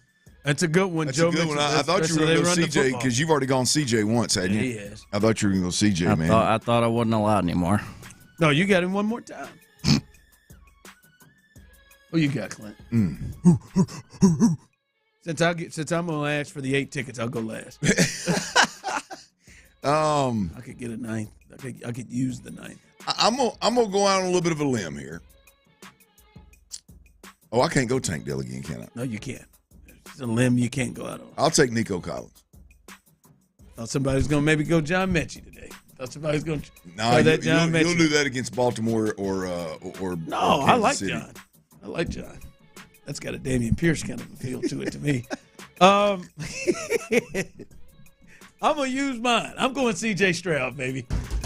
I'm going C.J. Stroud. I got 2 C.J. Strouds. I'm not buying that Mad Dog tomorrow. Listen, they said he's got to cut it loose. He's got to be himself. They've been on him all week. They've been trying to pump him up to let him know he is the greatest. And I think there's going to be a lot of play action to roll through as long as, like, this. I'm going to tell you this right now. Now, listen, I think Bobby Slowick, and we'll talk about it in a bit, I think the blame game on Bobby Slowick has been a bit strong. But if Bobby Slowick and C.J. Stroud don't double move Diggs at least one time tonight, get one old junior high double move. Oh, but this is the hitch and go. I haven't seen a corner this aggressive since Marcus Peters. If they don't double move him at least one time tonight, Like this is one of those let me holler at you at the 50 type moments. Somebody at some point tonight, the ultra aggressive Diggs, if they don't double move him with somebody tonight. But I think C.J. Stroud has a big one. So I'm going C.J. Clint is going Nico Collins on his first game back. And then Tyler is rolling with Joe Mixon. This is good competition right here, baby. The three best players on the offense. This is good competition right here. The loser, whoever's player has the worst game of the three. So whoever's player has the worst game of the three has to go and buy the Mad Dog for tomorrow. And we'll be drinking it tomorrow. All right, coming up, a couple of things to look at in this game with some of the top players that the Texans have. Their impact tonight. We'll discuss that coming up next.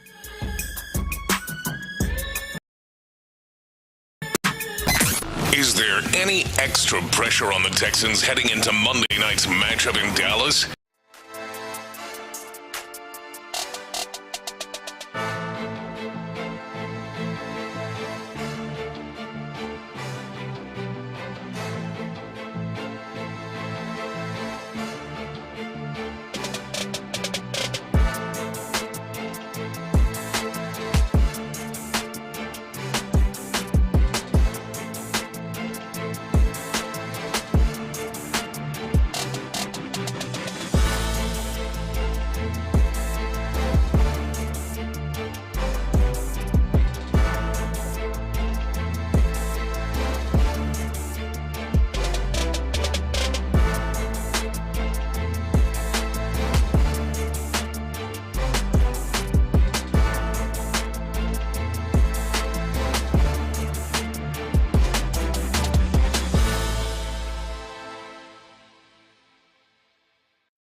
Up the energy with every game. 5 Hour Energy introduces the Stand the Van limited edition fan fuel flavor. Be the ultimate fan your team needs. Fuel your fandom.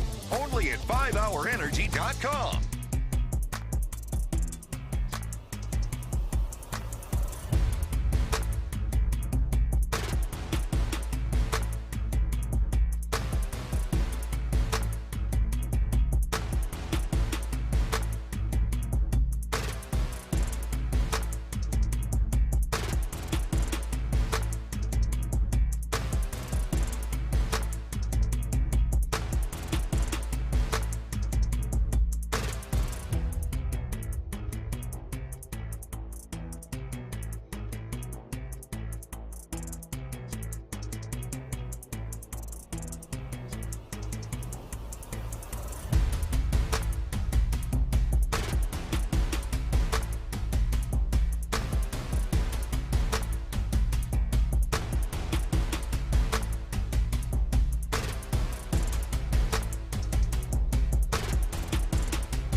For the fan who cranks up the energy with every game, 5 Hour Energy introduces the Stand the Van limited edition fan fuel flavor. Be the ultimate fan your team needs. Fuel your fandom. Only at 5hourenergy.com.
energy with every game. 5-Hour Energy introduces the Stand the Fan limited edition fan fuel flavor. Be the ultimate fan your team needs. Fuel your fandom. Only at 5hourenergy.com.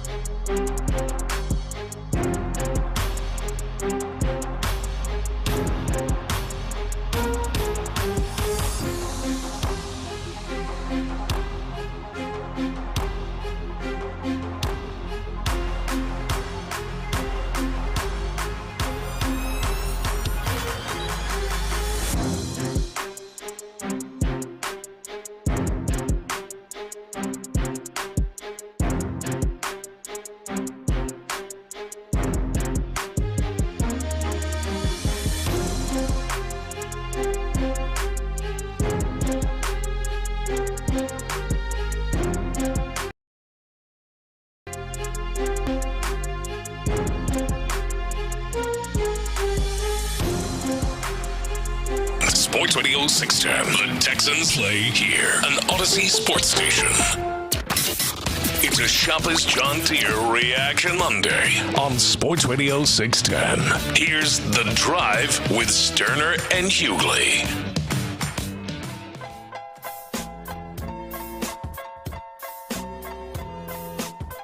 All right, welcome back in on a Reaction Monday. Game Day Monday, which means we are out of here a bit early today. Around 4:15 is when the fellas will take over. Mark Vandermeir, John Harris and company, and the Texans pregame show kicks off as the eyes are on your Houston Texans in Dallas at AT&T Stadium, Jerry World tonight. And you can listen to that right here live on Sports Radio 610. So make sure you stay tuned for that. A lot to get to here. As it's when you say a big game in sense to get back on track, as you've lost 2 in a row, and to find a way to get back in that winning column and get to 7-4 as the Colts win yesterday, but you're just trying to get better and take care of a team that you should take care of, and you've been able to do that for the most part all season, Clint. But I know there's a couple of things in particular in the top players that you are really, really paying attention to. Yeah, look, it's a couple of things we talked about last week. We talked this game 6 ways to Sunday, literally, and here we are sitting Monday with a short show before the Cowboy Texans kick off on Monday night. And I just want to take a minute to circle back to a few things that came to light that I think are still top of mind as this game gets closer and closer, man. And number one, Ron, we talked about it. This is a Derek Stingley game. This is a Derek Stingley. When he was drafted here, number 3 overall, I said this guy right here is the key to your defense. That's at least that is the expectations for a corner of the caliber. When you draft him number 3 overall, the caliber of Derek Stingley Jr., this guy has to be a key to your defense. Part of being that key is when you face a team that has one weapon, literally one weapon. Now, that weapon is the most productive receiver in the league last year, I believe. Yeah. That weapon is a guy that lines up all over the damn place. He'll line up in the backfield and run it. He'll line up outside and catch it on motion. He'll go hit you underneath. He'll hit you deep. There's no doubt about it. CeeDee Lamb is an athlete and can do it all. This is why you drafted Derek Stingley number 3 overall. This game right here is a Derek Stingley game, and in every single critical situation, Derek Stingley Jr. should be in the chest of, under the chin strap of, CeeDee Lamb. Every single critical situation from jump. The first, third down, for third anything. Derek Stingley Jr. should damn near be in CeeDee Lamb's uniform with him. Man to man, lock him up, let's ride. And Cooper Rush, you are going to have to beat me by going to your other pass catchers. You are going to have to beat me left-handed with a bunch of guys that are really, if we're being honest, are third and fourth level wide receivers or tight ends or whatever for you. Third or fourth options is what I was looking for. You're not going to beat me with CeeDee Lamb. That's number one. Is this should be a Derek Stingley Jr. game without a doubt. Yeah, I don't even know, because it's not like, right, there's a rule of, some teams have a rule they don't follow corners, right? There's some teams that, hey, this corner plays the right side, this corner plays the left side. We trust those corners with our defense, and this is what we do. Nope, they have shown, Clint, that they got no problem with having Derek Stingley travel with people. We watched him do it with Amari Cooper. We watched him do it multiple times last year. So he will do it. To me, I'm with you. There is nothing about watching him run and do cardio with Tolbert and Brooks or whoever else. Doesn't make any sense. Because they're not going to throw it that way. Or Jonathan Mingo if he plays. There's nothing about watching him just get cardio in against those guys while other people are they're taking advantage of matchups. There's several layers to this, right? They don't have anybody else. It's CeeDee Lamb. If you get beat, if the Cowboys score points, it's going to be because CeeDee Lamb goes ham. Ultimately, that's going to be it. So you got every reason under the sun to lock him up on CeeDee Lamb, their only weapon. Then you look on your side of the football. You absolutely cannot allow CeeDee Lamb to get matched up with Jeff Okudah. You cannot allow CeeDee Lamb to get matched up with Jalen Petrie. You cannot allow CeeDee Lamb to get matched up with, I don't even know who the third corner is going to be if Jeff Okudah can go. I don't know who the third corner is going to be. You absolutely cannot let that happen in critical situations. And then look at what your film has told you against the better teams that you've played this year, against the better quarterbacks that you've played this year, against the better wide receiver units that you played this year. You have allowed those things to happen. You cannot continue that trend and let a lesser football team score points, keep up with you, and have any sign of life in the second half. Derek Stingley should shadow CeeDee Lamb every single time they're in a man situation, every time it's a third down situation, damn sure in the red zone. We should know it. The commentators should be talking about it. Number two, Ron, on my list here of things we need to circle back to, and this came about later in the week last week, but I don't think it's a stretch right now to say that C.J. Stroud's at a fork in the road. I don't think it's a stretch to say C.J. Stroud's at a fork in the road. You play great, like we know you're capable of, and you win.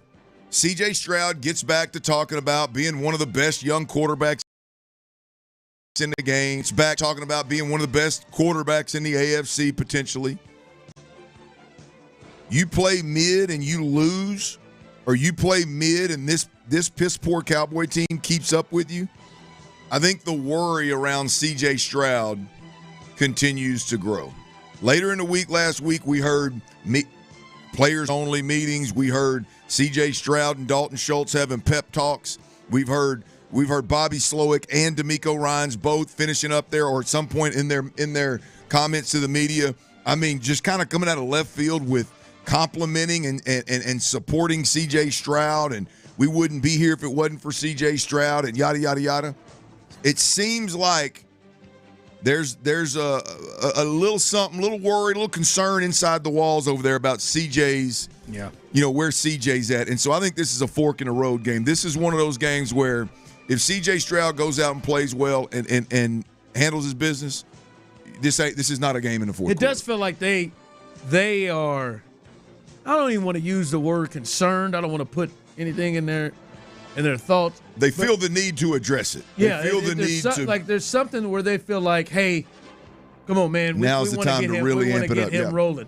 Like, I don't know if there's a thought of, hey, we got these 3 games coming up against teams that we should handle and he should handle to get his confidence up against that the 3-game stretch coming after that against teams that could be playoff teams. So there is something within the building of, hey, let's kick it into gear. Get back the guy that we remembered and thought and was the number one reason why many people thought we could be contenders. It just seems like there could potentially be a little chink in the armor of C.J. Stroud, and this game would go a long way towards getting him back on track and getting him back armored up and getting him back believing in he is the guy, not needing everybody in the damn organization to pep talk him, right? Derek Stingley game for sure. C.J. Stroud's at a fork in the road. And then Nico Collins is back. Tank Dell seems to be coming around. And, Ron, the timing couldn't have been any better for John Mechie to have a little bit of a coming-out party last week. Now, I know it was in a loss, and there was a lot of heartache and gut punch and all that with the Detroit game. But John Mechie balled out. John Mechie did a lot of things that I don't know about where everybody else seemed to have known John Mechie is a number one receiver in the NFL somehow, some way. I know for me, after watching John Mechie and him not being ready and not seeing the playmaking ability, not seeing the twitch, not seeing the explosion, not seeing the ability to separate, I was worried about John Mechie. What John Mechie did last week against Detroit was absolutely big time, and I have moved my stance on John Mechie. I think John Mechie I think he will fill the number 3 wide receiver role for the Houston Texans right now. No Diggs. Tank's number 2, Nico's number 1, and Nico is back. I think John Mechie is going to fill that void and be a hell of an option for C.J. Stroud. We know C.J. Stroud's got great chemistry with him. He's jumped there in training camp. So the John Mechie arrival, if you will, coming out party, if you will, last week, I look for that to continue this week. And at least have him impact the game. Hopefully Nico takes all the catches, and we're not worried about Mechie getting 6 or 8 catches, but I do expect him to be more of a factor moving forward. Yeah, it's not like for him to equal what he did last week, because you said, not just your number 1 receiver, but the guy who was, he was getting as many targets and as many yards and as catches as anybody before he got injured. But, is he there to just – one, is he going to get the snaps? Is he going to get the bulk of the snaps over Robert Woods and Xavier Hutchinson, which he has not coming into this game before last week when he got more snaps because it seemed like he was a hot hand. And, is he able to just actually fill the void? If he has 6 catches for something like that, I wouldn't think that. But is he able to go out there and beat, man coverage against the other team's third corner or something, because so much attention is going towards Tank and Nico. Can he do that, and will he get the opportunity? For me, I know you think he can. I just want to see him continue to take the steps in the next game. Can he be consistent? Yeah. Getting open, can he be consistent coming up? Yeah, that's a good point. What I've seen for the first time, really, the preseason game, New York Giants preseason game, number 3 of 4 preseason games, he had a really good game, and you start to see some of these things. We talked about them at length, and then the regular season starts, and it takes it back to several guys, and there's not really an opportunity. But all of a sudden, regular season, boom, you don't have Nico, and you're up against a good defense, and you create separation both in the red zone and in a critical drive late. Catch deeper balls, catch the mid-range game, catch underneath balls. I see now, Ron, you're right. He's got to be more consistent and needs to do it for more games, obviously. But I'm telling you, man, just seeing the ability and going, that's why that guy was drafted in the second round. That's why they had that guy in the damn huddle so much in training camp instead of some of the other guys. I saw that last week against Detroit, and I expect it to continue moving forward in that number 3 role. Yeah, and also fairness to him. Now, also I think it may have something to do with what he has shown. He hadn't gotten, as many opportunities to be consistent. But you don't forget that early in the year he was the odd man out. He was the one that wasn't dressing in games until there became an injury. So we'll see what he does, but big for him to come through and see if he can kind of continue to build on last week's game. Yeah, look, I think there's a handful of things, man. You mentioned earlier on the open, Ron, is is there a way that this could be a tighter game down the stretch? I just can't see it. It's hard to get there, but after watching the Texans this year, there is a path. Unfortunately, there is a path. And we're not too far removed from watching this team play a style of offensive football that would allow this thing. Nico is big. Hopefully, the C.J. Stroud can manage the game better than what he has the first 10 games overall. And if they do, they'll handle their business. There's your 3 things to look out for in this game. I am. Yeah, those are good things to look at. And you just brought up the if this thing is close. I have a hard time seeing the Cowboys score 10 points. And maybe I do need to dial it back a little bit. I just have a hard time seeing them score double-digit points. So even if the Texans offense struggles a little bit, I feel like they still gonna struggle themselves to 20-plus points, and it's still like a double-digit game. I really feel like the Cowboys offense is gonna struggle, even without Will Anderson Jr. It is hard to see the number they did on the Lions, and then the Lions waltz out yesterday and scored 52 points on the Jags. The number they did on the Lions, to think that Cooper Rush and this team, that I'm telling you, if the Cowboys get down 10-0, 14-0 early, they'll quit. CD's out. CD's they will shut it down. So it's hard for me to roll. All right. The Texans, they're in Jerry World tonight, but that's not the only thing that happened. Big weekend for Jerry in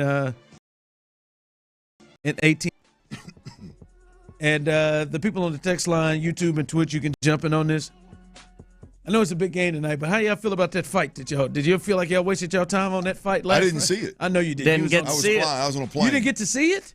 I know you was on a plane. I tried. The weird thing for me, and I mean, in today's world, you never know. Like I couldn't even find anything on my Twitter feed. Oh, so you didn't even get to the situation of the buffering? No, I heard all about it, but I couldn't. But I'm talking about I couldn't even get to a spot where I saw like people even hardly talking about it on social media. Yeah, it was weird. I don't know. I didn't see it, but it was obviously a lot of the concern is that Christmas Day game with the Texans and apparently now you throw Beyonce glitches in the mix too. Yeah, you mess around, and piss off the NFL and Beyonce. You may have just saying that's going to be more people. You got more eyes now. They're going to be trying to. No, I didn't. So you saw? Yeah, I sat through it. I could not get it to. I'll tell you, Courtney was into this. They had took her to sleep. She couldn't hang in because we couldn't get it on the TV. The TV it was, but on my phone I had a better chance. But it was really bad at first, and it just couldn't get it. All I saw was Cedric the Entertainer with that ridiculous hat that he had on, and then Michael Irvin with that sweater thing. But I couldn't get it. But finally, I got it. Once the fight started, the Tyson-Paul fight started, it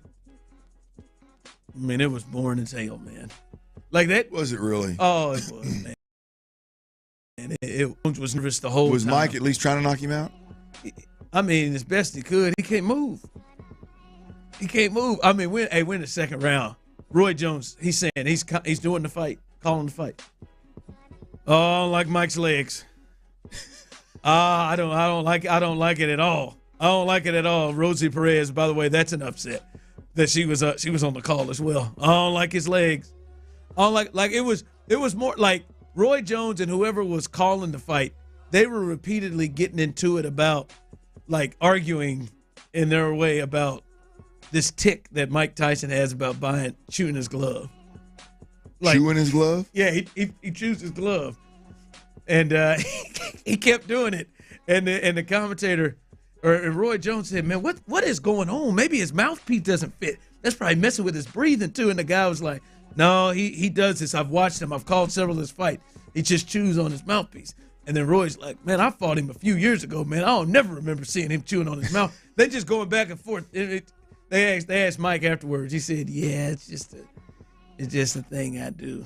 I chew on, I bite my gloves. I've had biting problems in the past. My God. Nah, man, it was rough, man. Mike had that knee brace on.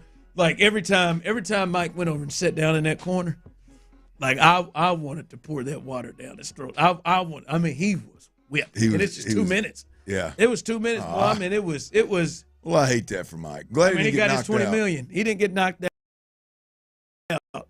Anybody watching Roy repeatedly. Oh, I don't like his legs. I don't like him at all. They're wobbling. I don't like it. They just wasn't moving. Like he just running circles around him. Like he had no chance. He just running circles. He had this thick ass knee brace on. I'm just like, God, Mike. Did old buddy look like a real boxer at least? Yeah, he was a lot more. He was technical. He was a lot more than I remember him being.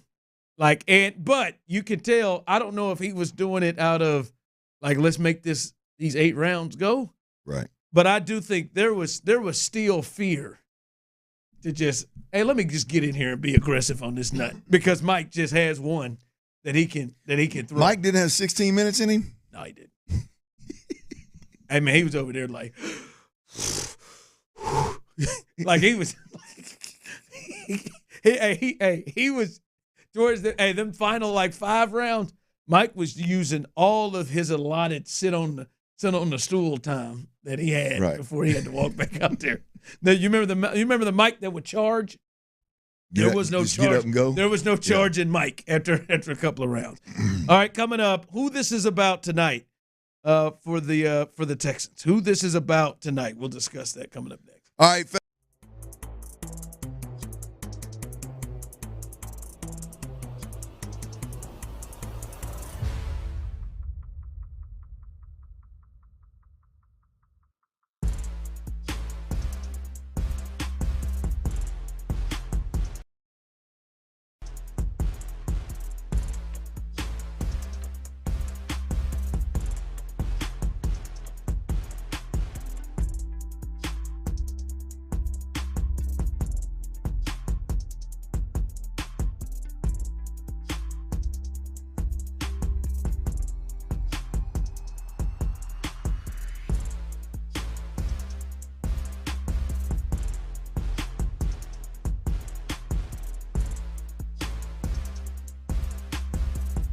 For the fan who cranks up the energy with every game, 5 Hour Energy introduces the Stand the Fan limited edition fan fuel flavor. Be the ultimate fan your team needs. Fuel your fandom.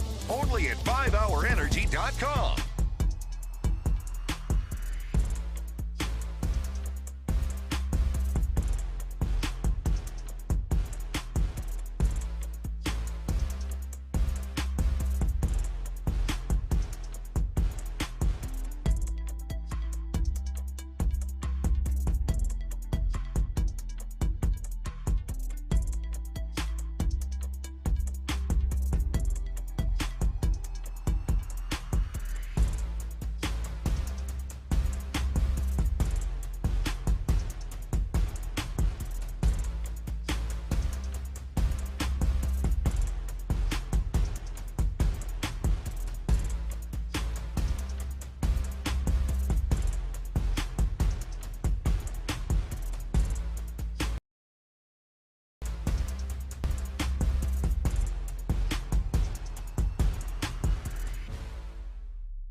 Up the energy with every game. 5 Hour Energy introduces the Stand the Fan limited edition fan fuel flavor. Be the ultimate fan your team needs. Fuel your fandom. Only at 5hourenergy.com.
cranks up the energy with every game. 5-Hour Energy introduces the Stand the Fan limited edition fan fuel flavor.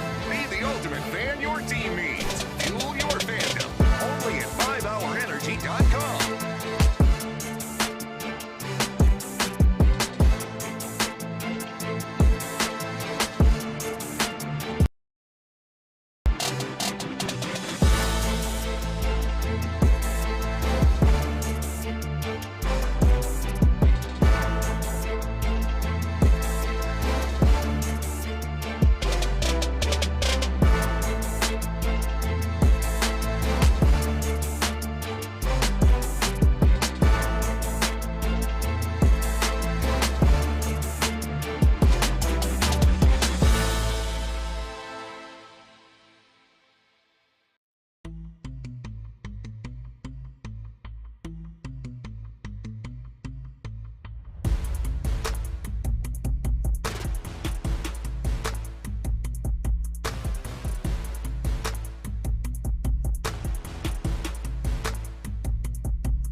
Stoerner and Hughley is presented by Verlo Mattress. Verlo Mattress, handcrafted for your comfort and guaranteed for life.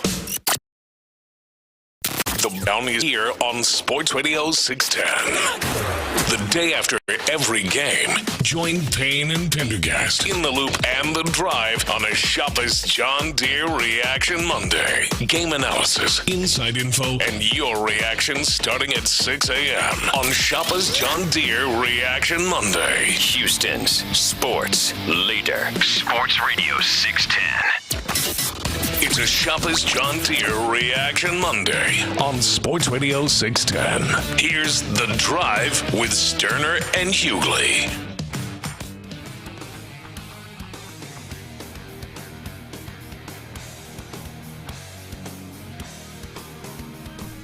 All right, welcome back in. Remember, tomorrow is a Texans ticket Tuesday. Be listening tomorrow, and that's going from 9 a.m. on Payne and Pendergast. Also, you have a chance to win some as well on In the Loop with Lopez, Reggie, and Figgy. Payne and Pendergast. Also with Ben as well. Got a chance to win tickets there. And also right here with The Drive tomorrow. Got a chance to win a pair of tickets, front row seats in the bullpen for the game against the Titans. So that's coming up tomorrow. Stay tuned for that. All right, Clint. I know you've been here as much as I have. We've all been here. We've had a lot, the last few weeks. And the coaches have gotten a lot of criticism, fairly.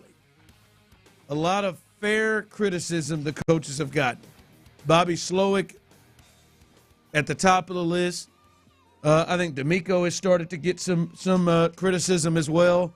The staff as a whole has gotten criticism. I think the players, to me, I'm not saying they haven't gotten criticism, but it feels like maybe it's a little light at times with certain groups of guys. And tonight, Clint, yes, I think Bobby Slowick, you want to see a better game plan. And as you've said, closer to the Detroit style of game plan they had. You want to see D'Amico continue to do things and put them in the best situations possible and not, have odd coverages late in games. But also, Clint, man, like at some point we got to take a little bit off of the coaches, and the players got to start to perform, Clint. The players out there have to perform, and the players from a lot of different aspects have not executed, right? We've heard that word thrown around a lot. And what I'm looking for in this game, man, there's such a mismatch to me in terms of players with these two teams have and what the ability their rosters can do right now, the guys that are going to be playing on the field. The hell, man, they feel like the Texans coaching staff can be able to beat these guys. A lot of this to me has to be on the players tonight. I want to see the players start to execute things, the players start to come through and do things and not as much relying on, the coaching this. Yes, the coaching obviously can be improved, but the players got to take some of this too. The last several weeks they've struggled. Look, I don't disagree one bit. I think you look at whether you're looking at games where, like, I believe that Bobby Slowick and D'Amico and all involved were just being super bullheaded and not making adjustments. Even in those games, as I said, there were throws that C.J. missed that he made in his sleep in 2023. Tank Dell drops a touchdown against, I think it was the Jets, wasn't it, in the back of the end zone? The Packers. The Packers, that's right, back of the end zone. There's been games where Dalton Schultz is dropping balls. There's just obviously the offensive line completely. Missing assignments. Well, even when the plan is better and you got a decent chance, and in critical moments your two highly paid tackles get absolutely destroyed. So yeah, look, I don't disagree at all. This is definitely a game where if the guys show up and they just put just shoot par, man. Just go in there and put a good game on film. Don't it be great? Go put a good game on film for you. Then I think the Texas it's over. Execute and do and be where you're supposed to be. As someone just texted, you can beat the hell out of folks with a vanilla game plan so as long as you execute them and they're trying to come after your heart savagely well is what they're. There you go. This person texted. No, I just feel like so much is going to the coaches, and in many cases, and you know this, sometimes, man, we don't actually know exactly was that a bad coach's call or did somebody just blow something? Like there are some things that you like yesterday, for instance. Like I know Todd Malkin is interesting. The final play of the game, I don't know why he doesn't have Derrick Henry in the game for the 2-point conversion. But it ends up being a sweep to the short side of the field with no lead blocker.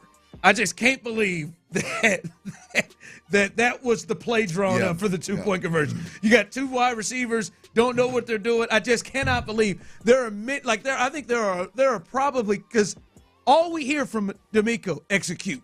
We hear from the players, execute. That's what we've been hearing. Bobby, we've got to execute. And I heard Lopez saying the other day, he said, hey, it ain't as much the coaching. Some of these guys aren't executing.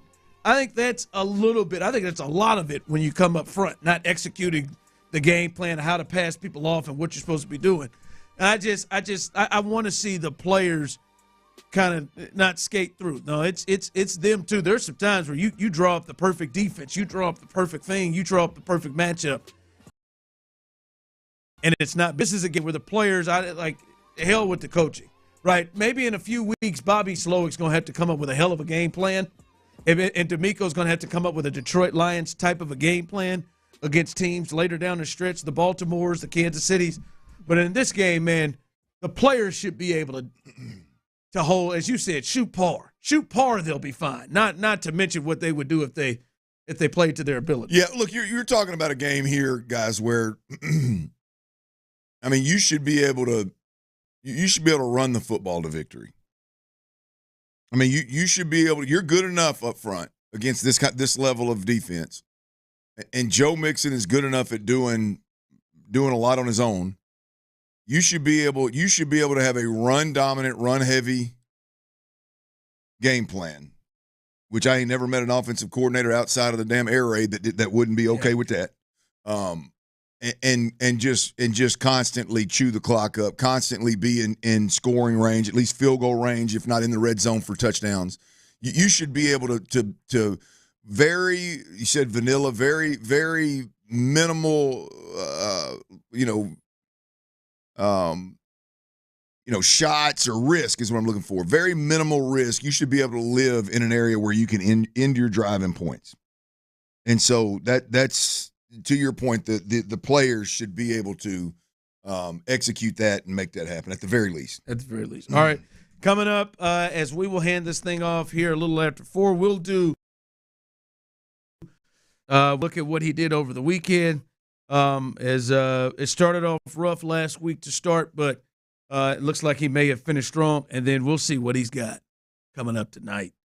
As the Texans, I'm sure he's like, this is the Texans, Monday Night Football. I am certain this may feel like an Astros game in June where he's just got 8-9 bets that he is rolling out there and trying to get money on. So T-Mail's 8 or 9? I wouldn't be surprised if he had about 10 of them. Like baseball season, he was having like 12 to 15 bets out there. And like 8 of them were He's got Astros one game. Bets. Damn, Tyler. He's got one game. He's got one game. It's very doable. I know it's doable, but it's prop if bets. anybody can pull it off, it's T. Yeah, it is T. So we'll get that and continue to get you ready for this game coming up as we continue right here live on The Drive. All right, fellas, ladies, gents, are you out there and you're dealing with chronic joint pain and you just going to eat?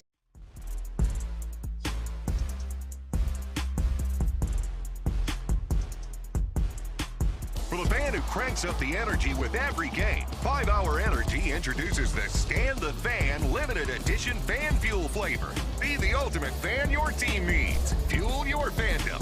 Only at 5hourenergy.com.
energy with every game. 5-Hour Energy introduces the Stand the Fan limited edition fan fuel flavor. Be the ultimate fan your team needs. Fuel your fandom.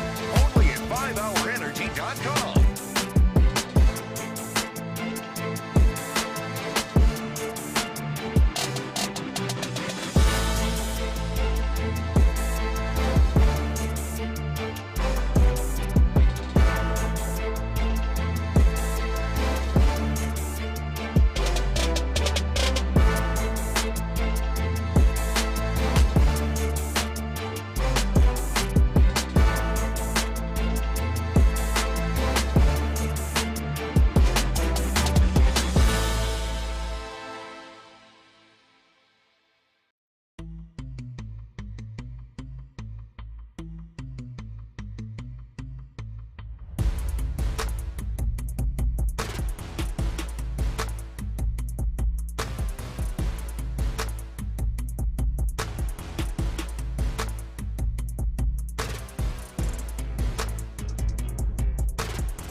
Cranks up the energy with every game. 5-Hour Energy introduces the Stand the Fan limited edition fan fuel flavor. Be the ultimate fan your team needs. Fuel your fandom. Only at 5hourenergy.com.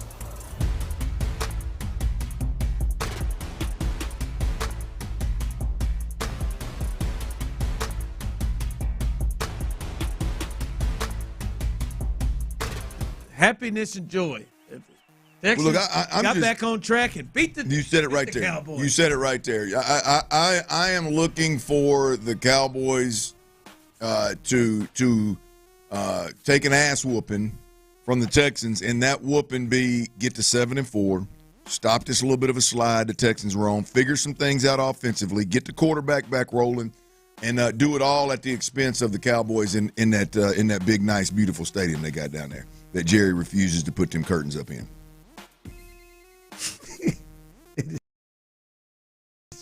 Something to do about that.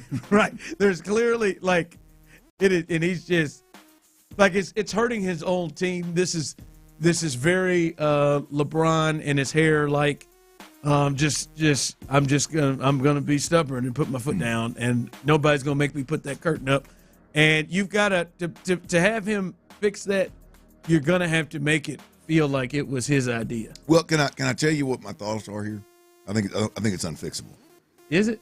Can I tell you what my thoughts are? And I have no idea, by the way. You don't think they could come into the offseason and figure a way to do something to combat that damn?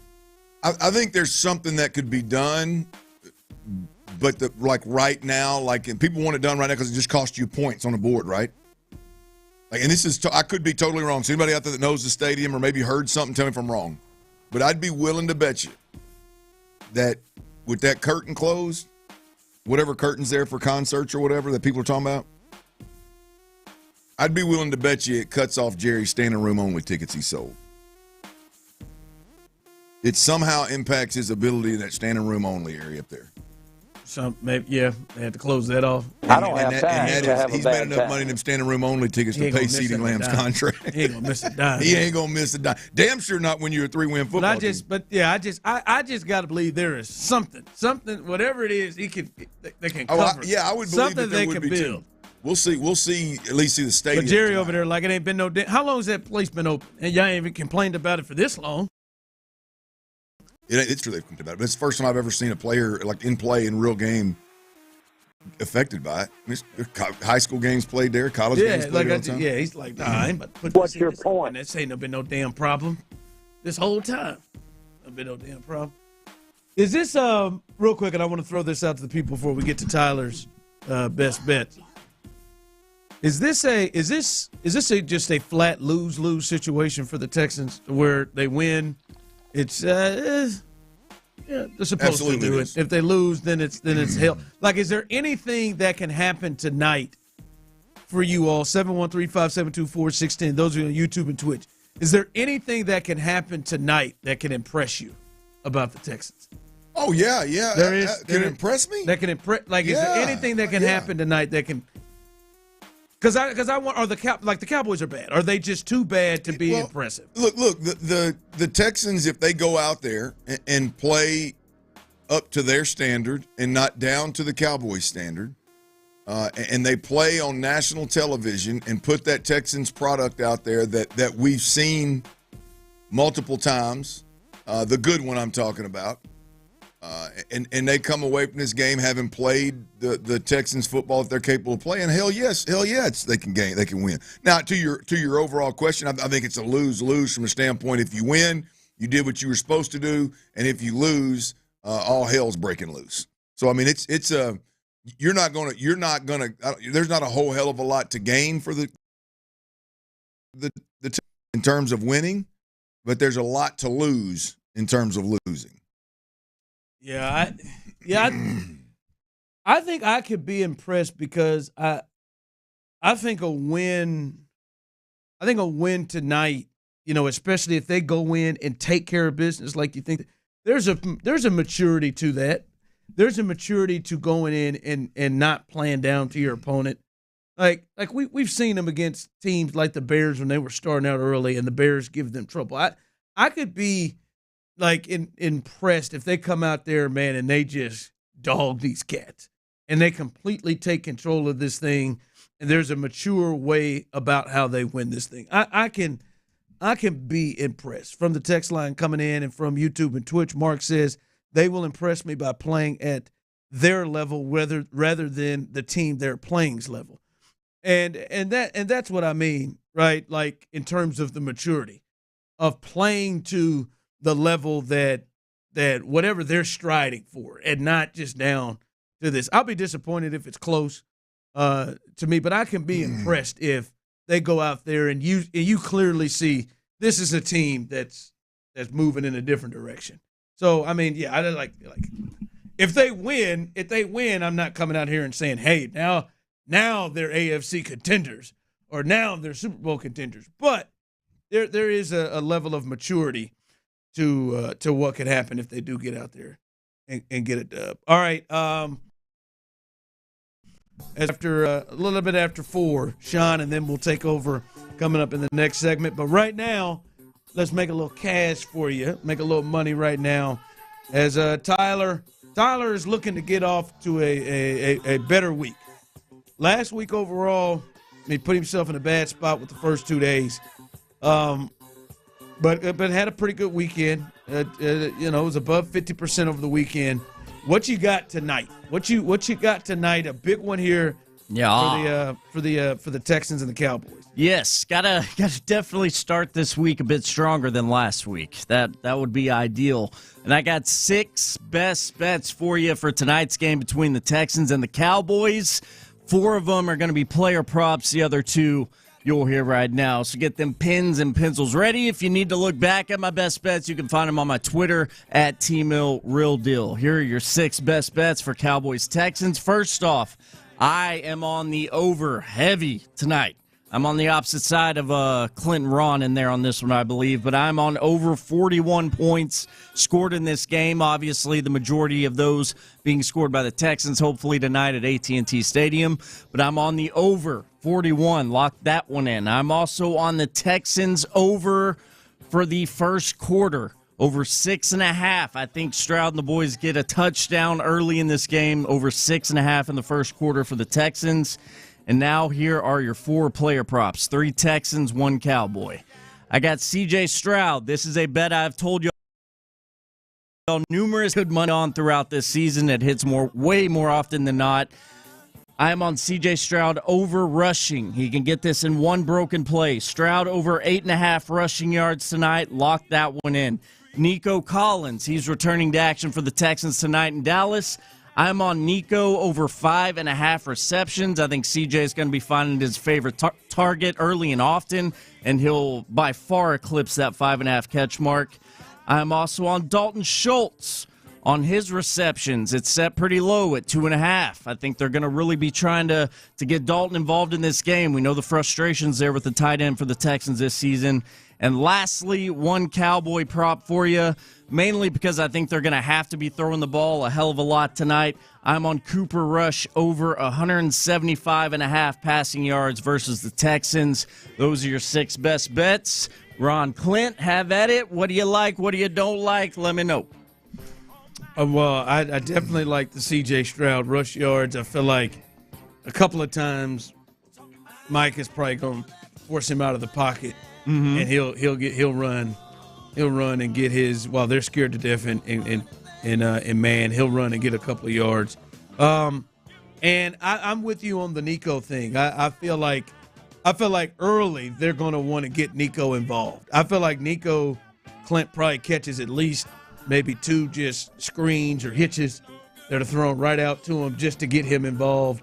So 5.5 catches. Yeah, this feels like a 7-8 catch. Nico and the Stroud yards. Rush yards, that one's appetizing. I think my favorite, best bets, right? I think my favorite of all your bets here, T, Dalton Schultz over 2.5 catches. Really? Yep. That surprises me. Yep, but I mean, it is one of my best bets. It's not that surprising. I do. That's fair. I do like the Nico Collins bet, but the Dalton Schultz over 2.5. That just seems like where I think this team needs to live offensively. I think there's a direct reflection on Schultz numbers and targets.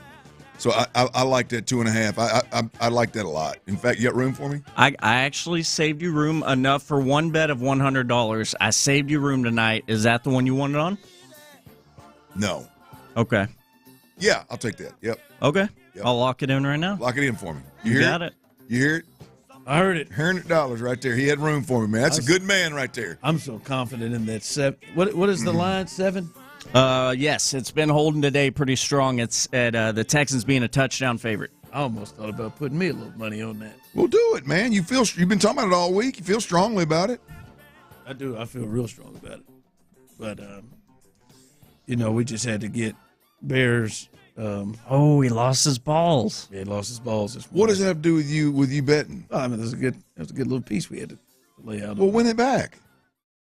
I don't need to win it back. You can win Bears ball surgery right now. That's win it back tonight. Point. It's all right. You seem very confident. Win it back. I am very confident. Walk in that jar full of money and say, "Babe, we couldn't get Bears balls, but there's our money back." I'll do it in another. We got that ball money back. I looked at his eyes last night when I took him for his walk. He had no idea. Come on, man. I'm gonna tell you, this is too much, man. He had no idea. We've been working together a long time. The way you talk about that dog and what y'all are doing to him is inappropriate. What are you talking about? It's inappropriate. I looked in his eyes. He had no idea what was coming. I just always think about what the dog must be thinking when they wake up. I always thought you were one of them fellas that had a better heart than most. I have a big heart. I did. I almost called up there to see how he was doing. Oh, yeah. See how he's doing. All you want to do is see if you can get him in a jar one more time. See if they go ahead and slide They've made that clear that they won't do that. You're terrible. I always wonder what they're thinking. Like, imagine just waking up and your balls are gone. What's going through Bear's mind? He comes to and he's like, "Oh my God!" If I know him, he gave them hell. That anesthesia. Put it over his face. Man. You can't put a leash on Bear if you much less a mask. A mask. Hold it on there. He's probably lost his every last of mine. All right, what you got coming up in the 4? You asked me, Ron, multiple times today. Is there any way that you see this game as a game the Texans lose? I'm gonna tell you, there's one way. Oh, there's one damn way, and it's on one man. I'll tell you who that is. We'll cuss and discuss next right here on Sports Radio 610. All right, before we hear that,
5hourenergy.com.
Cranks up the energy with every game. 5 Hour Energy introduces the Stand the Fan limited edition fan fuel flavor. Be the ultimate fan your team needs. Fuel your fandom. Only at 5hourenergy.com.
Super Bowl 59. So visit crownroyal.com for rules and more. Please drink responsibly. KILT FM HD2 Houston. Insider access, exclusive content. Sports Radio 610. The Texans play here. An Odyssey sports station.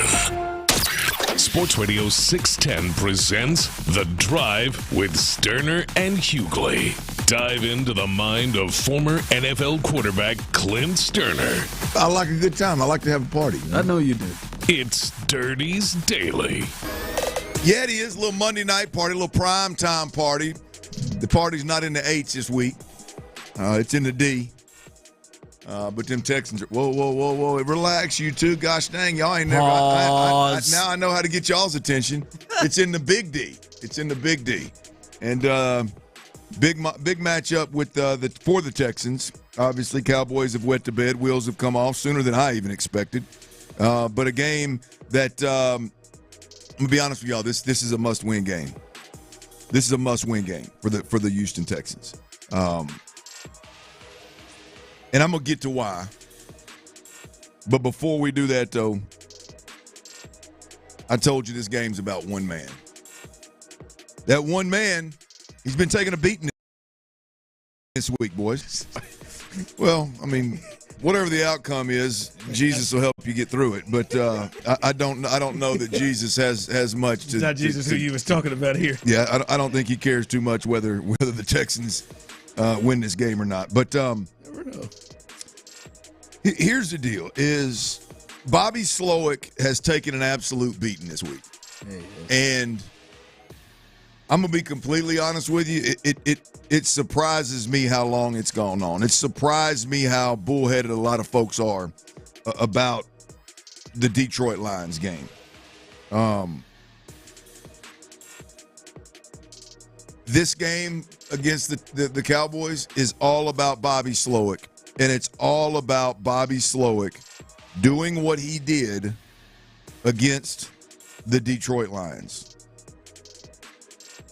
I hope like hell that Bobby Slowick is not anywhere near as stubborn with that Detroit game plan. I'm sorry, I hope he is as stubborn with that Detroit game plan as he was with that aggressive crap that he was trying to do for the first 9 weeks of the season. This is a game, Ron, where you come out, and every game moving forward, by the way, is like this. This is a game where you come out, and you mentioned it earlier. You get Nico, you get him some easy touches early in the game. Quick. For those who are listening to quick game, anything under 7 or 8 yards, balls out of the quarterback's hand damn near immediately. Screen game, even quicker. Right? Run the football. Commit to them all. Even if they're not there all the time for 4 quarters and you don't score on every single drive. Protect your offensive line. Protect the weakness of your offense, which is your offensive line's ability to protect at a level where your quarterback can be aggressive. Protect them from themselves. Use the quick game. Use the screen game. Commit to the run game. And make the Cowboys defend it for 4 quarters. Make sure, force the hand of C.J. Stroud to work low to high. You got to keep 7 upright, and you got to protect your offensive line. C.J. Stroud may or may not do that. You're asking him to do it when the live bullets are coming, and he's shown the propensity to be more on the aggressive side than the conservative side. And when it's all said and done, Bobby Slowick has the ability 85 to 90% of the time to take it completely out of CJ's hands. And this is a football team, Ron. The Dallas Cowboys is a football team.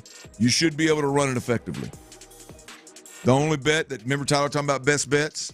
I took Dalton Schultz over 2.5 catches. You know what bet I like more than that? What bet? Over yardage for Joe Mixon.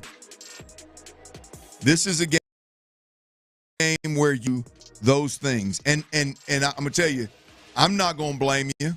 I'm not going to harp on you because the truth of the matter is the best thing this offense has done in 2024 is run the football with Joe Mixon.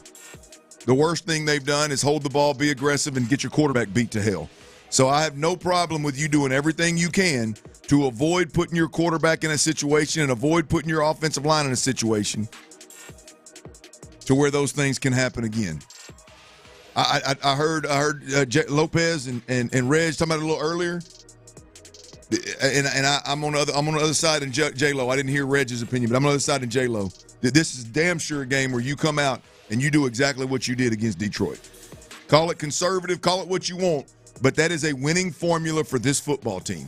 And a losing formula is being aggressive, letting your quarterback stand back there and get hit, and allowing other teams to force you into 3rd and long, 2nd and longs.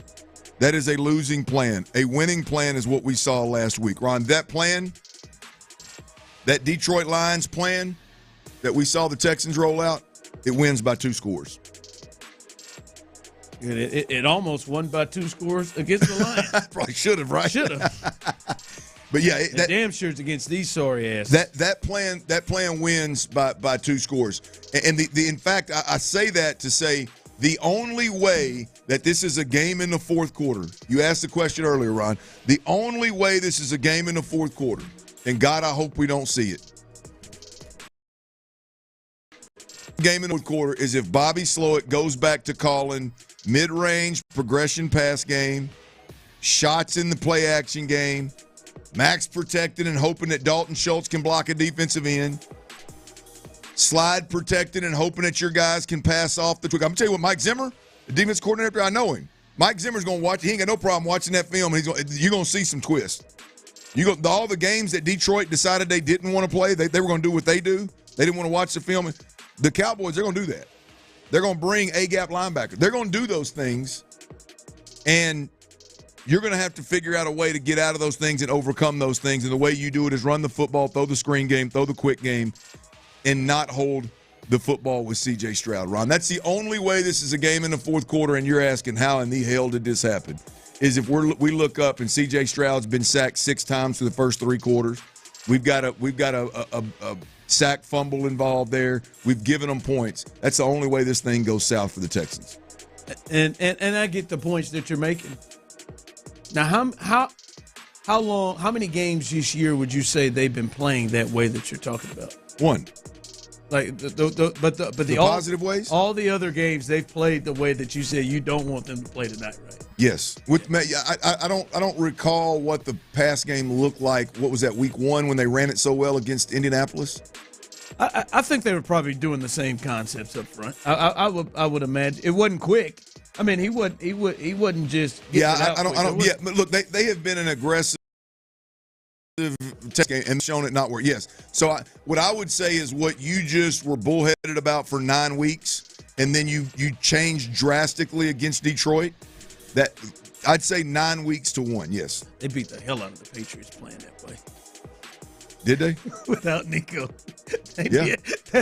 I just said, I get what you're saying, and I think they should practice, as you've said, playing that way, because I think that's how they're going to have to give themselves the best chance when they come up against the better teams and the better pass rushers and the better defensive staffs that can kind of execute and kind of take advantage of their issues up front. Shoot, man, even as bad as the Cowboys are, I feel like they could win. They could win that way too. I feel like they put away a lot of teams that are a lot better than the Cowboys that way. How they beaten that thing. Like, I mean, they put up 23 against the Bills, and that defense playing that way. So I'm with you. I think they need to practice that way. The Cowboys are so bad. I feel like they could even roll that way. I think they possibly could, but you want this thing to go south and let a lesser team compete with you, then you start that more aggressive pass approach and have CJ standing back there like a pinata. It's going to be it could get scary awfully quick. You do what you did against Detroit. It's at the very least a two score win at the end, man. That's Ron Hughley. T. Mills, you can tell by that little background jam going right there. T. Mills behind the glass, 16. Houston's sports leader. Let's hit some matchups real quick tonight, Ryan. I know you had some pretty strong words with and for one offensive lineman for the Texans. Yeah. Tons of listen, they didn't bring you in here and sign you for your leadership. I know you got a C on your chest, but that's not why you're here. The rest of the way in tonight on the field, do what you've been brought here to do. And that is, we should not see any leakage coming from that side, whether it's Micah Parsons or whatever. Go on the field. You're thought to be one of the best pass rushers. Guys like number 41 from the Colts shouldn't be racing around you to cause turnovers. So that's my thing. It's on the field the rest of the way. Hey, go be the reason why they brought you in here and gave you that money. Gave you 2 contracts. Yeah, he's one of the matchups that to watch tonight is Tunsil versus Micah Parsons. I'm anxious to see what – not anxious is not the right word. I'm more interested because I don't know who wins more often. Tunsil versus Parsons. That's a big matchup. Nico Collins versus Diggs. It's going to be a big matchup. Nico catching the best cover corner, one of the better ones in the game, but definitely the best with the Cowboys. Tank versus whoever is going to play behind Diggs because they're depleted otherwise in the secondary. And then I've said it multiple times, man. I think this is a game where Stingley needs to shadow CeeDee Lamb, Ron. Yep. I think that's going to be the Stingley Lamb matchup is the absolute biggest, and I think the most entertaining watch here if D'Amico decides to go ahead. And at Cowboys coverage begins right now, folks. Sean Pendergast is standing over here right next to me. Him and Seth Payne fixing to get this post-game, or I'm sorry, not post-game, that's me and Sean. The pregame rolling, that's coming up next. Sean and Seth, they'll have you until then, until kickoff. Houston, let's have a party, baby. That's right, we love you. Hey, Cowboys Nation. There it was. Glory hole. What's your point? Weak ass Cowboys. When the day that lies ahead of me. Texans safety Jalen Petrie on the team's mentality after losing 3 of their last 4 games. Nobody is going to come and save us. Everybody, from the top to the bottom, from the left to the right, we got to take ownership in what we're doing and make sure that, we have good energy. The energy is going to carry the momentum and it's going to propel us to where we want to go. Insider access, exclusive content, Sports Radio 610. The Texans play here. Meet Cheryl. Hey. She's on vacation and lost in the moment. Unfortunately, so is her Chase debit card. It's gotta be somewhere. Maybe she lost it at salsa night.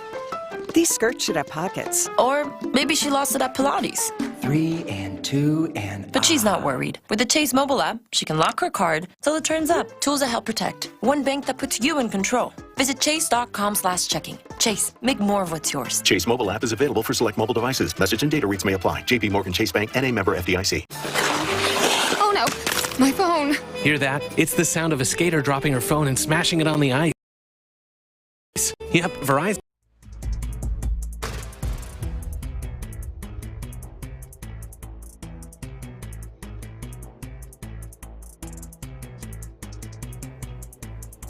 For the fan who cranks up the energy with every game, 5 Hour Energy introduces the Stand the Fan limited edition fan fuel flavor. Be the ultimate fan your team needs. Fuel your fandom. Only at 5hourenergy.com.